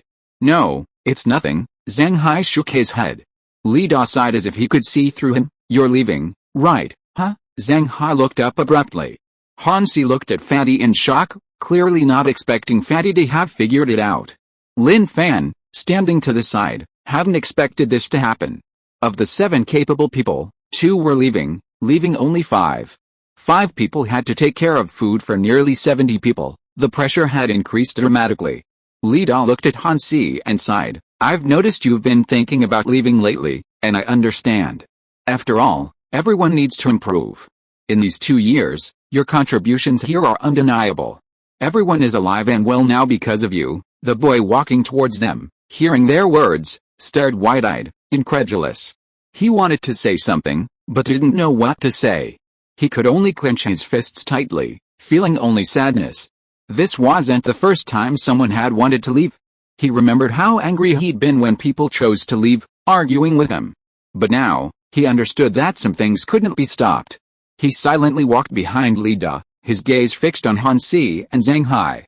Li Da patted Han Si's shoulder, smiling as he asked, "Where are you going?" His smile seemed genuine, but it carried a deep sadness and a profound sense of powerlessness. He knew the small base couldn't hold on to anyone. Any awakened or hunter would want to leave for a wider world. At first, they might have stayed out of politeness, or perhaps out of genuine desire to work together. But when their efforts yielded little result, these thoughts would inevitably arise. It's a human thought. Sometimes, in the quiet of the night, he himself would wonder if abandoning these people and venturing out alone would be better, if he could improve his strength faster. But he quickly dismissed such thoughts. He knew he carried a responsibility, an inescapable responsibility. "The capital fortress," Han Si said. Li Da nodded, understanding that the capital fortress was the only option. The competition there was fierce. But it was also brimming with hope. "Fat brother, I'm sorry, it's alright, you have your own choices. Don't worry, I won't stop you or say anything more." "When are you planning to leave?" Li Da asked. Han Si glanced at Zhang Hai. "Xiao Zhang and I will leave in a bit." Once things were out in the open, there was no turning back. "So urgent? Then take some blood crystals with you." You'll definitely need them there, Li Da said. Han-Si, no, the blood crystals are fine here. We can hunt beasts ourselves, we'll have no problem with basic living. Lin Fan remained silent throughout. He knew this wasn't the time for him to speak. Han-Si and Zhang Hai packed their things. The storage room was small, and their every move was being watched, especially the way ordinary people looked at them. They lowered their heads, avoiding eye contact. Those were eyes pleading for survival, eyes yearning to live. The other three watched their comrades, who had fought alongside them, leave. Their eyes were filled with complex emotions, as if they had so much to say but couldn't find the right words. They could only sigh silently. Lin Fan patted Li Da's shoulder, offering silent comfort. Li Da turned back, appearing calm, and smiled, saying, "It's all right, I'm used to it. As long as I'm here, this place won't fall apart. Eat what you want, drink what you want, it's fine." If a safe fortress invited you to go, would you go? Lin Fan asked. Li Da glanced at the survivors and said helplessly, "So many people, and we have no means of transportation, we can't leave." Lin Fan said, "Indeed, we don't have any transportation. But if there were a special vehicle to pick us up, would you be willing?" Thinking about the distance between Beiyang village and Miaoan fortress, it was a long way, only large buses could carry them, but even Miaoan fortress didn't have any buses. Li Da knew that Lin Fan was extending an olive branch, but he didn't agree immediately because this wasn't something that could be easily confirmed. He had to be responsible for the safety of over 70 people. "Is it very safe?" "Very safe," Lin Fan said firmly. We'll see," Li Da said, not taking it seriously, joking with a smile. Lin Fan knew that without transportation, no matter how good the words were, it wouldn't matter. He felt that the group Li Da was responsible for could be brought back. If Miaoan fortress wanted to develop, it needed a sufficient number of people. As the number of people increased, its strength would grow. After chatting for a long time, Lin Fan said he was leaving. Li Da saw him to the door, waved goodbye, and drove away. However, he didn't leave immediately. He wanted to give Li Da and the others some gifts. They had given him gasoline, and regardless of the circumstances, a proper return gift was necessary. The presence of strange beasts in the surrounding area was quite frequent. Hunting them would be relatively easy. Sometime later, in the factory in Beiyang village, Li Da sat in the monitoring room, leaning back in his chair, feeling utterly helpless. Whether Han-Si and Zhang Hai's departure had affected him or not, it certainly had. The base was already struggling, and now the loss of two of them made things even more difficult. But even so, what could he do? Everything depended on him moving forward.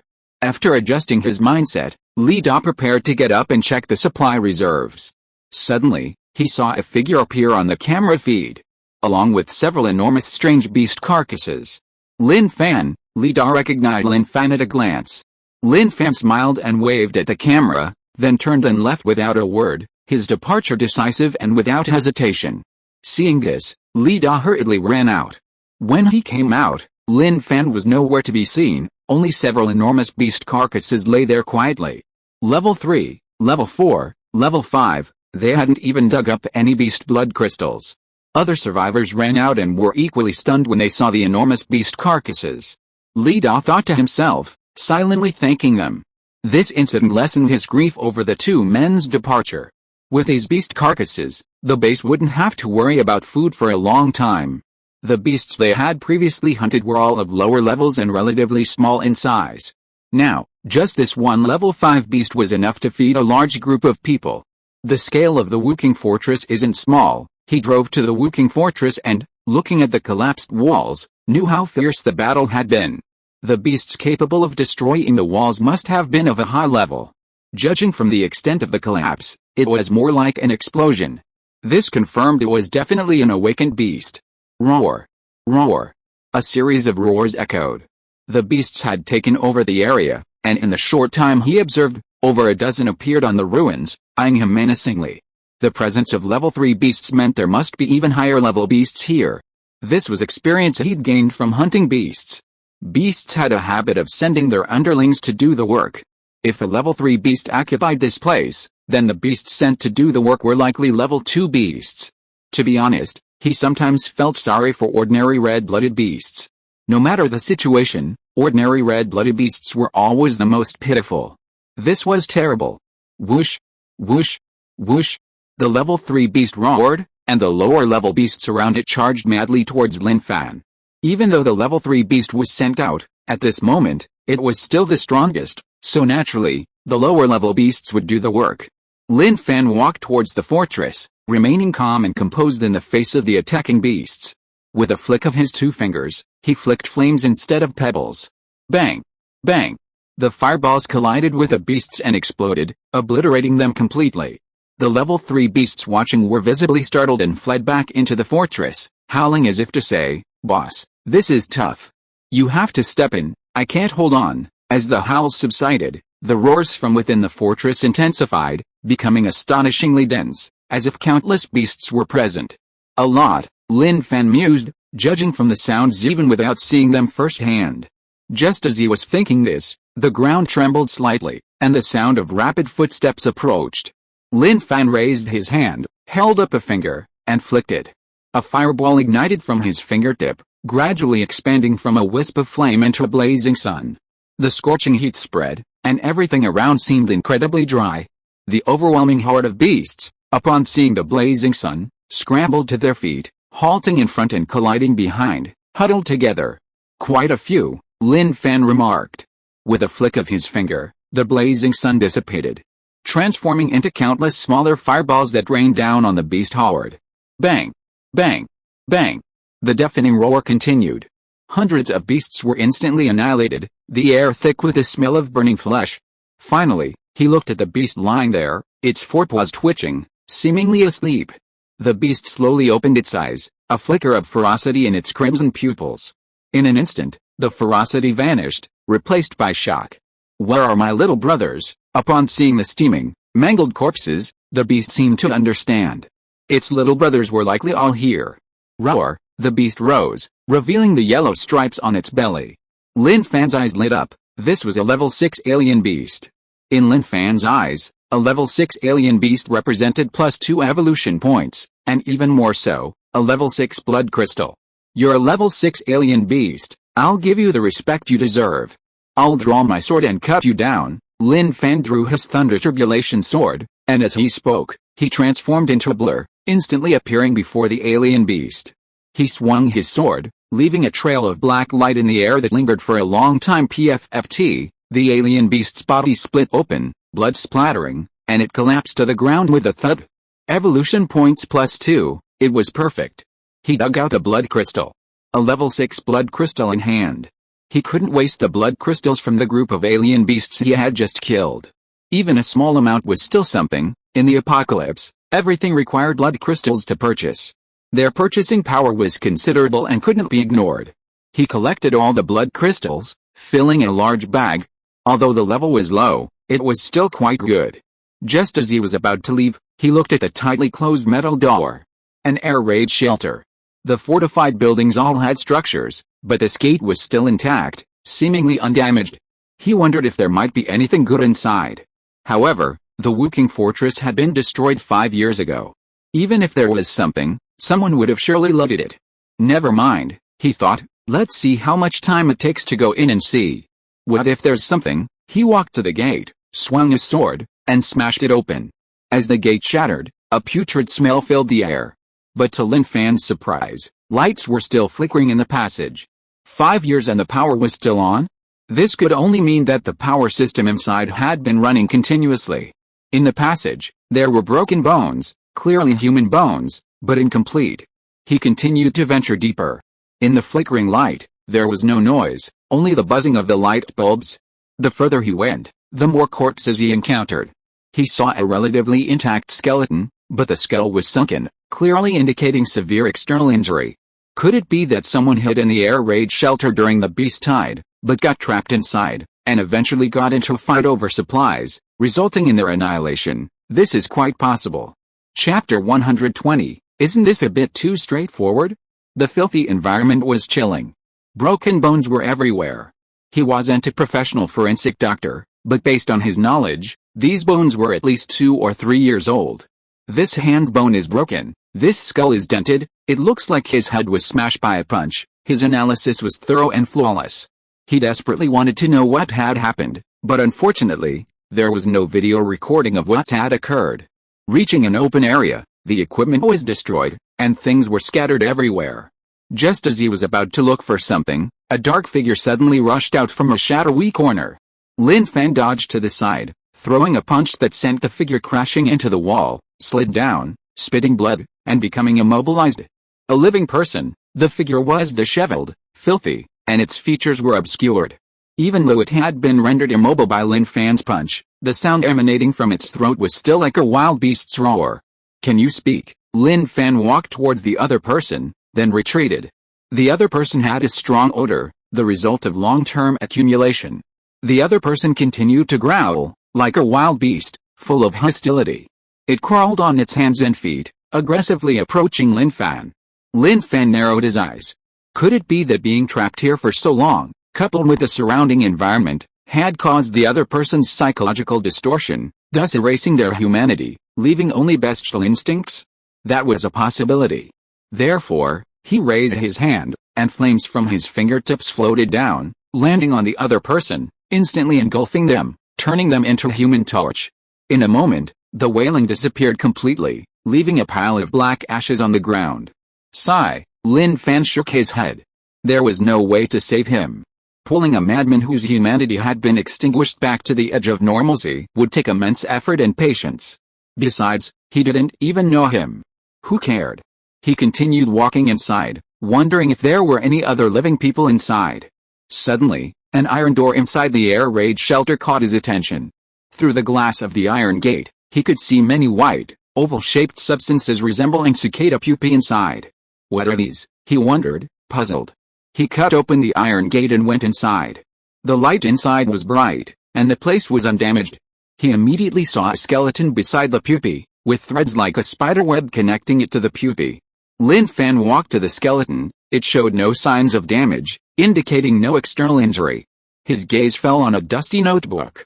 He picked it up and brushed off the dust. This must have been something left behind by the skeleton. Perhaps everything he wanted to know was recorded here. He turned to the first page. The contents shocked Lin Fan, his expression changing slightly. The beast tide was deliberately caused by the capital's stronghold. Even after many years, the handwriting still revealed the anger in the writer's heart. The strokes were heavy.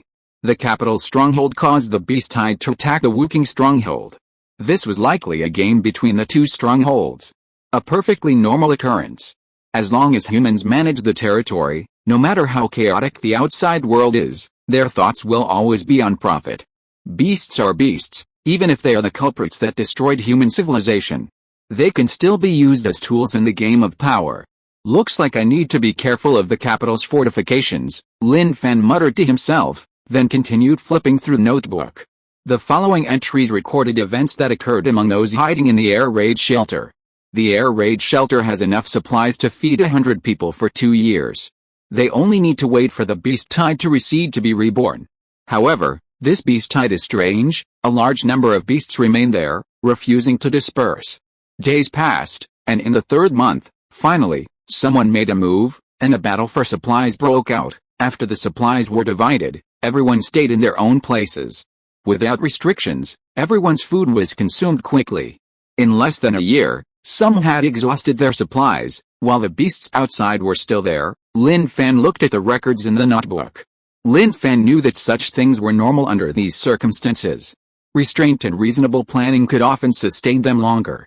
However, without planning, resources would be depleted at the fastest speed, and then an even more terrifying disaster would occur. Competition and fighting would be inevitable. He continued reading. Just as he had expected, the struggle for resources had begun. People were dying every day. Former companions who seemed so good began to stab each other in the back, proving untrustworthy. What was supposed to be a refuge for survivors had become a living hell. When all the resources were gone, the survivors began to turn on each other, treating people as food. Lin Fan had anticipated this, but seeing the recorded events firsthand still made his heart tremble. This wasn't impossible. If a group of people were trapped in a desolate snow-covered mountain, without even a blade of grass, even knowing that cannibalism was forbidden, they would still break their own understanding to survive. There was nothing more to see here. The consequences of what had happened were already clear before his eyes. There was no one left. They were all dead. At this moment, the last line finally explained what was inside. When you see this, I know you're not from the capital stronghold. You don't know what happened here.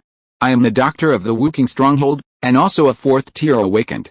I used my ability, using myself as nourishment, to preserve the few remaining children. If you have the ability to take them in, open the cocoons and take them away.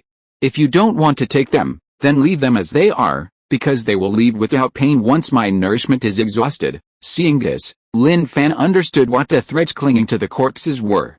They were like blood vessels. The other party was using himself as nourishment, constantly supplying these children he had left behind with the nutrients they needed to sustain their lives.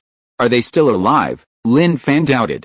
He walked to a cocoon and tore it open with his bare hands. The cocoon was very thick, but the scene before him made Lin Fan's hand tremble slightly. Weak skeletons. The skeletons resembled those of 5 or 6-year-old children.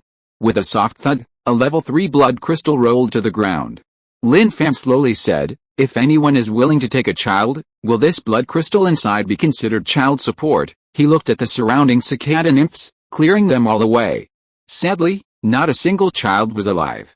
They had all turned to bones, blood crystals scattered on the ground. Each nymph contained a blood crystal, some level 3, some level 4, the lowest being level 3. This showed that the doctor truly wanted to give these children a chance to live. But how could his own body sustain so many children's absorption of nutrients? Especially considering how many years had passed. I'm still too late, Lin Fan sighed. If he had traveled back to the beginning of the apocalypse, with his cheat-like abilities, his rise to power would have been inevitable, and this might not have happened. Sigh, Lin Fan shook his head, turning to leave. In the apocalypse, anything could happen that could induce despair. He was only human, not a god. He couldn't save everyone unless he encountered them, but sometimes when he did, it was too late, too much time had passed. He also felt admiration for the doctor. He had been a 4th tier awakened being for several years. Even if his awakened ability wasn't combat, his strength at the time was absolutely formidable. If not top tier, he was certainly someone who could turn the tide of battle. Leaving the Woking stronghold, he drove towards Woking City. He needed to hunt more level 5 alien beasts. Strength was incredibly important in the apocalypse.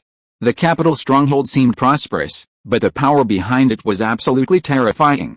He was currently safe only because he hadn't attracted much attention yet. The next day, looking at the data panel, level 5, 53/60, realm, refining spirit, 5.7%, constitution, 223.79, agility, 208.31, spirit, 205.3. Only 7 evolution points remained to advance to the next level. His proficiency in his realm had also improved somewhat. All 3 attributes had broken through to 200. At the moment his spirit reached 200, the flames turned completely white. The white flames represented the limit of his ability. Or rather, the ultimate limit of this ability wasn't Lin Fan's spiritual limit, but the limit of his power itself. At this moment, Lin Fan walked to the rooftop terrace, gazing at the distant ruins, enjoying the beautiful morning air.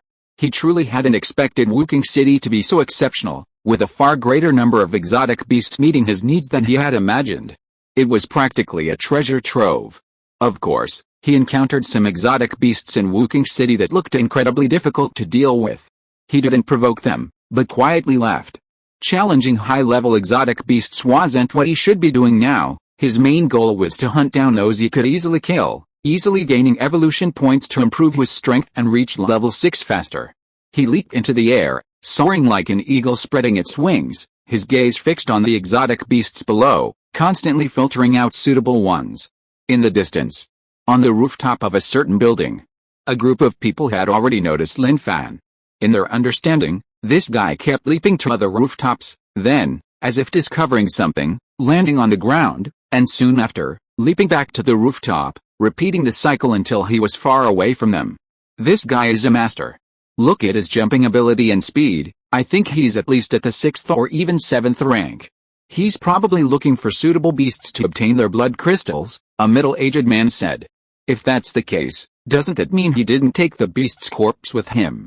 Another man said. As he said this, the scene suddenly fell silent. They quickly moved towards the direction Lin Fan had been in, but when they arrived, they saw a beast's corpse being devoured by other beasts, and their hearts ached. What a waste. We're too late, someone lamented. With so many beasts feeding on the corpse, they naturally couldn't do anything and could only watch helplessly. They sighed inwardly. They had thought immense wealth was coming their way, but it turned out this wealth was only for viewing, not for touching. Lin Fan naturally noticed the gazes fixed upon him, but he didn't care. As long as no one bothered him, he was indifferent. He continued searching for exotic beasts in Woking City. Discovering, hunting, mining blood crystals. He had no other thoughts. Even when he encountered other survivors, he didn't interact with them. Fewer acquaintances meant less trouble. A man should focus on his career. Anything that interfered with his career was ignored. Night fell. Sitting by the campfire, a smile appeared on his face. He was happy. He had finally reached level 6. His strength had undergone a qualitative leap. He was very strong now. He didn't want to say exactly how strong, but he was definitely stronger than before. More importantly, he discovered that the gap between levels was widening. This must be because the energy required for advancement was too great. Level 6 required 70 evolution points. The difference between level 5 and level 6 was huge. Of course, this was the difference between ordinary people. For someone like him, with his well-rounded development, it was a complete crushing defeat at the same stage. Not killing them instantly was already a favor. Given his current situation, he's probably only at the 8th tier level, capable of exchanging blows with him, but that's all. Gaining an advantage over him would be extremely difficult, unless it's someone with a single, highly developed attribute, that is, someone whose physique is greatly enhanced while agility and speed are only slightly improved. This would allow them to suppress him in some aspect. Who? Lin Fan roared. There was movement. Don't be nervous, we mean no harm, a male voice replied. Don't be nervous? No harm? Those are familiar phrases, isn't this what I often use? I never thought someone would use them on me. Immediately afterward, 6 survivors appeared before Lin Fan, smiling.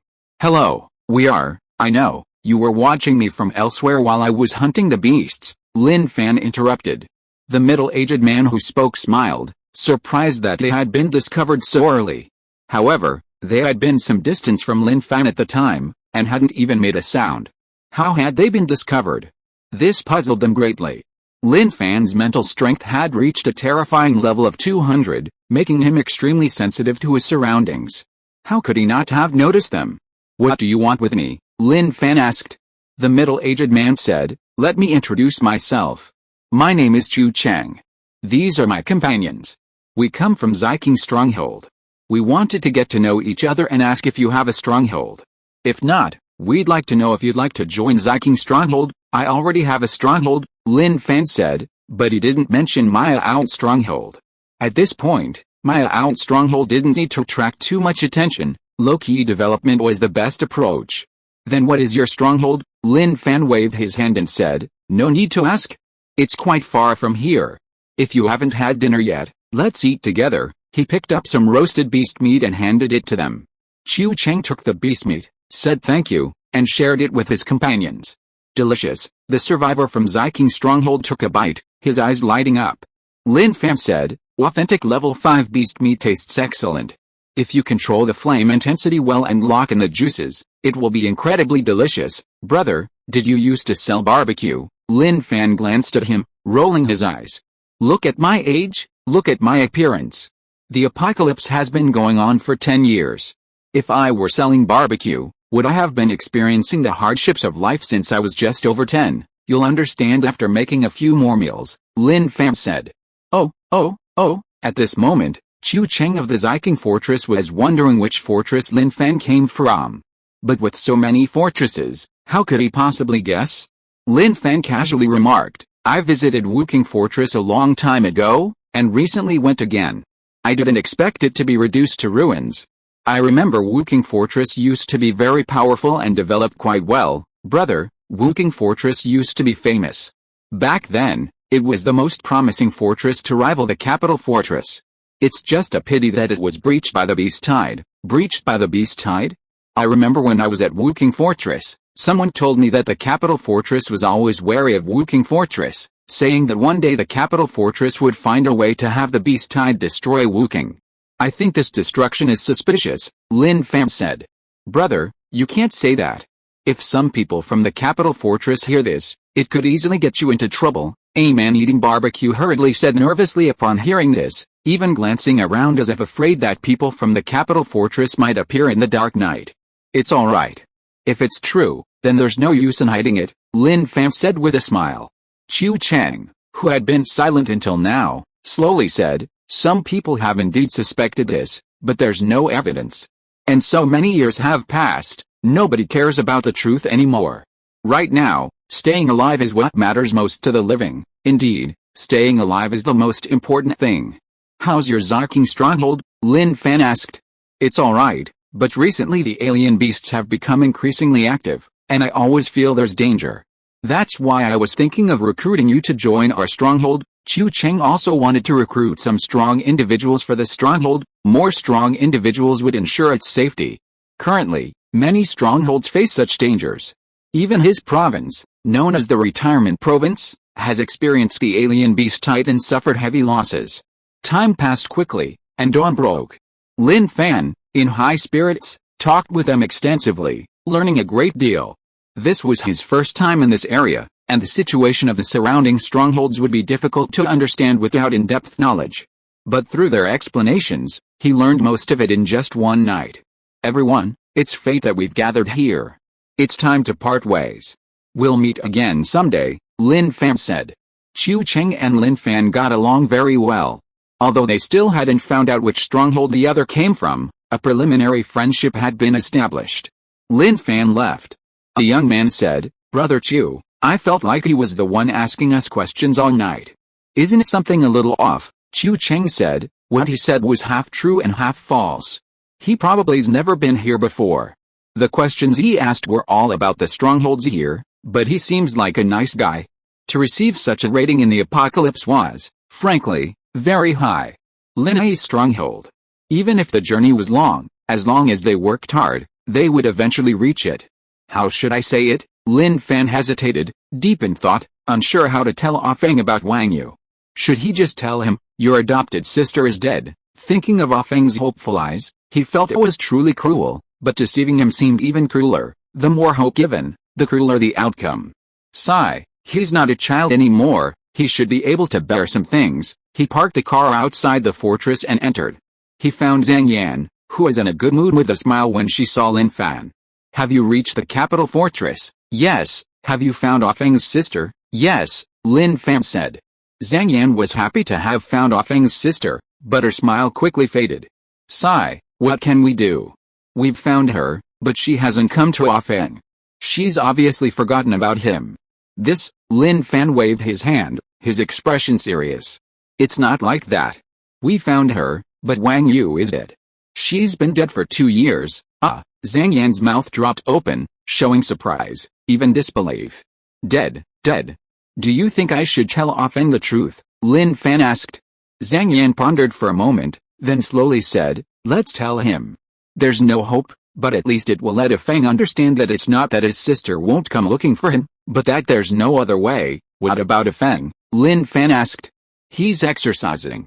Come with me. Zhang Yan led the way, saying as they walked, Ah Feng cares a lot about this sister he knows. He's always thinking about exercising to become stronger. He knows the reason we won't let him go is because he's too weak, so he thinks that once he becomes stronger, we won't worry about him anymore, and he can leave. Soon, they arrived at a place where Ah Feng was exercising. From afar, they could see Ah Feng with a rope tied around his waist, dragging a huge tire, running in circles. Ah Feng, Zhang Yan called out.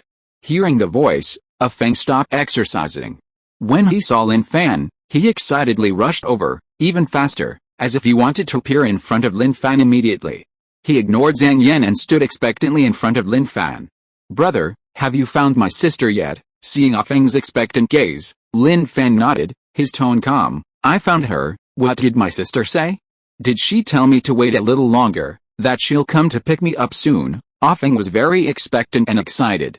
Lin Fan wanted to speak, but for a moment he didn't know what to say. He raised his hand and patted Ah Feng's shoulder. Ah Feng, some things are unavoidable. You're not a child anymore. Zhang Yan, who was standing to the side, thought Lin Fan's way of bringing up the topic was good. He first guided Ah Feng slowly, letting him understand that he was already a little adult. Sometimes you have to accept reality. But she didn't expect Lin Fan to be so blunt next. Huh? Ah Feng didn't understand. Your sister is dead. What needs to be known will eventually be known. It's better to have a short pain than a long one. Ah Feng's rosy face turned white at a visible speed, a deathly white, without a trace of blood. No, that can't be, Ah Feng stammered. He would rather hear that his sister had been found but was too busy to come to pick him up, than hear the news of her death. Lin Fan remained silent, his gaze calm as he looked at Ah Feng. Ah Feng saw confirmation in his brother's eyes. He moved his throat, wanting to say so much, yet unsure what to say. Finally, he slowly lowered his head, his clenched fist slowly relaxing. How did my sister die? The academy said she was killed by a strange beast. I understand, thank you, brother. With that, Ah Feng turned and left, walking slowly, as if lost in thought. Lin Fan watched his retreating figure. He understood the deep pain in his heart, a pain no one could comfort him. He had to bear it himself, come to terms with it, and find peace. Lin Fan looked at Zhang Yan and said, I should go now. Take good care of that child. Yes, I understand, Zhang Yan nodded. Ah Feng's recovery depended on himself, no one else could help. Lin Fan left a lanai barrier. Meanwhile, in a certain corner, Ah Feng knelt on the ground, wailing and crying, tears streaming down his face as he pounded the ground. Why did this happen? Why did this happen? We agreed on something, damn it, you beasts. You damned beasts. If it weren't for you, my sister wouldn't have died. Zhang Yan stood in a dark corner, leaning against the wall, listening silently. She knew that after this incident, Ah Feng would grow up. After all, in the apocalypse, the fastest way for someone to grow is through the death of someone important to them. Although it was a cruel method, there was no other way. This was something everyone who survived had experienced, even she couldn't avoid it. At this moment, Lin Fan was driving, thinking about the Pingai Skull Society's headquarters. He had passed by there earlier and checked the situation. The group of wanderers was still there. But he was still thinking about the helicopter. It was carrying a large box. He had always thought that the Skull Society was definitely cooperating with some forces. What was in that box? It was most likely blood crystals. The Skull Society's wanderers did nothing but plunder, and what they got were blood crystals. Which stronghold or faction is cooperating with the Skull and Bones Society? Sigh. He couldn't figure it out, and taking action against the Skull and Bones Society now would be futile. It would only alert them. If it attracted that faction's attention, it wouldn't matter to him, but it could cause trouble for the Temple Bay stronghold. The Temple Bay stronghold still has a lot of room for development. It needs to continue its efforts. He couldn't worry about external affairs, he could only deal with the matters at hand first. Chapter 121 If the manager does not abandon. Mayaoan Fortress. The Mayaoan Fortress is currently under construction, its ruins crumbling. The walls are being built rapidly and are already showing initial results. Li Quanfei, Goshan, and Su Yang are indeed skilled at building walls. With the help of others within the fortress, the progress is accelerating day by day. A car drives up from afar.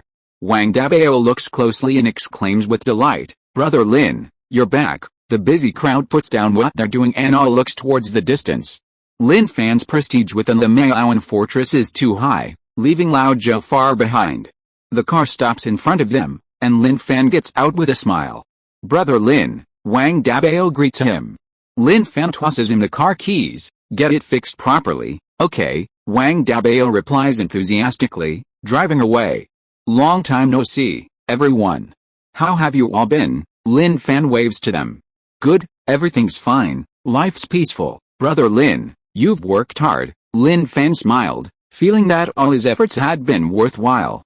He looked at the progress of the wall construction. It was progressing quickly, reaching a height of 4 meters, and 3 walls were beginning to close together. After that, the remaining work would be to specifically increase the height. The wall construction is quite fast, Lin Fan said. Li Quanfei said, in our line of work, we absolutely won't cut corners once we start. You can rest assured about that, we have professional ethics. After saying that, he raised his head and patted Goshan and Su Yang beside him. They also straightened their backs, understanding perfectly. They felt proud and pleased with their professional ethics.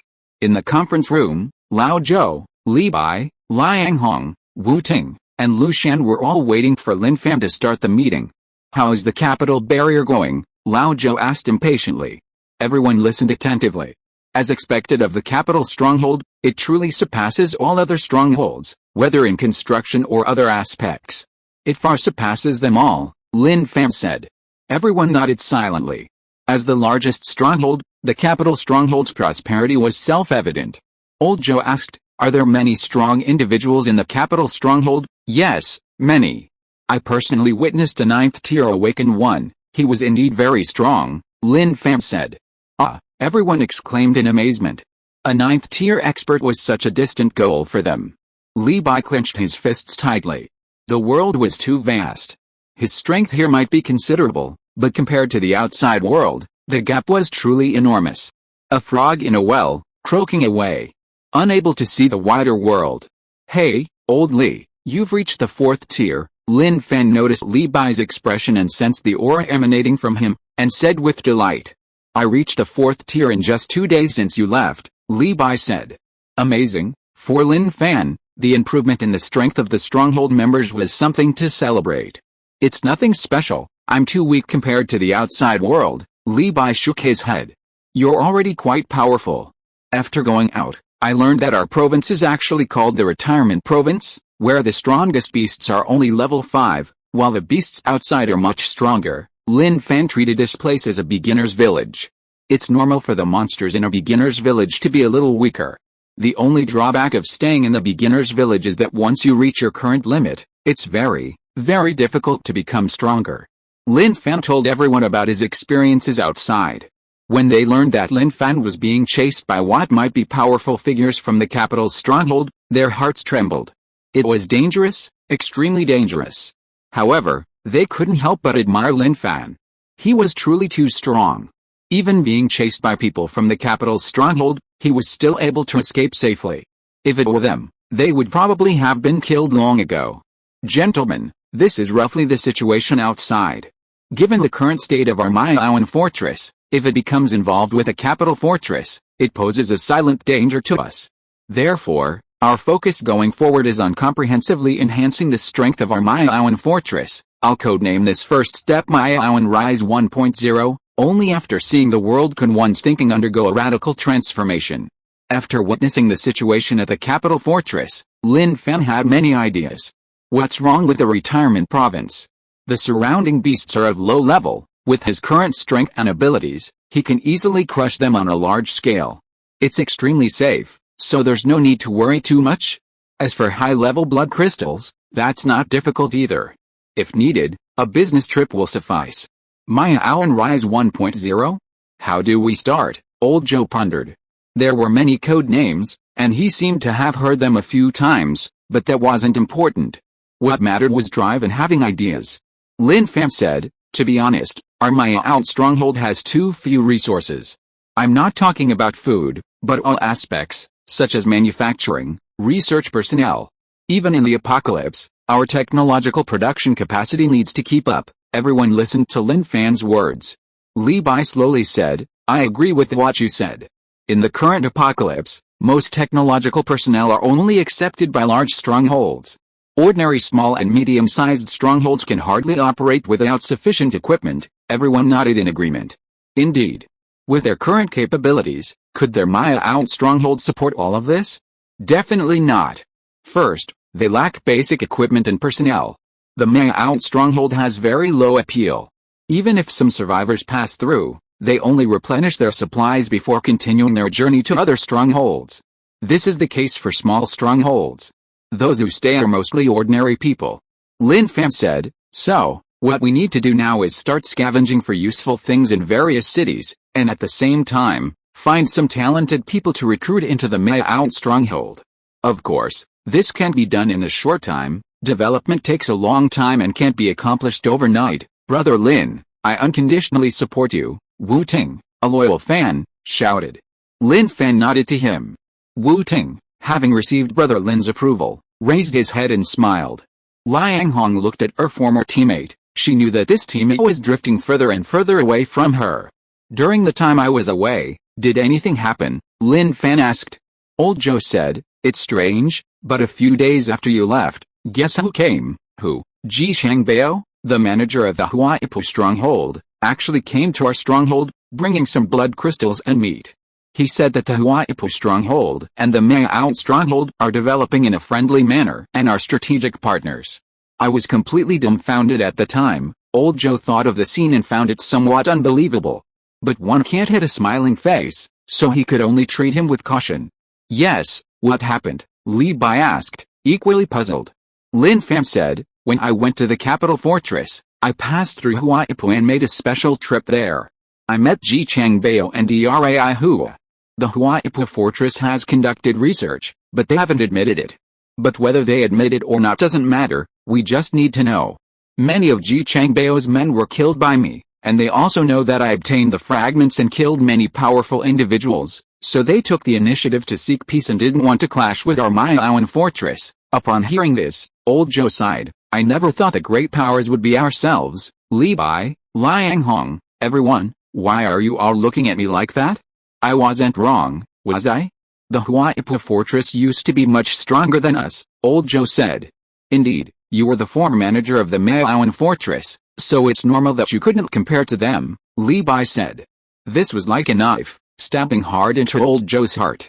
Pain. It really hurt. Can't you speak properly?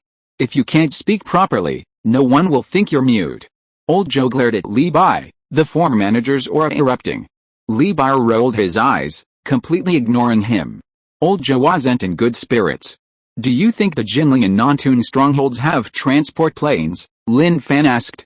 Old Joe replied, what would we need transport planes for? Lin Fan explained the situation in Betrayal village. In the past, Old Joe would have wondered if the strongholds could handle bringing so many people back, but now was a crucial moment for the Mayaout stronghold's development, urgently needing personnel with excellent benefits. They should all have them, but transport planes are very important in the apocalypse. Do you think they'll lend them? Old Joe was deeply skeptical. He even thought the possibility was slim, frighteningly low. Who knows if we don't try? Lin Fan felt it was better to try. Old Joe pondered for a moment and said, let's ask them by radio first. If either side is willing to lend them, we can talk in person. Okay, Lin Fan felt that this was the only way for now. The Mayaout stronghold lacked too many things. They weren't things you could just get by wishing. In this apocalyptic environment, getting these things required both luck and opportunity. Jinling stronghold. Luo Katie received information about the Mayaoan fortress and inquired about transport aircraft.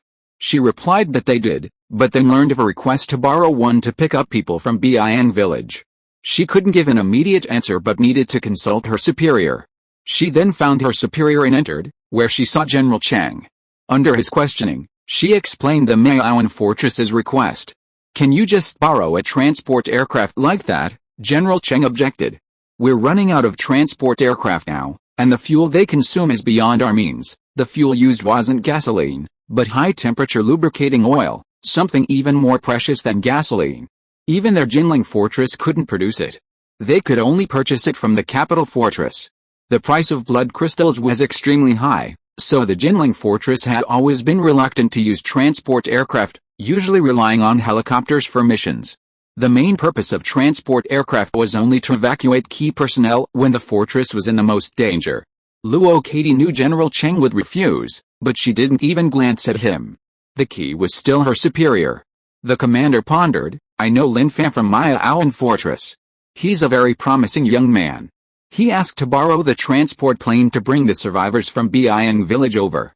Overall, it's for the sake of saving lives, which is a good thing, but it might not be possible in the short term. Yes, Commander. Luo Katie didn't ask any further questions. Having received the answer, she only needed to tell the other party. Wait, the commander spoke. Luo Katie stopped, waiting for what he would say next. There's something you don't know about recently. We've found the lair of the AI beast and are preparing to exterminate it. Tell him that if he's willing to help, the transport plane can go to Betrayal village to bring the people back after the matter is resolved, the commander said. Yes, I understand, Luo Katie replied. Night. Mayaoan fortress. Inside the room. Spicy strip. I went through a lot of trouble to bring this fragment back. When he took out the fragment, Spicy Strip's beady eyes lit up, and he quickly wrapped his body around the fragment, slowly absorbing the energy contained within it. It's truly amazing. The energy-containing fragments are incredibly sharp, they'd cut you to the bone if you touch them. Yet your soft body is wrapped around them, and you're completely unharmed. I really don't understand. Lin Fan was quite puzzled, but he figured he could just assume the spicy snack had a special talent. Absorbing energy takes time. Let the spicy snack absorb it slowly. However, he had already received a reply from the Jinling stronghold. They had transport planes, but they needed them recently. They also invited him to participate in the operation, promising to help him transport people back from Beiyang village after the operation was over.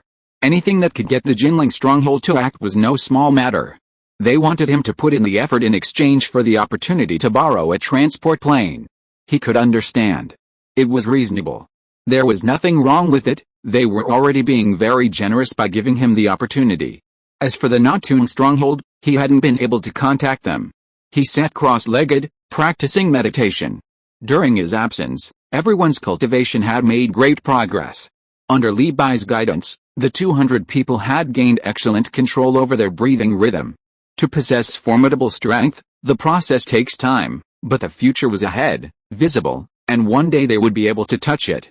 It's becoming clearer, and the blurriness is decreasing. Mental cultivation requires slow, steady progress, and in these past few days, he felt he had gained a great deal. Although progress was slow, this was partly due to his exceptionally high mental strength. Under the same dark night, Lin Fan was cultivating. Spicy Strips was absorbing fragmented energy. Little Hope was fast asleep. Meanwhile, in another province, the massive black goat, resembling a mountain in the darkness, sat on the ground, gazing at the pitch-black sky. The night, devoid of any light, seemed so silent, so desolate. Suddenly, a shooting star streaked across the dark night sky, hurtling towards Black Goat. Black Goat rose and roared, shattering the tranquility of the night, the deafening roar echoing around. The shooting star's brilliance gradually faded. A man, riding a flying vehicle, floated in the air, watching Black Goat below. Black Goat also looked up at him. They stared at each other. The night returned to silence. A long time later, the man slowly descended to the Black Goat's neck, retrieved a well-sealed syringe containing a spiral-shaped, blue liquid, and plunged it into the goat's neck. He injected the unknown liquid into the goat's body until it was empty. "This is all I can do, Brother Yong. Time is running out. You've developed antibodies to the drug, it's almost ineffective," the man said softly. The black goat couldn't speak, but silently nodded. Despite its grotesque and terrifying appearance, a glimmer of humanity appeared at this moment. "Brother Yong, she's fine now. With me here, she won't fight, and her condition won't worsen. Don't come back there, it'll only make things worse," the man said sincerely, taking a photograph from his pocket and presenting it to the black goat's bloodshot eyes. The black goat slowly raised his hand, his sharp nails gently pinching the dust-sized photograph between his fingers, gazing at it silently. "Believe me, you saved me, you nurtured me. I won't lie to you," the man said. The black goat remained in the same position, afraid that the slightest movement would shake the photo out of its fingertips and make it impossible to find again. The man didn't leave immediately. Instead, he floated beside him, talking to himself. "Brother Yong, you know, I'm so tired now. Every day when I open my eyes, I'm grateful to see the familiar surroundings. I'm so afraid that everything around me will turn bloody. The former Judgment King group is gone. Thinking back to how glorious and dazzling we were, in the eyes of the survivors, we were saviors of the world. But we couldn't defy them. What are heroes? What are saviors? They were merely tools in their hands." The man was usually quiet and reserved. To those who didn't understand him, he seemed as cold as a snow mountain, extremely arrogant. But only the man himself knew. He had no one to confide in. He could only tell his former brother, Brother Yong. The silent black goat slowly turned its head and looked at the man. "Sigh, I've said so much again. Brother Yong, I have to go. Trust me, really trust me. I swear on my life." After saying this, the man transformed into a streak of light and left. Early morning. "Good morning." Lin Fan came out of his room, smiling and waving to Xiao Ziwen. He then went into the bathroom to wash up and came out to eat breakfast. "Good morning, Uncle," Xiao Ziwen said sweetly. Lin Fan patted her head. "Uncle, where's Spicy Strip?" "It's sleeping in." Spicy Strip was still absorbing energy from the fragments.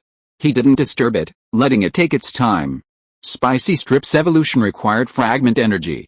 Oh, Spicy Strip is so lucky. Waking up naturally is the happiest thing. Xiaozuan was very envious.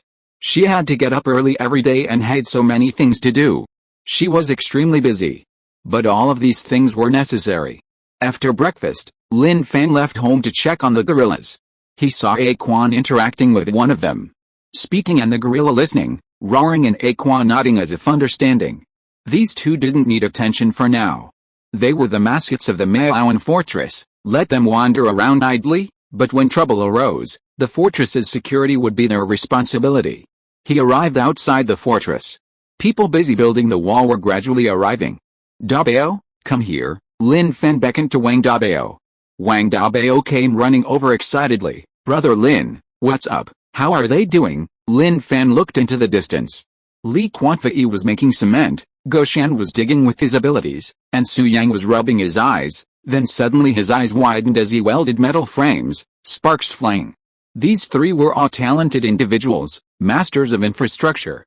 His appreciation for their talent had long been brewing. Brother Lin, don't worry, it's almost done. They're very interested in our Maoan stronghold, and I'm pretty confident they want to stay, Wang Dabao said. He had done his best to present the best aspects of the stronghold. He could say that no other stronghold could compare to Maoan. It goes without saying how hard Li Quanfei and his men worked at the trading post. If they were enforced by circumstances, who wouldn't want a stable place to live? I'll go talk to them, you don't need to come with me, just do your work. Lin Fan walked towards them. At this moment, Li Quanfei and the others were working very hard and responsibly. After getting to know them over the past few days, they realized that Maoan stronghold was different from the strongholds they had seen before. Here, the living saw hope. Even hope that could be touched. Everyone was living each day with enthusiasm. Their smiles were genuine. Therefore, their thoughts began to waver. They wanted to stay in Maoan stronghold, but they were afraid of being rejected. Previously, they worried that joining the stronghold would mean no salary. But now, their thoughts had subtly changed. They were afraid of being rejected. Thank you for your hard work, Lin Fan greeted them with a smile. Li Quanfei smiled broadly. Manager Lin, good morning. Goshan and Su Yang also quickly stopped what they were doing and greeted him warmly. How's life after starting work? If you need anything, you can tell Dabao, he can help you prepare, Lin Fan said. Li Quanfei hurriedly said, Manager, it's already very good. The accommodations are nice, the food is good. I've been to many fortresses and experienced many things, but I've never seen anything like this. Thank you for the compliment. Our Maoan fortress still has a lot to improve on. It's not as good as you say, Lin Fan said modestly. No, it's exceptionally good, really, don't you think? Li Quanfei pulled Goshan and Su Yang into the conversation. Goshan and Su Yang nodded their heads rapidly, like chickens pecking at rice, their meaning clear. They were right, they were absolutely right. At this moment, Lin Fan had already seen through their true thoughts. Lin Fan sighed, I'm just an ordinary person, without any grand ideals or goals. The only thing I want to do is, with everyone's cooperation and unity, to build the Maoan fortress better and better, so that we, the living, can have a place to live. Therefore, I went out some time ago to find like-minded people. Hearing this, Li Quanfei's eyes lit up. Like-minded? Isn't that exactly what we are? Manager Lin, what do you think of us? Lin Fan looked at the three expectant people, suppressing his joy, and pretended to ask, are you willing to join the temple-based stronghold? Li Quanfei met their gaze, his expression resolute. If the manager doesn't mind, we are willing to contribute to the stronghold. They had been waiting for Lin Fan to ask this question. And Lin Fan had been waiting for them to speak up. Lin Fan, who was away, truly didn't know that during his absence, Li Quanfei and the others had been envious of the various benefits of the temple-based stronghold. And that system was something they had been dreaming of. Anyone with a modicum of sense would have thought of it without even considering it. Good, that's great. With the three of you joining, the temple-based stronghold will be even stronger. But don't worry, the promised blood crystal fee for building the city wall will definitely still be paid, Lin Fan said. Li Quanfei said, Manager, are you humiliating us? No, we aren't. How can we not? We're already members of this stronghold, yet you insist on giving us blood crystals as compensation. You're not treating us like family. If that's the case, we'll leave. Don't be angry, it is indeed my fault. I apologize to you. The Temple Bay Stronghold sincerely welcomes you, Lin Fan said. That's more like it, Li Quanfei laughed. Don't give us blood crystals, if you do, we'll get angry. Goshan and Su Yang also laughed, very happily. Their goal had finally been achieved. Currently, the Temple Bay Stronghold lacks an infrastructure department. I'd like you to be in charge of that department. Are you willing? Lin Fan asked. The manager values us three brothers so much, what more can we say?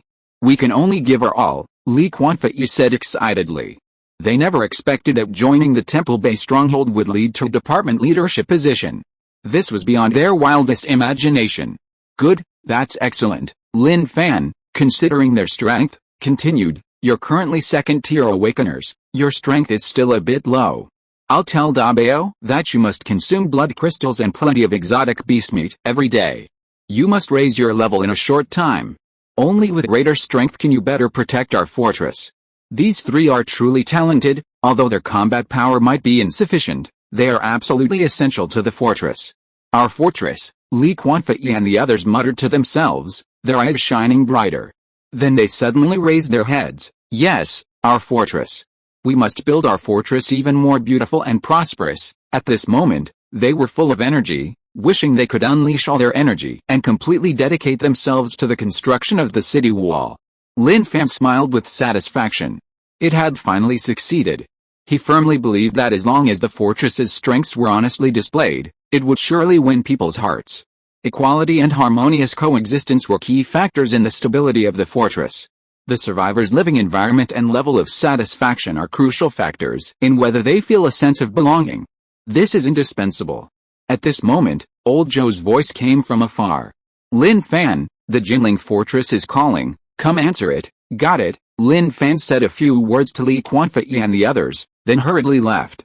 Li Quanfei watched Lin Fan's departing figure, clenched his fist, and said with high spirits, let's get to work, show us our true abilities, let's do it, let's do it. They buried themselves in their work, frantically rushing to meet the deadline.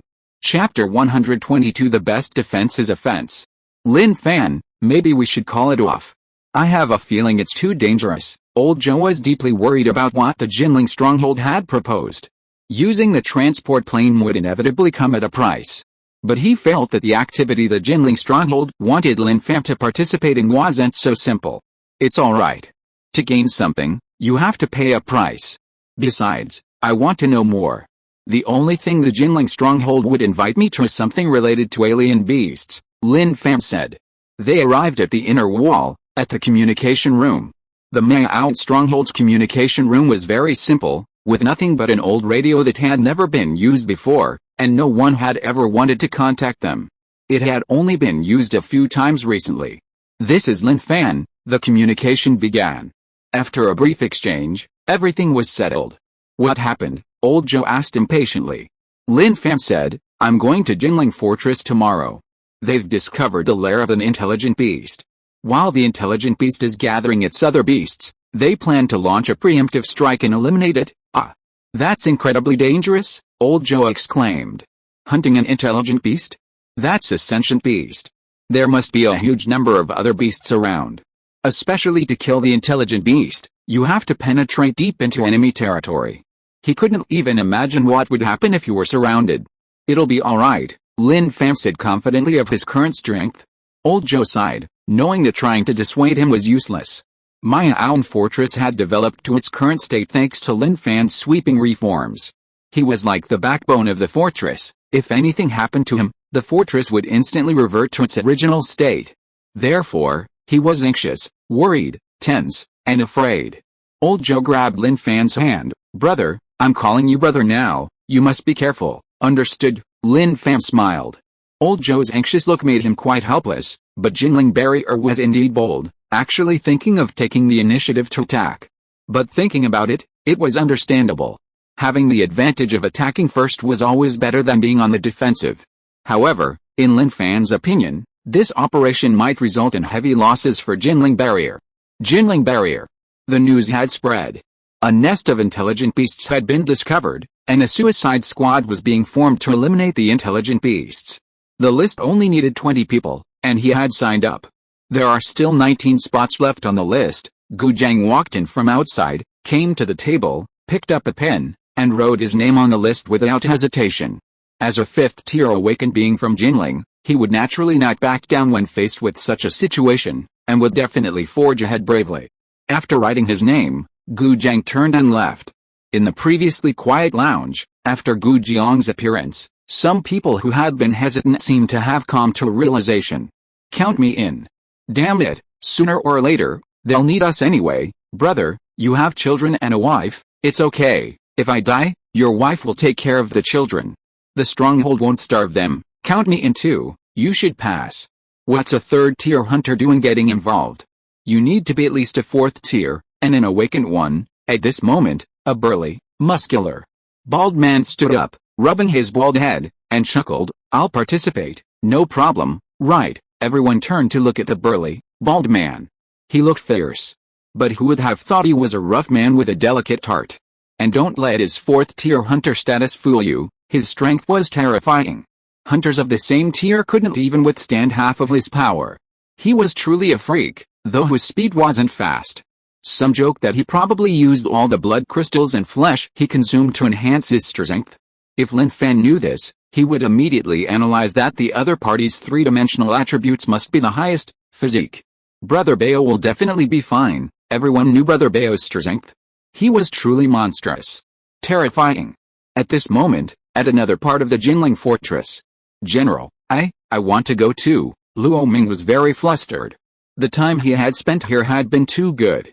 Blood crystals and flesh were in short supply, and he could have as much as he wanted. His quality of life was at least 50 or 60 stories high. He thought it would be great to live like this forever. Who would have thought that he would be included in this operation? You've been training for 1,000 days to use them for one. It's time for you to contribute. You're a space transfer awakener. I was hoping to have plenty of time to properly train you, but things never go as planned. We already know about the AI Beast's lair, and they're preparing for their next operation.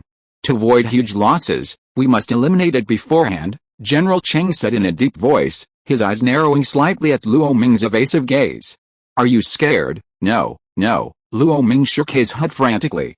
General Cheng walked to Luo Ming's side and patted his shoulder, saying, you should know that the blood crystals and beast meat you consumed were brought back at great risk by others, who were reluctant to consume them themselves, and were given to you as a priority. It's not that they didn't want to consume them, but they knew who would benefit the most from them. Luo Ming lowered his head, remaining silent, his heart filled with panic. He didn't want to go, didn't want to take risks, and only wanted to enjoy himself. General Cheng said, when you first arrived, you were at the 2nd rank, and now you're at the 3rd rank.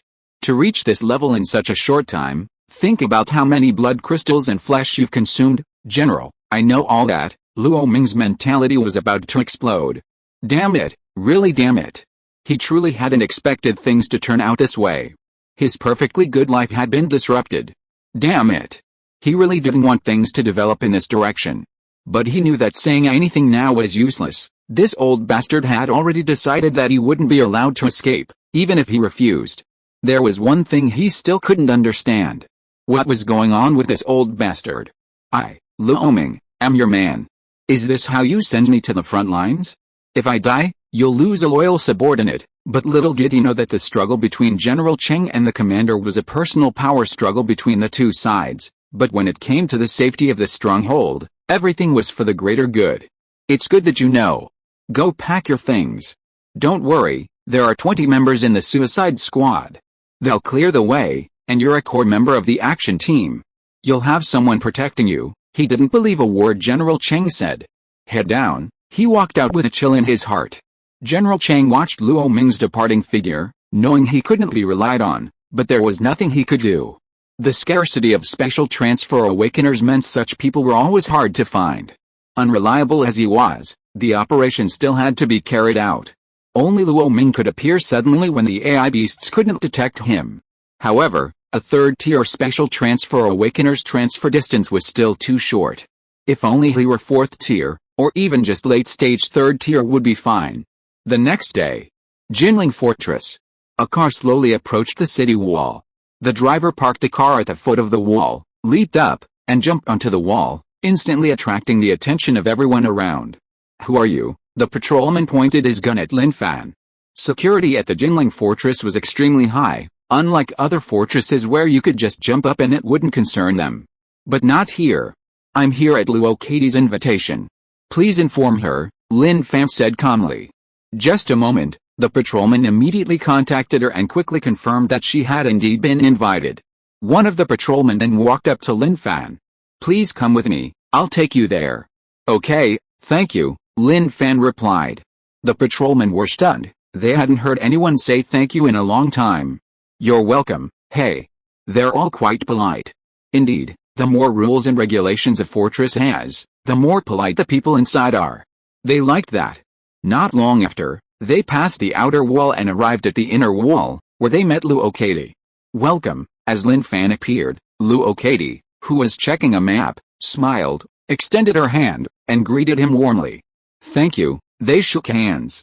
Lin Fan said, Miss Luo, thank you for lending us the transport plane from Jinling Stronghold. I'm really sorry, but Jinling Stronghold has some operations going on recently and needs the transport plane. If it weren't for something else, it would definitely be fine. Besides, we're short-handed at Jinling Stronghold, so we invited you to help. We didn't mean anything by it, Luo Katie said. She knew Lin Fan was very strong. The fragment incident had already spread. Killing alien beasts is something everyone living in the apocalypse should do. No need to be polite, I'm honored to be able to help, Lin Fan said, showing considerable respect for Jinling Stronghold. Not all strongholds are like Jinling Stronghold.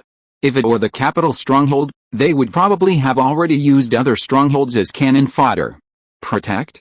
It's already good enough that they don't even think about harming you. Luo Katie walked to the table with a map and pointed to it. The location of the AI beast is inside Red Mountain. This place is surrounded by water on 3 sides, with steep terrain and a large number of beasts. We initially suspect that the crash debris should be from here. Lin Fan looked at the map. Though he couldn't understand it, he was deeply shocked. The terrain is complex and there are few surrounding buildings, which means there is no cover. We have to face the beast head-on. This situation is very bad, Luo Katie nodded. Yes, without buildings, facing the beast directly is very dangerous, but there is no other way. Rather than waiting for the AI beast to gather a large force, it is better for us humans to take the initiative, kill the AI beast, and solve the long-term danger once and for all. You are all prepared to die. Lin Fan knew that those who were willing to participate in this operation were all warriors. Manager Lin, if you are unwilling, it is actually okay. It was just talk back then, Luo Katie said. Lin Fan waved his hand and smiled. I'm afraid of everything, but the thing I'm least afraid of is alien beasts. Miss Luo, if it's convenient, could you tell me how you planned this? Of course, Luo Katie pointed to the map and said, we formed a suicide squad of 20 people. Their task is to clear out the alien beasts inside the AI. Before their operation, a distraction force will lure the alien beasts in Chishan Mountain to buy time for the suicide squad. Finally, the action team members will escort the space teleporters into the teleportation area and place high-concentration explosives to directly kill the AI, and Manager Lin, you just need to join the distraction force to buy them time. At the same time, the Nantun fortress will also be operating, using both sides to distract and buy time. Yanglao province is not part of the Jinling fortress, but rather the Nantun fortress. Both sides reached a consensus to act together to eliminate the AI alien beasts that caused them the greatest harm. They had tried to find it before, but couldn't. They never expected that the AI alien beasts had been living right under their noses all along. Lin Fan knew that the intelligent beasts possessed a mental storm ability that could inflict mental damage on anyone who approached. Therefore, a spatial teleportation user was needed to suddenly appear nearby, plant explosives, and then run away, causing the explosion to harm or even kill the beast. By the way, the spatial teleportation user you mentioned, it wouldn't be that guy from the Salt Sea Fortress, would it? Lin Fan found the thought of that guy hilarious. He thought that being chosen by the Jinling Fortress meant he could act with impunity, but Alice, things didn't go as planned. Yet, it's him. Is he reliable? What if he chickens out halfway and everything falls apart? Lin Fan had deep doubts about this, and had never trusted the other party to accomplish anything. Luo Katie couldn't give an answer. She didn't know if everything would fall apart either. General Cheng assured me it wouldn't. Luo Katie thought for a moment, considering General Cheng's confident assurances. and had no choice but to believe him. Lin Fan didn't say anything more. It was as good as saying nothing at all. After learning of the plan, Luo Katie led Lin Fan to meet with the survivors of the attraction force. There were a considerable number, a couple hundred, mostly at least tier 2 strength, including awakened and hunters. This force was quite powerful in Yangleo province. The attraction force's mission wasn't to hunt beasts, but to lure them, doing everything possible to attract more beasts while preserving themselves. As he was the manager of the Maoan fortress, Luo Katie's superior received him, exchanged a few words, praised his competence, decisiveness, and courage, and expressed hope that the Maoan fortress would become even stronger under his leadership. He naturally accepted the praise readily. There wasn't the long, in-depth conversation he had expected. After a brief exchange, he was arranged to rest for the night in the fortress before the next day's operation. He remained very low-key, avoiding much interaction with others in the Jinling fortress. He didn't seek out Luoming, simply presenting himself as an ordinary person. He looked around the Jinling fortress, comparing it to the capital fortress. Frankly, the difference was vast. The Jinling fortress resembled a battlefield in a post-apocalyptic world, while the capital fortress was more like a new type of city in a post-apocalyptic environment. However, all the fruits of this city were controlled by the highest levels, leaving the lower classes to struggle desperately, unable to obtain anything. He walked on. A noisy commotion reached his ears. "Can't you just not go? At least think about us, okay?" A woman's voice rang out, filled with sadness, distress, and even a hint of pleading. Lin Fan stopped and looked towards the source of the voice. A woman dressed in ordinary clothes, of ordinary appearance, was speaking to a man, her eyes clearly pleading. "Stop talking. I have to participate in this operation. As long as we can eliminate the AI beasts, we can all live well, but you're only a tier 2 hunter, so what? If everyone were like me, who would go?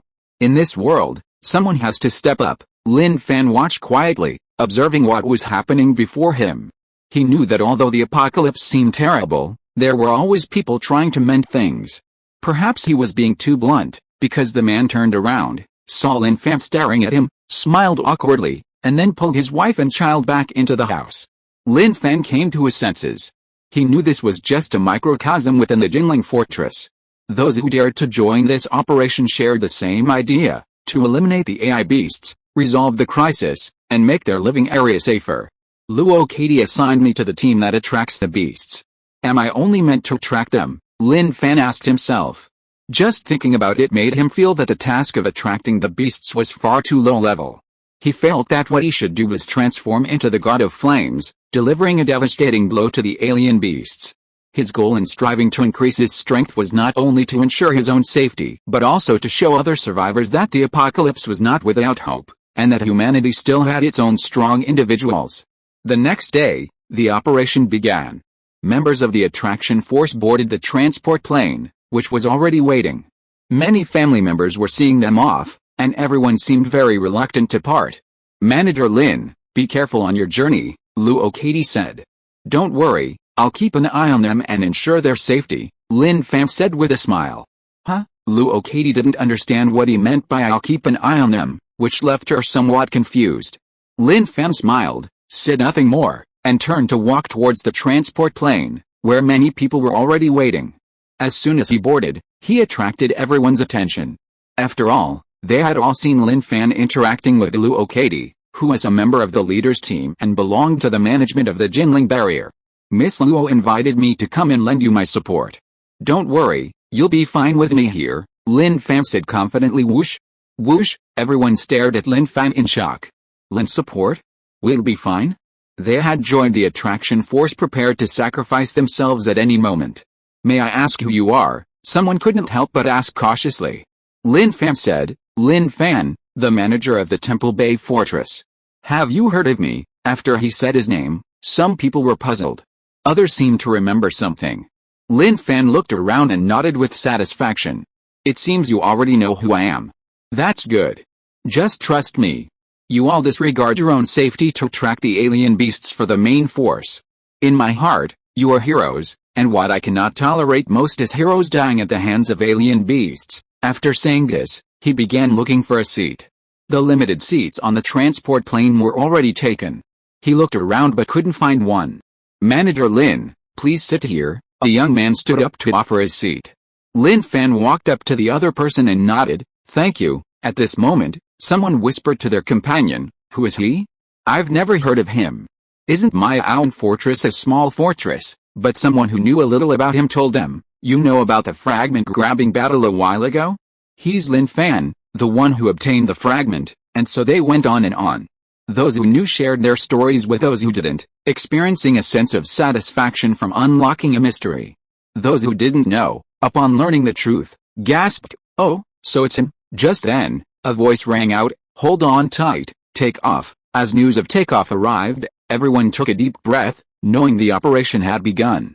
It would be a lie to say they weren't nervous. Everyone knew that life was a once-in-a-lifetime opportunity, and once it was gone, it was truly gone.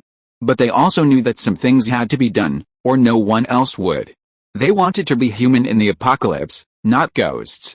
The Jinling Fortress provided them with a stable life, giving them the opportunity to start families and build careers. They weren't doing it for themselves, but for their descendants, for their families. Luo Katie watched the transport plane disappear into the distance. She didn't know what was going on. But this operation had to succeed no matter what. Not long after the transport plane left, the 20 members of the Suicide Squad appeared, traveling by helicopter. Once the distraction team successfully lured the alien beasts away, it would be their turn to penetrate deep into the heartland and hunt down the alien beasts surrounding the AI.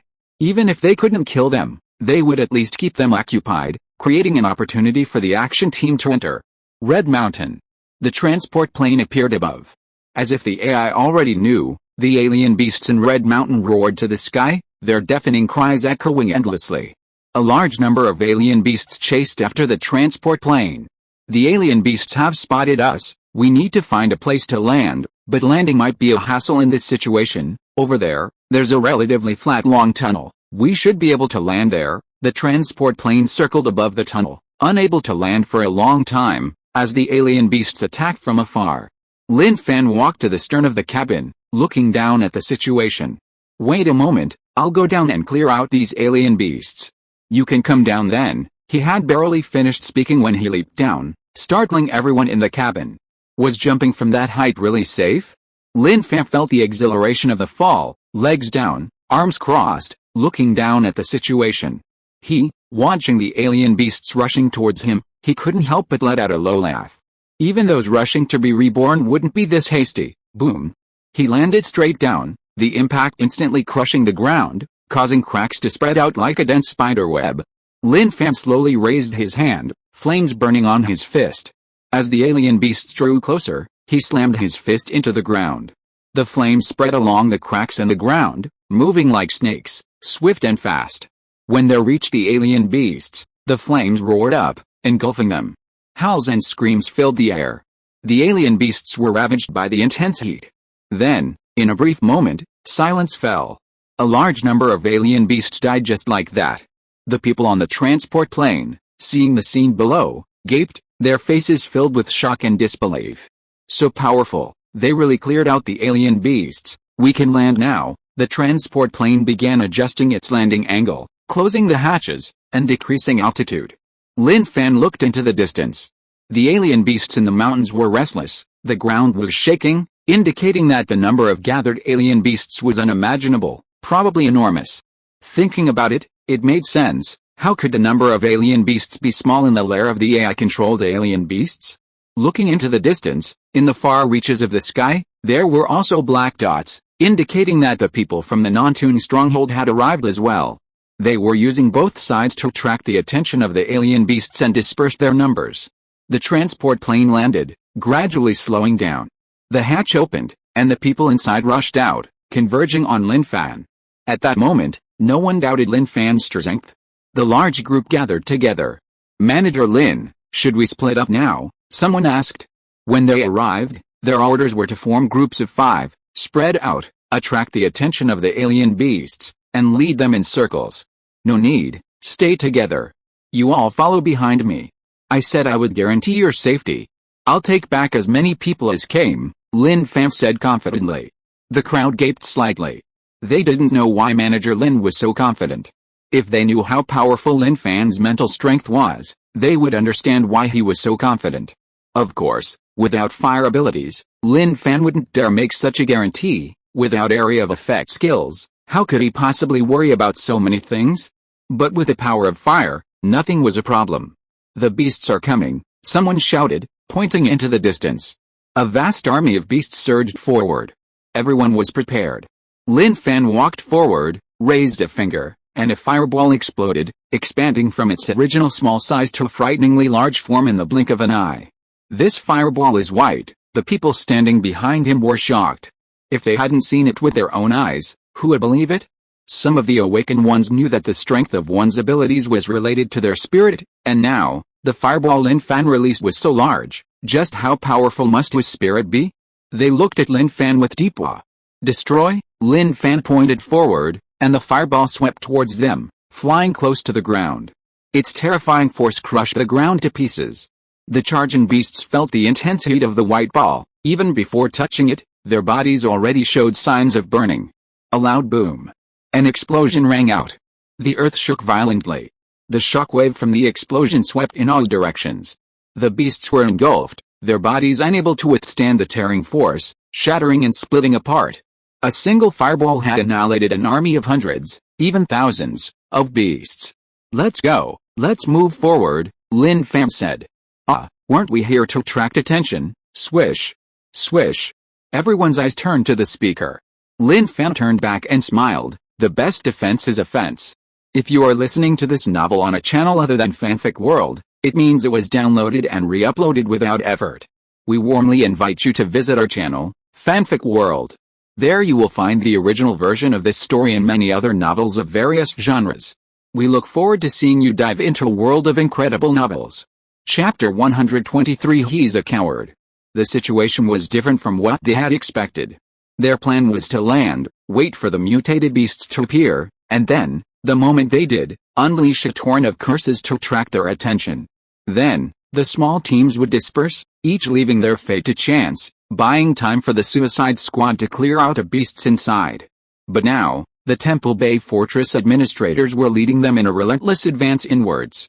This had shocked them for a whole year. Lin Fan understood that if he didn't intervene, the mortality rate for the attracting teams would be at least 50%. Attracting the beasts and preventing them from fighting would indeed greatly reduce the risk of death, but anything could happen. Administrator Lin, aren't we being a bit too arrogant? A hunter witnessed the beasts charging, then flames erupted, instantly engulfing them. The beasts didn't even have the chance to react before turning to ashes. Arrogant? No, this is perfectly normal. Our province is considered a retirement province by survivors from other regions. If the capital fortress were willing to send a few strong individuals, they could easily crush us. But we don't need to ask anyone else. The survivors of our own province can handle this. Lin Fan advanced step by step. The beast's attacks were indeed fierce, but under his crushing power, no matter how many came, they would all die. This was all thanks to his mental strength. With a mental strength of over 200, he could control his abilities at will. Any awakened being, even one with the same abilities as Lin Fan, could achieve this without a powerful mental strength. He always suspected that the capital fortress was using the living outside as poison, raising powerful beings. Whether those fortresses lived or died was completely unimportant to them. Meanwhile, the survivors of the Nonstop fortress encountered trouble. The transport plane didn't have enough space to land. Under these circumstances, some of the stronger survivors gritted their teeth and jumped off as the transport plane descended, using themselves as bait to attract the beast's attention and create enough space for the transport plane to land. Countless monstrous beasts swarmed in, chasing after them. The survivors on the transport plane watched with grave expressions, knowing that their companions who had attracted the beasts were likely in grave danger. By choosing to come here, they had already risked their lives without regret. The transport plane landed. Everyone hurriedly disembarked. A deafening roar echoed in their ears from afar. Even from a distance, the sheer force of the explosion was palpable. Brothers, we need to get moving. The brothers of Jinling Fortress have already engaged the beasts. How can we, the brothers of Nonstop Fortress, lose to them? Charge. 3 to group, move freely, attract them wherever you can. Create more time for the brothers of Jinling Fortress. The approaching horde of beasts was putting immense psychological pressure on them. The beasts in their eyes were ferocious and terrifying, utterly savage. Even after 10 years of the apocalypse, They still felt a chill run down their spines when facing them. Meanwhile, in the Jinling Fortress monitoring room, everyone was busy. "How are the casualties of the attraction force?" Luo Katie asked. The commander and General Cheng stared at the screen with grave expressions. "Report," a staff member said. "The attraction force has not suffered any casualties so far." Luo Katie frowned. She naturally hoped everyone would survive, but was that possible? Definitely not. The fact that the attraction force was completely unharmed made her suspect that the transport plane hadn't landed yet and hadn't started its operation. If that were the case, it would be troublesome. The attraction force at the Nonstop fortress was already in action, and according to the information received, several people had already been killed within minutes. Such a death rate was quite high. "Contact the transport plane pilot and inquire about the situation," Luo Katie calmly commanded. "Yes, sir, soon." After inquiring with the staff, she learned that the transport plane had landed long ago and the attraction force had already begun its operation. Luo Katie was filled with doubt. She couldn't understand what had happened. Meanwhile, above the central cave of Chishan, helicopters circled overhead. The members of the Suicide Squad looked excitedly as they watched the strange beasts in the mountains rushing frantically down the mountain. The situation unfolded as they had anticipated. Now it was time for their operation. Gu Jiang looked down, confirming the large number of mutated beasts had departed, and leaped down. "Move," he commanded. One after another, they jumped down. The Suicide Squad members were quite strong. This height posed no danger to them. Bang! Bang! Bang! After landing, Gu Jiang crouched, cautiously observing his surroundings. With a whoosh, a mutated beast darted out from the nearby bushes. Gu Jiang swiftly and decisively beheaded it. The moment he landed, the gears of fate began to turn. Gu Jiang looked up at the entrance to the cavern, where the intelligent mutated beast was waiting. "Be careful, finish this quickly. Our mission is to clear out the mutated beasts near the cavern. Remember, don't linger." The remaining 19 members of the Suicide Squad nodded, indicating they understood. Gu Jiang led the group quickly towards the cave. A rustling sound came from the surroundings, as if something was pressing down on the ground and moving. Then, a chill ran through them. "Watch out!" With his shout, a giant python-like beast, tens of meters long, appeared. Its scales glowed eerily, and its cold, ferocious eyes stared intently at them. In an instant, the python-like beast pounced, incredibly fast, its jaws wide open, ready to devour everyone in its path. Kill! Gu Jiang was the first to charge. The beast before them was a 5th-tier beast, but they had enough manpower, killing it wouldn't be too difficult. However, what they hadn't expected was that there were more beasts around. 5 more appeared. Some were 4th tier, some 5th tier. There was even a 5th-tier awakened beast among them. Gu Jiang's expression turned serious. He knew danger was approaching, but no matter what, they had to kill them, otherwise, the next operation couldn't proceed. Gu Jiang was in charge of the 5th-tier awakened beast. With a determined look in his eyes, he fearlessly charged towards it, leaping into the air and wielding his blade while simultaneously unleashing his abilities, aiming to kill the beast as quickly as possible. However, the 5th-tier awakened beast was no mere figurehead. All sides were extremely powerful. A clang rang out. The two sides clashed, and at the moment of contact, Gu Jiang felt an immense pressure. This 5th-tier awakened beast was proving quite difficult for him. "Brother Jiang, I'll help you." A 4th-tier hunter appeared, fiercely smashing his axe against the awakened beast's body. Gu Jiang knew that Abeo was very strong. Despite being only a 4th-tier hunter, the power he unleashed was astonishing. With Abeo's arrival, the pressure from the awakened beast lessened. The battle continued. Under the onslaught, the awakened beast bled profusely. These injuries were inflicted by Abeo's axe blows, and Abeo's own hand was also split open. At this moment, what are these minor injuries? Gu Jiang had been observing the surrounding situation. Casualties were gradually appearing. Regardless, the beasts had to be killed as soon as possible. A moment later, the beasts fell to the ground. Under the encirclement, the first wave of beasts from the heartland was cleared. Gu Jiang inquired about the casualties, his expression grave. Of the 20 Suicide Squad members, 2 had already sacrificed their lives in this battle, and 3 others had sustained injuries of varying degrees. "Brother Jiang, we're fine, we can still fight," the wounded said firmly. "Let's go, keep going." Gu Jiang nodded, saying nothing more. This wasn't the time for such talk. As long as they could move, the battle would continue. As long as a passage to the intelligent beasts could be opened, all sacrifices would be worthwhile. The bodies of the fallen could not be taken away, they would remain here. The group felt heavy-hearted, but this was not the time for sorrow. Only by forging ahead could they see the dawn of victory. Meanwhile, on another helicopter, Luo Ming swallowed nervously, his heart pounding with each roar of the alien beasts. He glanced at the burly men beside him. He wanted to escape, but didn't know where to go. Aren't you scared? There are alien beasts all around. Can we really manage? Luo Ming asked weakly, his fear barely concealed. If it weren't for the helicopter overhead, he would have already made his escape. One of the burly men grabbed Luo Ming by the back of the neck, forcefully turning his head to meet his gaze. Luo Ming, you're a space transfer awakener.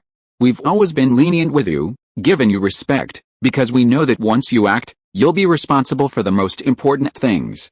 But now is not the time for fear. Everyone is charging forward, there's no turning back. You can't retreat. I know. It's just my first time, I'm a little nervous. Luo Ming avoided their gaze, feeling immense pressure, as if his thoughts had been read. The burly man said, they've all been trained, haven't they? Once you reach a certain range, you use your abilities to teleport to the AI beast side, drop the bomb, and then teleport away. It's all been trained. You just need to overcome your fear, and your chances of survival are very high. Luo Ming felt like dying. He never imagined this day would come so quickly, leaving him no chance to react. Just as he was stunned, the burly man grabbed Luo Ming and jumped directly from the helicopter. It's time to move out. They've already pushed it inside. Luo Ming cried out in alarm. The burly man ignored his words, glaring angrily. If you want to attract the attention of other beasts, then shout. They were disappointed in Luo Ming, knowing he was cowardly and afraid of this place, but there was nothing they could do. The entire Jinling fortress only had one space teleportation awakener. If Brother Quan were still here, things wouldn't be like this. Brother Quan usually took the initiative in planning, showing no fear whatsoever. After landing, the burly men quickly led Luo Ming towards the cave. Passing the site of the recent battle, they saw the lifeless corpse. They didn't linger but continued on their way. Luo Ming looked back at the corpse, his already fearful heart growing even stronger. He wondered if he could still escape now. He was certain he could. With his abilities, he could simply disappear into the Red Mountain. Even if they wanted to find him, they would have to be wary of the surrounding beasts. The burly man pulling Luo Ming seemed to anticipate his thoughts. Luo Ming, do you know how the barrier knows if our operation has failed? The man asked, but his words left Luo Ming bewildered. How does it know? Luo Ming asked. The man pointed to the body, saying, we have life-sustaining chips inside our bodies. A pulse means we're dead. And you have a bomb that General Cheng planted for you. If you leave its range, it will automatically explode. So don't even think about running. Complete the mission, and General Cheng will retrieve the bomb for you when we return. Luo Ming's face turned deathly pale. Staring at the burly man in disbelief, he nervously patted his body, but couldn't find anything wrong. Alright, stop thinking about it. I told you this because General Cheng asked me to. Just focus on completing the mission and don't even think about running away, the burly man said. The burly man escorting Luo Ming remained calm. They continued forward. Luo Ming's mental state was somewhat hazy, his mind filled with the words the burly man had said. More and more monster corpses appeared along the roadside, and gradually, they saw more corpses of Suicide Squad members. When they reached the entrance of the cave, a middle-aged man in his 50s, covered in blood and leaning against the stone wall, managed a weak smile when he saw them, as if a smile would tear open his wounds. You're here. Where are Brother Zhang and the others? The man pointed inside the cave. They're all inside, clearing out the monsters for you and estimating the range of the AI monster's mental suppression. After speaking, he looked at Luo Ming. Luo Ming, it's all up to you now. Our future hopes rest on your shoulders. Luo Ming forced an awkward smile, inwardly roaring, future hopes? Can you guys stop messing around like this? I just want to live, to enjoy life properly. Is that really so hard? The man beside Luo Ming patted his shoulder. Let's go in first. The blood-covered middle-aged man looked up at Luo Ming, saying nothing, but his eyes conveyed everything. He nodded. Take care, take care. At this point, even if Luo Ming didn't want to go, he was already here, and he had no choice. The light in the cave wasn't dim. He could see. They hadn't gone far when more corpses appeared. They were members of the Suicide Squad, their bodies torn apart, internal organs spilling out. The air was thick with a stench of blood. A violent rumbling sound came from afar. The cave wasn't large, it was actually quite spacious for humans, but to high-level alien beasts, it was so small there wasn't even room to move. Therefore, the level of the monsters in the cave that could withstand humans was not high. Gu Jiang led the remaining members of the Suicide Squad, clearing a path. Monster corpses piled up on both sides. Suddenly, a mental fluctuation came, and Gu Jiang abruptly stopped, ordering everyone to halt. We've entered the mental range of the AI monster. Listening closely, one could hear the AI monster roaring deep within the cave, clearly enraged by the arrival of humans. Brother Jiang, the action team arrived. You're here? Yes, we're here, the rest is up to you. We can't go any further beyond the AI monster's mental range, Gu Jiang said. Okay, leave the rest to us, the burly man said. Although they were with different people, their determination to eliminate the monsters was the same. The commander and General Cheng had been vying for control of the Jinling fortress for who knows how long, but it had nothing to do with them. Gu Jiang walked up to Luo Ming and said, Luo Ming, no matter who you are, if you succeed this time, you will be a hero of the entire Jinling fortress. I, Gu Jiang, will be proud of you. From now on, I, Gu Jiang, will only have respect and reverence for you. It's up to you now, don't be afraid, he encouraged Luo Ming. It's normal for young people to be afraid. Nobody wants to die. But sometimes, once you've chosen this path, there's no turning back. Luo Ming let out a low chuckle, speechless, not knowing what to say. He had truly been driven to a dead end, and didn't even know what to say anymore. Brother Jiang, let's not waste any more time, let's interact with him first, okay? The burly man pulled Luo Ming, then exchanged glances with his companions, took a deep breath, and stepped into the mental range of the intelligent beast.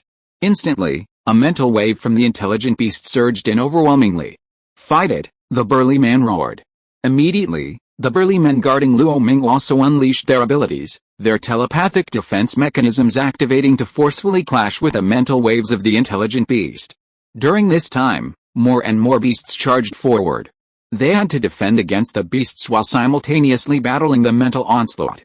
If Luo Ming's control over his abilities reached a certain level, they could teleport to the front of the intelligent beasts, but Luo Ming had only just entered the third tier and was so timid, fearing problems, they could only resort to this makeshift method to advance. The well-protected Luo Ming trembled with tension, clutching the black box tightly in his hands. He was terrified, truly terrified. That fear came from the intelligent beasts ahead. Meanwhile, blood flowed from the noses, eyes, and ears of the burly men battling the mental waves of the intelligent beasts.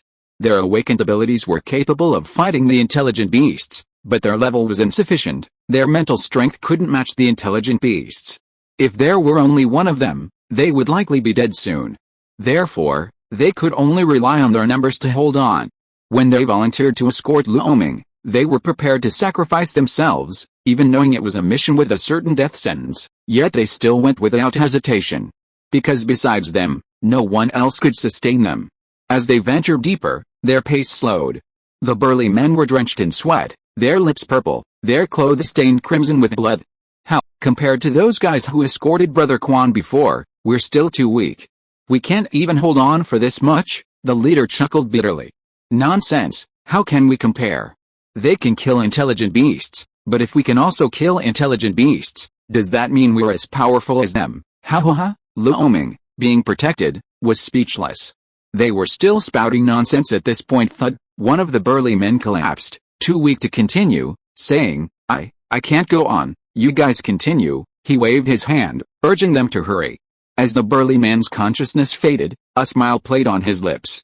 He recalled the events of over a year ago, when he was invited by the general of the Jinling stronghold to join. He received abundant blood crystals and flesh to enhance his abilities. The general had told him that their abilities were unique. While perhaps not ideal for hunting alien beasts, they possessed a significant advantage against intelligent alien beasts. Therefore, the stronghold needed them, and humanity needed them. At the time, he only wanted to live. But he encountered many survivors with similar abilities. Some he had seen recently, but with the emergence of intelligent alien beasts, he had never seen them again. He knew they were dead. As a man, he He wasn't afraid of death, but he feared dying without purpose. He understood purpose, and therefore, he was no longer afraid. The remaining men nodded, saying nothing more, and continued to walk with Luo Ming deeper inside. As they approached the innermost part, the burly men escorting Luo Ming fell one after another, leaving only the leader holding on, but even he was at his last gasp. The mental overload had blurred his vision, making it difficult to even see the path ahead. Luo Ming, you're close enough, it's your turn. The AI beast itself wasn't particularly strong, but its mental suppression was incredibly powerful, intensifying the closer one got. Hunting beasts in cave nests was the easiest, given the massive size of the high-level creatures. Unlike the open world, where the AI beast was surrounded by other high-level beasts, getting close was extremely difficult. Luo Ming's legs trembled. Just then, a nimble AI beast possessed the corpse of a dead, burly man. A deep voice followed. You can leave now. They didn't plant any explosives inside you, who? Luo Ming stared at the now standing corpse, wide-eyed and tense. They didn't plant any explosives inside you, the corpse controlled by the AI beast said. The burly man roared, don't listen to it. Move over there. Hurry, he was nearing his limit. The AI is lying to you. Your hesitation will make all our efforts futile. So many people have sacrificed themselves for this moment, the burly man roared. Luo Ming saw the AI beast in the distance, then looked at the corpse controlled by it. No explosives, no explosives, run, human, run. Luo Ming panicked, looking left and right, his foot involuntarily taking a step back. Crack. The remaining burly man knelt on both knees, his hands bracing against the ground. He struggled to turn his head and roared, Luo Ming, are you going to be a coward? Don't believe their nonsense. Move over there now, or you'll die too when I can't hold them off. Luo Ming glared at the burly man. I'll die, won't I? I was going to die from the start, wasn't I? If I move over there, you won't be able to hold on, and I'll die too. You never thought I'd survive, did you? No way. Luo Ming, I'm not here to die for you. I'm leaving. I'm leaving. Let whoever wants to come on. I'm not coming back. With that, Luo Ming threw the box in front of the burly man. I don't want to die. Luo Ming desperately tried to escape, using his abilities to flash repeatedly. Damn it, the burly man pounded the ground. General, you're wrong. This guy isn't worth training. He's a coward. The burly man picked up the box, and as if an unprecedented power surged within him, he crawled laboriously towards the intelligent beast. He needed to get a safe distance. With each step closer to the AI beast, the mental pressure felt like mountains piling up, almost unbearable. Thud. The burly man collapsed to the ground, unable to move.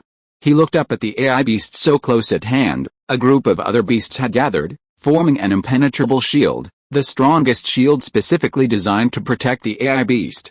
Simultaneously, the ground beneath the AI beast began to cave in, as it surged deeper into the earth. There, other beasts were digging protective pits. The chance was gone. The burly man pressed the button in despair. Boom, a burst of white, high explosive energy erupted, a shockwave spreading in all directions. In an instant, Mount Chi trembled. Everyone outside looked up into the distance. Had he succeeded? Lin Fan's movements also paused slightly. The sheer number of beasts was endless. He hadn't expected so many, and they were fearless of death. Even if he could crush them, he couldn't accelerate the process too quickly. The sheer number was terrifying. It exploded. Did it kill the AI beast? I don't know, but it should be dead. Our mission is over, we can retreat now. Just when they thought everything was over, the roars of the beasts were deafening, howling and shouting. Then, an even more terrifying sound came. The sound came from the center of Red Mountain. The AI beast appeared, surging from underground to the surface, sitting on the rubble, letting out a terrifying roar, as if giving a command. To make all the beasts of Red Mountain move. To keep all the humans who came. To kill them all. Encouraged by the AI beast, the beasts were even more excited. At this moment, Gu Zheng and the others who had survived the impact stood frozen in the jungle, staring at the distant figure. They were completely dumbfounded. The AI beast was not dead. Their mission had failed. How could this be? Why did this happen? Then, Gu Zheng saw Luo Ming fleeing in a sorry state in the dense forest, as if he had realized something. Luo Ming, he roared angrily. He knew Luo Ming must have been scared. They had detonated the bomb out of desperation, causing the explosion, but because they weren't close enough, The AI beast had already prepared its defenses and escaped unharmed. That must be it. Chapter 124. What's the point of telling me all this?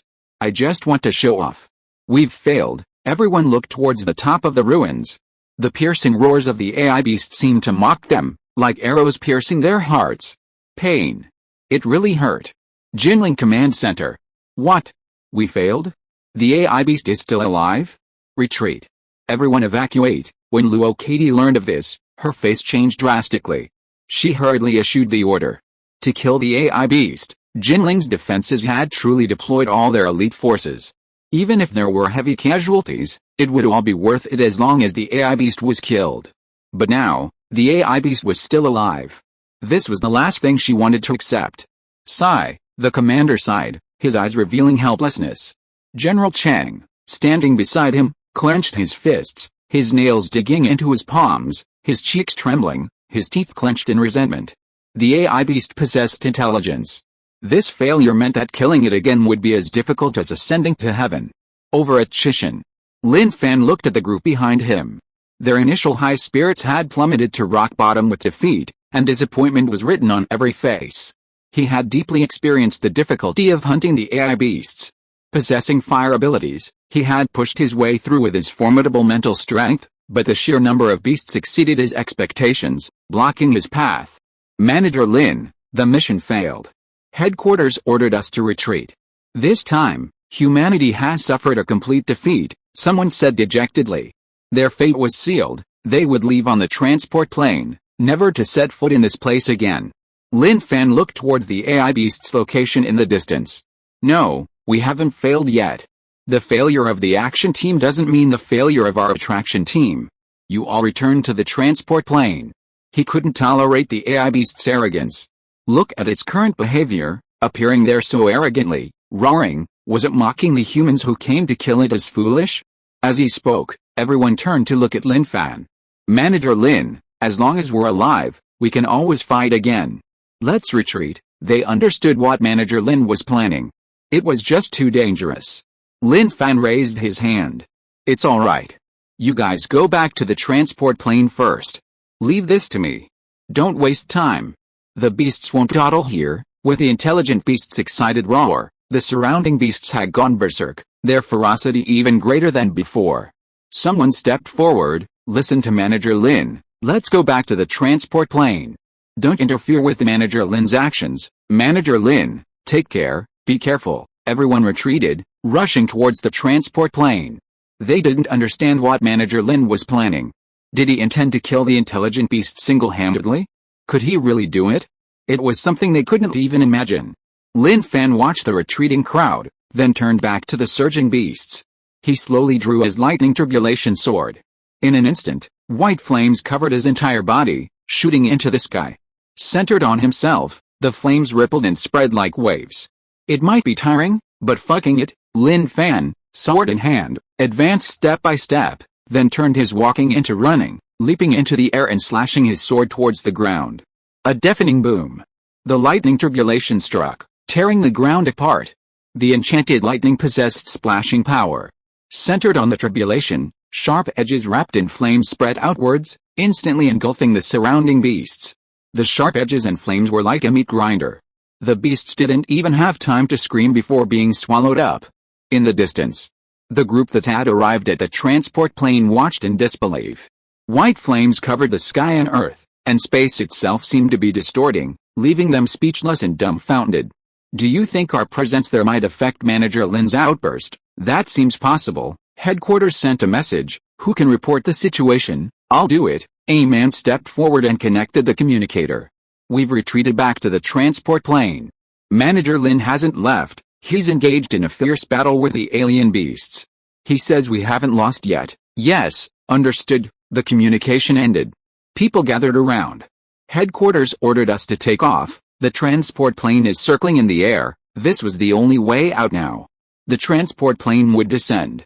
If Manager Lin wanted to leave, he could jump up and try to catch himself, thus leaving Red Mountain.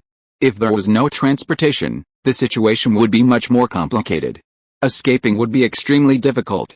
At this moment, Lin Fan was like a ruthless killing machine, relentlessly pushing forward. Alien beasts kept surging in, filling the gaps left by Lin Fan's kills. The sheer number was terrifying. No wonder, under the command of the AI-controlled alien beasts, the beasts could attack other barriers from multiple routes. The sheer number was indeed frightening. The sound of the transport plane taking off came from behind. Lin Fan's current goal in resisting this wave of alien beasts was to create an opportunity for the transport plane to take off. Otherwise, if he left the scene, the alien beasts wouldn't give the transport plane a chance to take off. The AI-powered beast was initially excited after defeating the humans' attack. Its information relay revealed that humans were retreating and beginning to evacuate Red Mountain. However, its attention was quickly drawn to Lin Fan's group. The feedback from the beast's deaths enraged it. Humans were still there, slaughtering its minions. How could it tolerate this? The AI mobilized all its beasts to surge towards Lin Fan's direction. 2 transport planes circled overhead. The people at the Nonstop fortress were shocked by the scene below. What's going on? Who's fighting the beasts down there? The defeat is inevitable. Why haven't they run away? Who knows? It's awakened ones fighting. Their fire abilities are incredibly strong. Just looking at the scene of beasts covering the mountains and plains sent a chill down their spines. The scene was truly terrifying. On the ground, they only knew that beasts were everywhere, but they had never imagined a view from above. Although their numbers seemed large, compared to the sheer number of beasts, they were practically fighting a lone battle. Contact the transport plane at Jinling Fortress and ask who that is and if they need help. The answer was quickly obtained. Who? Manager Lin from Mutant Fortress? He volunteered to stay and fight, saying humanity hasn't lost yet. Everyone was stunned upon hearing the news. Are you kidding me? So many of us have failed. How could one person possibly succeed? Isn't Mutant Fortress a small fortress? How can there be such a ferocious person? Those inside the cabin discussed. Those standing at the open stern of the cabin stared intently at the situation below, none speaking, their eyes wide. In their view, a vacuum had formed below. The person covered in white flame swept through the alien beasts, like a true fire god, single-handedly holding off their attacks. He even prevented the beasts from entering his fiery range. Lin Fan casually wielded the lightning turbulation in his hand. The fusion of sharpness and flames created a net of destruction that inflicted devastating damage on the alien beasts. Now the transport plane was airborne. He knew to capture the leader first. The arrogant appearance of the AI-powered beast was an opportunity he couldn't possibly let slip.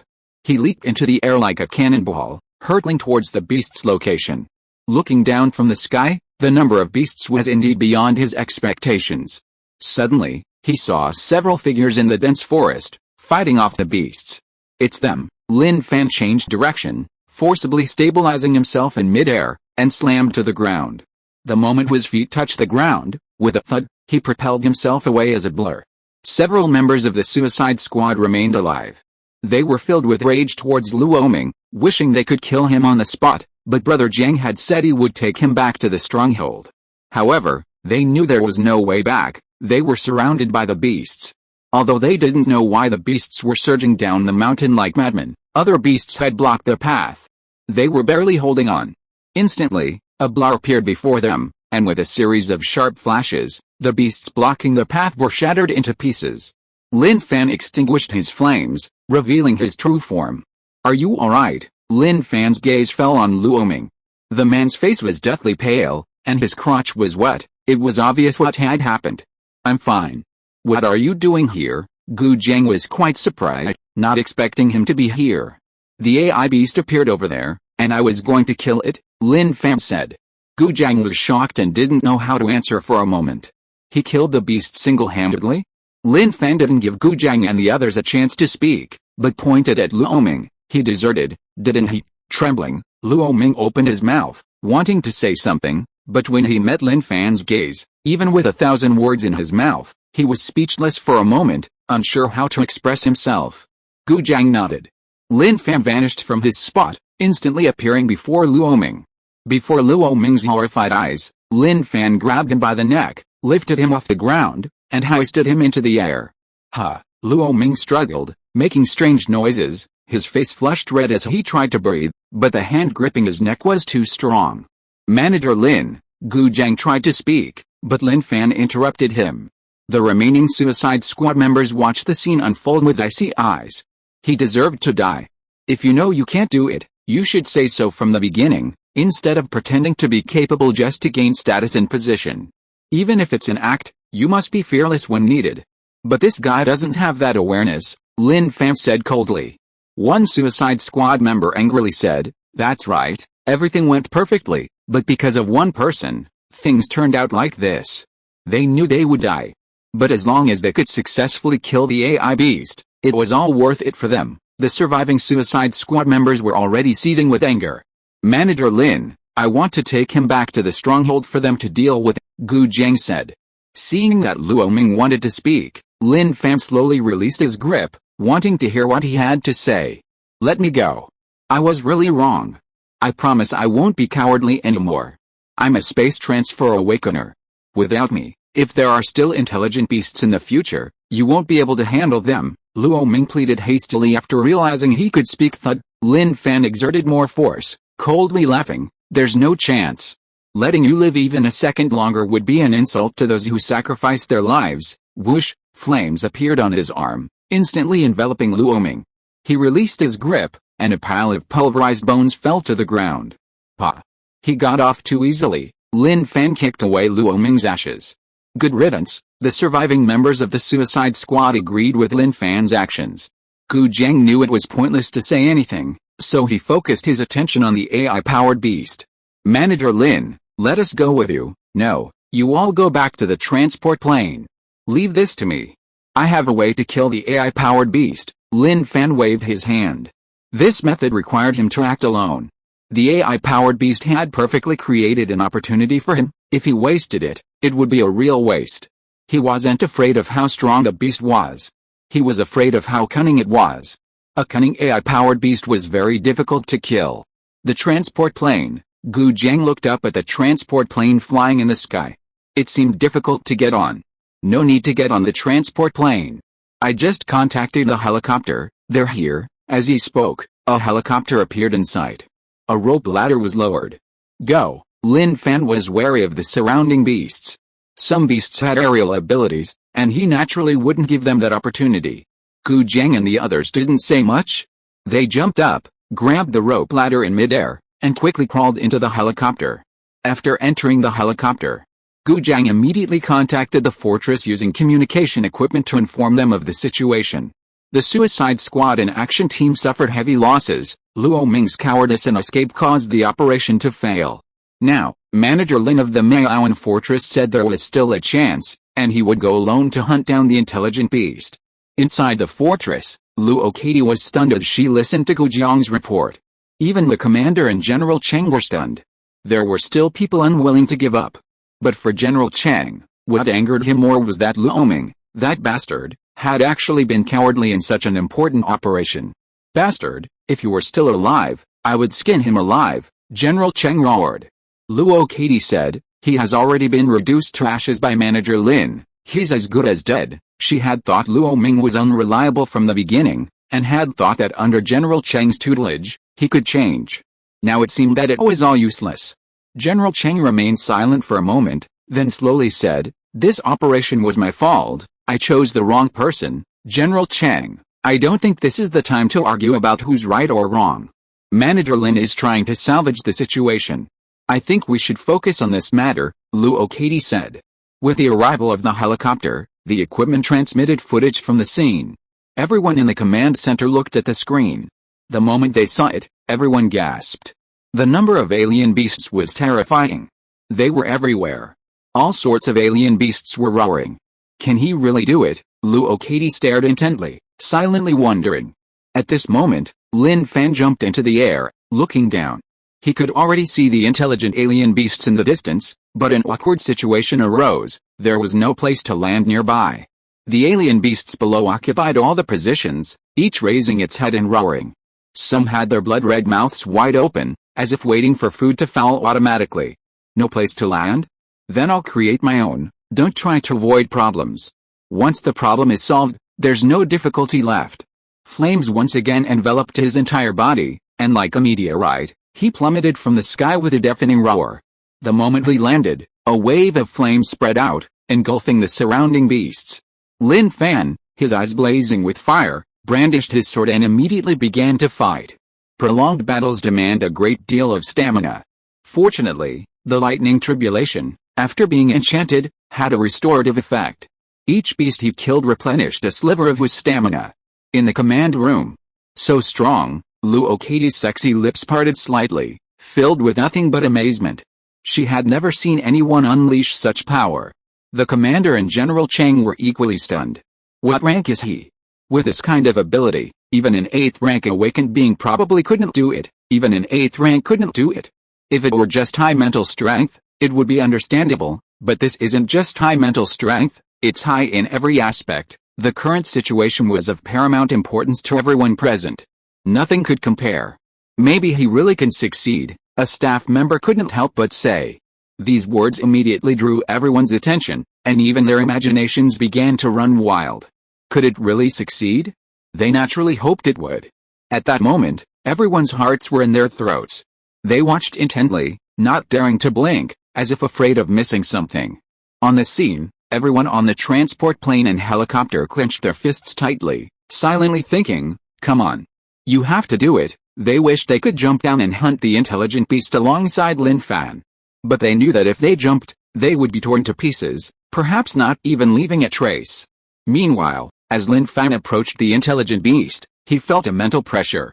Is this why the intelligent beast dared to appear? Lin Fan leaped closer, choosing this method to get to the beast on foot, as the number of beasts blocking his way was simply too great. These beasts were truly risking their lives to protect the intelligent beast. As they drew closer, the mental pressure intensified. Luckily, my mental strength is at 200. If it were anyone else, they probably wouldn't be able to withstand it. Lin Fan finally understood what Luokadi meant by what she had said. The team escorting Luo Ming were all awakened, and their awakened abilities were all related to mental strength. Only in this way could they protect Luo Ming, withstand this mental pressure, and thus get closer to the AI beast. Gradually, the AI beast realized something was wrong. The human was getting closer and closer, and its beast army was unable to stop the opponent. Even its mental pressure couldn't hold back the opponent's advance. This made the AI beast realize something was amiss.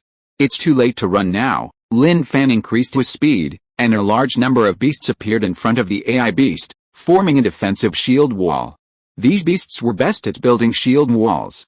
Their evolutionary path was primarily defensive, thus becoming the AI beast's defensive guard. Lin Fan unleashed his lightning tribulation, a roaring arc of flame piercing through the beast's shield, shattering it and carving a path through it. The seemingly intelligent beast's eyes betrayed its horror.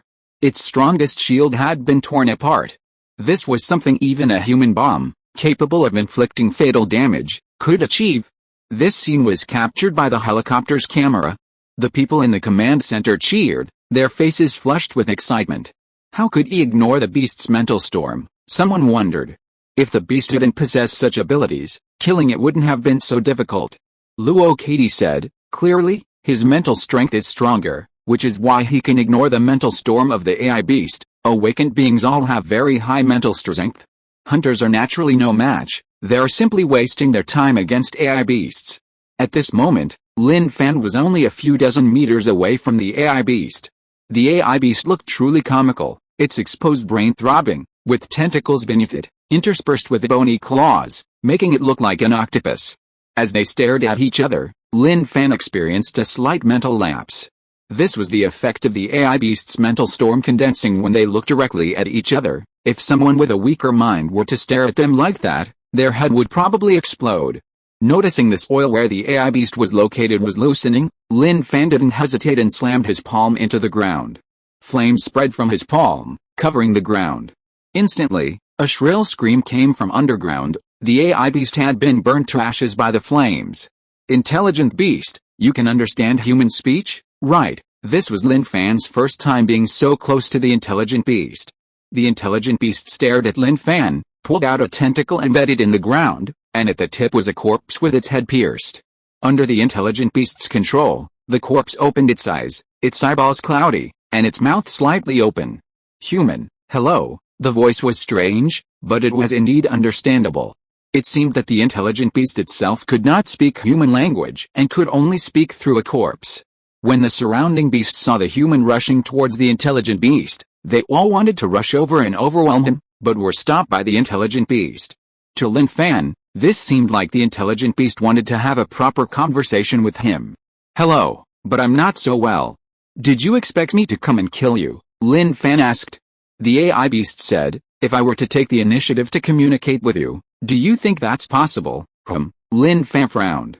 He felt something was off about the AI beast's words. Taking the initiative to communicate with him was somewhat unexpected. The AI beast continued, "Don't be suspicious. We communicated with your human leaders a long time ago. Your appearance is indeed beyond imagination. There are humans who can resist our race's spiritual will, but in such a weak region, it's very rare to find a human like you." This statement revealed a lot. The AI beast wasn't just the one in front of him, and its use of "we" seemed to imply that information was shared among AI beasts. As for communicating with human leaders, that was even more terrifying. Could it be that human leaders had reached some kind of cooperation with the AI beast? Were they leaders of the capital city, or leaders elsewhere? "So? What are you trying to say?" Lin Fan asked. The intelligent beast said, "We can cooperate. Our race will help you humans grow. After all, you humans obtain your power to fight us from us." "Wait, what you're saying is a bit confusing. Cooperation, helping us grow? I find it hard to understand your purpose. What are you seeking?" Lin Fan smiled, disbelieving every word the intelligent beast said. Believing a beast of good intentions was like believing pigs could fly. The intelligent beast continued, "Humans are intelligent beings, far more intelligent than us beasts. We beasts need to evolve, and so do you humans. If humans cooperate, this evolution will greatly benefit both of our races." "Wait," Lin Fan raised his hand, "don't give me that. My head is a little sore. This makes it sound like I've joined some kind of conspiracy theory. Don't give me that nonsense. My purpose here is simple, to kill you." With the lightning tribulation in hand, the world was mine. The lightning tribulation radiated a sharp edge. The AI-powered beast said, "In your human terms, the martial world isn't just about fighting and killing, but about human relationships and social interactions. Our race's way of interacting with you humans is worth exploring and learning from. Do you know what those are?" Lin Fan pointed to the helicopters and transport planes in the sky. "Airplanes? Good that you know airplanes. But do you know there are many people on those planes watching me? Do you know what a young person's dream is? Every young person has a childhood dream, to become a savior, a hero in their heart. You, as an AI-powered beast, are just babbling on and on. Do you know what they're waiting for?" The AI-powered beast, "No one can stop a young person's decision to fulfill their dream. You die." The words had barely left his lips when Lin Fan leaped up, wielding a sword. The blade's light, combined with flames, instantly enveloped the AI-powered beast. Boom! The decisive strike landed, severing all of the beast's advantages. At that moment, everyone stared intently at the scene shrouded in dust, wondering what the outcome would be. Gradually, the dust dissipated. A deep crater appeared. As a figure appeared in everyone's sight, Lin Fan, wielding the lightning tribulation, stood quietly, slowly raising his hand, clenching his fist under everyone's gaze, taking a deep breath, and roaring, "The AI beast is dead." Instantly, the world fell silent, with only the sound of the propellers echoing. Gu Jiang clenched his fist with excitement. The people in the transport plane cheered. The people in the command center waved their arms excitedly. In everyone's mind, there was only one thought, terrifying. Enveloped in radiance, Lin Fan enjoyed the feeling of being worshipped. It was so damn comfortable. Childhood dreams, no matter when, are always so comforting. Chapter 125 Your blood is sizzling. Roar, roar. Seeing the intelligent beast die, the surrounding beasts felt a strange panic, lowering their bodies, baring their teeth, and growling menacingly. They wanted to attack but dared not. A sense of urgency lingered, but their forelimbs gripped the ground tightly, suppressing their restless hearts. "Get lost," Lin Fan roared, his eyes blazing with fire. The air behind him seemed to be injected with some kind of gas. With a whoosh, a firestorm erupted, the scorching heat spreading around them, distorting the space itself. The beasts surrounding Lin Fan scattered in all directions. Due to their sheer numbers, trampling was inevitable during their escape. The lower-level beasts suffered the most. Some had their brains splattered out, and some even had their scrotums burst open underfoot. It was horrific. Lin Fan stood proudly in place, witnessing the scene unfold before him. Run. Run with all your might. The ground trembled, and the scene of the fleeing monsters was truly awe-inspiring. like a locust swarm sweeping across the land, densely packed and vast. The terrain, surrounded by water on three sides, had even caused some monsters to become aquatic, fleeing frantically, wanting only to get as far away as possible from this place, from the terrifying humans who had killed the AI-powered monster. It's over. Retirement Province can be peaceful for a long time now. Lin Fan knew that after killing the AI-powered monster, a so-called monster tide was unlikely to occur unless another AI-powered monster appeared. But at least for now, it was safe. It gave him enough time to develop the Temple Bay Fortress. Listen carefully. He could hear the cheers from the helicopters and transport planes. He enjoyed the cheers. At this moment, he observed the surrounding situation, wondering if there were any fragments here. A place where an AI-powered monster could stay must have fragments. However, with the collapse of the cavern, the fragments were likely buried underground. Thinking of this, Lin Fan began to destroy the collapsed ruins.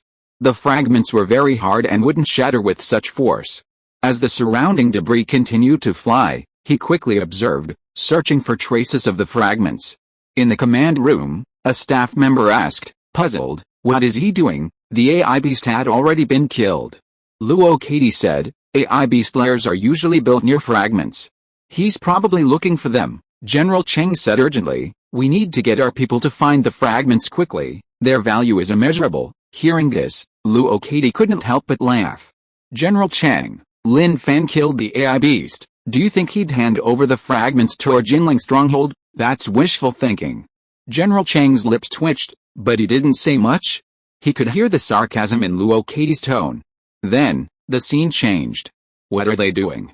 Oh, they've all mobilized, searching for the fragments.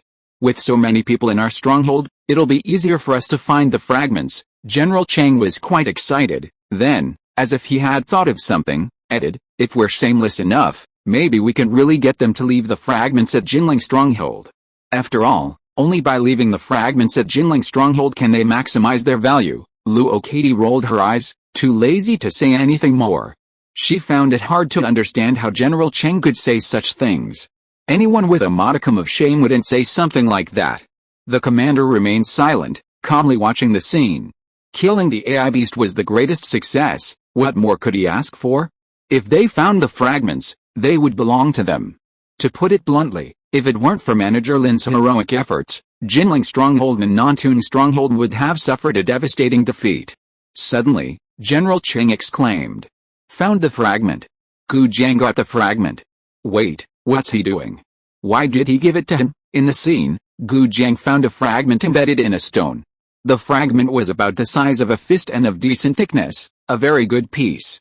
Before he could react, Gu Jiang handed the fragment to Lin Fan. This left General Cheng speechless, unsure of what to say. After a long silence, the commander finally spoke. Old Cheng, this fragment rightfully belongs to him. Don't even think about it. What use would he have for the fragment? Does he think he can absorb its energy? That would turn him into a monster, General Cheng said. The commander said, didn't you notice the black straight sword in his hand? That's a weapon made from the fragment. Isn't it normal for someone to forge a weapon from a fragment? Upon hearing this, General Cheng was slightly taken aback. After thinking about it carefully, it seemed that it was indeed true. Similarly, the command center at the Nontun Fortress was also watching Lin Fan. The old Professor Han Songman recognized Lin Fan at first glance when he appeared. Professor Han, he's even more powerful than when we last met. Yes, far more powerful. If it weren't for him, the consequences of this operation would have been unimaginable. Professor Han, is he the one who escorted you back? Yes, that's him. Heroes emerge from among the young, and troubled times always produce capable individuals. Everyone says your province lacks powerful awakened ones, but now you see, right before your eyes. Professor Han smiled broadly. What pleased him most was seeing powerful individuals in this apocalyptic world. It meant that humanity always had hope, a hope that burned brightly like a sacred flame, never extinguished. At the scene, Manager Lin, we were able to kill the AI beast thanks to you this time. This fragment is rightfully yours, Gu Jiang said. Lin Fan said, the energy in the fragment is indeed fascinating, but don't worry, my strength wasn't increased by the fragment. I know that. Gu Jiang said he knew, but in reality, he was also relieved. The fragment could indeed rapidly increase strength, but the final result was tragic. It would lead to beastification, loss of reason, and becoming a monster even more terrifying than the AI beast. The battle ended. After the alien beasts left, the transport plane landed and began collecting the blood crystals from the scene. Lin Fan had killed a considerable number of alien beasts, so naturally, he had a lot of blood crystals, ranging from level 1 to level 5. Time passed quickly. Although they received blood crystals as a reward, the group didn't linger in the joy of victory. Thinking of their fallen comrades, some were filled with sorrow. Some of the fallen had families. How could they face their families now that they were gone? These were all things that troubled them. After an unknown amount of time, the scene was cleared, and the transport plane and helicopter took off, heading towards the two fortresses respectively. When they arrived at the Jinling fortress, people were already waiting. Lin Fan stepped off the plane. The commander, General Chang, and Luo Katie appeared before Lin Fan. "Thank you so much. If it weren't for you, we wouldn't have been able to eliminate the AI-powered alien beasts," the commander said, shaking Lin Fan's hand with great gratitude. "It's nothing. This is what I should do. Fighting for the future of humanity is what every living human should do," Lin Fan said. General Chang, standing silently to the side, had already been warned by his superior not to covet the fragments others had obtained. These were not something they were entitled to. If conflict arose because of the fragments, then he would be a sinner against the Jinling fortress. The words were indeed harsh, but General Chang understood the truth. Well said. If everyone had this awareness, humanity wouldn't be suffering so much, the superior sighed. Lin Fan said, "I believe everything will be better in the future." What could he say? He could only express his confidence. Of course, he was quite confident. After all, humanity had survived for 10 years in the apocalypse of the alien beasts. If everyone could truly unite, establish a real human settlement, and wipe out the alien beasts, it was still possible. But it was only a possibility. For humanity to truly unite, the sun would rise in the west. From ancient times to the present, there had never been true unity. At this moment, General Chang took the initiative to say, "I apologize, everyone. It was my choice of people that caused the problem." Now that everyone was present, he had to admit his mistake. Luo Ming's cowardice directly led to the failure of the entire plan. If it weren't for Manager Lin, it's uncertain how many of those who went would have returned. Although Luo Katie disliked General Chang, there was truly no other way. "General Chang, people have their own thoughts. They're not machines. No one can guarantee absolute success. The probability of a space transfer awakener appearing is inherently low. Our Jinling stronghold only has one. Who else can we choose besides him?" Luo Katie said. Her words were a way of giving General Chang a way out. General Chang nodded to Luo Katie in gratitude. Luo Katie didn't even glance at General Chang. Speaking to him wasn't about currying favor, it was simply stating the facts. "Lin Fan, everyone, please borrow the transport plane we agreed upon beforehand." He remembered his original intention and mission. He wouldn't forget what he had promised. Li Dai and the others in Beiyang village were still waiting for him. He couldn't afford to delay and make them suspect he was a fraud. If that were the case, he would truly lose face. The leader and Luo Katie heard this. They all smiled, as if they were going to go back on their word. Beiyang village. The factory, the place where the survivors lived. It's alright. Since it's tough out there, coming back is the same. Our doors are always open for you. Li Da looked at Zhang Hai. Zhang Hai, who had left some time ago, had returned, which made him very happy. Zhang Hai lowered his head, not speaking, holding a bowl containing braised exotic beast meat. He had already devoured 3 large bowls, his stomach mostly full. Seeing Zhang Hai's silence, Li Da didn't think much of it, assuming Zhang Hai was somewhat ashamed. After all, he hadn't been gone long and had returned in such a sorry state. Anyone would feel embarrassed. Of course, Li Da didn't think there was anything wrong with it. If he did well, he was happy. If he didn't, he could come back. Regardless, Zhang Hai had contributed to this place. That alone was enough. The boy beside him asked, "Where's Uncle Hansi?" "Yes, where's Hansi?" "You left with him, where's he?" Li Da inquired. He knew Hansi. Hansi was a decisive and thoughtful person. After they left, Zhang Hai would definitely have gone with Hansi. After all, Hansi was older and had seen more of the world than Zhang Hai. Now that Zhang Hai was back, where was Hansi? Mentioning Hansi, Zhang Hai couldn't help but tremble. It was as if he had thought of something terrible. This small movement naturally did not escape Li Da's notice. What exactly happened? Li Da felt that something must have happened, otherwise Zhang Hai wouldn't have behaved like this. Seeing that Zhang Hai was still keeping his head down and not saying a word, Li Da felt even more that something was wrong, and his tone involuntarily rose. Speak. Zhang Hai looked up at Li Da, his calm expression instantly crumbling. He cried out, "Fat brother, I'm sorry, I'm so sorry." "What are you sorry for?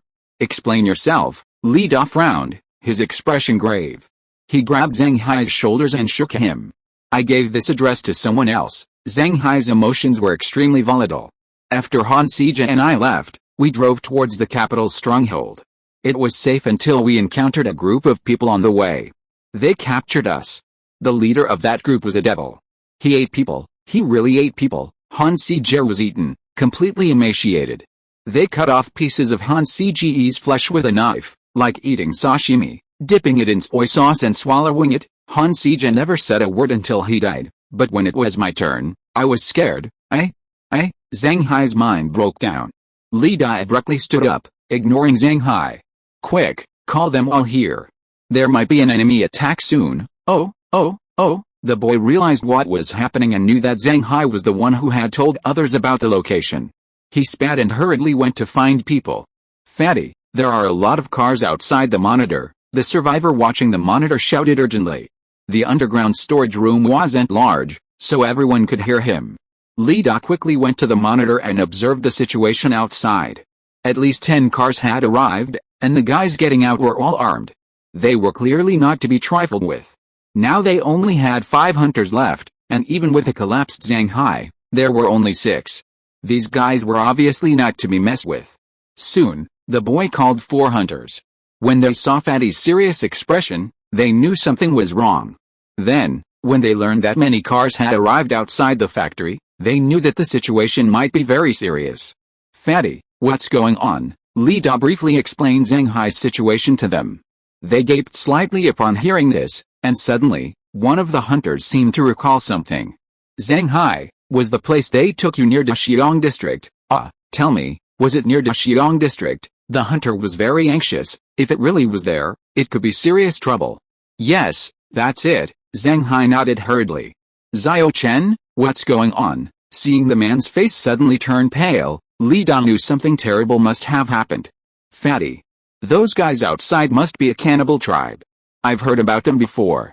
Their leader has lived since the apocalypse, feeding on human flesh back then, and he's never been able to change his love for it.